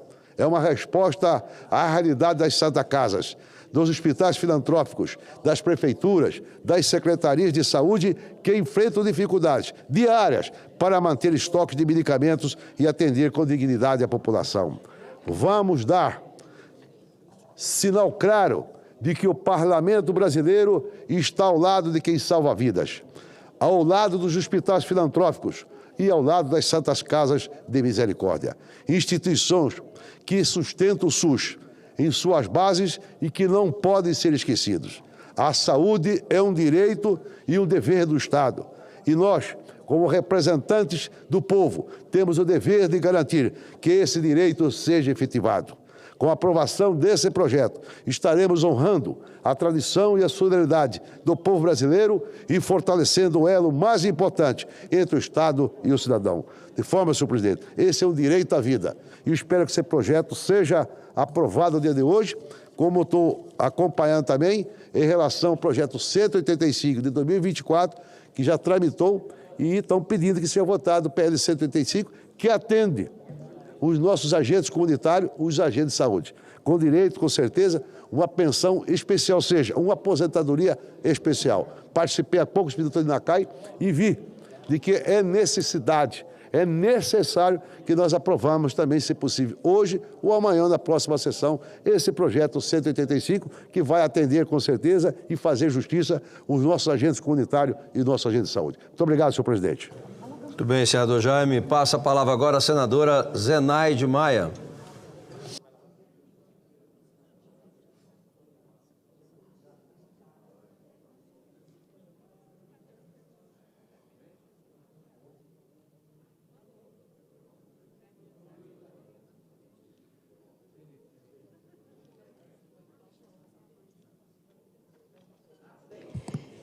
Senhor presidente, Isalci, colegas senadores e colegas senadoras, a todos que estão nos assistindo através da TV Senado, Rádio Senado e Agência Senado.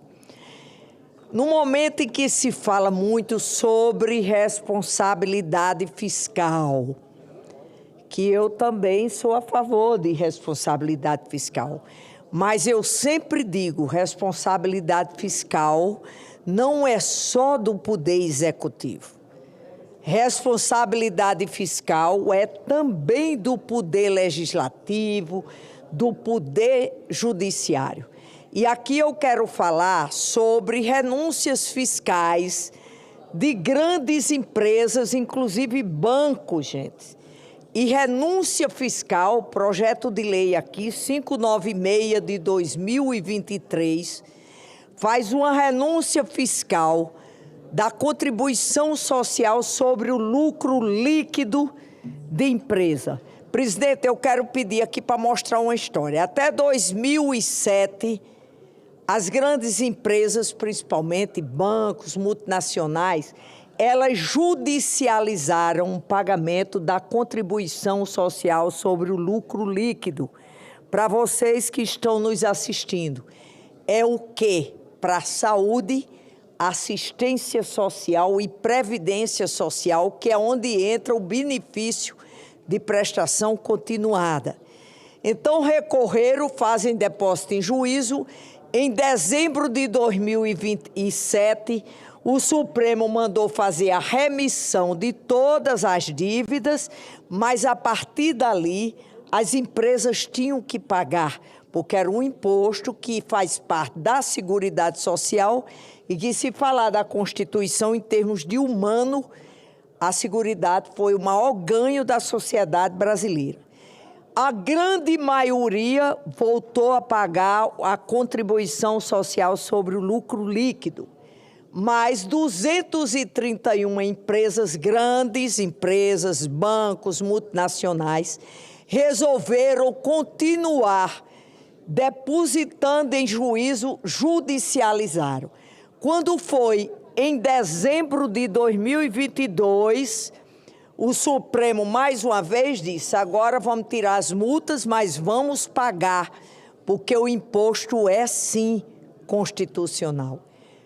Aí, quando foi em fevereiro de 2023, tem um projeto de lei aqui, o 596 de 2023, que faz a remissão dessas dívidas de novo. Teve audiência pública na CAI e eu pedi um impacto financeiro disso, a Receita Federal, e eles mostraram que em março de 2023 já era quase 20 bilhões de reais. Porque eu queria dizer aqui a quem entende disso, porque se você é um imposto federal, você judicializa e recolhe, deposita em juízo no Tesouro Nacional, que ele tem que remunerar no mínimo com a taxa Selic, que hoje, há algum tempo, já é 15% ao ano. Aí o que acontece? Esse projeto de lei, gente, ele vai matar as pessoas. Porque quando você aprova uma renúncia fiscal que retira dinheiro do SUS, retira dinheiro da assistência social e da Previdência, onde fica o benefício de prestação continuada, você prejudica a sociedade como um todo. Esse projeto está na CAI e está previsto isso, e eu espero que essa casa não permita, porque é uma pergunta que não quer calar. E aqueles empresários que estão pagando os seus impostos corretamente, desde 2007, quando foi feita a remissão, o governo vai recompor? Nós não podemos aqui, como se fala em criar novos impostos, mas estimular a quem está querendo sonegar, aí é longe demais. E se a gente se omitir diante de um quadro desse, como podemos tirar recursos da saúde, gente? Vamos continuar vendo pessoas morrendo de morte evitável por falta de um leito de UTI? E não venha dizer que o SUS não está subfinanciado. Está, desde que eu conheço. Sabe quanto o SUS paga por uma consulta de um especialista ao Estado ou aos municípios? R$10. Sabe quanto o SUS está repassando para a saúde pública por uma colposcopia que salva vidas, que é um exame que salva a mulher de câncer de colo uterino, que nos países desenvolvidos ninguém morre mais disso, porque o diagnóstico é feito precocemente, R$ 2,59. Então, nós aqui do Congresso vamos defender a responsabilidade fiscal em todos os setores, porque nós não podemos tirar os recursos, os impostos, aqueles que não foram criados, não são novos, porque os grandes banqueiros, as multinacionais e as grandes empresas desse país não querem só não pagar imposto, eles querem não pagar aquele imposto que já existe. Pouco estão preocupados que isso vai levar a milhares de pessoas à morte, de morte evitável por falta de recursos na saúde, por falta de recursos na assistência social e por falta de recursos na previdência, porque os idosos em extrema pobreza, as pessoas com deficiência, esses recursos vão ser tirados dele. Era isso, senhor presidente, um apelo aqui a essa casa, ao Congresso Nacional, que não devemos aprovar essa renúncia fiscal. Muito obrigada. Muito bem, senadora Zenaide. Passa a palavra agora ao senador Fernando Doeri.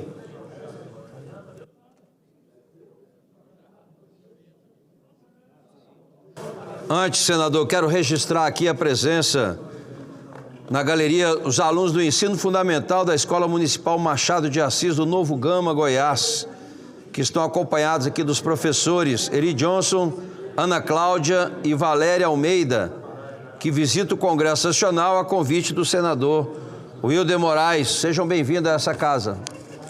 Tudo bem, senador Wilder?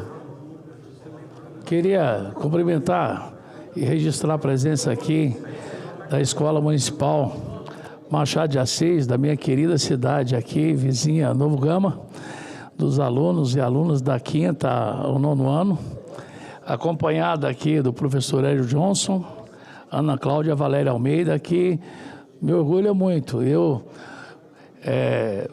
Presidente Zalcir, há quase toda semana tem uma escola aqui, e sempre que é convite nosso, do meu gabinete, então tem uma satisfação muito grande receber vocês e nos honra muito com a presença aqui, conhecendo o Senado Federal. Sejam muito bem-vindos. Parabéns, senador Wilder. Com a palavra, então, senador Fernando Doeri. Presidente, senhoras senadoras, senhores senadores, minhas senhoras, meus senhores, neste mês de outubro rendemos uma justa e necessária homenagem. Homenagem àqueles que são os verdadeiros pilares da saúde pública brasileira. Os agentes comunitários de saúde, ACS, e os agentes de combate a endemias, ACE. São homens e mulheres que, com dedicação e coragem, percorrem ruas, becos, comunidades e zonas rurais em todo o país, especialmente no nosso querido estado de Pernambuco, levando informação, prevenção e, sobretudo, esperança e cuidado. Eles são o elo vital entre o Sistema Único de Saúde e as famílias brasileiras. Esses profissionais, senhor presidente, conhecem de perto a realidade de cada casa, escutam, orientam, acolhem e muitas vezes são, com certeza, o primeiro rosto do SUS que o cidadão encontra quando mais precisa. No interior, nas cidades da região metropolitana, nos morros, nas zonas ribeirinhas e nas áreas mais vulneráveis, lá estão eles, na porta em porta, levando cuidado, empatia e compromisso com a vida. Em Pernambuco, segundo dados oficiais do Ministério da Saúde, atuam 16.143 agentes comunitários de saúde e 5.267 agentes de combate a endemias. São mais de 21 mil profissionais que formam a linha de frente do cuidado em saúde e da vigilância epidemiológica em nossas comunidades. Pernambuco carrega em sua história uma longa trajetória de luta por políticas públicas, inclusivas e de fortalecimento do Sistema Único de Saúde, o SUS. E é impossível falar de atenção primária, de vigilância em saúde ou da promoção da vida sem reconhecer o papel estruturante desses profissionais. Os agentes comunitários de saúde são a base da atenção primária, promovendo a prevenção e o acompanhamento contínuo das famílias.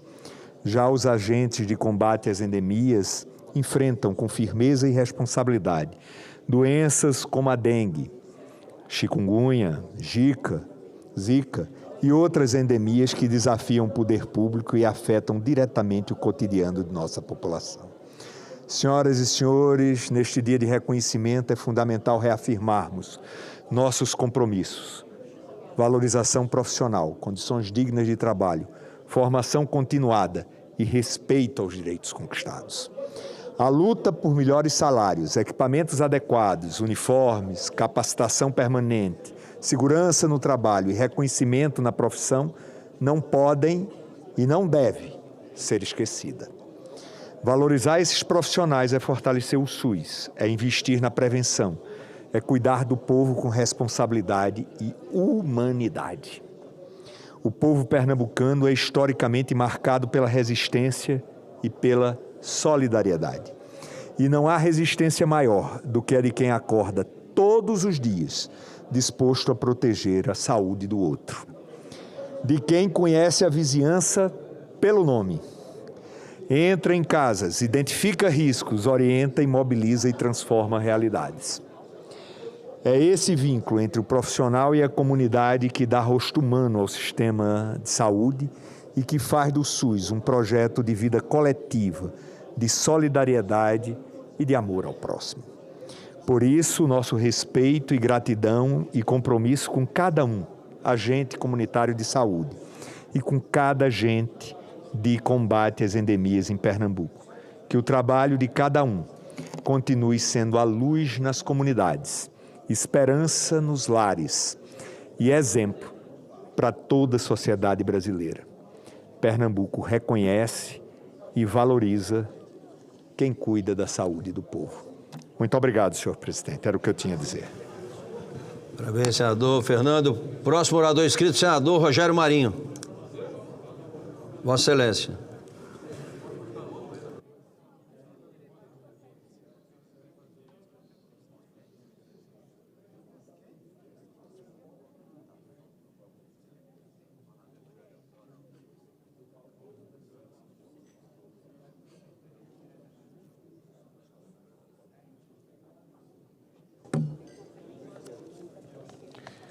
André?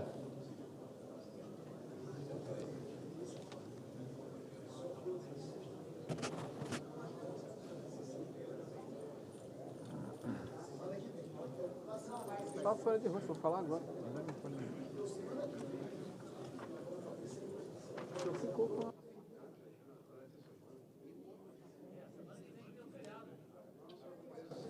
Senhor presidente, senhoras e senhores senadores,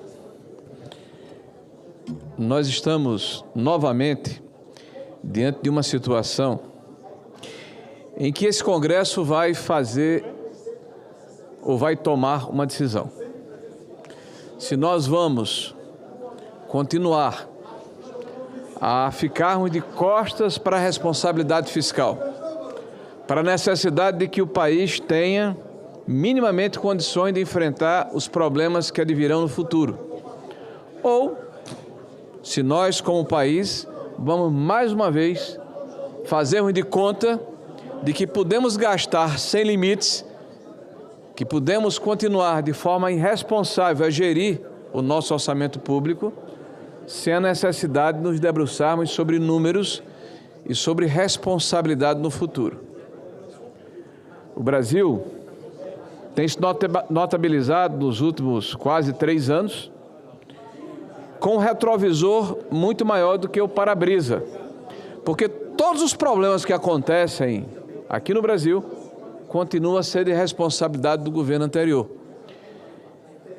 E todos os desafios que são apresentados são ultrapassados com novos impostos, e eu falo de 27 novos impostos. Todos os problemas que se apresentam eles são resolvidos com mais aumento de despesas. Como se nós não tivéssemos a responsabilidade de entregar um país diferente para aqueles que virão depois. Para os nossos próprios filhos, para os nossos próprios netos, para o nosso futuro. Hoje, provavelmente, nós iremos votar a continuidade ou término de um processo ou de um projeto de lei em que o governo apresenta possibilidades e alternativas de enfrentarmos a política de tarifas implementada pelos Estados Unidos, para fazermos com que a indústria local tenha a capacidade e a resiliência de enfrentar este processo até que tenhamos um desfecho do ponto de vista diplomático, desejável para todos nós. Ocorre, senhores, que como se fosse um padrão que se repete, este governo apresenta alternativas e quer excepcionalizá-las, quer colocá-las fora dos parâmetros fiscais que o próprio governo instituiu, chamado arcabouço fiscal. São 9 bilhões, que se somam a 18 bilhões de antecipação do royalties de petróleos, que se somam a 12 bilhões de uma decisão feita pelo Supremo Tribunal Federal que trata de licença maternidade, que se somam a mais 12 bilhões de reais que foram concedidos de forma graciosa pelo Supremo Tribunal Federal em relação à questão do IOF, que este parlamento entendeu que, como se tratava de um imposto regulatório, não poderia ser instituído como um imposto arrecadatório. Lê do engano imaginarmos que este parlamento teria voz, que seria ouvido, que seria respeitado. Essa decisão foi ultrapassada dentro do âmbito do Supremo Tribunal Federal recentemente. Nós estamos falando aí de aproximadamente 50 bilhões de reais, com mais 9, 60 bilhões, e os bilhões vão se sucedendo. Ao mesmo tempo, o governo alardeia com pompa e circunstância que vai apresentar um programa de restauração ou de edificação de imóveis de 40 bilhões de reais. E outros 40 bilhões de reais que serão ofertados para que nós possamos ampliar o nosso programa de construção popular. Recentemente, tivemos 12 bilhões de reais para o programa Pé de Meia, para tentar reter os estudantes do ensino médio no ensino regular. Senhores, são tantos bilhões que nós perdemos as contas. A Lei de Diretrizes Orçamentárias deverá ser votada na próxima semana, tão procrastinada. E o governo nos pede que 5 bilhões de reais aproximadamente, só no próximo ano, sejam criados como espaço orçamentário em função de mais uma inovação. Ou seja, no pagamento de precatórios na área de saúde e educação, mesmo que eles tenham sido ocasionados há 10, 15, 20 anos atrás, eles vão permitir, vão possibilitar que o governo agregue este valor para fazer frente à determinação constitucional de um mínimo na área de saúde e da educação. E de sessão em sessão, nós vamos construindo um arcabouço, não, uma peneira fiscal. Uma coxa remendada, um rebotalho. E os problemas, que já são mais de 200 bilhões de reais de sessão, nos legaram mais de 500 bilhões de reais nesse pouco mais de 3 anos fora da meta fiscal originária. E um crescimento, de acordo com o nosso IFE, que é o Instituto Fiscal Independente aqui do Senado da República, de um aumento de 6 pontos percentuais da nossa relação dívida-PIB. Nós estamos falando, senhores, de um PIB de mais de 11 trilhões de reais. Nós estamos falando aqui de mais de 600 bilhões de reais que foram acrescidos à nossa dívida pública, que vai ser compartilhado como responsabilidade para os 200 milhões de brasileiros. Esses cidadãos, todos eles, vítimas de um governo que se apregoa como defensor dos pobres, mas, na verdade, os ataca, os fragiliza, os torna dependentes de um projeto que não é, senhores, um projeto de país, que não é, senhores, um projeto de Estado, que não é, senhores, um projeto de construção nacional, é meramente um projeto de perpetuação no poder, custe o que custar. de qualquer forma, mesmo que para isso o preço seja exaurir as finanças públicas, mesmo que para isso seja rememorarmos, repercutirmos e o pior, revivermos a maior catástrofe econômica que o Brasil atravessou desde 1948, que é a época em que começa a aferição desses parâmetros, em 2014, 2015, 2016, notadamente nesses 2 últimos anos.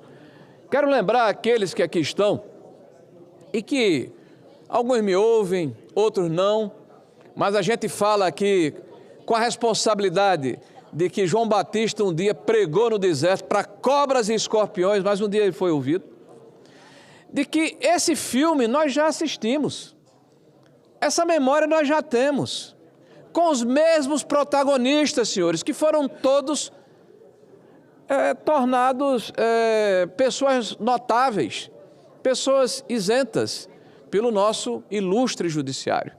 Os escândalos, as delações, o dinheiro devolvido da antiga Lava Jato, tudo isso é uma página virada na nossa sociedade brasileira. Aqueles que eram bandidos hoje são heróis, vítimas da sociedade.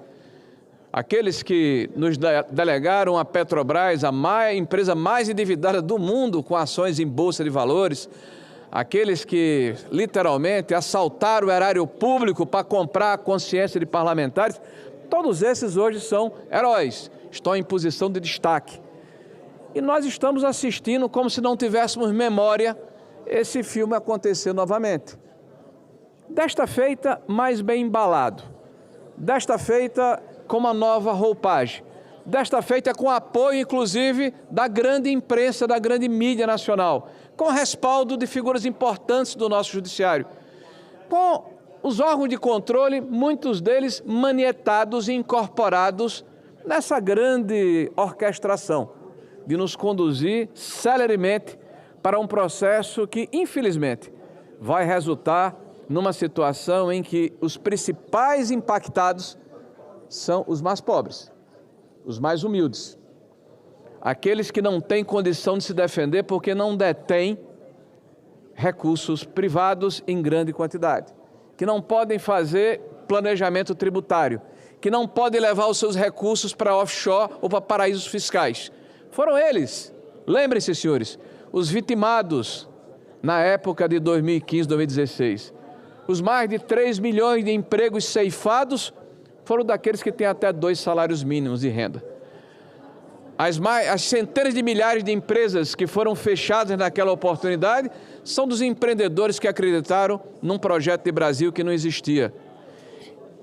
E essa catástrofe que se abateu sobre o país e que durante 6 anos houve um trabalho hercúleo de reerguimento, de reconstrução, de efetivação de reformas estruturantes importantes que há muito tempo haviam sido adiadas, tudo isso está em risco hoje por um projeto populista que quer levar em consideração a necessidade de se gastar como se não houvesse amanhã. A conta, senhores, infelizmente vai ser apresentada para os mais pobres.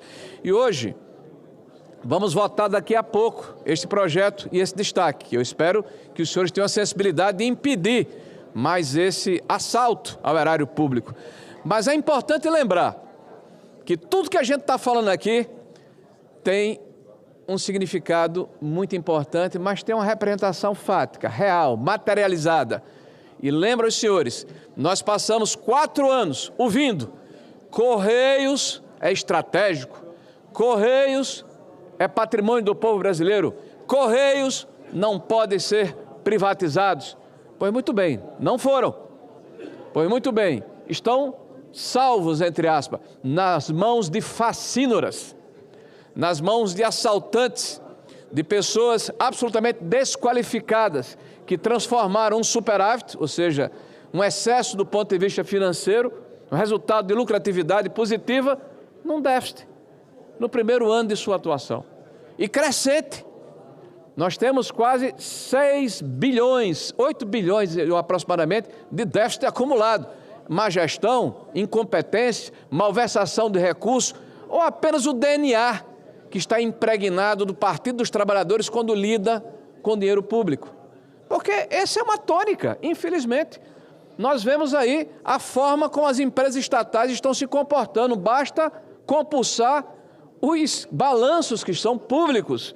Vejam que o que acontecia anteriormente, que era superávit financeiro, se transformou de repente em prejuízo. E por quê?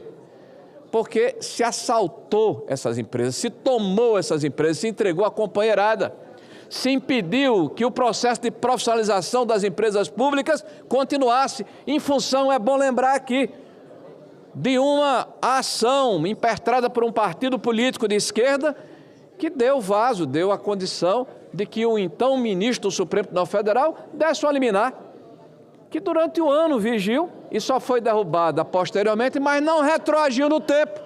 E nesse meio tempo, os nossos fundos de pensão foram ocupados por pessoas desqualificadas. As nossas empresas estatais foram ocupadas por pessoas desqualificadas. Os nossos bancos públicos foram ocupados por pessoas desqualificadas do ponto de vista profissional. E aqui eu não estou falando nem de ética, eu não estou falando nem de moral, eu estou falando de capacidade profissional de gerir empresas importantes para o país. E está aí o resultado. Basta compulsar, repito, os balanços dessas empresas e verificar que, literalmente, o Brasil está sendo assaltado pela companheirada. E ou a gente se toca no que está acontecendo e bota o pé na porta para evitar a continuidade dessa situação, ou nós teremos a responsabilidade de, no futuro, sermos cúmplices de uma nova situação vexatória que o país irá passar. E, infelizmente, volto a repetir, aqueles que serão mais impactados são os mais pobres, os mais vulneráveis, aqueles que o Partido dos Trabalhadores diz que defende, mas, na verdade, são eles que são aproveitados pelo PT para se manterem no poder e nesse projeto de continuidade e não um projeto de país. Obrigado, senhores. Encerrado o período de expediente, declaro aberta a ordem do dia. Item 1 da pauta, projeto de lei complementar número 168 de 2025, de autoria do senador líder Jacques Wagner, que dispõe sobre procedimentos excepcionais para despesas e renúncias fiscais associadas à mitigação dos impactos sociais e econômicos causados pela imposição de tarifas adicionais sobre exportações brasileiras aos Estados Unidos da América. Informo ao plenário, querido líder Rogério Marinho, que o texto base da matéria, ou seja, o projeto, senadora Zenaide, a emenda número 22 e a emenda número 30, com subemenda, foi aprovada, peço atenção do plenário, foi aprovada na sessão deliberativa ordinária do dia 24 de setembro, ou seja, quase 30 dias atrás, nos termos do parecer de plenário, e o relator no plenário foi Sua Excelência o senador veneziano Vital do Rego, ressalvados os destaques apresentados na ocasião. Foram apresentados e deferidos na sessão citada os seguintes requerimentos de destaque. Destaque número 690, de autoria do líder senador Carlos Viana, líder do Podemos, de destaque para votação em separado da emenda de número 24. Também foi apresentado um destaque do líder do PL, senador Carlos Portinho, destaque de número 703, para votação em separado do artigo 1º do projeto. Senador Carlos Portinho se encontra? Presidente, vou fazer a defesa do destaque. O senador está se dirigindo ao plenário. Concedo a palavra ao senador Rogério Marinho. Senhor presidente, eu quero me dirigir aqui aos meus pares, em especial os membros aqui do governo, e dizer que esse momento é um momento importante para todos nós, porque pode marcar uma espécie de divisor de águas.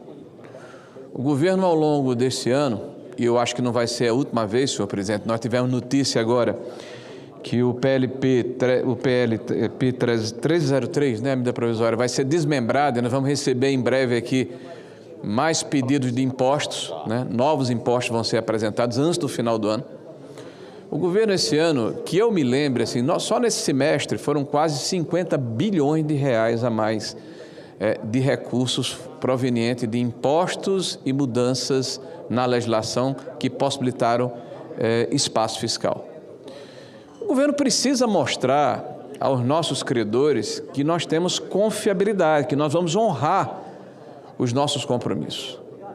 Nós aqui da oposição, nós votamos favoráveis ao projeto de lei que permite que as empresas nacionais possam ser apoiadas nesse processo em que as tarifas foram apresentadas e prejudicaram a exportação de produtos nacionais.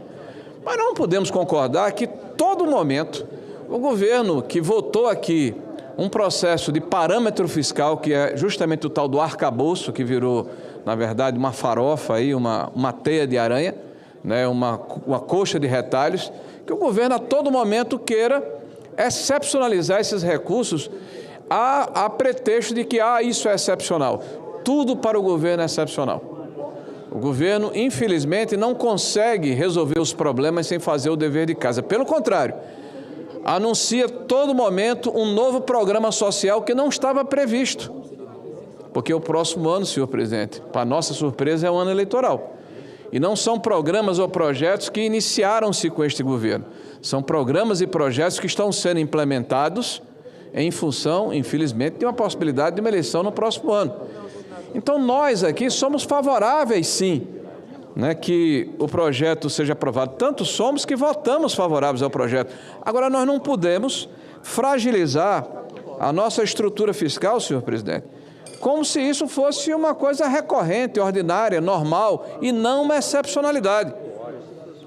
Eu falei aqui, há pouco, na tribuna, de que nós temos até agora um crescimento de quase 6 pontos, mais de 6 pontos percentuais na nossa relação dívida-PIB. O que eu não falei é que nós vamos chegar com quase 10 pontos percentuais no final desse mandato a continuar nessa toada. 10 pontos dá 1,1 trilhão de reais. Eu gostaria que os senhores não prestassem atenção aqui no que eu estou falando. Desculpe, assim, a minha impertinência, senador Iovich, que eu sei que o senhor é uma pessoa importante nessa situação fiscal. Nós vamos chegar ao final desse mandato, de acordo com o IFE, com quase 10 pontos percentuais de crescimento de dívida. Não há referência na história do Brasil dessa avidez, dessa fome, dessa vontade de gastança inopinada que esse governo Lula III tem. A gente está falando num PIB de pouco mais de 11 trilhões, de 1,1 trilhão de reais. Nós estamos acrescentando a dívida pública. Nós estamos deixando como legado para o futuro. Como se isso fosse uma coisa normal. Não, é uma excepcionalidade. Tudo para esse governo é uma excepcionalidade. Tudo para esse governo é inopinado. Menos os programas que ele apresenta sem lastro, sem capacidade financeira, e para isso tem que aumentar impostos. Aliás, 27 novos impostos, outro recorde. Este governo apresenta 27 novos impostos no intervalo de 2 anos e 10 meses. E não vai parar por aí. Hoje está na imprensa. O governo vai desmembrar a 1303, vai mandar 2 projetos distintos, ambos de aumento de impostos. Olha que surpresa. Um governo que não faz o seu dever de casa, que não tenta minimamente verificar a qualidade das ações dos programas que são empreendidos. Eu tive a oportunidade de fazer o debate com o ministro Haddad e disse, olha, ministro, Vossa Excelência não está entendendo, talvez, que a forma como o governo se comporta está nos levando à mesma situação de 14 e 15, de 15 e 16, de uma catástrofe econômica. Por quê? Se gasta mais do que se tem e de uma forma recorrente. Está no DNA, é um tique nervoso, não tem jeito. Então eu peço aos meus pares, aos senhores senadores, desculpe até a veemência, eu posso estar aqui pregando no deserto, mas esse pode ser um momento importante, porque o governo precisa de 41 votos. 41 votos para aprovar essa situação de tirar do espaço fiscal mais 9 bilhões de reais, ou um pouco mais, né, senador Jacques Wagner? 9 bilhões de reais para o próximo ano. Então eu peço aos senhores que nós tenhamos cuidado com o que vai acontecer com o nosso Brasil, porque o nosso voto tem consequência, o nosso voto gera responsabilidade, o nosso voto impacta na sociedade brasileira e principalmente nas nossas contas públicas. Ah, mas é só 9 bilhões. Não, não são só 9 bilhões. Isso é apenas mais um prego nesse caixão. E isso, infelizmente, vem se repetindo aqui a cada 15 dias, a cada 20 dias. É um padrão, e o padrão é não ter responsabilidade com as contas públicas, mudar os parâmetros, não levar em consideração. Para concluir, senhor presidente, sair alardeando por aí que nós vamos ter o melhor resultado desde 2015 dentro do parâmetro fiscal. Claro, é muito fácil. Basta excepcionalizar 300 bilhões do parâmetro fiscal, basta dizer que não vai perseguir a meta, são mais 30 bilhões. Assim, qualquer um consegue, basta dar o jeitinho. Então, de jeitinho em jeitinho, o Brasil, infelizmente, não caminha bem.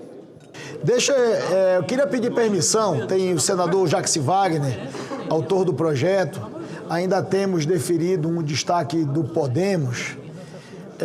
Eu queria pedir a atenção do plenário, e a presidência está avaliando a necessidade, que é uma cobrança sempre presente a esta presidência, senadora Zenaide, sobre a questão do quórum.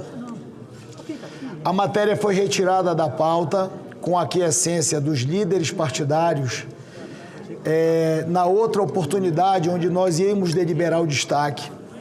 Mas há rotineiramente uma cobrança desta presidência sobre o quórum adequado para a deliberação das matérias.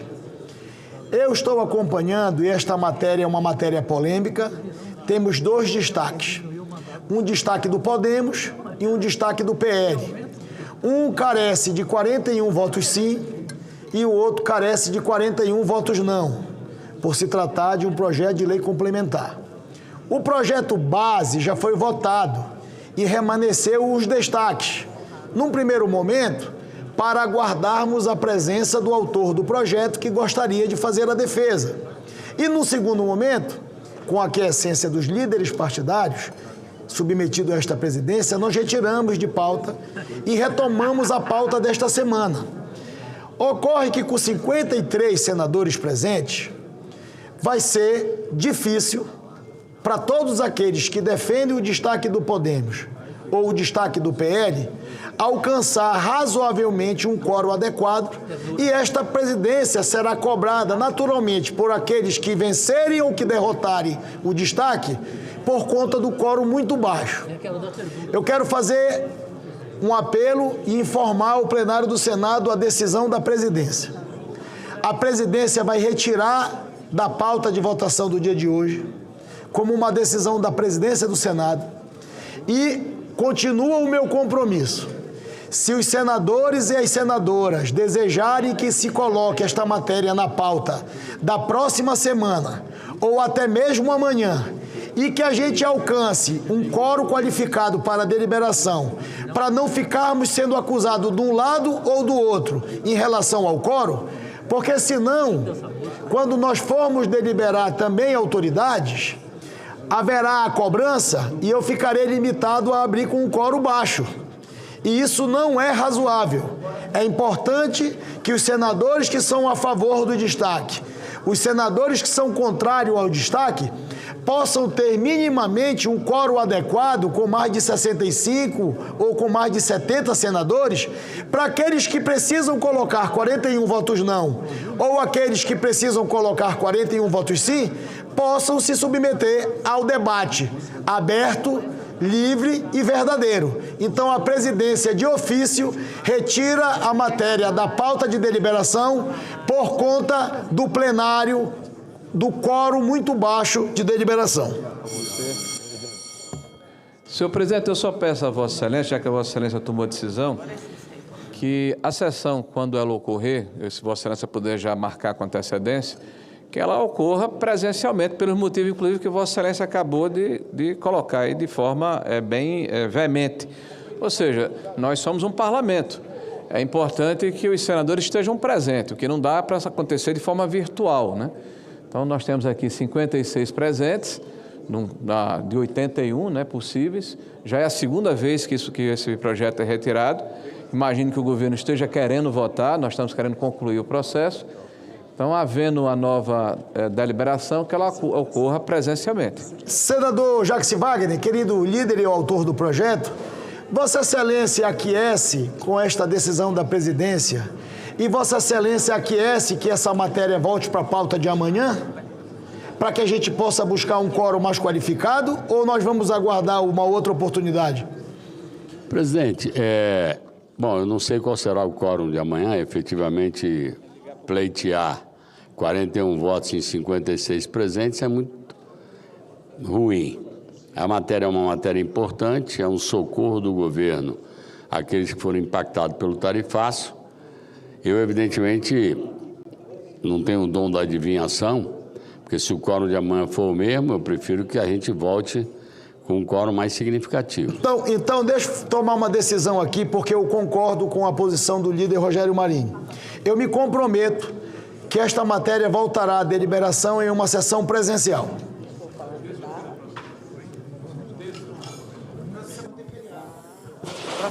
Na próxima semana... deixa eu aproveitar. Me permita, já que há um debate sobre a próxima semana, eu gostaria de pedir a atenção do plenário, dos senadores e das senadoras. Senadora Jussara. Na semana que vem, senhoras e senhores senadores e senadoras, teremos na terça-feira o Dia do Servidor. E eu gostaria de comunicar oficialmente a Vossas Excelências que, conforme publicado no Boletim Administrativo do Senado Federal, no dia 20 de outubro de 2025, o ponto facultativo referente ao Dia do Servidor Público, tradicionalmente comemorado em 28 de outubro, será transferido para a próxima sexta-feira, no dia 31. É uma medida que tomamos em conjunto com a Câmara dos Deputados, seguindo a prática adotada em anos anteriores, a fim de otimizar o funcionamento das atividades administrativas e proporcionar o melhor planejamento para todos os colaboradores do Congresso Nacional. Adicionalmente, informo que, excepcionalmente, as sessões plenárias da próxima semana ocorrerão em formato semipresencial, que dispensa o registro físico de presença das senadoras e dos senadores na sessão. Esta decisão considera a adequação da agenda institucional e os preparativos administrativos em curso neste período. Contamos com a habitual colaboração e o comprometimento de todos os colegas senadores e senadoras para que possamos seguir dando um bom andamento aos trabalhos legislativos da Casa. Muito obrigado. Portanto, na próxima semana, em função da decisão administrativa tomada pela Presidência do Senado e também pela Presidência da Câmara, por consequência pelo Congresso Nacional, na próxima semana as nossas sessões serão semipresenciais. E cumprido o compromisso, esta matéria não entrará na próxima semana de deliberação semipresencial. Senador Davi, presidente. Pois não, querida ministra senadora Tereza. Eu gostaria de pedir que nós temos um projeto que fizemos um acordo aqui neste plenário, que é o projeto 4497 de 24, que é regularização de terras na faixa de fronteira.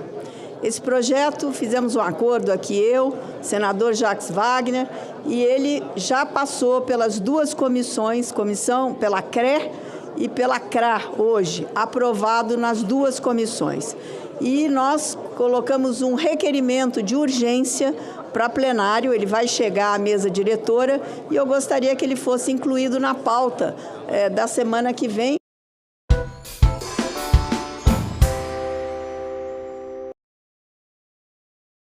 7 de 24. Querida senadora Tereza, eu me comprometo na publicação da pauta na sexta-feira de avaliar o requerimento de Vossa Excelência e colocarmos em deliberação na sessão semipresencial da próxima semana. Que aí está todo mundo informado, não entra a matéria de hoje para amanhã e acaba que todo mundo vai ter tempo de estudar o assunto e o relatório apresentado. Muito obrigado, presidente. Nós vamos deliberar em função do requerimento de urgência do acordo construído em plenário na próxima semana, inevitavelmente. Ok, muito obrigado. Item 2 da pauta, projeto de lei número 4.719 de 2020, de autoria do deputado general Peternelli, que estabelece a isenção de tributos federais para a doação de medicamentos à União, aos estados, ao Distrito Federal e aos municípios, também às Santas Casas de Misericórdia, à Cruz Vermelha Brasileira e a entidades beneficentes certificadas da forma da Lei Complementar 187 de 2021. Pareceres número 25 de 2025 da Comissão de Assuntos Sociais. O relator desta matéria foi o senador Nelcínio Trade. Foi favorável ao projeto e às emendas de número 1 e 2, com a emenda número 3 de redação que apresenta. Parecer número 40 de 2025 da Comissão de Assuntos Econômicos. Relator da matéria foi o senador Fernando Farias. Foi favorável ao projeto e às emendas de número 1 a 3. Passamos à discussão da matéria. Não temos senadores inscritos para discutir a matéria. Declaro encerrada a discussão. Passamos à apreciação da matéria. A presidência submeterá a matéria à votação simbólica. Votação do projeto e das emendas em turno único nos termos dos pareceres. As senadoras e os senadores que aprovam permaneçam como se encontram. Aprovado o projeto com as emendas de número 1 a 3. O parecer da comissão diretora, oferecendo a redação final, será publicado na forma regimental. Em discussão, a redação final. Não há quem queira discutir, está encerrada a discussão. Em votação, as senadoras e os senadores que aprovam permaneçam como se encontram. Aprovada a redação final, a matéria retorna à Câmara dos Deputados. Projeto de lei número 769 de 2024, de iniciativa do Supremo Tribunal Federal, que cria funções comissionadas e cargos de provimento efetivo de carreira de técnico judiciário, área administrativa, agente da Polícia Judicial, no quadro de pessoal do Supremo Tribunal Federal. Foi apresentado o requerimento 782 de 2025, de iniciativa dos líderes partidários, que solicita a urgência para apreciação da matéria. Em votação, o requerimento de urgência. As senadoras e os senadores que aprovam permaneçam como se encontram. Está aprovado o requerimento, passa-se a deliberação da matéria. A matéria depende de parecer. Faço a designação do querido líder, senador Omar Aziz, para proferir o seu parecer de plenário.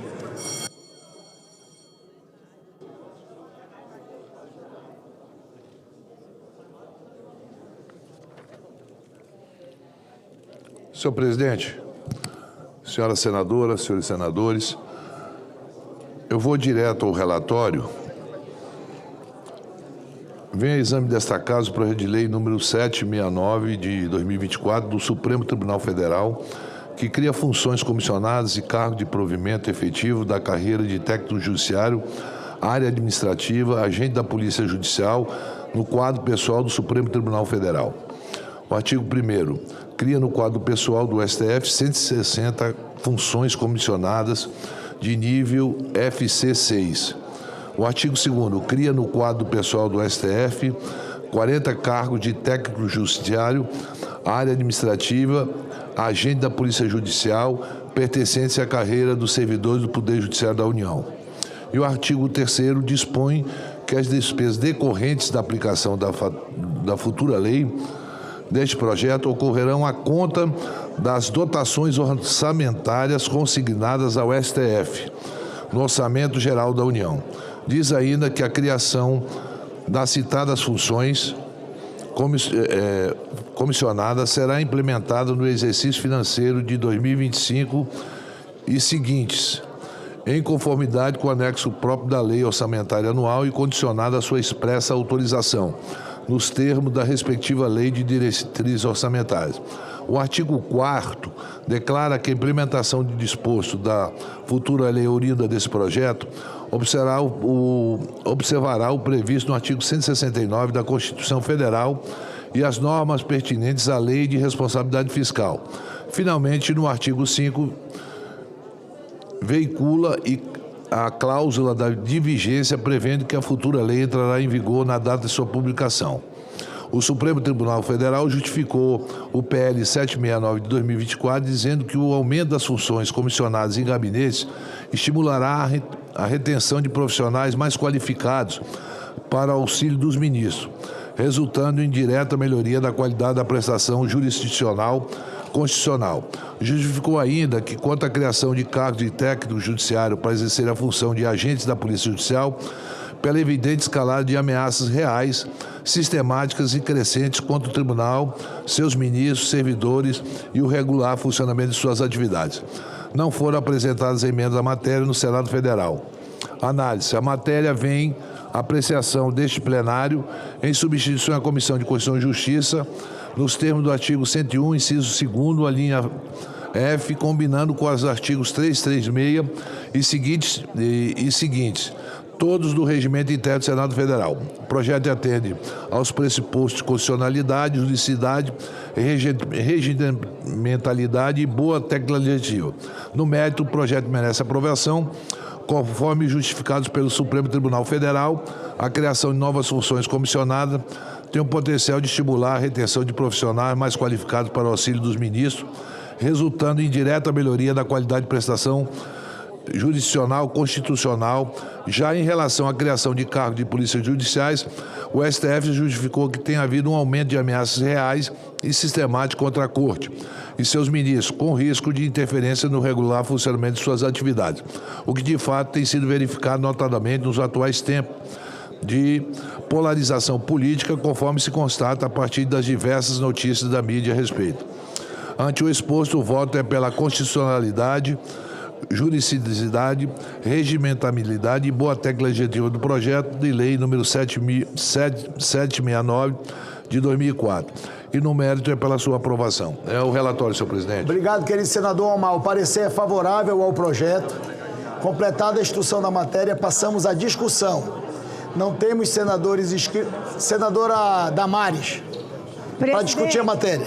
Presidente, no que pesa o respeito que eu tenho pelo relator, um relatório bem feito, bonitinho, mas, Brasil, diante do estado fiscal que nossa nação está, eu quero que os senadores pensem bem se nós vamos aprovar novos cargos para o Supremo Tribunal, mesmo eles alegando que não tem impacto. Eu não sei se seria positivo essa mensagem lá para a base. Nosso povo está com fome e nós vamos abrir mais cargos no Supremo Tribunal. Estou encaminhando contra, presidente, eu tinha que fazer minha manifestação.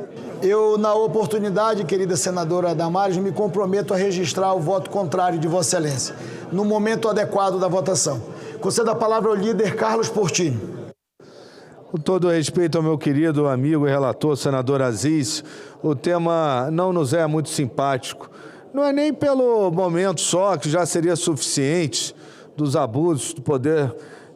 Eu não vou falar nem do poder judiciário, que o STF ele não representa o judiciário há muito tempo. Tanto é que não tem nenhum magistrado, ou se tenha um magistrado na sua composição. Ele está distante do poder judiciário, ele está distante da sociedade. A sociedade não compreende. E não é nessas discussões políticas, não. A sociedade não compreende quando eles soltam, segundo o estudo levantado aqui pelo senador Jorge Seif, são mais de 9 mil habeas corpus para traficantes.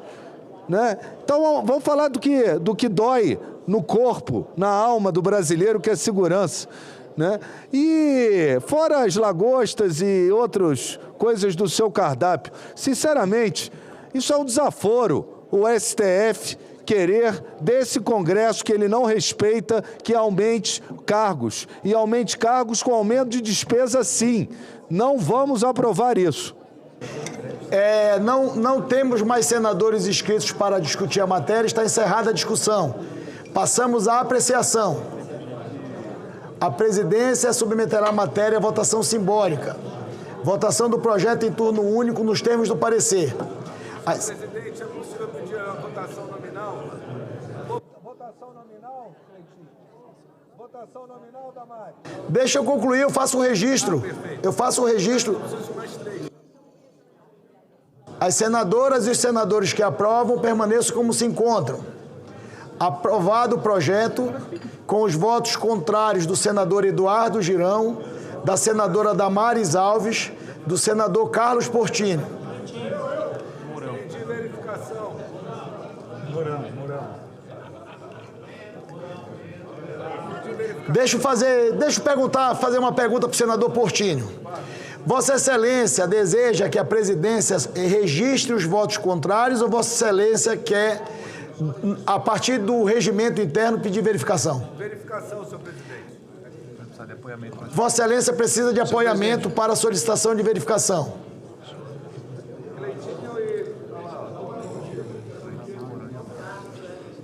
Vossa Excelência tem amparo regimental, nós iremos proceder à votação nominal.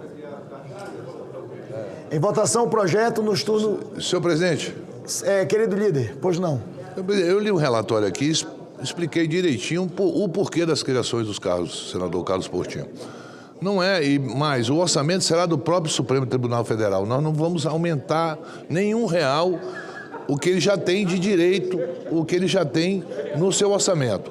Não estou aqui defendendo a criação de novos cargos. Agora, eu estou defendendo que tanto o Supremo Tribunal Federal como essa Casa Legislativa e a Câmara dos Deputados, por falta de segurança que não foi dada pelo Distrito Federal, através do governo, que é repassado pela lei constitucional que nós aprovamos aqui, a pedido da senadora Leila, a pedido do senador Isalci, a pedido do senador, de outros senadores, eu, como relator do arcabouço fiscal, retirei, inclusive, o dinheiro, o Fundo Constitucional de Brasília, para manter a segurança.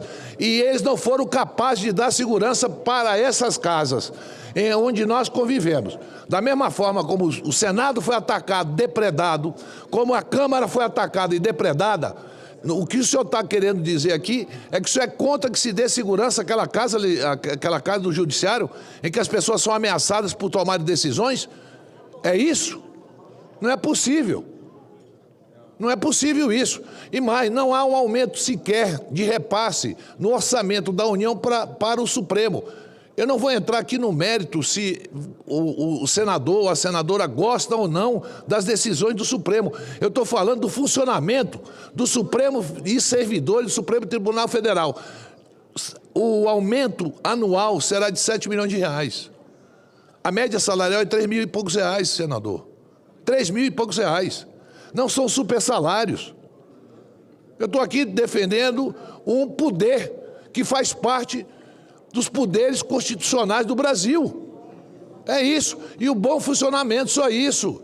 Eu não estou aqui fazendo um relatório para criar cargo de 100 mil, 150 mil, como tem muita gente, e a gente não aprova aquilo que nós deveríamos discutir aqui no Senado Federal. Nós não aprovamos os supersalários, as discussões mais profundas. Isso aqui não vai quebrar. E, por favor, sem esse discurso de dizer, vão aumentar mais cargo, mais orçamento. Não, é o mínimo possível, o valor é irrisório.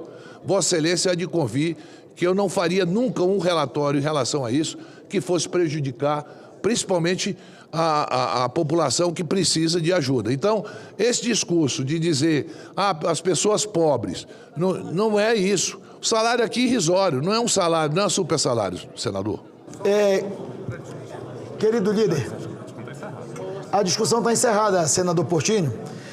Eu vou novamente, deixa eu fazer um apelo na condição de presidente do Senado aos 4 senadores que solicitaram pedido de verificação. Eu faço um compromisso de fazer menção ao nome de todos os 4 senadores que solicitaram o pedido de verificação de quórum. Se Vossas Excelências concordarem, senador Cleitinho, senadora Damares, senador Portinho e senador Mourão. Eu faço o registro nominalmente de Vossas Excelências para o apoiamento em uma votação simbólica necessário aquele que pede e mais 3. Vossas Excelências têm um amparo regimental, mas eu percebo, a partir da manifestação do senador Omar, por se tratar de uma questão institucional, eu gostaria que nós pudéssemos construir um entendimento nesta votação. Líder Portinho. Senhor presidente, eu tenho o maior respeito pelo Vossa Excelência e pelo senador Omar, mas eu acho que nesse momento é hora de quem for a favor dizer que é a favor e quem for contra o aumento dizer que é contra o aumento. Por isso que eu peço mantenha a votação nominal se mantiver os que me acompanham. Os apoiadores continuam? Votação do projeto em turno único nos termos do parecer. Solicito à Secretaria-Geral da Mesa que abra o painel para o início da deliberação. A votação está aberta. As senadoras e os senadores já podem votar. Quem vota com o relator da matéria, vota sim. Quem vota com o pedido de verificação, vota não. Consulto as lideranças partidárias se desejam orientar por 1 minuto. Como vota o PL? PL pede o voto não. Já há esbanjos suficientes nesse país. A gente tem que exigir agora é corte, é corte, é corte. A gente só fala em aumento de imposto, furar arcabouço fiscal e dar mais recursos para quem já está abastado de dinheiro. O orçamento do Supremo é dos maiores orçamentos desse país e entrega muito pouco. Como vota o PSD? Líder Otto Alencar. Senhor presidente, agradeço a Vossa Excelência, consciente de que o senador Omar Aziz estudou esse projeto, ouviu as lideranças que encaminharam para o Senado Federal, o PSD encaminha o voto sim.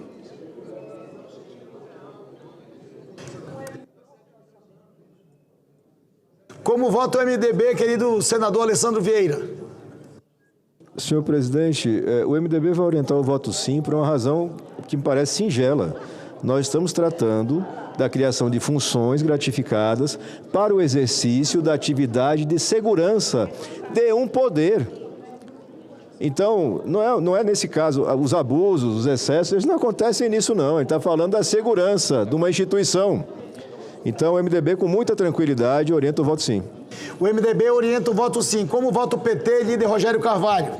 O PT, presidente, diante de uma matéria dessa, a gente não vê nenhuma necessidade de conflito, né? Não há necessidade de a gente estabelecer conflito entre poderes num momento como esse, uma iniciativa do Judiciário para a criação de cargos que vão cuidar da segurança do Poder Judiciário, dentro do orçamento do Judiciário, sem nenhuma despesa a mais, fora daquilo que já é despesas obrigatórias do Judiciário. O PT vota sim, senhor presidente. O PT orienta o voto sim. Como vota a União Brasil?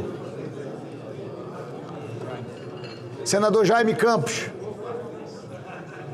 Senhor presidente, caminha pela União Brasil, sim.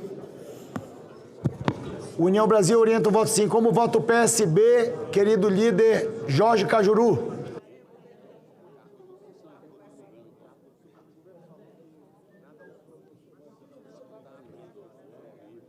Obrigado, Portinho. Obrigado, querido. Com toda a tranquilidade e com unanimidade, o PSB recomenda o voto sim. PSB orienta o voto sim. Como orienta o republicano líder Messias? Senhor presidente, o Republicanos libera a bancada. Republicanos libera a sua bancada. Como orienta o Podemos, líder Zequinha Marinho? Orienta o voto sim. O Podemos orienta o voto sim. Como orienta o PDT, querido senador Everton? Senadora Leila? PDT orienta o voto sim, senhor presidente. PDT orienta o voto sim. Como orienta o PSDB, líder Stevenson Valentim? Libera a bancada, senador. PSDB libera sua bancada. Como orienta o novo senador Eduardo Girão? Como orienta a maioria, querido líder veneziano?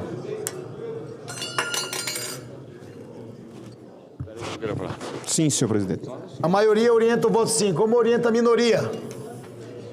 Como orienta o governo, líder Jacques Wagner? O governo orienta o voto sim. O governo orienta o voto sim. Como orienta a oposição?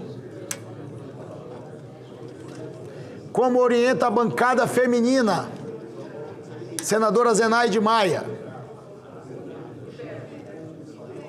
A bancada feminina libera, porque tem algumas mulheres que não votam. Mas a senadora Zenaide é o voto sim. Bancada feminina libera a sua bancada.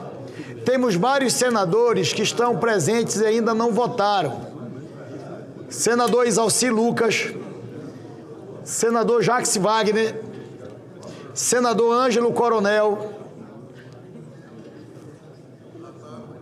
senador Efraim Filho, senador Doutor Irã, senador Marcos Rogério, senador Eduardo Braga, senador Wellington Fagundes, senador Marcelo Castro, senadora Ivete da Silveira.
Consulta as senadoras e os senadores se possa encerrar a votação. Há algum senador em plenário que ainda não votou? Está encerrada a votação. Determina a Secretaria-Geral da Mesa que mostre no painel o resultado.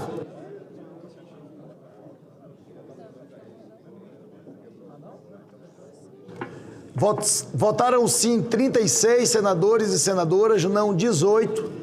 Está aprovado o projeto. A matéria vai à sanção presidencial e será feita a devida comunicação à Câmara dos Deputados. Projeto de lei número 4.540 de 2023, de autoria do deputado Zé Haroldo Catedral, que altera a lei número 12.764 de 2012, para incentivar a realização da investigação diagnóstica do transtorno do espectro autista em pessoas adultas e idosas. Pareceres número 76 de 2024, da Comissão de Direitos Humanos e Legislação Participativa. O relator da matéria foi o senador Romário, favorável ao projeto. E o parecer número 65 de 2025, da Comissão de Assuntos Sociais. Relator da matéria foi o senador Messias de Jesus, favorável ao projeto com a emenda número 1 de redação que apresenta.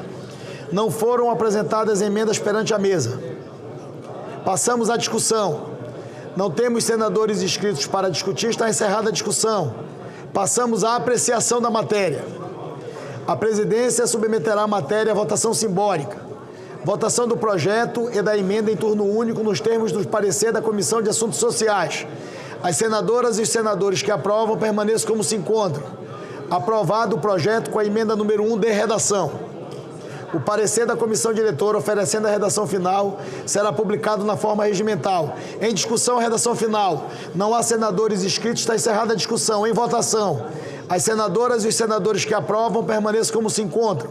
Aprovada a redação final, a matéria vai à sanção presidencial e será feita a devida comunicação à Câmara dos Deputados. Projeto de Decreto Legislativo número 163 de 2022, de iniciativa da representação brasileira do Parlamento do Mercosul, que aprova o texto do acordo quadro para a disposição de bens apreendidos do crime organizado transnacional do Mercosul, assinado em Montevidéu em 17 de dezembro de 2018. Parecer favorável número 69 de 2025 da Comissão de Relações Exteriores e Defesa Nacional.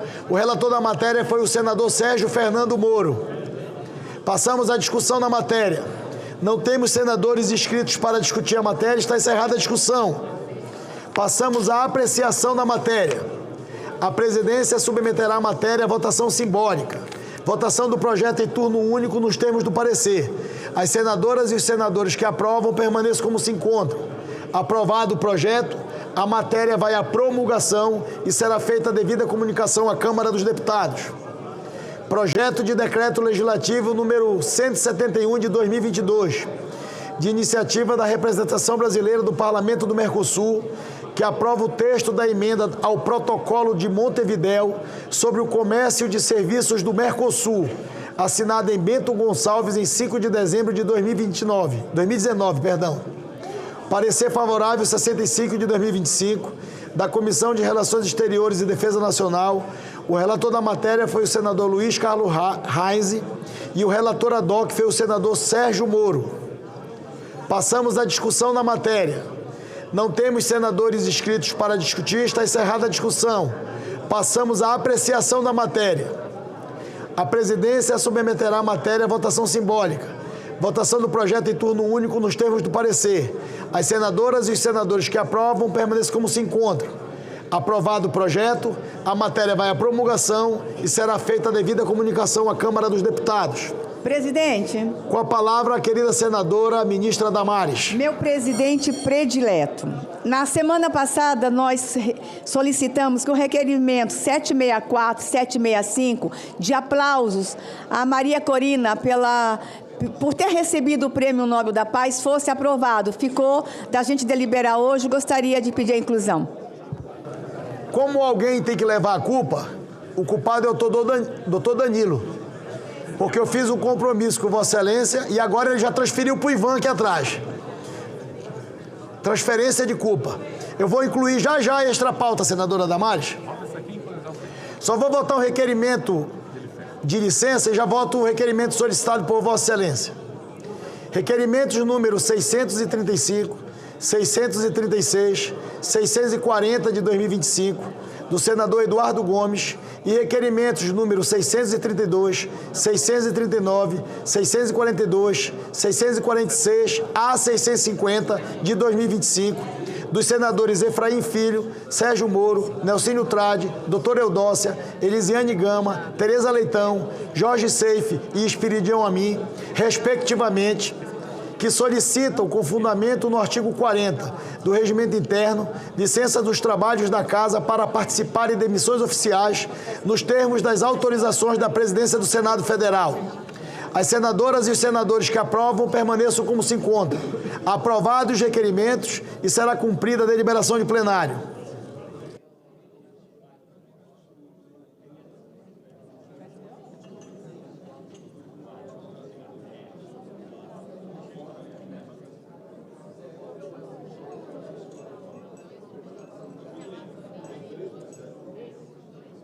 Requerimento número 769, de 2025, de autoria do senador Eduardo Girão e, naturalmente, outros senadores subscritores, que requer o voto de aplauso à senhora Maria Corina Machado, por sua trajetória de resistência pacífica em defesa da democracia e dos direitos humanos na Venezuela, reconhecida internacionalmente com a outorga do Prêmio Nobel da Paz de 2025.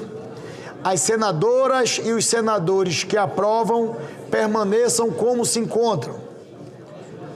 Aprovado à unanimidade o requerimento e será cumprida a deliberação de plenário.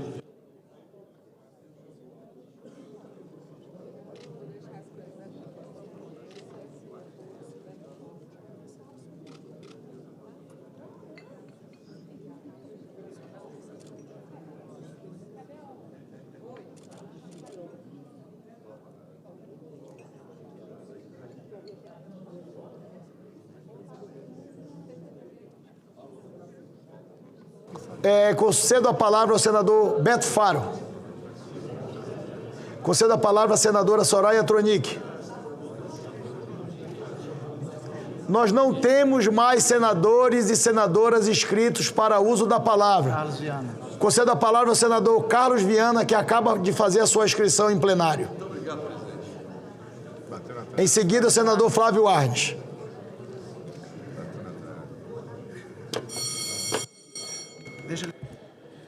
Senhores senadores, senadoras, meus companheiros da história, meus irmãos brasileiros e brasileiras que acompanham a TV Senado e a Rádio Senado. Estamos diante de um dos maiores escândalos contra aposentados, pensionistas, viúvas e órfãos da história do nosso país. Desde o dia em que esta casa teve a coragem de implantar uma CPMI, uma Comissão Parlamentar Mista de Inquérito, fruto de uma articulação, iniciamos um trabalho árduo e incansável e os fatos já demonstram. Não era exagero, não era teoria, é uma realidade brutal que machuca a todo um país. Senhores e senhoras, foram desviados 6,3 bilhões de reais de aposentados, pensionistas, pessoas muitas vezes em cima de uma cama e que dependem de dinheiro, o pouco que recebem para sobreviverem. Mais de 4 milhões de brasileiros foram lesados. E apenas depois dessa CPMI, pela primeira vez, a Polícia Federal prendeu envolvidos, a Justiça já bloqueou 2,8 bilhões em bens e começamos a arrancar a máscara de uma organização criminosa que perpassou governos, corrompeu servidores públicos e que envergonha a história dos brasileiros. Antes do nosso trabalho, ninguém tinha sido preso, nenhum patrimônio bloqueado. A CPMI deu luz, deu transparência e por isso hoje temos 2 pessoas na cadeia, os principais cérebros de toda essa organização, que só estão atrás das grades, porque este parlamento deu voz à verdade. E o que descobrimos? Que o dinheiro dos aposentados virou Ferraris, jatinhos, joias, mansões, carros de luxo e até réplicas de veículos de Fórmula 1. Enquanto isso, aposentados que trabalharam 30, 40 anos choram porque falta dinheiro para o remédio. Esse é o contraste. De um lado, aposentados lesados, do outro, mansões e advogados milionários. E não foi pouco. Só a Conafer desviou 680 milhões de reais, segundo as investigações da Controladoria Geral da União. A Contag, bilhões de reais ao longo da história. O Sindinap inflou seus números e passou a abocanhar centenas de milhões, mesmo sem autorização da maioria esmagadora dos associados. O relatório da Controladoria da União foi claro: 97,6% dos descontos foram ilegais. Repito, quase todos. E para piorar, o golpe chegou ao absurdo de ressuscitar mortos. Sim, senhores, centenas de aposentados que já faleceram foram revividos em cadastros para autorizar descontos. Uma senhora, falecida há 5 anos, apareceu como nova afiliada. Apenas para citar a vocês o exemplo de como essas pessoas trabalham. Um outro, falecido há 20 anos, teria dado autorização. É roubo no contra-cheque do povo, é deboche contra a memória das famílias. Outro caso, uma idosa enganada com um áudio forjado, onde colocaram a voz dizendo sim a um desconto que nunca autorizou. Uma fraude dentro da fraude. E não paramos aqui não, senhores. Milhares receberam ligações de telemarketing ameaçadoras, dizendo que se não aderissem a falsos planos, perderiam a aposentadoria. Ameaçaram viúvas, pressionaram deficientes, enganaram os brasileiros mais frágeis. Aposentado não é banco, viúva não é cofre, órfão não é caixa eletrônico. E em meio a tudo isso, nós tivemos coragem, A CPMI já decretou prisões em flagrante por falso testemunho. Quando alguém mentiu diante de nós, a decisão foi firme. O senhor está preso em nome dos aposentados, das viúvas e dos órfãos do Brasil. E assim será. Doa quem doer. Aqui, numa comissão parlamentar de inquérito que se preza pela seriedade e transparência, quem mente paga o preço. Mas o que estamos enfrentando, senador Cajuru? Decisões monocráticas tentam travar a verdade. Um juiz sozinho não pode calar quase 600 deputados e senadores eleitos pelo povo, mas infelizmente tem sido assim. Quando o Supremo impede convocações, não é o parlamento que perde, é o aposentado que perde, é o povo que perde, é o Brasil que fica sem respostas. Este caso mostrou como os relacionamentos perigosos aqui em Brasília, políticos, advogados, autoridades em festas, viagens, lanchas, blindam criminosos. Não basta ter provas, não basta investigar, é preciso romper esse círculo de proteção, de blindagem contra criminosos que desviaram bilhões do povo brasileiro.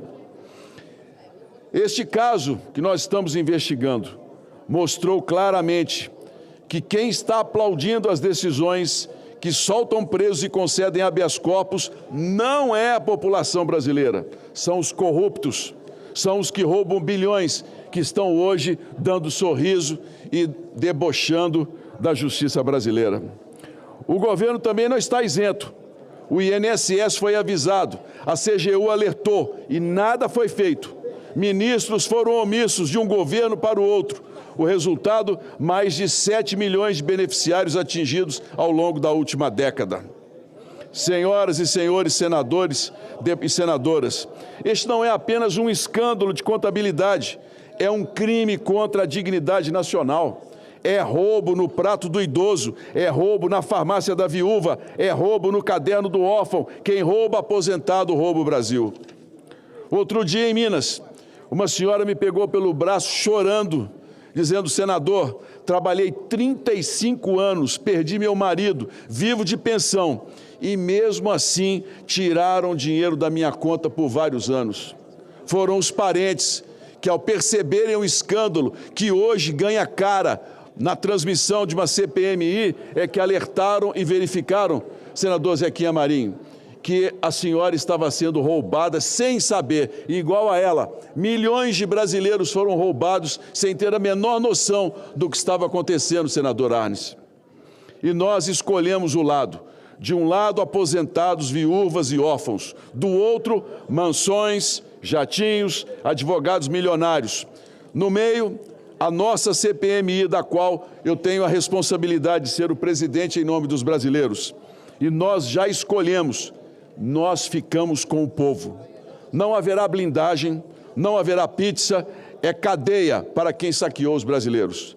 Nós vamos até o fim, eu repito, nós vamos até o fim. Aposentado não é número, é gente, é história, é Brasil. E quem rouba o Brasil vai pagar e vai pagar caro. No que depender do nosso trabalho, em conjunto com o Supremo Tribunal Federal, que muitas vezes critico, por conta das decisões que mantêm silêncio em corruptos que roubaram dinheiro brasileiro, mas também preciso elogiar quando as investigações são feitas com seriedade, com imparcialidade, com decisões. As últimas operações que temos acompanhado têm mostrado claramente a cara absurda desse escândalo que mancha a história dos brasileiros. E nós, parlamentares eleitos pelo povo, nós não podemos fugir da nossa responsabilidade, não podemos ter medo, temos que ser firmes, corajosos em dar respostas àqueles que foram roubados, que trabalharam uma vida inteira e que hoje sabem exatamente o que o dinheiro que custou tanto na vida deles se transformou. Em um dos casos, senador Jacques Wagner, um rapaz de 35 anos de idade, nunca contribuiu para a Previdência. Nunca teve uma carteira assinada, montou uma associação falsa, conseguiu desviar mais de R$1 bilhão juntamente com 2 comparsas. Senhores, é um momento muito triste da nossa história, mas momentos tristes servem para nos fazer melhores. É um momento em que o Brasil confia em nós. Para que os senhores tenham uma ideia, As transmissões da comissão chegam a ter 800 mil visualizações ao mesmo tempo. 800 mil pessoas acompanhando o trabalho dessa casa. E eu digo mais uma vez aos senhores, nós não blindaremos ninguém, nós vamos até o fim para dar uma resposta e colocar os responsáveis na cadeia e mostrar ao Brasil que a justiça existe, que existe um parlamento preocupado em trabalhar, em ser honesto com a população, resgatar a confiança das pessoas no voto ao nosso trabalho. Eu agradeço a Deus, aquele Criador de todas as coisas, por ter me preparado nos 7 anos em que sou senador para esse dia, para que a gente possa dizer a todos os brasileiros e brasileiras, confiem na justiça, confiem no nosso trabalho e dizer às novas gerações que a corrupção, esse mal que machuca tanto o nosso país, precisa e será combatido com força e com firmeza para o futuro do nosso país. Agradeço aos senadores que têm participado, às senadoras que têm estado conosco até 3 horas, 4 horas da manhã. O esforço que estamos fazendo não será em vão. O povo brasileiro saberá reconhecer o nosso trabalho, o nosso esforço. E as gerações futuras, nós temos certeza, eu tenho muita confiança, nos verão como corajosos que enfrentaram o mal que insiste em macular a alma do nosso país. Muito obrigado, senhor presidente, pela gentileza. Cumprimento o senador Viana, concedo a palavra ao querido senador Flávio Arnes. Pela ordem de oradores inscritos.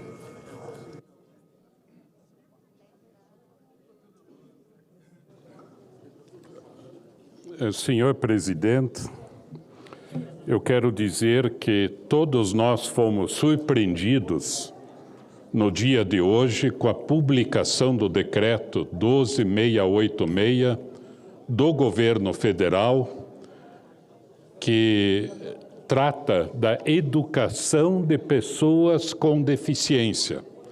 Decreto assinado pelo presidente Lula, pelo senhor Leonardo, que acredito ser secretário executivo do MEC, e pela ministra Macaé, numa clara demonstração do governo de perseguição das APAES, das Pestalozes, das escolas que atendem pessoas autistas, paralisados cerebrais, deficiências múltiplas, numa clara demonstração de sectarismo, de ideologia, de violência, eu diria, contra as entidades, contra as famílias e contra as pessoas com deficiência. Ao arrepio do que fala toda a legislação, um radicalismo, um fundamentalismo no sentido de dizer só o que é bom é aquilo que a gente está dizendo. Já apresentei, estamos apresentando nesse momento, um projeto de decreto legislativo para sustar essa aberração, não é? Essa excrescência que o governo federal publicou no Diário Oficial do dia de hoje. Todos nós temos a obrigação de atender, de defender entidades sérias, que eles dizem que são sectárias, só segregam, não promovem, como as Pestalozes, as APAES. Perguntem para as famílias, perguntem para as pessoas com deficiência. Nós temos uma variedade tão grande de pessoas com deficiência. Na deficiência intelectual, por exemplo, nós temos pessoas que vão para a Paralimpíada. Que maravilha, que bom! Mas temos pessoas também com deficiência intelectual que precisam ser atendidas nas suas necessidades de comer, de engolir, de serem felizes, de participarem da vida da família. E eles estão dizendo, não, tenha a idade que tiver, tenha a necessidade que tiver, tem que estar na classe comum, né? Independente daquilo que precisa. O que a legislação fala? A Declaração Universal dos Direitos Humanos é clara.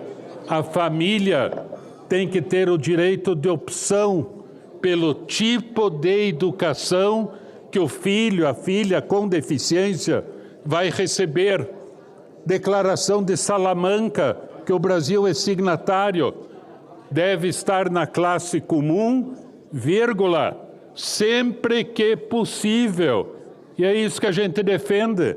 A Constituição Federal fala preferencialmente, não exclusivamente, na classe comum.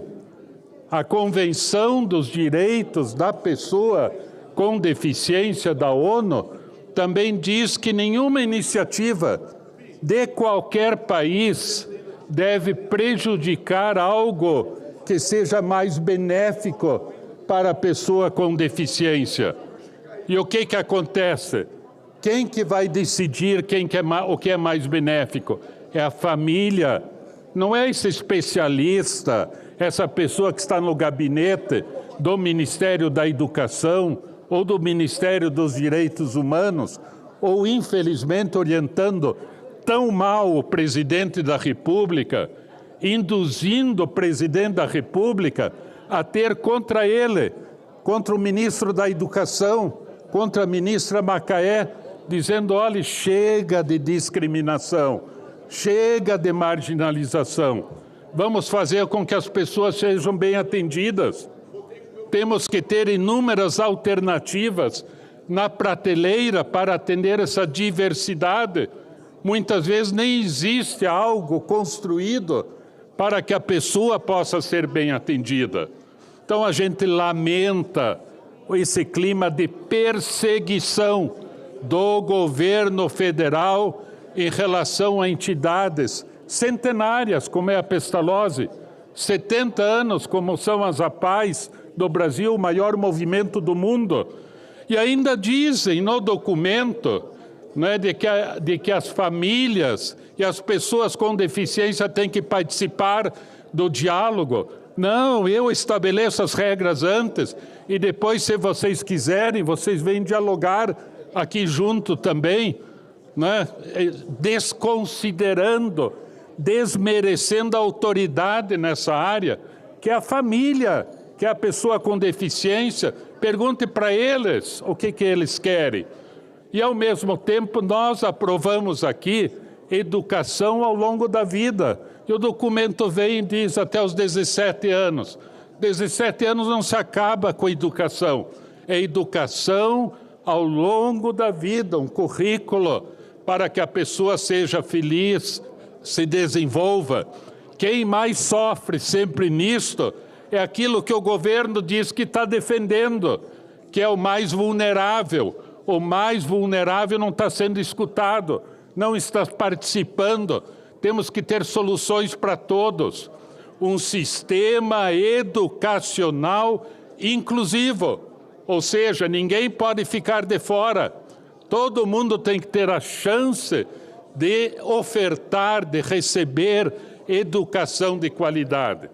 Então, lamentamos, eu quero que esse voto de repúdio ecoe no governo federal. Chega, senhor presidente, manda essa turma fundamentalista para casa, embora não tenha condições de fazer diálogo. E o senhor, Vossa Excelência, sempre fala em dialogar, em discutir.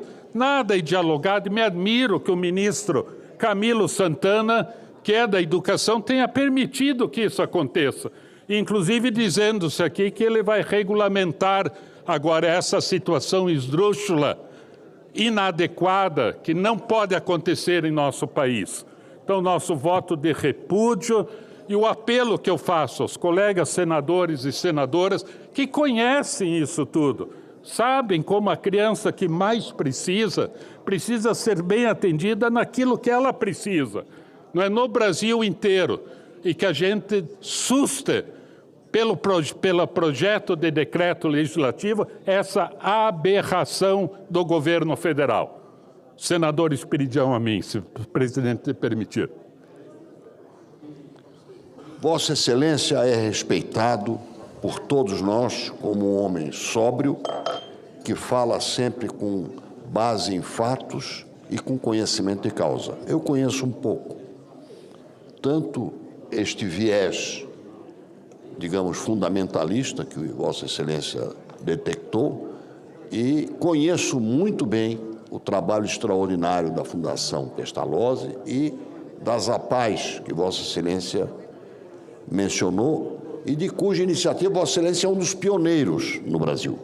Então, queria lhe oferecer a minha solidariedade e fazer eco para que a sua palavra seja avaliada pelo líder do governo, pelo próprio governo e, quem sabe, independente do PDL que eu subscrevo, eu votarei a favor, consigamos uma reversão desta decisão malsinada. Obrigado. Senador Flávio. Senador Cajuru. Cajuru, pode ir. Não, primeiro, pelo amor de Deus, a primeira senadora Damares. Senador Flávio, eu acho que o líder Jacques, o Rogério Carvalho e o Randolph não entenderam ainda esse decreto. Por quê? Nós estamos tendo aqui nesse plenário excelentes diálogos quando o tema é pessoa com deficiência. Então, eu acho que a gente poderia provocar depois, líder Rogério, uma reunião entre nós, porque é muito grave o que aconteceu hoje.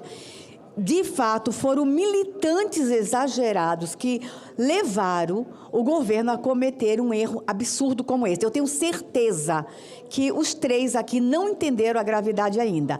O seu discurso, ele é oportuno, foi necessário, talvez para fazer esse chamamento, porque as famílias estão muito preocupadas. Você não tem ideia o que virou no Brasil hoje à tarde.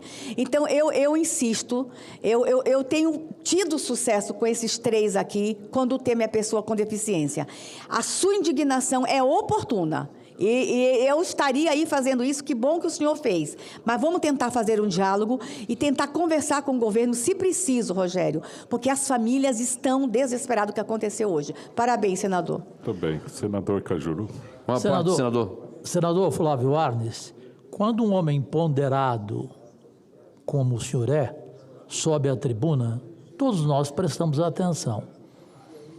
Quanto a essa situação, você tem total apoio de minha parte, somos da mesma base, estamos no mesmo partido, nós temos a nossa opinião própria, tanto você como eu, e você sabe muito bem, porque eu te comunico tudo que eu faço em Goiás sobre essa situação, sobre essas causas.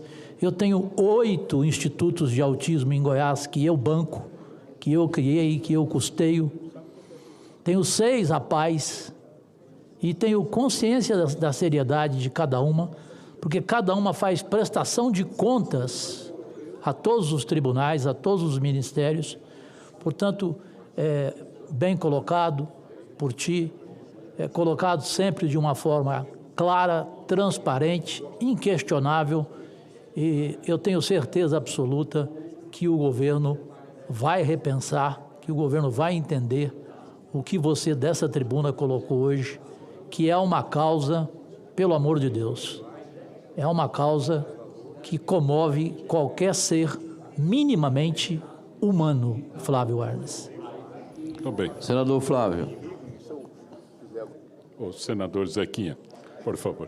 Primeiro, há de se considerar quando alguém, do alto da sua sobriedade, se pronuncia nessa casa, a gente tem que prestar atenção. Eu tenho certeza que o governo está prestando atenção nesse momento, pelos seus líderes aqui dentro, porque o que aconteceu realmente é um fato que eu tenho certeza, se o próprio presidente da República soubesse as consequências de um decreto como esse, certamente teria evitado, né? É nessa hora que você tem que provar que é um ser humano e luta pela vida dos outros seres humanos. O governo não tem necessidade de fazer o que fez, cortando o que cortou. As APAES são um braço importante, né, que complementa a ação de governo e merecem, precisam continuar tendo essa atenção. Portanto, nossa solidariedade, estamos juntos, eu também sou defensor da causa lá no meu estado e a gente está aqui para somar com Vossa Excelência, que tem toda uma bagagem, uma experiência de tantos anos de trabalho nesse setor. Parabéns. Obrigado, senador. Só para complementar, senhor presidente, concluir... Senador Flávio Arnes, também aqui eu... sim, o Wellington Fagundes. Como conheço a sua história de vida, sempre defendendo aqui a educação, como relator, como presidente da comissão, e falar com um tema como esse, além de Vossa Excelência ter propriedade, claro, estamos tratando aqui de pessoas que precisam, acima de tudo, da atenção do Estado. A ASAPAES cumpre o seu papel no Brasil afora e eu tenho certeza que a solidariedade já manifestada aqui será de 100% de todos os senadores. Aqui, essa causa não pode ter bandeira ideológica e muito menos partidária. Às vezes o governo erra, né? E para isso estamos aqui, inclusive, para chamar a atenção, porque um absurdo como esse não pode acontecer. Agradeço a Vossa Excelência. E quero dizer que o ponto essencial é que nós temos uma diversidade na área da deficiência que vai de um lado para o outro de um possível espectro e que cada pessoa tem que ser atendida dentro da sua especificidade, da sua necessidade. Tenha muitos desafios ou poucos desafios, para que o objetivo da cidadania, do protagonismo possam ser alcançados.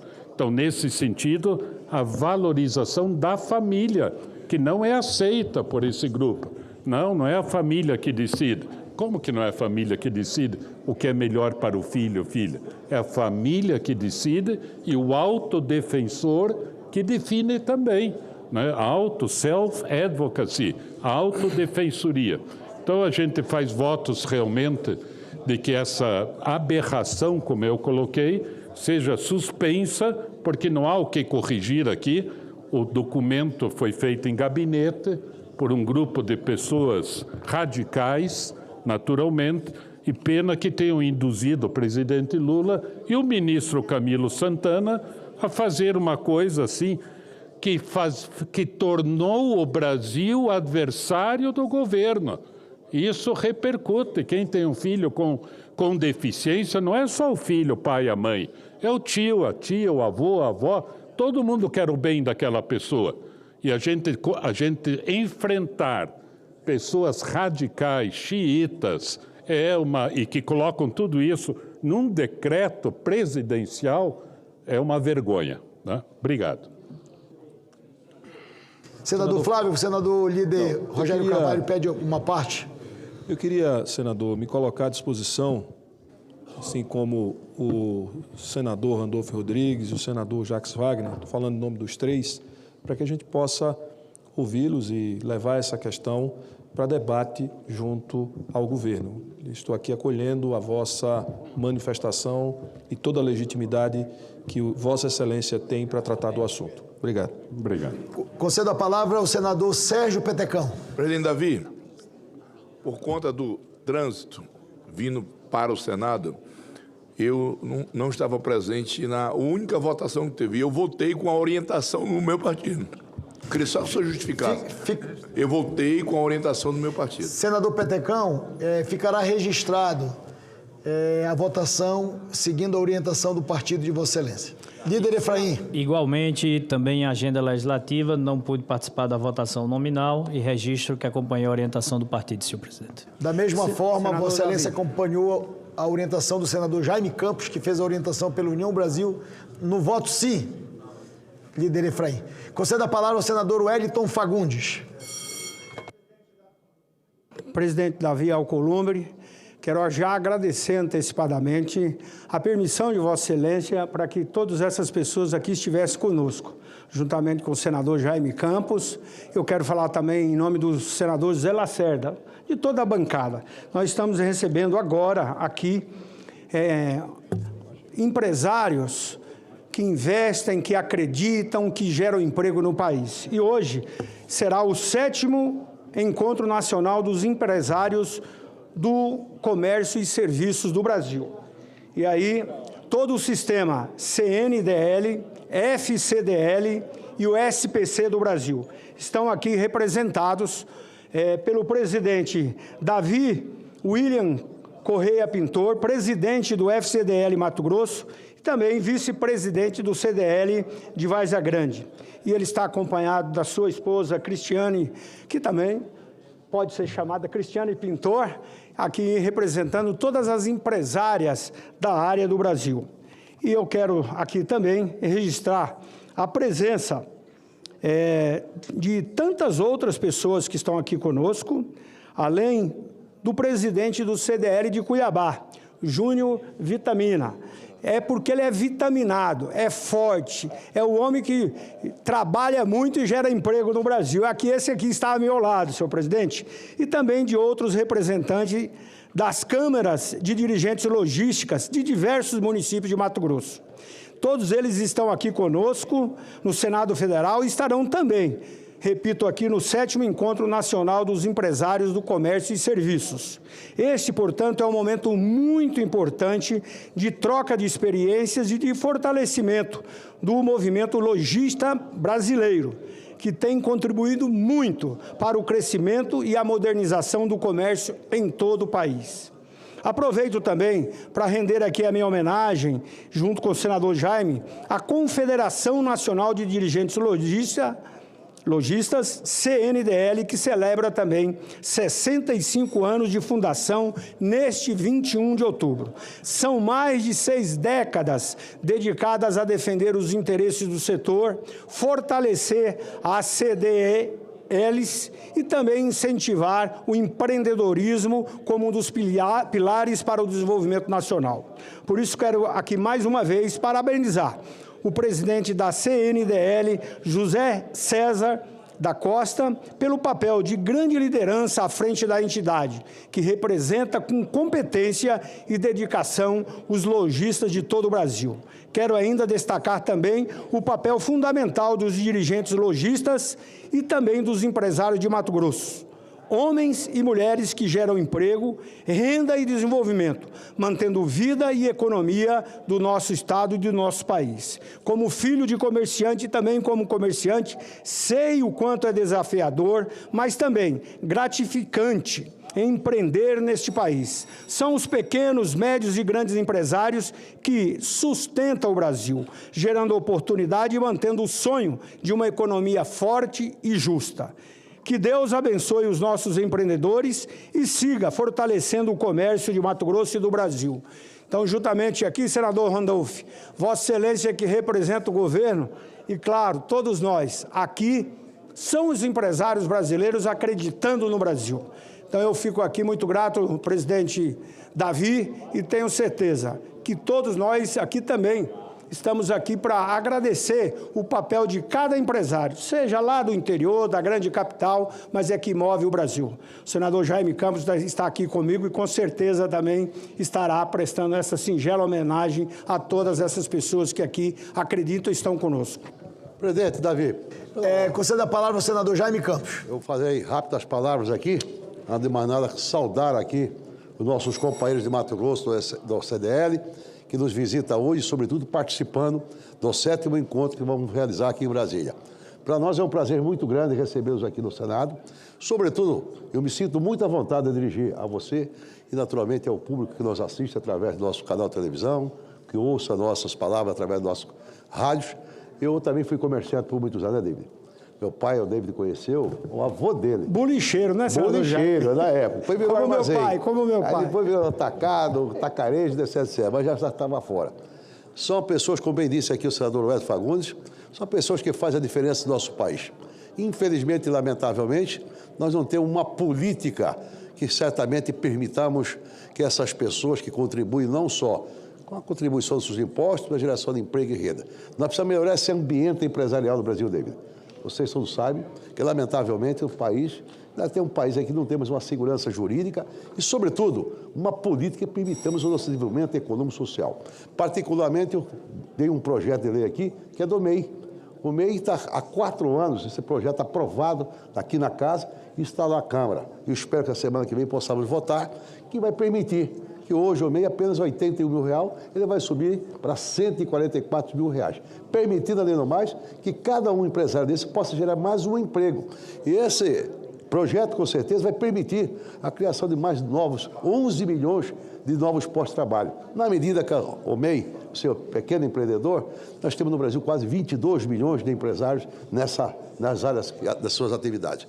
De forma que eu estou aqui dizendo aos senhores e às senhoras que estou à disposição para lutar pelos bons projetos que certamente sempre tem uma pauta para cada ano seguinte, colocando à disposição para que eu possa ser também porta-voz desse segmento, né, Web? E seu pai também foi comerciante, o Web também foi comerciante, né, Web? Você me tirou de lá. Eu tirei de lá para fazer política, ele virou-se artístico, estão vendo aqui, né?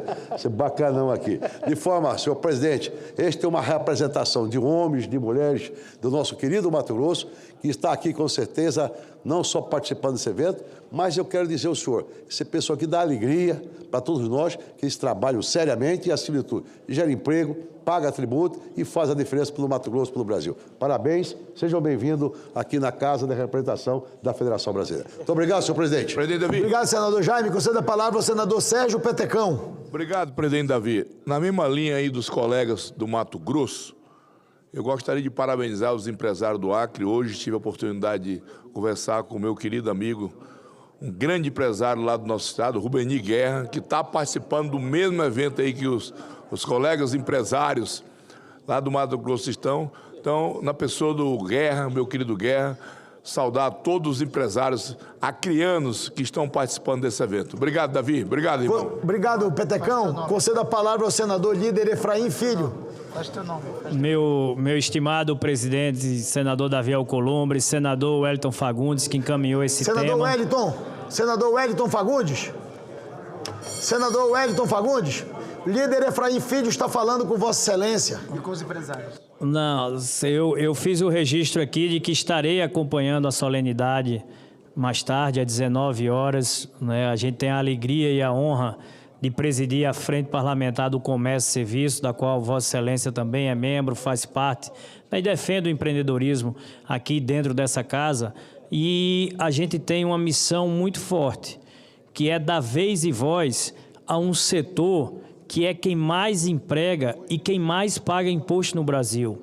Às vezes, por articulações ou marketing ou propaganda, se pensa que é a indústria ou até mesmo o agro, mas é o setor de comércio e de serviços, aqueles que mais empregam e que mais pagam impostos. E esse setor ele precisa ter uma voz ativa e efetiva na discussão da agenda econômica do Brasil. E aqui no Senado ele encontra essa voz através da minha voz, da sua, da do Jaime, Petecão, vários outros aqui que por diversas oportunidades já se alinharam a favor de quem produz no Brasil. Fizemos uma reforma tributária que a gente espera que seja mais simples e menos burocrática. Existem desafios, existem divergências, sim, mas a pior das soluções era permanecer no atual modelo, que é arcaico, obsoleto, ultrapassado e só prejudica quem quer produzir. Então, parabéns à CNDL, em nome do meu amigo e presidente nacional, José César, né, saúdo a todas as delegações que estão aqui presentes, a do Mato Grosso, a da Paraíba e a de todo o Brasil, né, que vem aqui representar essa categoria. Alguns, por uma questão de déficit, né, cultural no Brasil, se passou a tentar taxar o empresário, o empreendedor de vilão da história. Não são. São heróis. E muito pelo contrário, heróis da resistência, que resistem a um tripé nefasto, alta carga tributária, complexidade burocrática e insegurança jurídica. E mesmo assim, continuam de portas abertas, empregando pessoas e colocando pão na mesa de casa de quem precisa. Parabéns aos varejistas, parabéns aos comerciários, parabéns às câmaras de dirigentes lojistas de todo o Brasil. Agradecemos muito, senador Efraim, e reconhecemos a liderança de Vossa Excelência, principalmente como presidente desta frente que representa o empreendedorismo e o homem e a mulher empreendedora do Brasil.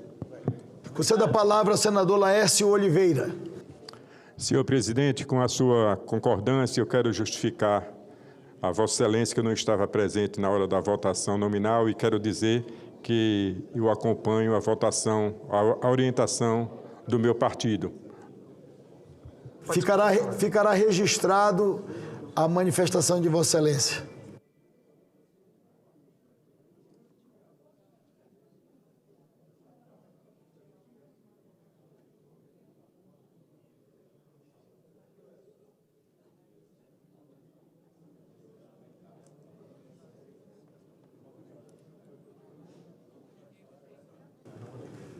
Gostaria de cumprimentar os senadores e as senadoras. Me permita, querido senador Flávio Arnes, fazer um registro na condição de presidente do Senado e exaltar a manifestação feita por Vossa Excelência na tribuna do Senado Federal. Vossa Excelência, que foi aparteado por vários senadores e várias senadoras que registraram com indignação esta postura de técnicos do governo que em uma portaria ou um decreto insistem em usurpar as atividades do Poder Legislativo brasileiro. Vossa Excelência traz de maneira muito contundente um aspecto que precisa ser olhado com muito cuidado no que diz respeito ao tratamento das nossas crianças, de maneira geral, da sociedade que possuem necessidades especiais. Eu falava ainda há pouco com o senador Randolfo Rodrigues, com o senador Efraim, a forma cordial, mas contundente que Vossa Excelência ponderou em relação a este decreto ou esta portaria, que foi uma decisão tomada de um órgão do Ministério do Brasil, e eu quero me colocar à disposição de Vossa Excelência, caso Vossa Excelência achar conveniente a propositura de um projeto de decreto legislativo para que suste os efeitos desse decreto e desse ato, eu quero me colocar na condição de presidente do Senado à disposição para, no momento adequado, no momento solicitado por Vossa Excelência, nós pautarmos esse projeto imediatamente no plenário do Senado.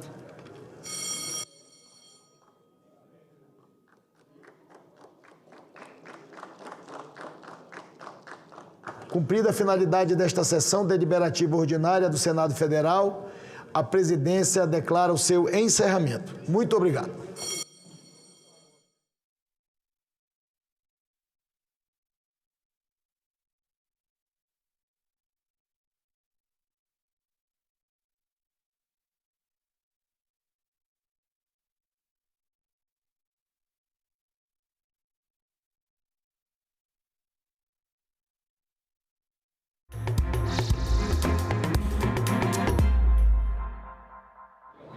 Olá, boa noite. O plenário do Senado aprovou nesta terça-feira a isenção de tributos federais para a doação de medicamentos.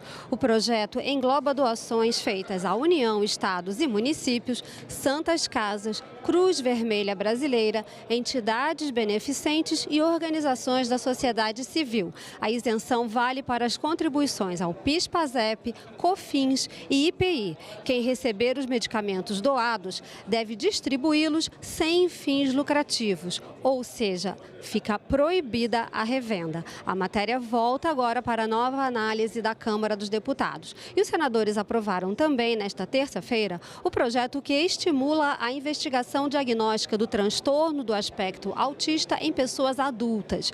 O texto inclui o incentivo ao diagnóstico do autismo na vida adulta entre as diretrizes da Política Nacional de Proteção dos Direitos da Pessoa com transtorno do espectro autista. A mudança atende a um público cada vez maior de pessoas que chegam à vida adulta ou à velhice sem terem recebido o diagnóstico formal. Lembrando que, segundo dados do IBGE, o Brasil tem hoje 2,4 milhões de pessoas diagnosticadas com autismo. Essa matéria segue agora para a sanção da Presidência da República. Essas foram as principais matérias aprovadas no plenário nesta terça-feira. Você encontra outras informações na nossa internet e daqui a pouquinho, às 19h30, no nosso jornal Senado Notícias. Até lá!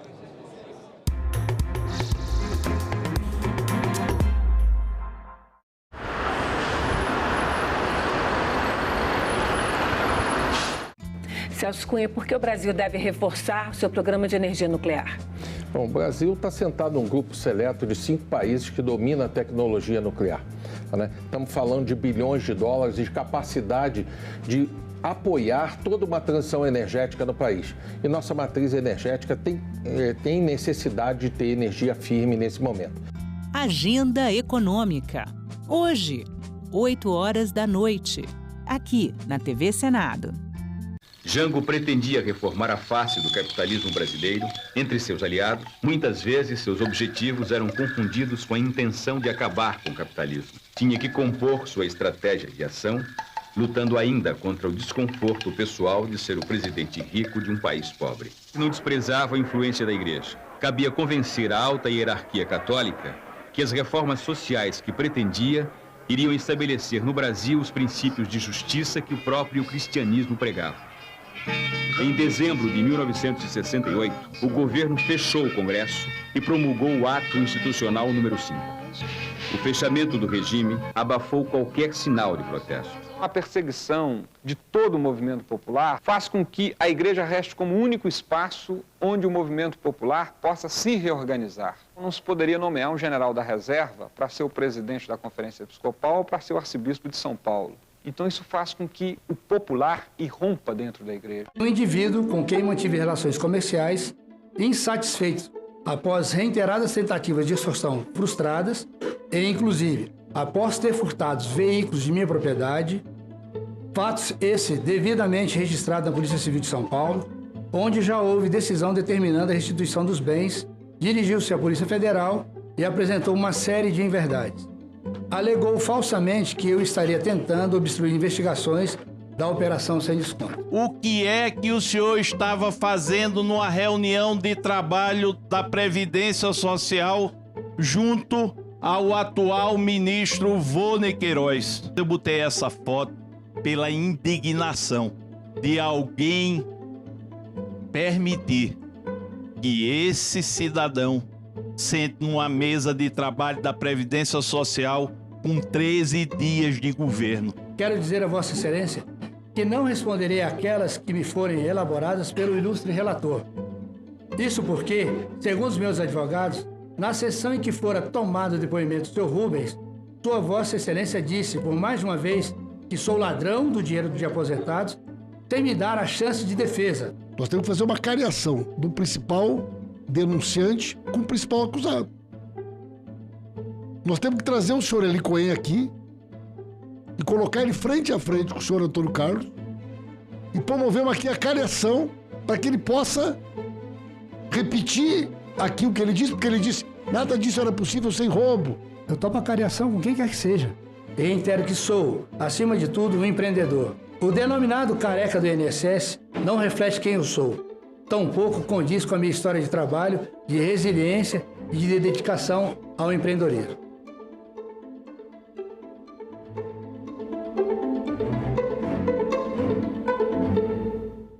Eu acho que esse xadrez aí geopolítico é que nós precisamos estar muito atentos. A The Economist considerou a soja como uma grande vencedora nessa crise comercial por ter conseguido redirecionar a produção para a China. Nós já exportamos mais soja esse ano do que o ano passado. Mas será que isso é interessante para o Brasil, para a China e para os Estados Unidos nem um pouco? Salão Nobre, nesta quarta, 20h, aqui na TV Senado. Se você me perguntasse o que eu gostaria no mundo, é que não houvesse violência.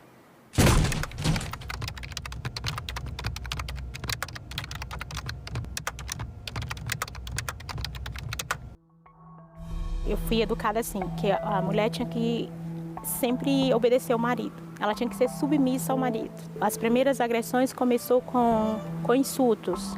Falar da minha roupa, dizer que eu era gorda, que eu era feia. Eu tinha o meu dinheiro, eu tinha a minha conta, eu trabalhava, mas o meu salário quem gastava era ele. A primeira vez que eu pedi o cartão, que eu falei, o dinheiro é meu, eu trabalho, eu sei que o dinheiro é meu, eu levei um tapa. E como castigo à noite, ele me botou para dormir fora de casa na chuva. Se aquela pessoa se sente no direito de te empurrar, de te apertar, ela já está dando um sinal muito grande que ela é capaz de fazer outras coisas. A gente pode passar, às vezes, por exemplo, de um empurrão para uma facada. Eu falo, eu estou vivendo hoje. Ter meu trabalho, ter dignidade, poder entrar na loja, escolher o meu sapato preferido, botar o meu batom vermelho e eu olhar para o meu corpo e não ter um roxo nele.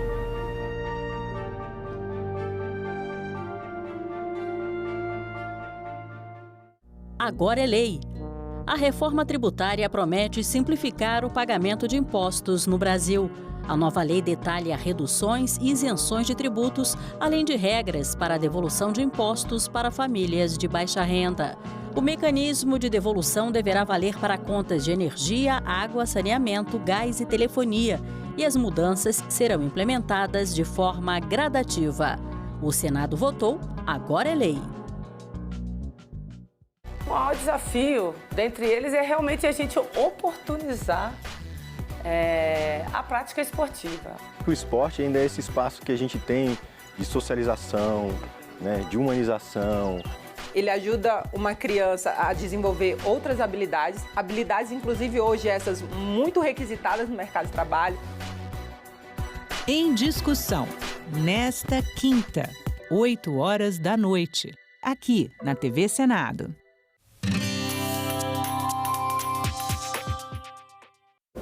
Olá, eu sou a Carla Benevides e está começando mais uma edição do programa Argumento. A Comissão de Direitos Humanos do Senado realizou uma diligência nos municípios de Humaitá e Manicoré, no Amazonas, para apurar as consequências de uma ação que afundou balsas utilizadas na extração de minérios no Rio Madeira. A ação das forças policiais gerou muita polêmica e motivou a ação dos parlamentares. Aqui conosco no estúdio está o senador Plínio Valério, que é do PSDB do Amazonas e que vai explicar para a gente o que aconteceu. Senador, muito obrigada pela sua presença aqui mais uma vez. Bom sempre estar aqui. Senador, o que aconteceu lá no Rio Madeira? Explica para a gente por que houve essa diligência da Comissão de Direitos Humanos. Consequências trágicas que continuam a perdurar. A Polícia Federal, atendendo ao Ministério Público Federal, que por sua vez atendeu uma recomendação do Greenpeace, fez uma operação que foi uma operação midiática. A gente acha que é tudo aquilo porque eles filmaram, eles levaram para eles mesmos se filmarem. E gerou um trauma doido nessas duas cidades, dois municípios. Foram bombas, destruíram, e que você sabe que está ouvindo agora, não foram dragas, viu? Destruíram balsa. Estão mentindo para você quando dizem que foram dragas ligadas ao narcotráfico. Mentira. Ali são famílias que praticam o extrativismo mineral há décadas. E eles explodiram e causaram terror na população. Crianças traumatizadas, mulheres grávidas desrespeitadas, documentos perdidos, tudo incendiado. Dizem, e a gente está apurando, mais de 1000 bombas. Imagina só o caos que foi criado. E no meio ambiente. No meio ambiente cometeram todos os crimes ambientais que você possa imaginar. Qual foi o argumento para essa ação?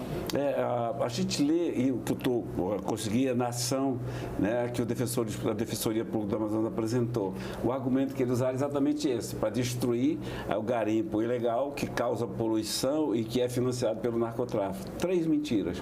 A poluição, sim, de pequeno impacto. Quando eles falam dragas, é grande impacto, mas esses flutuantes, para você ter uma ideia, Carla, são normalmente 5 metros por 10. E a família mora ali no mezanino, ela não tem, ali é a moradia dela. Eles tinham vindo, eles garimpam ao longo do Rio Madeira, eles tinham vindo para a cidade de Manicoré porque era festejo da padroeira, dia santo, domingo, ia ter procissão. E eles chegaram lá de helicóptero, lancha, fazendo isso que eu estou dizendo, incendiando mais de 100 dessas casas, causando um terror no município. As crianças hoje traumatizadas precisam de acompanhamento. Fumaça no meio ambiente, quando eles explodiram, o flutuante explodiu as baterias. Fumaça no meio ambiente, óleo diesel na superfície do rio e o material pesado no leito do rio, sem falar do pânico causado. Senador, é comum, a gente já viu em outras operações nesse sentido, eles acabarem explodindo as balsas ou dando um fim no material que é usado para extrativismo, para extração de minérios. Isso já aconteceu em outros estados. Existe uma outra forma de você atuar, de se atuar sem necessariamente causar esse dano material? Eu acho que nenhuma operação permite bombas, principalmente numa cidade. É possível isso e é possível também a gente colocar na lei, como eu estou com o projeto de lei, que esses equipamentos não sejam destruídos, sejam doados. Mas nesse caso não tem nada para ser doado. É por isso que eu queria separar. Quando você está perguntando, ele está falando das dragas, né, que são industriais. Esse pessoal é artesanal. Ali não tem nada para doar. Tem um motor que ele bota no centro do flutuante, que serve para locomover e mexer com a bomba. A bomba, a bitola 5, é uma bomba que não tem sucção para tirar muita coisa, ela suca alguns cascalhos. É uma coisa completamente artesanal, que é cultural.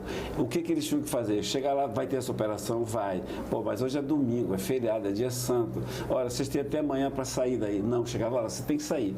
Uma gestante deu depoimento para a gente que, ó, sai logo, senão a senhora vai sair daqui a nada. A pessoa quer dizer isso para uma gestante? E os documentos, Carla? Todos os documentos foram queimados.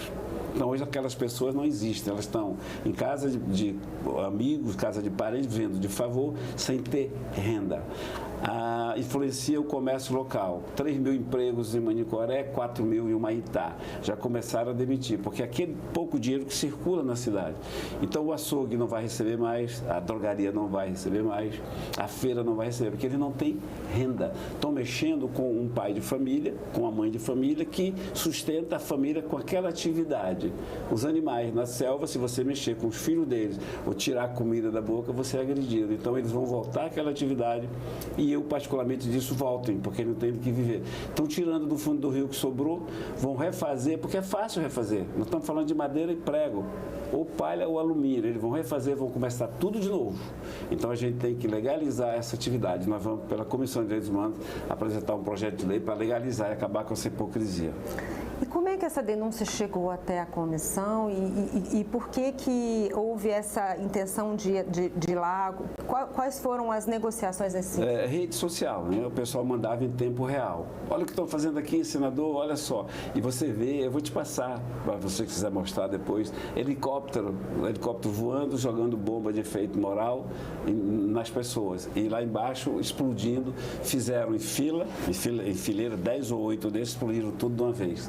São imagens produzidas para mostrar na COP30. Não tem a menor dúvida disso. Foi midiática, só que desrespeitaram todos os direitos humanos de uma pessoa. Por isso que a Comissão de Direitos Humanos foi lá. Olha só, quando eles não respeitam crianças, causam transtorno às crianças. Na segunda-feira continuaram, crianças chorando nas escolas. Hoje elas perguntam da professora se vão voltar, aquele helicóptero vai voltar, se vão matar o pai dela. Não respeitaram o direito que você tem ao sair do local, levar teus pertences. Nem roupa você pode levar. Quem tentou tirar roupa foi atingido com bala de borracha. Então você vê, se respeitou tudo, até o livre culto, quando você impede que uma procissão seja feita. Eles escolheram o domingo, escolheram os humildes para poder fazer essa encenação toda, porque nas balsas que pregam por aí, nas dragas que pregam por aí, eles não vão, porque na draga vão ser recebidas bala. E eles não vão, eles vão com os humildes. A arma, aí dizem, cara, que são ligados ao narcotráfico financeiro. Tudo é de madeira, tudo é no prego, tudo é na palha, no alumínio. Eles querem associar ao narcotráfico para justificar tamanha barbaridade. Senador, o senhor está falando que esse é um caso de extrativismo para subsistência e tal, mas o garimpo ilegal, aí, passando dessa situação específica, na sua avaliação, como fazer o equilíbrio entre combater o garimpo ilegal e também preservar o meio ambiente, evitar toda essa legalizar a atividade. Quando você não permite legalizar essa atividade, você permite a clandestinidade e incentiva a clandestinidade, porque não pode nada, o Estado é riquíssimo. E outra coisa, você pergunta assim, mas por que não legaliza, se a Constituição prevê o extrativismo familiar? Né? Sabe por que, Carla, que não legaliza? Porque essas ONGs internacionais, os governos estrangeiros não vão ter motivo para pressionar o Brasil a fazer esse planejamento ambiental que faz, que é uma coisa de maluco. Então, eles têm sempre que dizer que tem garimpo ilegal, que tem clandestinidade, que precisa explodir. Olha só, essas imagens explodindo essas casas lá fora na Europa, é coisa de doido, todo mundo vai concordar com essa operação. Então, no dia que legalizar, acaba com isso. A Caixa Econômica vai lá para dentro, vai gerar imposto, o município vai poder ganhar, o Estado e a União. Mas não se faz. Não se faz por pressões internacionais. Nós cedemos essa pressão.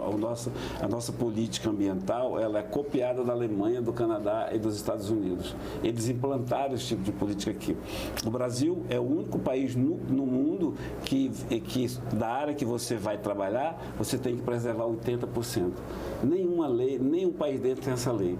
Você pega um empreendimento, só pode desmatar 20%. E nenhuma delas tem. Então, tudo isso é pressão internacional. O senhor esteve nessa diligência junto com a senadora Damares Alves. Quais são os próximos passos da comissão? O senhor falou de um projeto, mas existe a intenção de fazer novas visitas. E eu queria saber também de que forma essas famílias estão sendo ajudadas, se a prefeitura está fazendo alguma coisa. A prefeitura está fazendo. Eles estão em casa de a prefeitura tem ajudado com alimento. E aqui fazer um elogio à senadora Damares, presidente da Comissão de Direitos Humanos. Que guerreira, viu? Que guerreira. Então fica aqui o meu elogio, já fiz por onde passo elogiando a senadora Damares, que foi lá, mesmo senadora de Brasília, né, se compadeceu dessa situação e ela viu, e ela chorou. E ela se indignou muito. A prefeitura tem ajudado, a pessoa está morando de favor. Quais são os passos da comissão? Relatório pormenorizado mostrando toda aquela atrocidade, aquele abuso de poder, o uso de artifício, de explosão sem nenhuma necessidade. A partir do relatório distribuído às autoridades brasileiras, autoridades internacionais também de direitos humanos, denunciando. E paralelo a isso, nós estamos elaborando um projeto de lei que possa permitir essa atividade, que já foi permitida lá atrás, né, que volte a ser permitida a garimpagem, o extrativismo mineral, que a gente chama de garimpo familiar. Então a gente tem que enfrentar esse problema, porque aquelas pessoas, Carla, não têm outra alternativa. Ou eles fazem isso, ou não fazem nada, vão morrer de fome. É como se você botasse um gato numa sala pequena e encurralasse ele no canto. O gato vai te azunhar, né? Azunhar, que é a linguagem de cabocla. Ele vai usar, é como eles estão. Eles vão de novo desrespeitar, vão de novo afrontar. E a gente precisa que não se faça operação, pelo menos agora, até a gente regulamentar e regularizar essa atividade, que, repito, é prevista em lei cooperativa. O senhor, ou a comissão, entrou em contato com a Polícia Federal após a ação? Não. A gente, pela Comissão de Infraestrutura, um requerimento pedindo ao Ministério da Justiça que nos dê o BO. O que é o BO? Que operação foi essa? Por que foi? Como foi? Quantas pessoas usou? Que tipo de artifício usou? Quem foi que provocou? A gente quer um BO, até agora não responderam. Na Comissão do Meio Ambiente, os crimes praticados, mostrando vídeo, fotos que estão em providência. E na relação de Comissão de Direitos Humanos, na realidade, foi que a Damares disse, vamos fazer uma diligência. Eu falei, vamos, e nós dois fomos lá.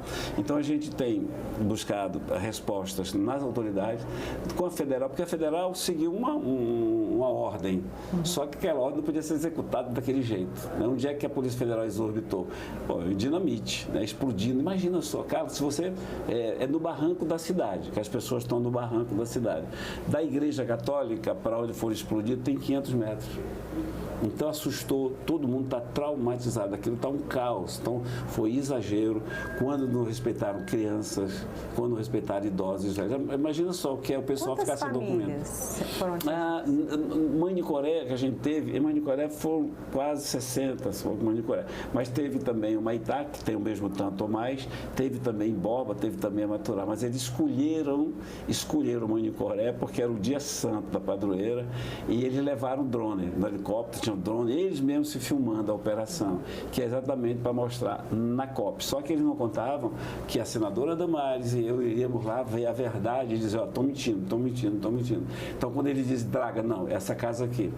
Quando ele diz narcotráfico, olha só o narcotráfico aqui, o cara tem um motorzinho de polpa, ele faz a casinha dele com madeira e prego. O narcotráfico tem dinheiro para fazer tudo do bom e do melhor. Eles usam isso para poder justificar. Agora, se você perguntar, tem garimpagem legal? Claro que tem, em grande escala, mas eles não vão lá na grande escala, é isso que revolta, gente. Se eles fossem nas dragas, lá onde elas têm, aquela draga que tira 1 quilo de ouro por semana ou mais, eu não estaria defendendo, não estaria ofendido, porque estão ilegais e são poderosos. Agora, com humildes, com pessoas que não têm como se defender. Olha, tu já viu uma operação, Carla, que não tem nada apreendido, nenhum material apreendido e ninguém preso. Essa operação não tem nada apreendido, não tem ninguém preso. E destruíram, olha só, eles causaram a poluição. Bateria explodiu com a bomba que eles soltaram, incendiou, fumaça subiu. O mercúrio que eles dizem que eles usam de forma ilegal foi para o fundo, se é que existe. E esse mercúrio não pode ser usado em escala grande, sabe por quê? 1 quilo de mercúrio custa $4.000. Então eles usam aquele mercúrio como se fosse ouro, diamante, né? E a forma com que eles extraem esse ouro, cara, é artesanal.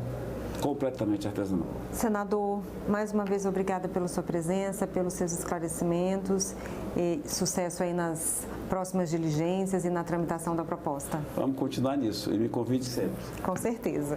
Obrigada, senador, e eu agradeço a você também que nos assistiu. Se você quiser rever esse programa, é só acessar o nosso site senado.leg.br/tv ou acessar o nosso canal no YouTube. Obrigada pela sua companhia e até o próximo argumento.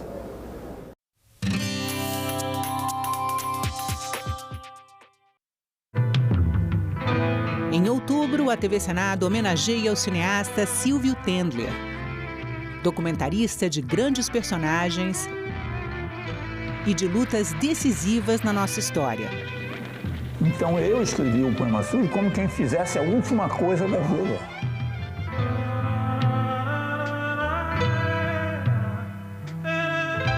Mostra Silvio Tendler, todo sábado às 9h.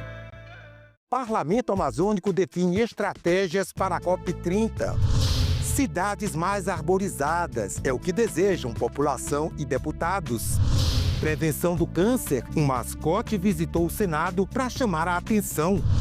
E uma mostra em Florianópolis, migrantes e refugiados, contem com a gente. Tudo isso no Parlamento Brasil. Parlamento Brasil, toda sexta, 8h, aqui na TV Senado. O site do Senado agora mostra projetos de lei em linguagem simplificada. É o Senado Explica, uma ferramenta de inteligência artificial combinada com revisão humana que torna mais fácil entender e acompanhar as leis em debate aqui no Senado. Na página de tramitação das matérias e no portal E-Cidadania, Senado Explica.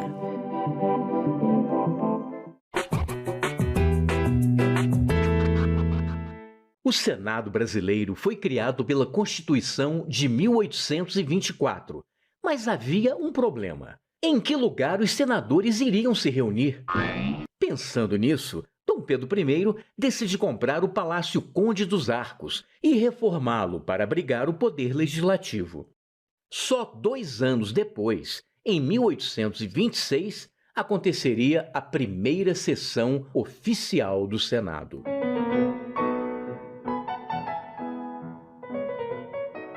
Depois de quase 100 anos, os senadores ganhariam uma nova casa, o Palácio Monroe. Construído originalmente para a Exposição Universal de 1904 nos Estados Unidos, o prédio, todo feito em estrutura metálica desmontável, foi transferido num navio para o Rio de Janeiro e remontado no local mais nobre da cidade. O Monroe acabou se tornando um cartão postal do Rio e uma referência histórica de um período político bastante conturbado. Em 1960, com a inauguração de Brasília, o Senado passou a ter um novo endereço. A cúpula côncava de Oscar Niemeyer trouxe ousadia e modernidade à tradição democrática, sugerindo ponderação e equilíbrio em suas formas. Mas nem tudo são flores. Se o Palácio Conde dos Arcos hoje é a Faculdade Nacional de Direito, o Palácio Monroe foi quase apagado da nossa memória quando o ex-presidente Ernesto Geisel mandou demolir o prédio para construir um chafariz e um estacionamento subterrâneo. Objetos históricos foram perdidos ou vendidos pela empresa demolidora, mas a memória ainda permanece nos resquícios preservados pelo Senado.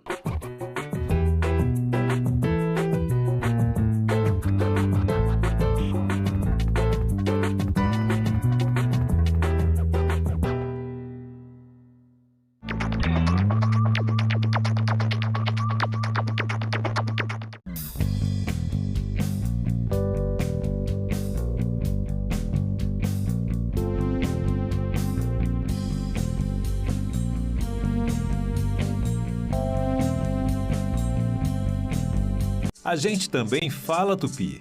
O nome do estado do Piauí vem do tupi e significa Rio dos Piaus ou Rio das Piabas. A palavra é formada a partir de piau, que designa várias espécies de piaus e piabas, peixes de água doce. O termo quer dizer pele manchada. Isso porque esses peixes têm listras e marcas escuras nas laterais do corpo. Piau mais I, que significa rio, Piauí. A gente também fala tupi.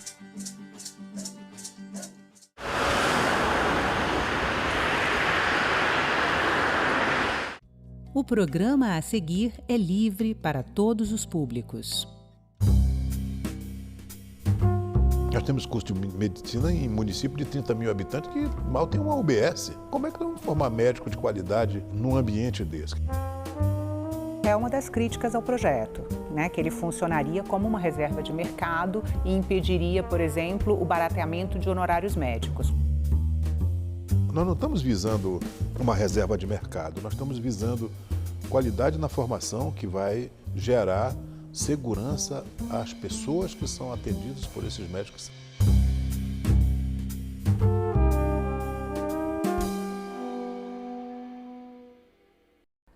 Seja bem-vindo, senador Dr. Irã, muito obrigada pela presença. Senador, o senhor é relator do projeto que cria um exame nacional de proficiência para médicos recém-formados. Uma pesquisa recente do Datafolha, em parceria com o Conselho Federal de Medicina, concluiu que 96% da população brasileira apoia a realização de um exame como esses. O senhor acredita que esse projeto pode trazer mais segurança para quem precisa de atendimento médico no país? Bom, quero saudar a todos, obrigado pelo convite. E além dessa pesquisa que você se refere, o Conselho Federal também fez pesquisa entre os alunos de medicina e entre os médicos do Brasil. E também um índice maior que 86% nas duas categorias também é de aprovação desse nosso projeto. Entre os alunos de medicina também, senador? Entre os alunos também. É uma coisa até meio surpreendente, né? Mas isso tem uma explicação. Porque o nosso projeto, a partir do momento que a lei for sancionada, ele começa a entrar em vigor. Então, os alunos que estão fazendo medicina hoje, eles não serão submetidos ao exame. Só vão ser submetidos ao exame aqueles que entrarem na medicina após a sanção da lei, né? Então, quer dizer, a lei vai vigorar a partir de, por exemplo, se ela for sancionada amanhã, daqui 6 anos que ela vai começar a ser posta em prática. Então, e a questão da aprovação pela sociedade é que a sociedade reconhece que hoje há uma proliferação desenfreada de escolas médicas no nosso país, o que gera uma má formação. Nós temos muitos médicos mal formados nesse país, nós temos uma proliferação de escolas onde não há cenário de prática adequado. Você sabe que aprender medicina você tem que praticar medicina para aprender, bem orientado por professores adequados.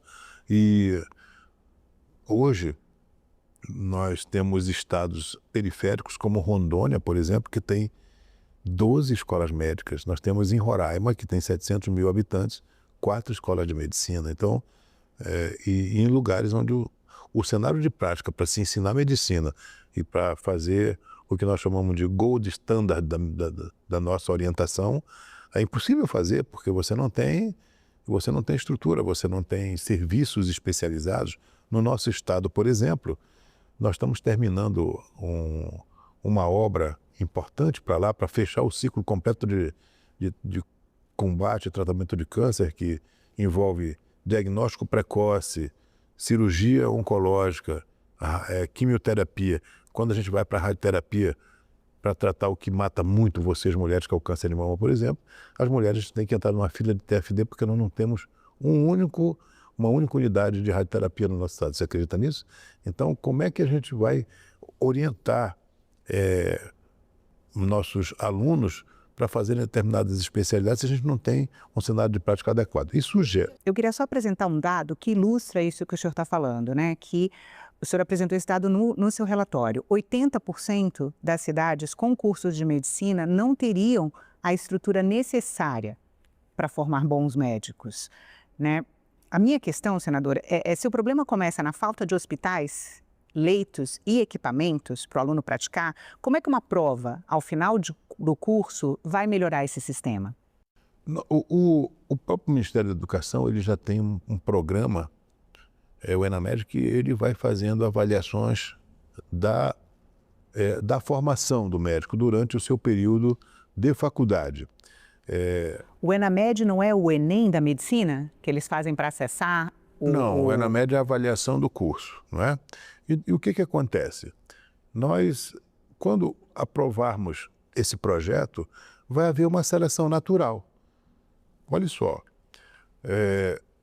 primeiro os alunos ficaram muito mais preocupados com a formação e vão demandar muito das suas escolas, porque óbvio que alguém que está investindo numa instituição privada, 1,5 milhão mais ou menos, num curso de medicina, ele vai ficar muito preocupado de ser aprovado no exame de proficiência, que vai versar, não uma prova assim, mas vai ser uma prova de conhecimento técnico, habilidades e atitudes, porque o médico, além de conhecimento, ele tem que ter atitude. Você vê que hoje nós estamos vendo médico aí praticando alguns delitos que são extremamente condenáveis pela sociedade. Tem médico matando mãe para ficar com herança, essas coisas são absurdas. É uma coisa inadmissível numa formação humanística que é uma formação médica. Nós temos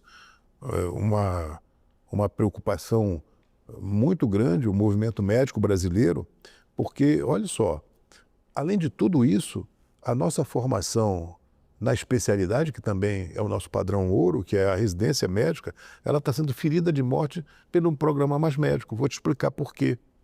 Muitos alunos que são oriundos das faculdades mais diversas do país, nós temos mais de 400 faculdades no país, temos mais faculdade do que os Estados Unidos. Os Estados Unidos tem 212, nós temos 430 mais ou menos.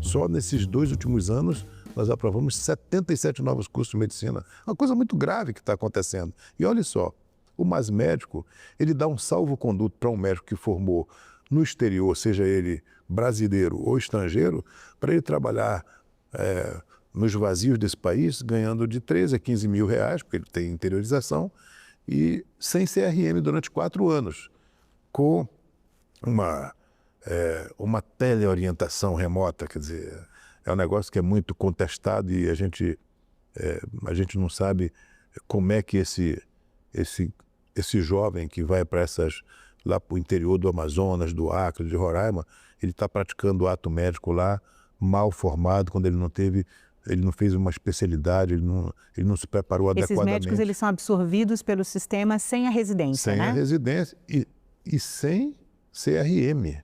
Eles não passam pelo Revalida. Eles só vão fazer Revalida depois de 4 anos, quando eles já praticaram ato médico durante 4 anos. Então, mas os médicos formados no Brasil também são absorvidos sem a residência, né? Pelo programa. Sim, mas eles têm CRM. Não é? Os outros que vêm de fora, não lhes foi auferido suas capacidades, suas competências. E veja bem, eles vão ganhar 13 mil.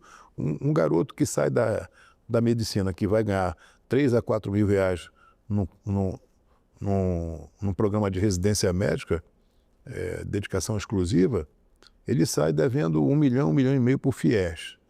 E aí, você sabe por onde ele faz? Ele, ao invés de fazer residência médica, ele vai para o Mais Médico para ele pagar a sua dívida com FIES e termina comprometendo a sua formação. Quer dizer, essa é a realidade que nós estamos vivendo no nosso país.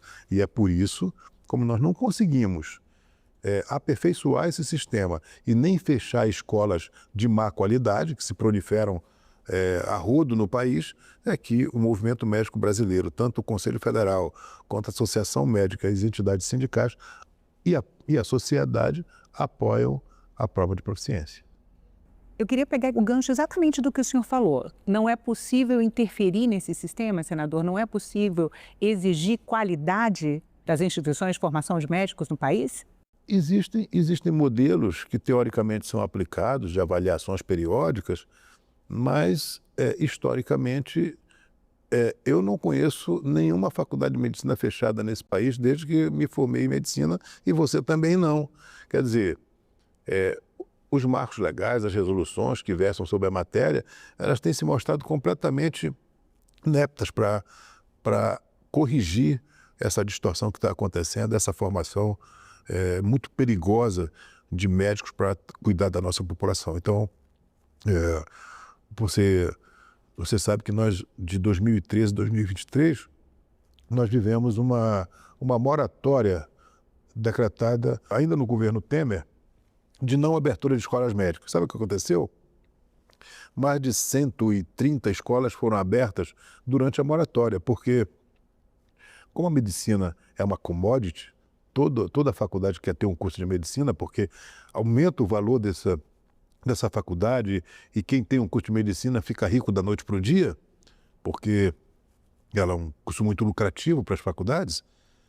Durante a moratória, essas grandes corporações que têm muito dinheiro foram à justiça e abriram, através de liminares, sem menor critério, esses cursos de medicina, burlando a moratória. Quer dizer, a gente falou muito em moratória, quando a gente foi ver, durante a moratória foi uma das épocas que mais abriram um curso de medicina, e sem critério. Quer dizer, nós temos curso de medicina em município de 30 mil habitantes que mal tem uma UBS. Como é que nós vamos formar médico de qualidade num ambiente desse? Quer dizer, nós não estamos visando uma reserva de mercado, nós estamos visando qualidade na formação que vai gerar segurança às pessoas que são atendidas por esses médicos, que serão chancelados através de uma prova. Mas essa é uma das críticas ao projeto, né? Que ele funcionaria como uma reserva de mercado e impediria, por exemplo, o barateamento de honorários médicos. Como que o senhor responde a essa crítica? Olha, isso é uma meia-verdade, porque você sabe quanto paga o SUS por uma consulta de especialista? Você tem ideia? R$10. Isso, baratear mais o quê? Vou cortar meu cabelo e eu corto em barbeiro, que é baratinho, porque o cabelo é pequeno, eu pago 50. Quer dizer, para eu fazer uma consulta oftalmológica, o SUS me paga 10. Isso é uma remuneração risível.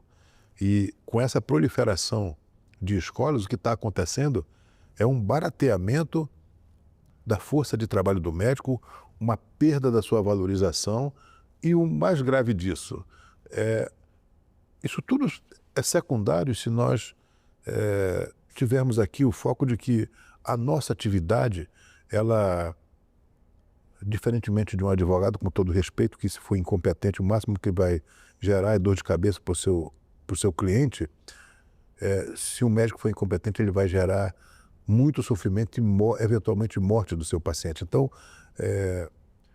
não é uma questão de reserva de mercado, até porque nós temos assim, já através de verticalização e essas relações que exploram o médico através não só do SUS, mas da saúde suplementar. Os planos de saúde, que são foco de muita reclamação, eles vão crescendo de maneira exponencial e cada vez mais explorando a mão de obra médica. Os médicos ganham na saúde suplementar, numa consulta, cerca de R$70, R$80. É uma coisa que você vê um médico que ganha muito, desses 600 mil médicos que nós temos uns que ganham muito, são os luminares da medicina, mas a grande maioria é muito mal remunerada e tem uma relação de trabalho através de pejotização muito frágil. Os médicos sofrem muito, são muito mal valorizados no nosso país. Senador, o Conselho Estadual de São Paulo criou um exame de proficiência, né? O CREMESP, exatamente. E esse exame, ele reprovava mais da metade dos recém-formados no estado, e ele era obrigatório para quem quisesse ter o CRM, né? A obrigatoriedade desse exame foi suspensa na Justiça. Como é que o senhor imagina? O senhor imagina que essa lei vai poder ser contestada também? Olha, eu fui presidente do Conselho Regional de Medicina e fui conselheiro durante mais de 15 anos. Eu fui presidente do conselho 2 vezes antes de ser deputado, que eu fui deputado 2 mandatos. Àquela época, o CREMESP criou uma avaliação voluntária de egressos. Ela nunca foi obrigatória. Os alunos, eles tinham inclusive alguns estímulos, desconto em algumas taxas do conselho, enfim, para fazer uma avaliação que servisse para o próprio aluno ver se ele estava preparado ou não. Ele não tinha nenhuma sanção, não é? E foi uma coisa muito preocupante. Os resultados não foram bons. Então, desde aquela época, eu já fui contra a prova de proficiência. Eu já fui contra, porque a gente tinha um sonho naquela época, há 20 anos atrás, de que nós poderíamos fechar escolas médicas, que essa moratória ia parar de abrir curso de medicina, e não foi o que aconteceu. Quer dizer, nós temos hoje, infelizmente, nós vamos ter lá para 2030, 2032, 1 milhão de médicos no nosso país. É muito médico e o mais grave disso, há uma concentração de médicos, por exemplo, aqui em Brasília, nós temos uma concentração gigantesca de médicos, uma concentração em Minas, Rio, São Paulo, e nós temos grandes vazios no nosso país, deixando as populações muito vulneráveis, à mercê de médicos que vêm da Bolívia, que vêm do Peru, que vêm da Colômbia, que vêm de Cuba, para atender essas pessoas. E muitas vezes o conselho, eu era presidente do conselho, às vezes tinha um cubano lá que estava atendendo lá no Caroebe, 350 quilômetros da capital, e ele era a única referência em saúde lá. Se eu fosse lá tirar esse médico de lá, a população me expulsava da cidade, porque ela é tão dependente de um médico que, olha, ele não sofreu uma validação eficiente, a gente não sabe se ele é muito competente ou não, mas ele é o único que tem. Veja bem a gravidade disso. Então, é isso que nós queremos corrigir no nosso país. Não acho que seja uma reserva de mercado, até porque nós vamos continuar formando muitos médicos, porque o número de escolas médicas do nosso país já se aproxima da Índia. Senador, no caso do exame do CREMESP, ele foi suspenso por uma ação na Justiça das mantenedoras de faculdades de medicina. O senhor, como relator, houve vários grupos de interesse envolvidos na questão, em audiência pública, até no próprio gabinete. Como as mantenedoras se posicionam hoje em relação à criação de um exame nacional de proficiência? Olha, eu tive cuidado de fazer várias audiências públicas. Você é muito bem informado, você acompanhou. Fizemos 4 audiências públicas e ouvimos todos os setores, né? Ouvimos Ministério da Educação, Ministério da Saúde, Conselho, AMB, faculdades públicas, privadas, governo, e eu terminei de concluir o meu relatório e, aparentemente, primeiro no Colégio de Líderes que eu coloquei a matéria, todos os líderes que participaram são a favor, e o senador Rogério Carvalho, representando o Partido dos Trabalhadores, fez alguns questionamentos em relação à participação do Ministério da Educação e do Ministério da Saúde. Nós consignamos no texto, eu acredito que ele está contemplado no texto, e nós ficamos de conversar para colocar em votação na comissão, porque é terminativo na comissão. Só para explicar, é porque no projeto quem aplicava o exame era o Conselho Federal de Medicina. Será, né? O Conselho Federal de Medicina, porque o Conselho Federal de Medicina é uma autarquia especial, federal, que tem como finalidade fiscalizar e normatizar o ato médico no nosso país. Quer dizer, então, a semelhança da OAB, que faz a prova de proficiência, a prova da ordem, o Conselho seria o protagonista da nossa avaliação, que vai versar sobre essas 3 vertentes que eu falei aqui, mas também vai ter a participação efetiva do Ministério da Educação, do Ministério da Saúde, e respeitando as diretrizes do MEC também. E o importante é que essa lei passa a ser não uma lei de governo, vai ser uma política de Estado, ela vai ser perene. E isso confere muita segurança jurídica.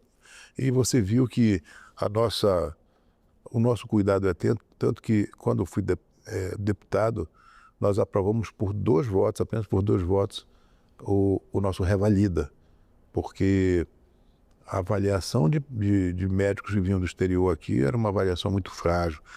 Nós temos 35 mil jovens estudando na Bolívia, no Paraguai e na Argentina. E na Bolívia nós temos mais de 15 faculdades, que é a travessa de para Pedro Juan, na fronteira do Mato Grosso do Sul, Lá tem escolas que a mensalidade é R$200, R$300 e muitas pessoas que trabalham do lado de cada fronteira atravessam a fronteira lá para fazer esses cursos, e alguns cursos são financiados, inclusive, pelo crime organizado. É uma coisa que a gente não pode admitir. Senador, países como Estados Unidos e Canadá aplicam esses exames de proficiência para médicos recém-formados há décadas. O senhor, em algum momento na elaboração do relatório, se inspirou nos modelos internacionais? Eu fui membro da Academia Americana de Oftalmologia durante muito tempo e eu conheço a questão da acreditação, a questão dos qualifies americanos e tudo mais. Óbvio que isso de certa forma, é um parâmetro para a gente construir esse marco legal, mas nós respeitamos muito as nossas peculiaridades e nós ouvimos muito os entes que são envolvidos com a matéria. Inclusive discutimos com membros da Suprema Corte do país, porque, veja bem, eu me preocupei no nosso projeto também de deixar consignado no texto aquilo que um bacharel em medicina pode fazer enquanto ele não é aprovado nessa prova. Porque, veja bem, um pai que... Eu tenho 2 filhos fazendo medicina agora, não é? Vamos supor que eles ficaram sem...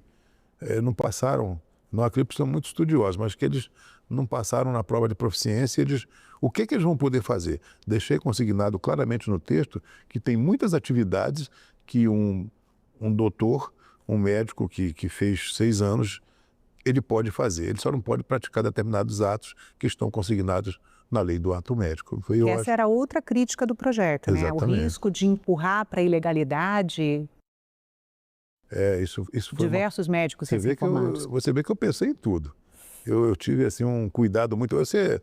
Aliás, a prudência é uma característica, além de ser uma característica da minha personalidade, eu acho que como médico e tentando elaborar um projeto que não sou eu que digo, mas o movimento médico diz que é o projeto mais importante desse século para a nossa profissão, eu teria que ter todo o cuidado e abordar todas essas dificuldades que iam se interpor no decorrer da construção desse marco legal. O senhor falou da experiência de países que aplicam teste de proficiência, mas, por outro lado, existem países que não exigem uma prova final, mas trabalham com a acreditação, né, das universidades sem dúvida. E um processo muito rigoroso de fiscalização. Por que o senhor acredita que o Brasil deve seguir um modelo de exame final ao invés de fiscalização das universidades? Porque esse modelo de fiscalização não funcionou. Desde que eu sou médico, ele nunca funcionou. Eu já estou de meio-dia para tarde aqui, já com quase 70 anos e 44 anos de medicina, e eu nunca vi uma faculdade ser fechada e nem uma faculdade ser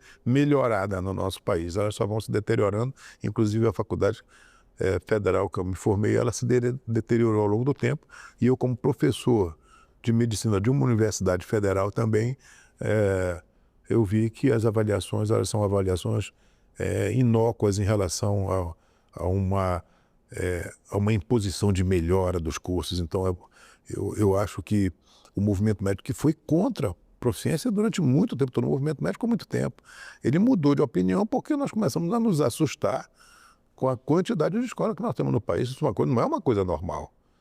O Brasil está dando um péssimo exemplo para o mundo, porque banalizou a abertura de novos cursos de medicina. Senador, então não é propriamente porque seja melhor, mas porque é o possível. Eu acho que é a saída, é a única saída. É a única saída. Assim como os advogados, quer dizer, bacharel em Direito, nós já temos, eu acho que quase 5 milhões no Brasil, e nós temos 2 milhões e pouco de advogados. Não fosse pelo exame de ordem, eu acho que haveria uma formação muito mais inadequada de advogados. Eu acho que o modelo, que é um modelo questionável, mas é o melhor que nós podemos fazer. E no nosso caso, eu estou absolutamente convicto de que nós estamos, ao aprovar esse projeto, que ele ainda vai para a Câmara, e na Câmara tem um outro projeto que está aprovado, a urgência dele está no plenário, que é um projeto do deputado Luizinho, líder do Progressista, do meu partido, que já teve urgência aprovada, com quórum de PEC, quer dizer, há uma maioria absoluta a favor desse projeto lá, e que será pensado esse projeto daqui para que nós possamos aperfeiçoar ainda mais no decorrer da tramitação no plenário da Câmara dos Deputados. Senador, o governo já faz uma avaliação geral, né, dos alunos no fim do curso e esse resultado compõe a nota que as instituições de ensino recebem. Agora o governo criou um exame também para acesso às residências, um exame nacional de acesso às residências, né? O exame que o senhor está propondo, ele vai conversar com essa estrutura avaliativa que já existe no país? Está consignado no texto. Nós vamos respeitar diretrizes tanto do Ministério da Educação quanto do Ministério da Saúde, que são os ministérios que são muito interessados e protagonistas de todo esse marco legal e das resoluções que norteiam a formação do médico brasileiro, né? Que tange não só a formação quanto o pós-graduação. Quer dizer, o Ministério da Educação, o Ministério da Saúde é fundamental na construção daquilo que a gente considera mais importante da formação da especialidade, que é a residência médica. E a residência médica no país, hoje nós temos mais de 50 mil vagas, 70 mil vagas, e sobram 20 mil vagas. Por quê? Porque tem muitas especialidades que elas são muito procuradas e outras onde há um vazio. Quer dizer, nós temos que trabalhar em relação a essa realidade. E eu acho que isso é uma coisa que tem que ser feita pelo Conselho, pela Associação Médica, pelo Ministério da Saúde, Ministério da Educação, e que a gente estabeleça marcos, assim, marcos perenes. Eu vou te dar um exemplo de uma coisa que nós discutimos muito, que é a demografia médica, que é a concentração de médicos nos grandes centros. Eu apresentei um projeto agora para tentar estimular a presença do médico nos vazios, né, nos lugares mais longínquos, que a gente vai amortizar um determinado percentual ao mês para aquele médico que vá para lugares que são necessários à avaliação do Ministério da Saúde. A cada mês ele vai abater 1% da sua dívida com o FIES se ele ficar nesses lugares. Eu acho que a gente vai, com isso, efetivamente estimular um regresso a ficar em lugares onde a gente precisa de mais médicos no nosso Brasil. Senador, muito obrigada pela entrevista. Uma honra, me convide mais vezes. Estava com saudade.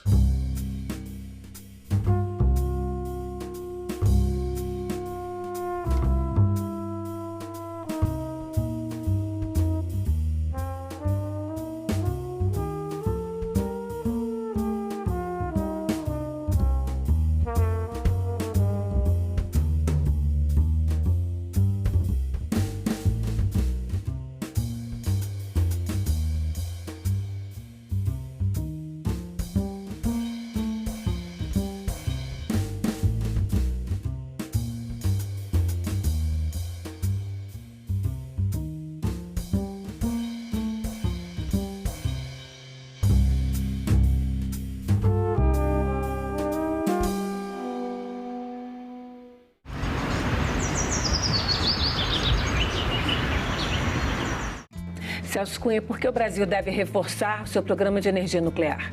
Bom, o Brasil está sentado num grupo seleto de 5 países que dominam a tecnologia nuclear.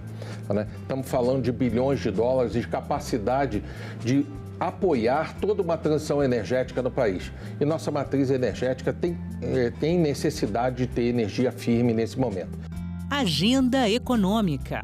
Hoje, 20h, aqui na TV Senado. A TV Senado abriu uma nova seleção de documentários e séries documentais para sua programação. Estamos em busca de novas obras para tornar ainda mais diverso o nosso espaço reservado à produção nacional. Se você tem um filme entre 25 e 120 minutos ou uma série documental, mande um e-mail para a gente. As inscrições vão até o dia 31 de outubro. TV Senado. Democracia todo dia.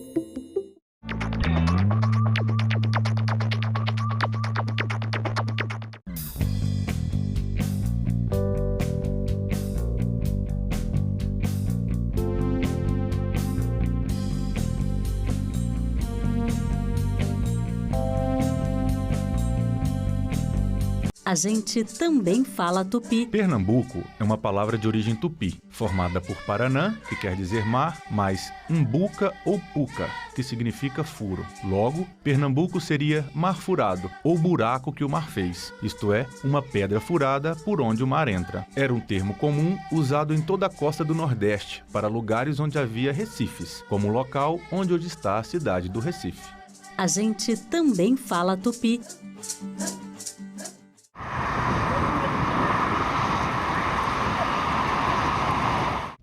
O programa a seguir é livre para todos os públicos.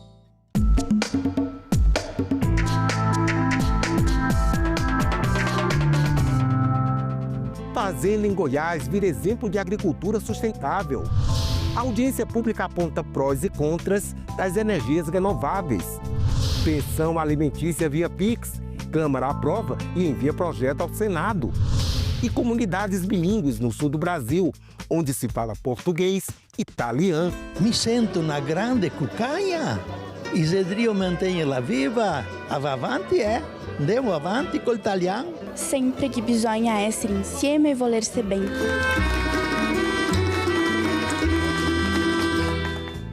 O Congresso, Senado e Câmara é um só. Assembleias são 27, câmaras de vereadores, mais de 5.500. Tudo isso é poder legislativo, com decisões que impactam a sua vida. E a gente mostra aqui no Parlamento Brasil, um programa que há 19 anos é feito em parceria com TVs legislativas de todo o país. Eu sou André Ricardo, vem comigo!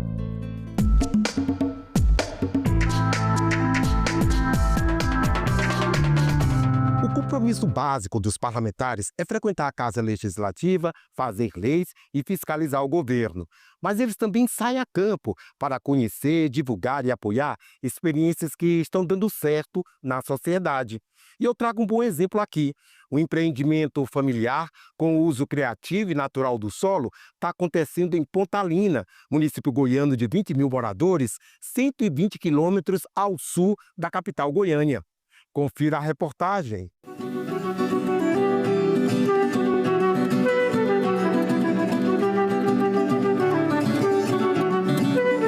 Ao caminhar pela Fazenda Aguapé, em Pontalina, é possível perceber que cada detalhe tem um propósito. O local abriga um projeto de agrofloresta que transformou a paisagem e a forma de produzir. A ideia é simples, mas poderosa. É plantar como a própria natureza faz. A prática imita uma floresta, com plantas de diferentes espécies que, juntas, criam um sistema regenerativo. É uma nova forma de plantar, mas com um olhar voltado para o futuro. Marcelo Borba, o proprietário, explica que o sistema integra diferentes espécies de plantas no mesmo espaço, imitando a lógica da própria natureza.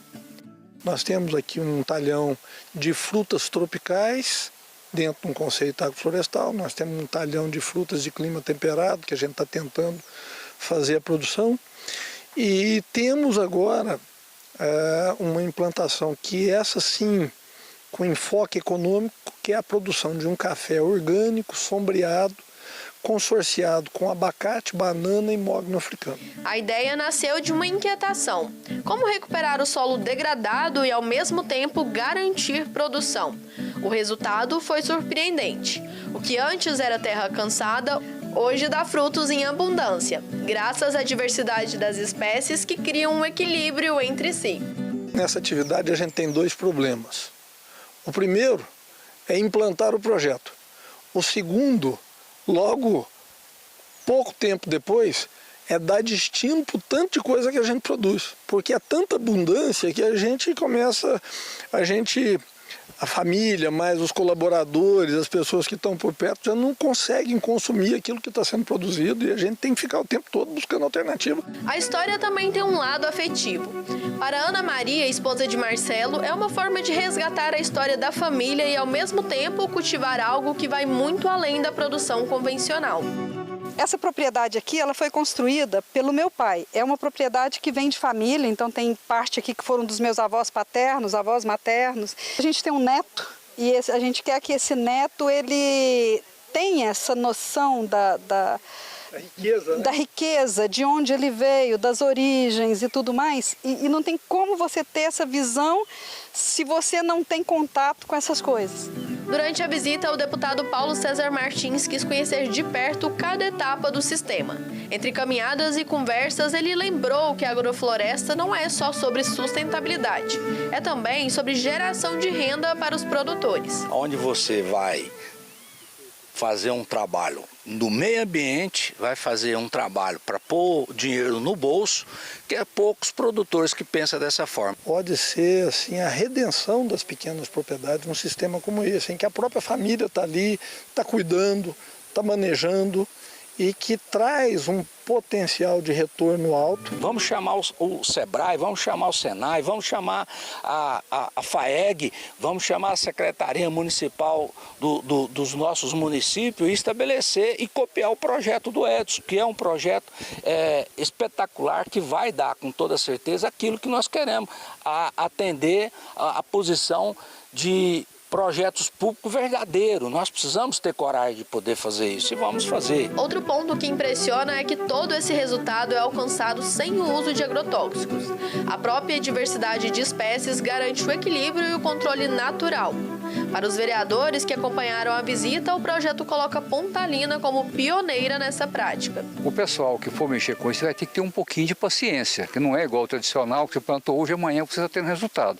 Esperar um pouquinho, pode ter certeza que a rentabilidade é excelente e é muito bom para o meio ambiente e fazer o nosso município deslanchar mais ainda. A gente vê a oportunidade que o Marcelo está levando e está demonstrando para a gente. E Pontalina ser o pontapé inicial é muito bom. A gente está vendo aqui um pé de amora, né? uma área grande dessa aqui com bananeira, abacate, outras culturas aqui.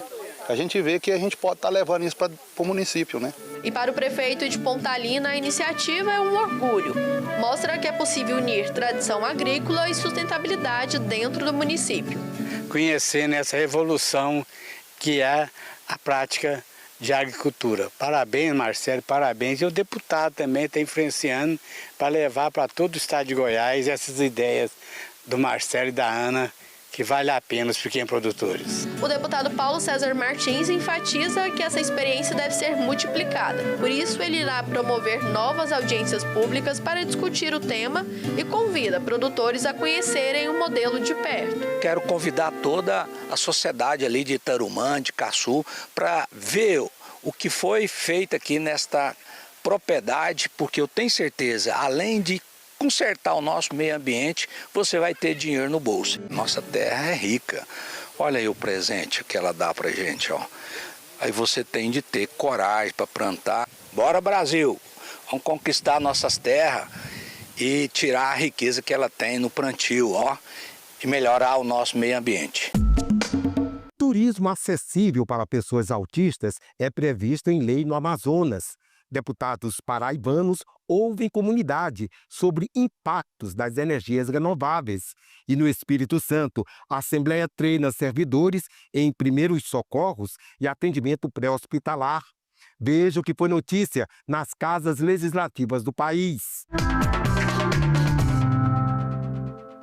A Polícia Legislativa do Parlamento Estadual promoveu um treinamento de atendimento pré-hospitalar com o apoio da Polícia Civil do Estado. Que os alunos eles estão aprendendo a fazer a identificação das lesões e a tomada de decisão com base num protocolo de atendimento, ou seja, numa organização hierárquica de ações visando estabilizar a vítima e remover com vida até o hospital, ou aguardar a remoção, né? Ao todo, 25 pessoas, entre policiais legislativos e analistas, participaram do treinamento. Durante as atividades, os servidores receberam instruções práticas e teóricas voltadas para situações de emergência, que podem acontecer dentro da Assembleia. O objetivo é garantir que todos saibam como agir diante de acidentes, crises de saúde ou até episódios de violência. Tudo para aumentar a segurança coletiva e a capacidade de resposta imediata. Eventuais problemas que vierem a acontecer dentro da Assembleia, termos uma noção do que fazer, né? De como proceder para estar salvando vidas e até mesmo resguardar até a nossa vida mesmo. A iniciativa contribui para que o ambiente legislativo esteja melhor preparado para proteger tanto os servidores quanto a população que circula diariamente pela casa. Todo o cenário que possa vir a ter algum tipo de intervenção por algum agressor ou até mesmo um simples mal súbito de alguém que esteja participando, é válido as técnicas de APH. Então eu costumo dizer que é uma disciplina que a gente não leva só para o ambiente de trabalho, a gente carrega isso aqui para a vida toda. A iniciativa faz parte de um ciclo de audiências promovido pela Frente Parlamentar da Agricultura Familiar, Agroecologia e Energias Renováveis, presidida pela deputada Cida Ramos. Fundamental que a Assembleia se envolva, mas não apenas o Legislativo, o Executivo, o Judiciário. É a maior questão hoje posta para a sociedade e no mundo inteiro. E nós queremos sim energias renováveis, mas sem reproduzir o velho modelo energético que tanta destruição tem deixado para o povo brasileiro. O Ministério Público Federal também acompanha de perto a situação, com foco na saúde, no meio ambiente e na proteção dos territórios tradicionais. As energias eólicas estão adoecendo as pessoas e as famílias. Isso é fato comprovado pelas universidades. E esse adoecimento não está sendo tratado nem pelos órgãos ambientais na hora de fazer o licenciamento, nem pelos órgãos que deveriam acompanhar.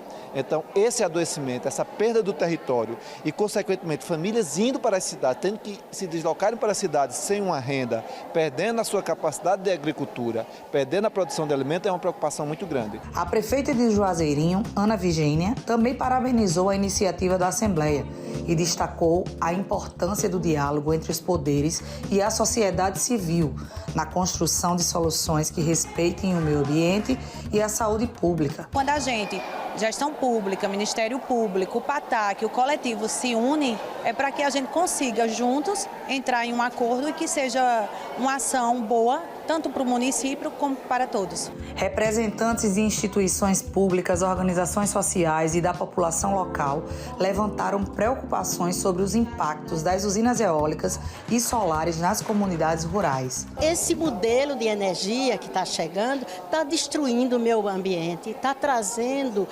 doenças para a população e está tirando muitas vezes essas famílias e essas comunidades do seu lugar, do campo. Para o diretor da FAMUP, Dr. Jarques Lúcio, o debate ajuda a construir um caminho equilibrado para o desenvolvimento sustentável. A energia renovável que faz uma diferença gigantesca. Além de economia, traz para quem executa, tem a responsabilidade ambiental, que é algo fundamental para todo cidadão e todo o município. Nada melhor que trazer uma temática como essa, uma audiência pública muito importante para o município e que a gente saia daqui vendo o lado bom e o lado ruim também das energias renováveis. Representando organizações da sociedade civil, Cláudio Vital denunciou contratos abusivos e desmatamento causados pelos empreendimentos. De inúmeros contratos que a gente tem investigado, que a gente tem percebido são cláusulas abusivas que criam um processo de vantagem para as empresas e total desvantagem para os agricultores e agricultoras que arrendam suas terras. Uma lei aprovada na Alean, de autoria do deputado Tiago Abraim, promove o turismo acessível para pessoas com autismo. A nova legislação tem como objetivo garantir que as pessoas com TEA e os familiares possam usufruir das belezas naturais, culturais e históricas do estado, com mais segurança, conforto e respeito às suas necessidades específicas. A lei prevê a adaptação de espaços turísticos e de serviços para que se tornem ambientes mais acolhedores, seguros e adequados. Para o parlamentar, este direito garante que todas as pessoas, independentemente de qualquer condição, possam viver experiências enriquecedoras no Amazonas. Ele afirma ainda que a inclusão precisa estar em todos os espaços, inclusive no lazer. A lei também determina que profissionais do setor turístico recebam capacitação específica sobre o transtorno do espectro autista e práticas inclusivas. Outro ponto importante da medida é a prevenção de campanhas de conscientização promovidas pelo governo do estado. Essas ações devem destacar as atrações turísticas do Amazonas e os benefícios que as viagens podem proporcionar ao desenvolvimento social e emocional das pessoas com TEA e seus familiares.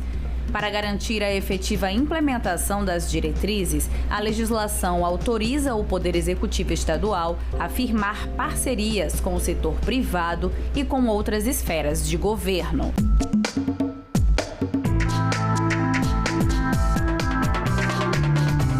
O Pix, como sabemos, caiu no gosto do brasileiro. É a principal forma de pagamento dos consumidores no país. Eficiente, rápida e segura, a modalidade vai poder ser usada agora para pagar pensão alimentícia. Projeto nesse sentido foi aprovado pela Câmara dos Deputados e será analisado agora pelos senadores. Proposta aprovada na Comissão de Constituição e Justiça da Câmara cria o chamado Pix Pensão.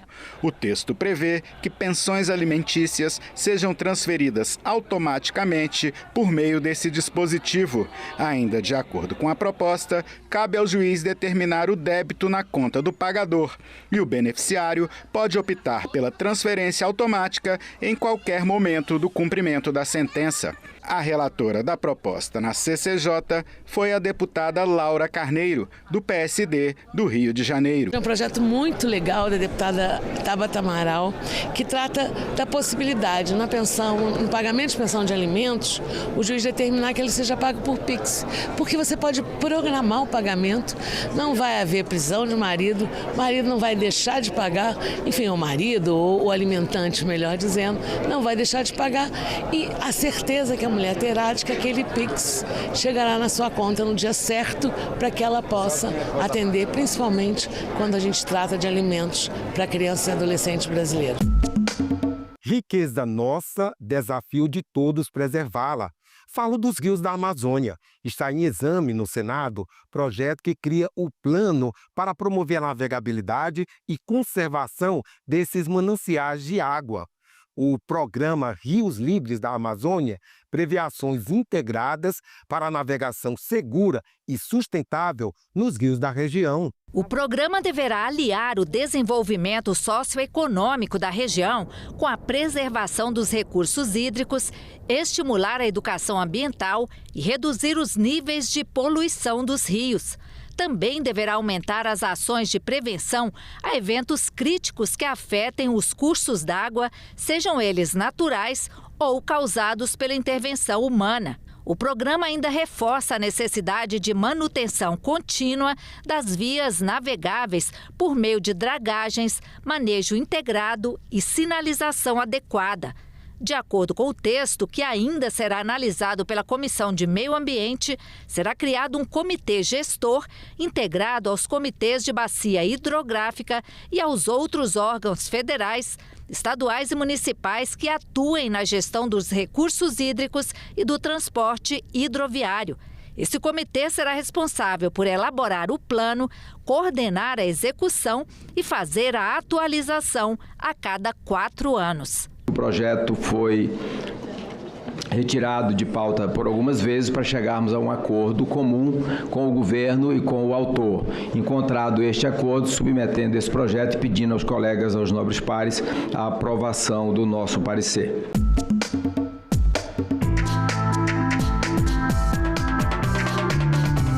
Dos vários povos que vieram para o Brasil desde o século XIX, os italianos foram os mais numerosos. Vindos de regiões diferentes da Itália, trouxeram a língua e cultura italianas e os dialetos regionais. Essa convivência num país de língua diferente deu origem ao talian, que ainda hoje é falado em comunidades no sul do Brasil. Acompanhe a reportagem especial da TV Câmara Caxias do Sul. E parlava portoghese. E giapponese ed operiva con la medesima facilità parlare italiano e giapponese. Você está entendendo isso? Sabe que língua é essa? Esse é o talian, um dialeto de origem italiana muito conhecido entre os descendentes de imigrantes do sul do Brasil, que foi elevado à categoria de língua. O talian é uma língua de referência cultural brasileira, reconhecida pelo IFAM em 2014 e foi construída pelos vários dialetos que os imigrantes trouxeram. Do Vêneto eram 7 províncias, cada uma falava um jeitinho diferente. De Trento, outros, e da Lombardia, outros. Esses 15, 20 dialetos aqui se misturaram e ficou isto que hoje se fala e que se escreve, que tem dicionários e que tem história. Uma língua consegue ficar viva e ser transmitida se tiver fala, mas também se estiver escrita. Então, o italiano tem boa possibilidade de ficar vivo. O italiano nem sempre foi bem-vindo. Os imigrantes foram proibidos de falar italiano no Brasil durante a Segunda Guerra Mundial, sob o Estado Novo de Getúlio Vargas, como parte de uma campanha nacionalista. A lei forçou a adoção exclusiva do português, afetando a cultura e o uso dos dialetos como o italiano. Não seria stati immigrati? Não interessa. A lei é clara. É proibido falar italiano. Na data em que se comemora os 150 anos da imigração italiana no Rio Grande do Sul, um projeto reúne esforços para salvar a língua italiana. As assembleias regionais reúnem municípios da Serra Gaúcha que apresentam iniciativas para manter a língua viva. Não poderíamos ficar de fora, sendo que Farroupilha é o berço da imigração italiana no Rio Grande do Sul, especificamente em Nova Milano, 4º distrito, onde também é a sede do encontro das tradições italianas. Importante esse evento para preservar esse patrimônio imaterial, não só da região italiana, mas de todo o Brasil, porque o italiano é reconhecido nacionalmente como língua oficial dessas regiões que tem na sua história a imigração italiana. Nova Pádua, uma cidade com pouco mais de 2.500 habitantes, adotou o ensino do italiano como parte do currículo. No, Gigetta. Qua, nel Zenin, il paese della cucagna, dove vim fora fornare del pan e farina di frumento tutti i giorni. É maravilhoso porque eles nos enchem de orgulho, porque a gente percebe que o italiano ainda está vivo e temos como resgatá-lo, aprimorá-lo e torná-lo uma língua falada entre os jovens. O italiano, ele é uma forma da gente contar a nossa história e dos valores que nos trouxeram até aqui. É o espírito, é o âmago, é o interior da nossa gente, de quem a gente é. Eu também sempre tive o italiano na minha família, principalmente com os meus avós, que eles falam bastante italiano. Inclusive, às vezes, para o meu avô, ele tem problema com a audição, então, às vezes, para ele é mais fácil dele ouvir em italiano do que em português. É muito importante porque faz parte da nossa cultura. Quando a gente fala de cultura italiana, não dá para deixar de fora a gastronomia. Por aqui, os participantes animados puderam degustar delícias como fregolà, a focaccia, a polenta. Tudo isso num ciaccoli, que em italiano significa uma boa conversa. O encontro também teve teatro. Em cena, o grupo Misericolone reúne arte, música e bom humor para retratar a época da proibição da língua.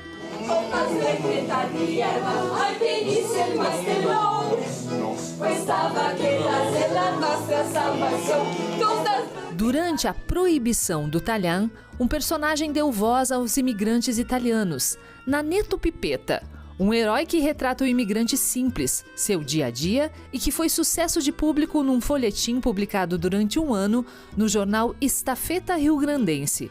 A primeira obra de ficção do italiano foi criada pelo frei capuchinho Achilles Bernardi.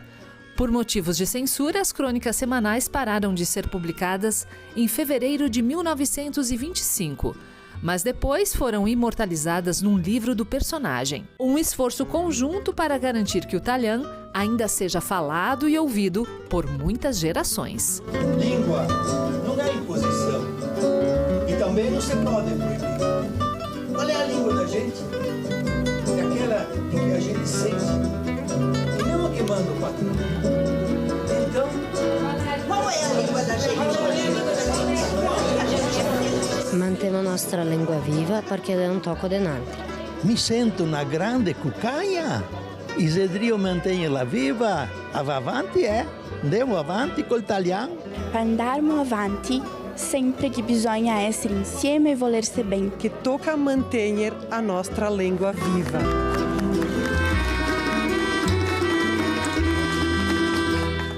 Que história bonita, né? Longa vida ao italiano. Bom, agora você fica com a participação de pessoas que visitaram o Congresso Nacional esses dias. Um passeio que mistura arte, história e onde se pode conhecer um pouco a dinâmica de uma casa legislativa.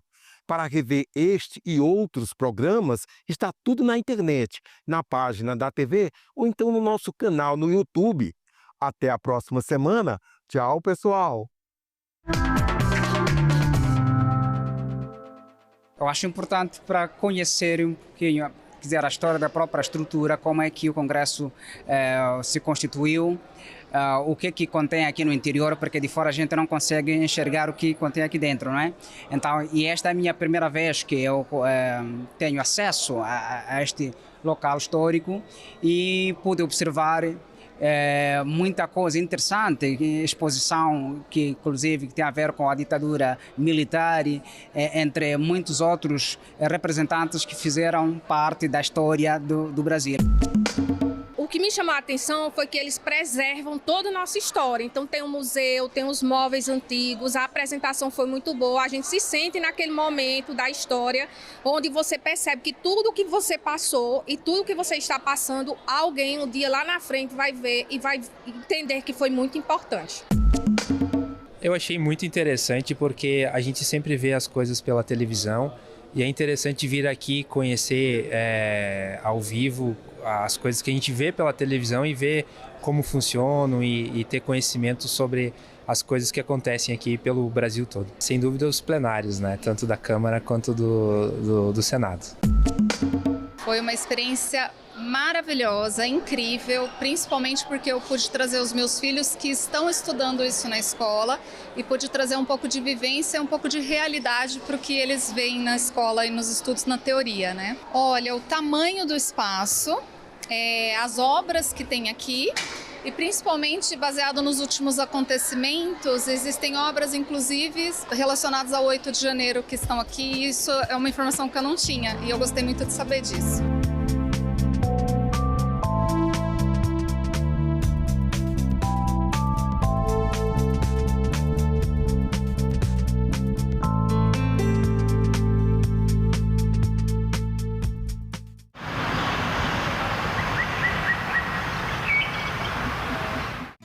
Celso Cunha, por que o Brasil deve reforçar o seu programa de energia nuclear? Bom, o Brasil está sentado num grupo seleto de 5 países que domina a tecnologia nuclear. Né? Estamos falando de bilhões de dólares e de capacidade de apoiar toda uma transição energética no país. E nossa matriz energética tem necessidade de ter energia firme nesse momento. Agenda Econômica.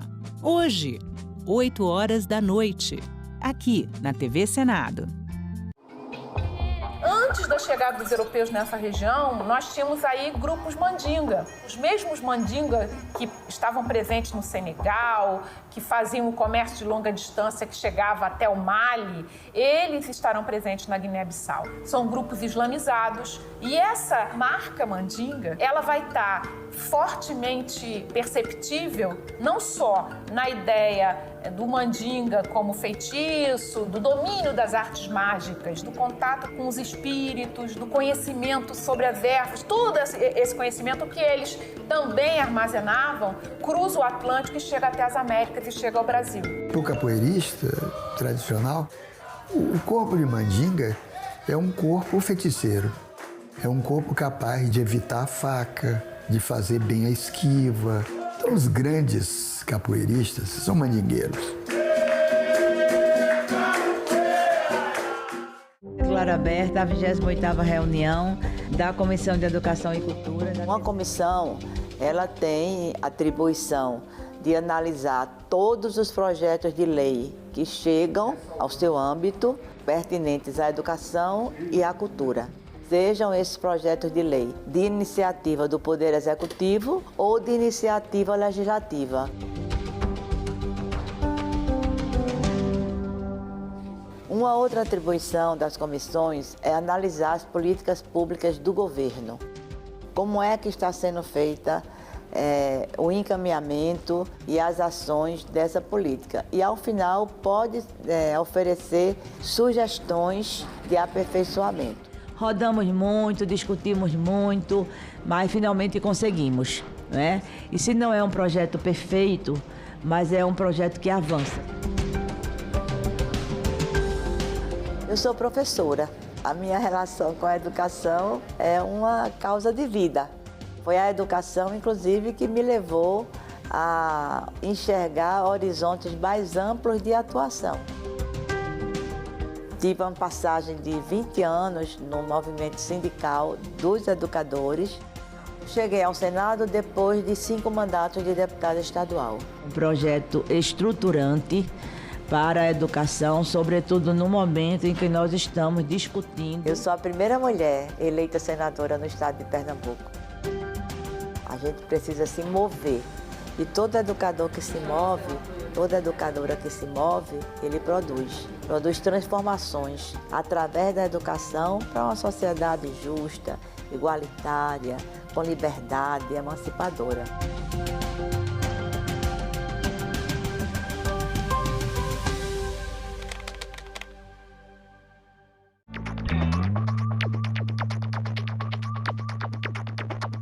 A gente também fala tupi. O nome do estado do Maranhão vem do tupi e é formado por 2 termos, mar mais nhan.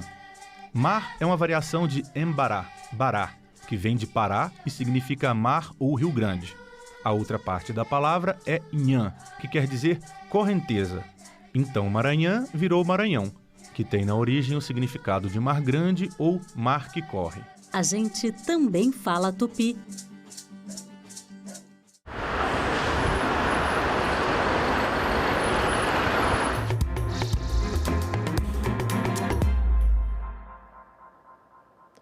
Boa noite. Hoje é terça-feira, 21 de outubro, e o Senado Notícias está no ar. Os senadores aprovaram hoje um projeto de lei que isenta de tributos federais a doação de medicamentos à União, aos estados, aos municípios, ao Distrito Federal e a entidades beneficentes. O texto volta agora para a análise da Câmara dos Deputados. A doação de medicamentos com pelo menos 6 meses de validade passa a ser isenta de tributos federais. O projeto engloba doações feitas à União, estados e municípios, Santas Casas, Cruz Vermelha Brasileira, entidades beneficentes e organizações da sociedade civil. A isenção vale para as contribuições ao PIS/PASEP, COFINS e IPI. De acordo com a proposta, quem receber os medicamentos doados deve distribuí-los sem fins lucrativos, ou seja, fica proibida a revenda. As senadoras e os senadores que aprovam permaneçam como se encontram. Aprovada a redação final, a matéria retorna à Câmara dos Deputados. O plenário também aprovou hoje um projeto que estimula a investigação diagnóstica do transtorno do espectro autista em pessoas adultas.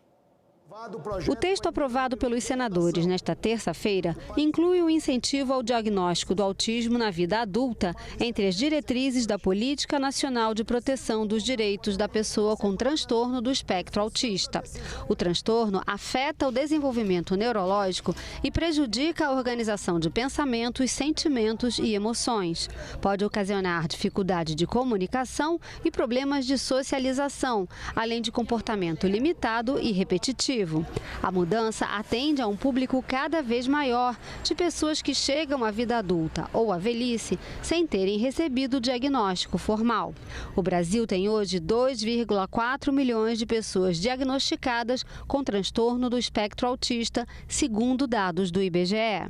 Projeto de lei número 4.540 de 2023, de autoria do deputado Zé Haroldo Catedral, que altera a lei número 12.764 de 2012, para incentivar a realização da investigação diagnóstica do transtorno do espectro autista em pessoas adultas e idosas. Aprovada a redação final, a matéria vai à sanção presidencial e será feita a devida comunicação à Câmara dos Deputados.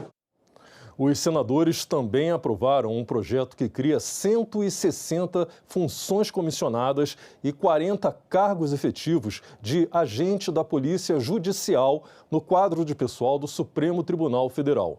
Foi aprovado ainda um projeto que ratifica acordo sobre divisão de bens apreendidos do crime organizado por delitos transnacionais no Mercosul e um outro que ratifica emenda ao protocolo de Montevidéu para atualizá-lo sobre os serviços financeiros do Mercosul. Hoje foi dia de posse de novos servidores no Senado Federal. O presidente do Senado, Davi Alcolumbre, participou da cerimônia. Ele destacou a importância do trabalho feito pelos servidores da casa. Foram dias e noites de muito esforço e dedicação para conseguir a aprovação no tão sonhado concurso público. Os novos servidores do Senado Federal tomaram posse para os cargos de consultores, policiais e analistas legislativos e advogados. Na cerimônia de posse, o presidente do Senado, Davi Alcolumbre, contou que o concurso foi idealizado em 2019, mas teve que ser adiado por causa da pandemia, só sendo concluído alguns anos depois. Davi ressaltou a alegria de poder dar posse a 258 novos servidores e destacou que eles se somam aos 540 que tomaram posse nos anos de 2024 e 2025 e aos 2.600 servidores da casa. Vocês, ao lado de mais de 2.600 servidores do Senado Federal concursados, dedicaram dias, meses, anos e a sua vida em detrimento da vida pessoal, da vida familiar, para estudarem e se dedicarem a passarem no concurso público mais difícil do Brasil, que seleciona, como disse, os melhores do Brasil. O presidente do Senado também falou da importância de se manter uma boa convivência sem polarização. A politização, os ataques, as ofensas e as agressões, elas extrapolaram só as ideias. Ninguém é obrigado a concordar com ninguém.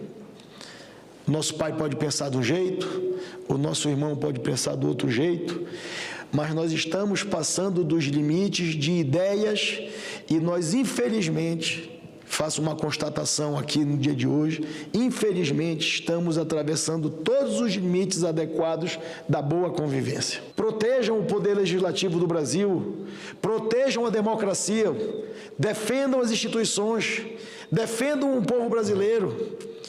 E só assim, e sempre assim, esse é o único caminho para que a gente possa construir uma sociedade menos desigual, mais justa, mais fraterna e com mais conquistas. O presidente da Comissão Mista de Orçamento, o senador Efraim Filho, divulgou hoje o novo cronograma para a votação da Lei Orçamentária Anual, a LOA, para 2026. A LOA define as receitas e as despesas para o ano. A votação dos relatórios setoriais, que precede o relatório geral, será até o dia 9 de dezembro. O relatório geral publicado pelo relator Isnaldo Bulhões até o dia 15 de dezembro. Votação na CMO no dia 16 de dezembro e votação no Congresso Nacional, tá certo, em previsão do dia 18 de dezembro, para que até o dia 22 de dezembro, que é a data final do calendário da sessão legislativa desse ano, a gente possa avançar. Então, esse cronograma sendo cumprido à risca e à íntegra, teremos a votação do orçamento prevista para o dia 18 de dezembro, já praticamente, né, na última sessão do Congresso Nacional. Esperamos, e tendo uma folga aí de 3 dias até o dia 22, que é quando se encerram os trabalhos legislativos. A CMO tem sido diligente e cumprindo sua missão para que a gente consiga entregar aquilo que o Brasil espera, que é um orçamento com previsibilidade, porque governo que gasta com responsabilidade transmite confiança. Governo que gasta com irresponsabilidade inibe investimentos, deixa de atrair recursos para o Brasil por essa imprevisibilidade que gera tantos problemas. A Comissão de Assuntos Sociais fez hoje uma sessão em homenagem ao Dia Nacional dos Agentes Comunitários de Saúde e os agentes de combate às endemias. O autor do requerimento foi o senador Marcelo Castro. Ele destacou a importância desses profissionais na prevenção de doenças e controle de endemias, como dengue, chikungunya e zika. A Comissão de Assuntos Sociais realizou uma audiência pública em homenagem ao Dia Nacional dos Agentes Comunitários de Saúde e os agentes de combate às endemias. O trabalho desses profissionais é considerado fundamental para a promoção da saúde, na prevenção de doenças e no enfrentamento de surtos e desastres. O senador Marcelo Castro ressaltou o impacto social dos agentes na saúde brasileira. Hoje o Brasil conta com cerca de 264 mil agentes comunitários de saúde e 59 mil agentes de combate às endemias, segundo o Ministério da Saúde. Juntos, vocês estão presentes em praticamente todos os municípios do Brasil, cobrindo mais de 130 milhões de brasileiros. Esses números impressionam, mas o que mais impressiona é o impacto humano e social do trabalho de vocês. São visitas que salvam vidas, orientações que previnem doenças, ações que acolhem famílias e constroem laços de confiança. A presidente da Confederação Nacional dos Agentes, Hilda Angélica Correia, destacou a importância da mobilização da categoria e do PLP 185 de 2025, que trata da aposentadoria dos agentes. Hoje nós estamos celebrando, mas nós estamos também reivindicando ao Senado Federal que coloque em pauta um PLP que foi aprovado aqui nessa comissão que debateu, um PLP que é da autoria desse grande senador veneziano Vital do Rego, que vai trazer dignidade ainda mais para a nossa categoria. Uma categoria que, com mais de 33 anos de atuação, já se sente cansada e esse time precisa ser renovado para que o Brasil não tenha nenhuma perca no quesito de assistência do nosso povo. De acordo com Agnes Soares da Silva, do Ministério da Saúde, o SUS não existiria e não funcionaria sem os agentes de vigilância. Não existe SUS, não existe vida no SUS se isso não funcionar direito. Então, essa possibilidade de enraizamento, ela também só é possível porque existe gente que conhece cada centímetro do território. E a gente sempre diz de onde quem conhece os problemas também são os que mais buscam as soluções. A Comissão de Educação e Cultura aprovou hoje um projeto que garante o acesso à água potável nas instituições públicas de ensino no país. O texto segue para a análise do plenário do Senado. A proposta inclui na Lei de Diretrizes e Bases da Educação a obrigação de o Estado oferecer infraestrutura física e sanitária adequada para que as escolas públicas tenham condições de fornecer água potável aos alunos. O abastecimento de água potável e o esgoto sanitário são componentes essenciais do saneamento básico, fortemente associado à saúde e à qualidade de vida. Um estudante sem acesso à água não consegue sequer saciar sua sede, o que, em um país de clima tropical, já compromete de forma grave o seu desenvolvimento, sua capacidade de aprender, até de brincar. O projeto permite que os recursos do programa Dinheiro Direto na Escola sejam usados para obras e serviços de saneamento, como instalação de caixas de água, encanamentos e serviços de fornecimento. O texto também prevê que os conselhos de alimentação escolar fiscalizem o uso desses recursos e, se for constatada a falta de água potável, os repasses de verbas deverão ser suspensos. Constatar que milhares de escolas carecem de acesso adequado à água significa reconhecer que muitas de nossas crianças não estudam em ambiente rígido e saudável. Essa realidade é inaceitável. Estados e municípios deverão promover ações de saneamento básico nos estabelecimentos de ensino, inclusive em casos emergenciais. É papel do Estado também dar apoio técnico para que as escolas possam instalar sistemas de aproveitamento da água da chuva. É uma vergonha a gente estar discutindo o fato de que uma escola tem que ter água potável. Digo, é o óbvio, né? Eu me admiro a vergonha que um prefeito deva ter, um governador tenha que ter, inaugurando uma escola sem água potável. Quer dizer, é um absurdo. Cabe a nós aqui dar visibilidade. É possível sim, gente, precisa de vontade política para aprovar esse projeto de lei, vontade política para angariar recursos para oferecer o mínimo água potável, né? A proposta foi aprovada pela Comissão de Educação e segue para votação no plenário do Senado. Na Comissão de Assuntos Econômicos, representantes de prefeituras e da Secretaria da Receita Federal do Brasil participaram da terceira audiência pública que debate o projeto de isenção de imposto de renda dos salários abaixo de R$ 5.000. Nesta terceira audiência pública para tratar do projeto que isenta do imposto de renda quem ganha até R$ 5.000, foi a vez de analisar os impactos da medida para estados e municípios. O representante da Confederação Nacional dos Municípios apresentou os resultados da proposta no caixa das prefeituras. Com a isenção, 2.200.000 servidores deixarão de pagar imposto de renda, o que representa 29% do total de servidores municipais. Com isso, a Confederação estima uma perda de arrecadação anual de 4 bilhões e 600 milhões de reais. O impacto no fundo de participação dos municípios será de 5 bilhões e 100 milhões de reais por ano. Segundo dados da CNM, em 2024, 54% dos municípios fecharam o ano no vermelho e só no primeiro semestre deste ano, 20% das cidades já estão nessa situação.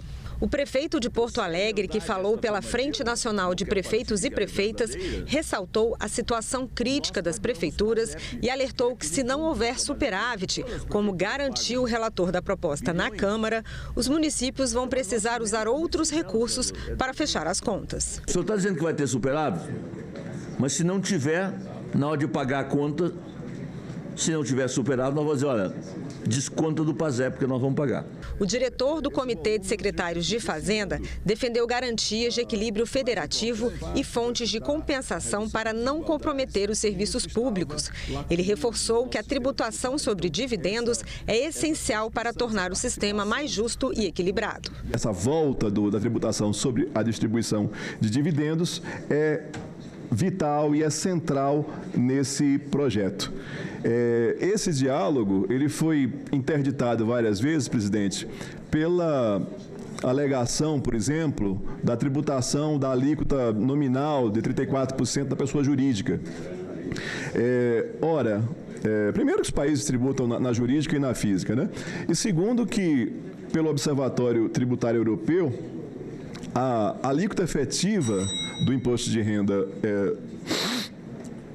na PJ brasileira não chega nem à metade disso, desses 34. Isso comparando lucro real com lucro real. Se a gente incluir aí lucro presumido e lucro e simples nacional, isso cairia mais ainda. O secretário da Receita Federal, Robson Barreirinhas, afirmou que o projeto é um resgate após 7 anos sem correção do IR. Segundo ele, o congelamento da tabela gerou uma defasagem de 60%, mas que medidas recentes como a tributação de offshores e o aumento do fundo de participação já reforçaram o caixa dos estados e municípios. A União, estados e municípios são parceiros do imposto de renda, somos sócios do imposto de renda. O imposto de renda não é da União, para bem e para mal. Nos anos anteriores, presidente, nós fizemos um resgate da base tributária brasileira.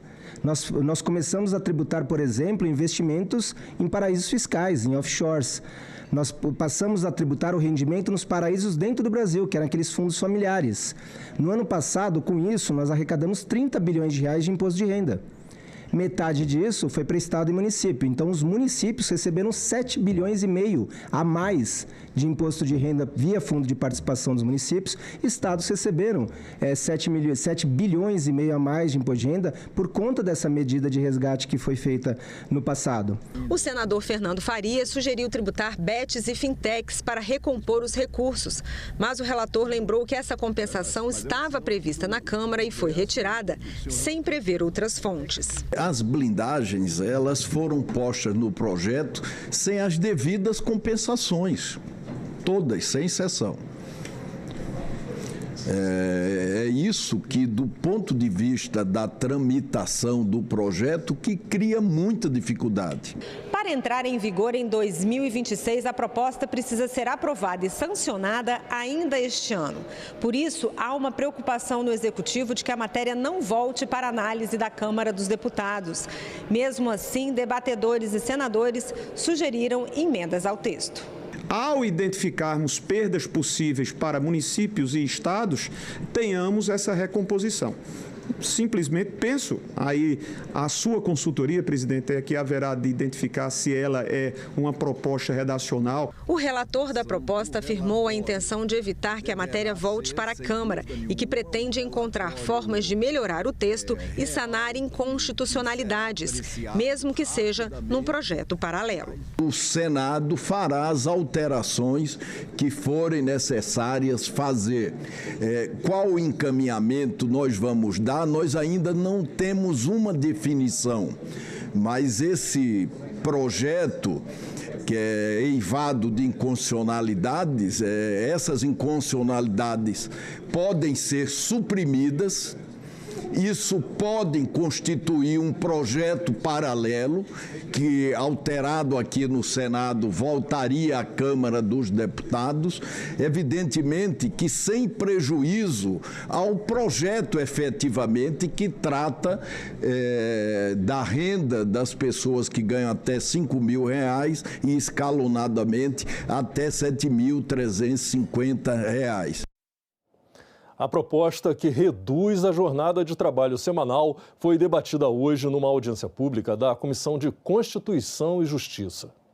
A proposta altera a Constituição para reduzir a jornada de trabalho semanal de 44 para 36 horas, sem alterar o teto de 8 horas diárias e sem diminuir o salário mensal.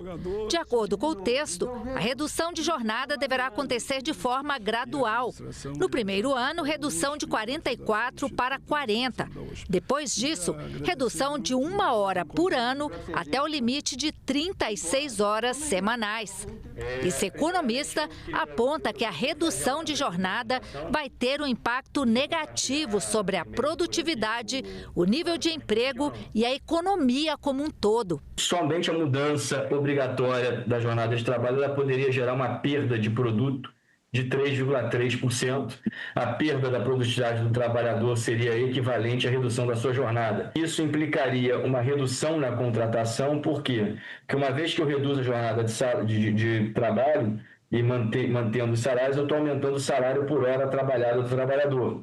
Isso vai fazer uma reação, o trabalho vai ficar mais caro e potencialmente algumas empresas vão ajustar os seus quadros. O professor José Pastore, da Faculdade de Economia da USP, vai no mesmo caminho. Ele alerta que cada novo direito tem um custo e garantir a redução de jornada por lei e não por negociação coletiva vai ter um alto custo para o país. Se nós reduzirmos para 36 horas por semana, o PIB terá uma redução imediata de 6,2%. É uma coisa fantástica isso aqui, não é? Um número enorme. E é uma estimativa ainda conservadora, porque se nós levarmos em conta a questão de escalas, de turnos, vistas, isso pode aumentar ainda mais e vai dar um impacto maior no PIB. Não é o que pensam os representantes dos trabalhadores. O coordenador do Fórum das Centrais Sindicais lembra que essas previsões pessimistas foram colocadas em 1988, quando a jornada de trabalho foi reduzida de 48 para 44 horas semanais. Previsões que, segundo estudos citados por ele, não se confirmaram. Haviam quase certezas de que tudo iria ladeira abaixo se o país aprovasse aqueles direitos e a redução da jornada de trabalho.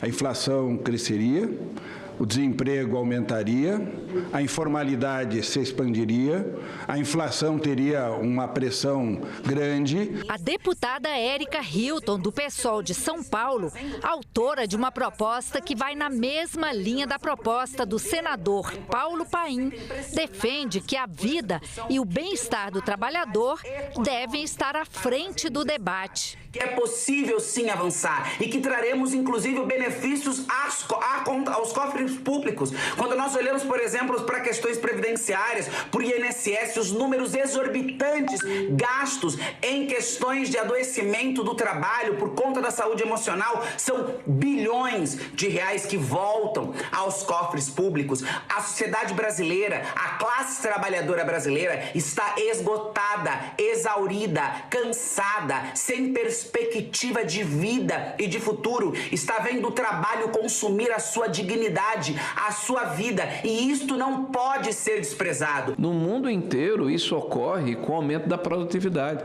E eu vi aqui um exemplo sobre a Henry Ford. Ora, a Henry Ford foi um setor específico da indústria americana que privilegiou a automação, que diminuiu o número de trabalhadores para ter um ganho maior na produtividade. Não sei se é esse o efeito que nós queremos. Diminuir empregos, ou o número de empregos que vão ser oferecidos à sociedade. Crescimento econômico é um fator também que necessariamente impacta, tá, na diminuição da jornada de trabalho. Capacitação, qualificação da mão de obra, melhoria da educação, e nós estamos vendo que o Brasil, infelizmente, quando se compara com outros países do mundo, tem a sua proficiência sofrível. Quando a gente fala em redução de jornada, não tem ninguém que defenda manutenção da jornada atual, que fale que isso é bom para as pessoas, que isso é bom para os trabalhadores, que isso vai melhorar a conexão social, que vai melhorar o convívio familiar. Ninguém não só fala de uma coisa, vai quebrar. Porque a gente está submetido a uma relação de força de determinado setor, que é o setor econômico, e uma necessidade, a coisificação das pessoas, e que as pessoas têm que estar a serviço a qualquer custo, inclusive da própria sobrevivência, da sobrevivência da família, da sobrevivência das relações sociais, tem que estar a serviço da produção de riqueza, que não é para todos, é para ficar acumulada com alguns. Crimes de tráfico de drogas praticados com armas brancas e de brinquedo vão ter o mesmo aumento de pena que os praticados com arma de fogo. É o que determina um projeto aprovado na Comissão de Segurança Pública, que segue agora para votação na Comissão de Constituição e Justiça. O projeto altera a lei de drogas para estender o aumento de pena nos crimes de tráfico de drogas praticados com arma de fogo para qualquer arma. A atual redação do artigo 40, parágrafo 4 da lei de drogas, restringe a majorante aos casos em que há emprego de arma de fogo, excluindo injustificadamente o uso de armas brancas. Assim, a legislação atual acaba sendo insuficiente diante da realidade do crime organizado, que frequentemente utiliza armas brancas, facões, simulacros e artefatos improvisados para intimidar, coagir e manter o controle sobre territórios. O texto aprovado na Comissão de Segurança Pública inclui também brinquedos, simulacros e réplicas de armas. Hoje corrigimos arma de fogo, simulacro de arma ou qualquer instrumento capaz de atemorizar a vítima, incide o aumento de pena, incide a pena maior. Às vezes o cara simula que está com uma arma com o dedo, e a vítima vai falar o quê? Ela vai saber que o que está embaixo da blusa dele não é uma arma, é o dedo? Então a gente tem que entender o seguinte, qual foi a intenção dele? Foi subjugar a vítima? Foi tirar a condição dela para que ela não tivesse o livre-arbítrio e aí ele despojar do patrimônio? Então, impõe-se o aumento de pena. A Comissão de Relações Exteriores debateu hoje o acordo de parceria entre o Mercosul e a União Europeia. As negociações foram finalizadas no fim do ano passado e agora falta a assinatura. Foram mais de 25 anos de negociações para este, que será um dos maiores acordos comerciais já assinados no mundo. O embaixador do Brasil junto à União Europeia participou da audiência direto de Bruxelas. Afirmou que a parte brasileira está pronta e explicou que essa fase final é dividida. A parte econômica e comercial, que é de vigência provisória, e o acordo completo. E eu vou insistir nesse fato porque, no fim, se der tudo certo e o Conselho Europeu aprovar esses dois acordos, agora esperamos em meados de dezembro, nós então podemos proceder à assinatura de ambos os textos no Brasil antes do fim do ano e, posteriormente a essa assinatura, os textos iriam ao Parlamento Europeu. Sendo aprovado pelo Parlamento Europeu, o acordo econômico e comercial ele pode entrar em vigor pouco tempo depois. 15 dos 27 países que compõem a União Europeia precisam aprovar o acordo, representando pelo menos 65% da população total. A embaixadora da União Europeia no Brasil falou das expectativas. Com base na experiência da ratificação de outros acordos comerciais, podemos imaginar que a União Europeia poderia acabar seus procedimentos internos no início do ano 2027. Este acordo, vantajoso para ambas as partes, abrirá oportunidades de crescimento sustentável e reforçará a nossa amizade de longa data e os nossos valores comuns. A União Europeia é o segundo maior parceiro comercial do Brasil, atrás somente da China. A corrente comercial bilateral de 95,5 bilhões de reais representou 15,9% do nosso comércio exterior no ano passado.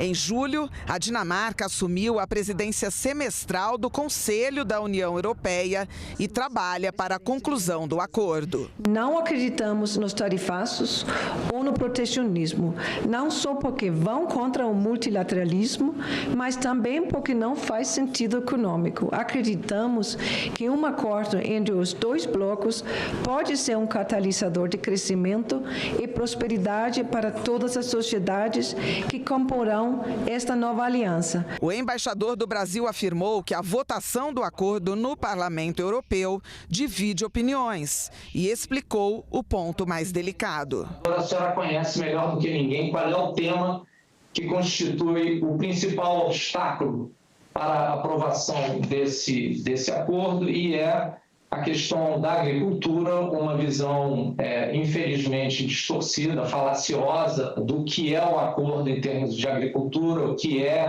que foram as concessões para os países do Mercosul e qual será o impacto desse acordo para a agricultura europeia. No fundo, o acordo se transformou num tema de política interna. Será o maior acordo comercial já assinado entre blocos. E então eu espero sinceramente que a gente possa continuar trabalhando para essa assinatura, que todos aqui torcemos para que seja no final desse ano ou no começo de dezembro. O tempo corre, urge, né? Nós precisamos ainda de ações lá e aqui. A Amazônia é o tema de uma exposição que começou hoje no Senado e faz parte de um evento maior de preparação para a COP30, que vai acontecer mês que vem em Belém do Pará. Começou nesta terça-feira no Senado a exposição de arte sobre a Bienal Amazônia 2025. São obras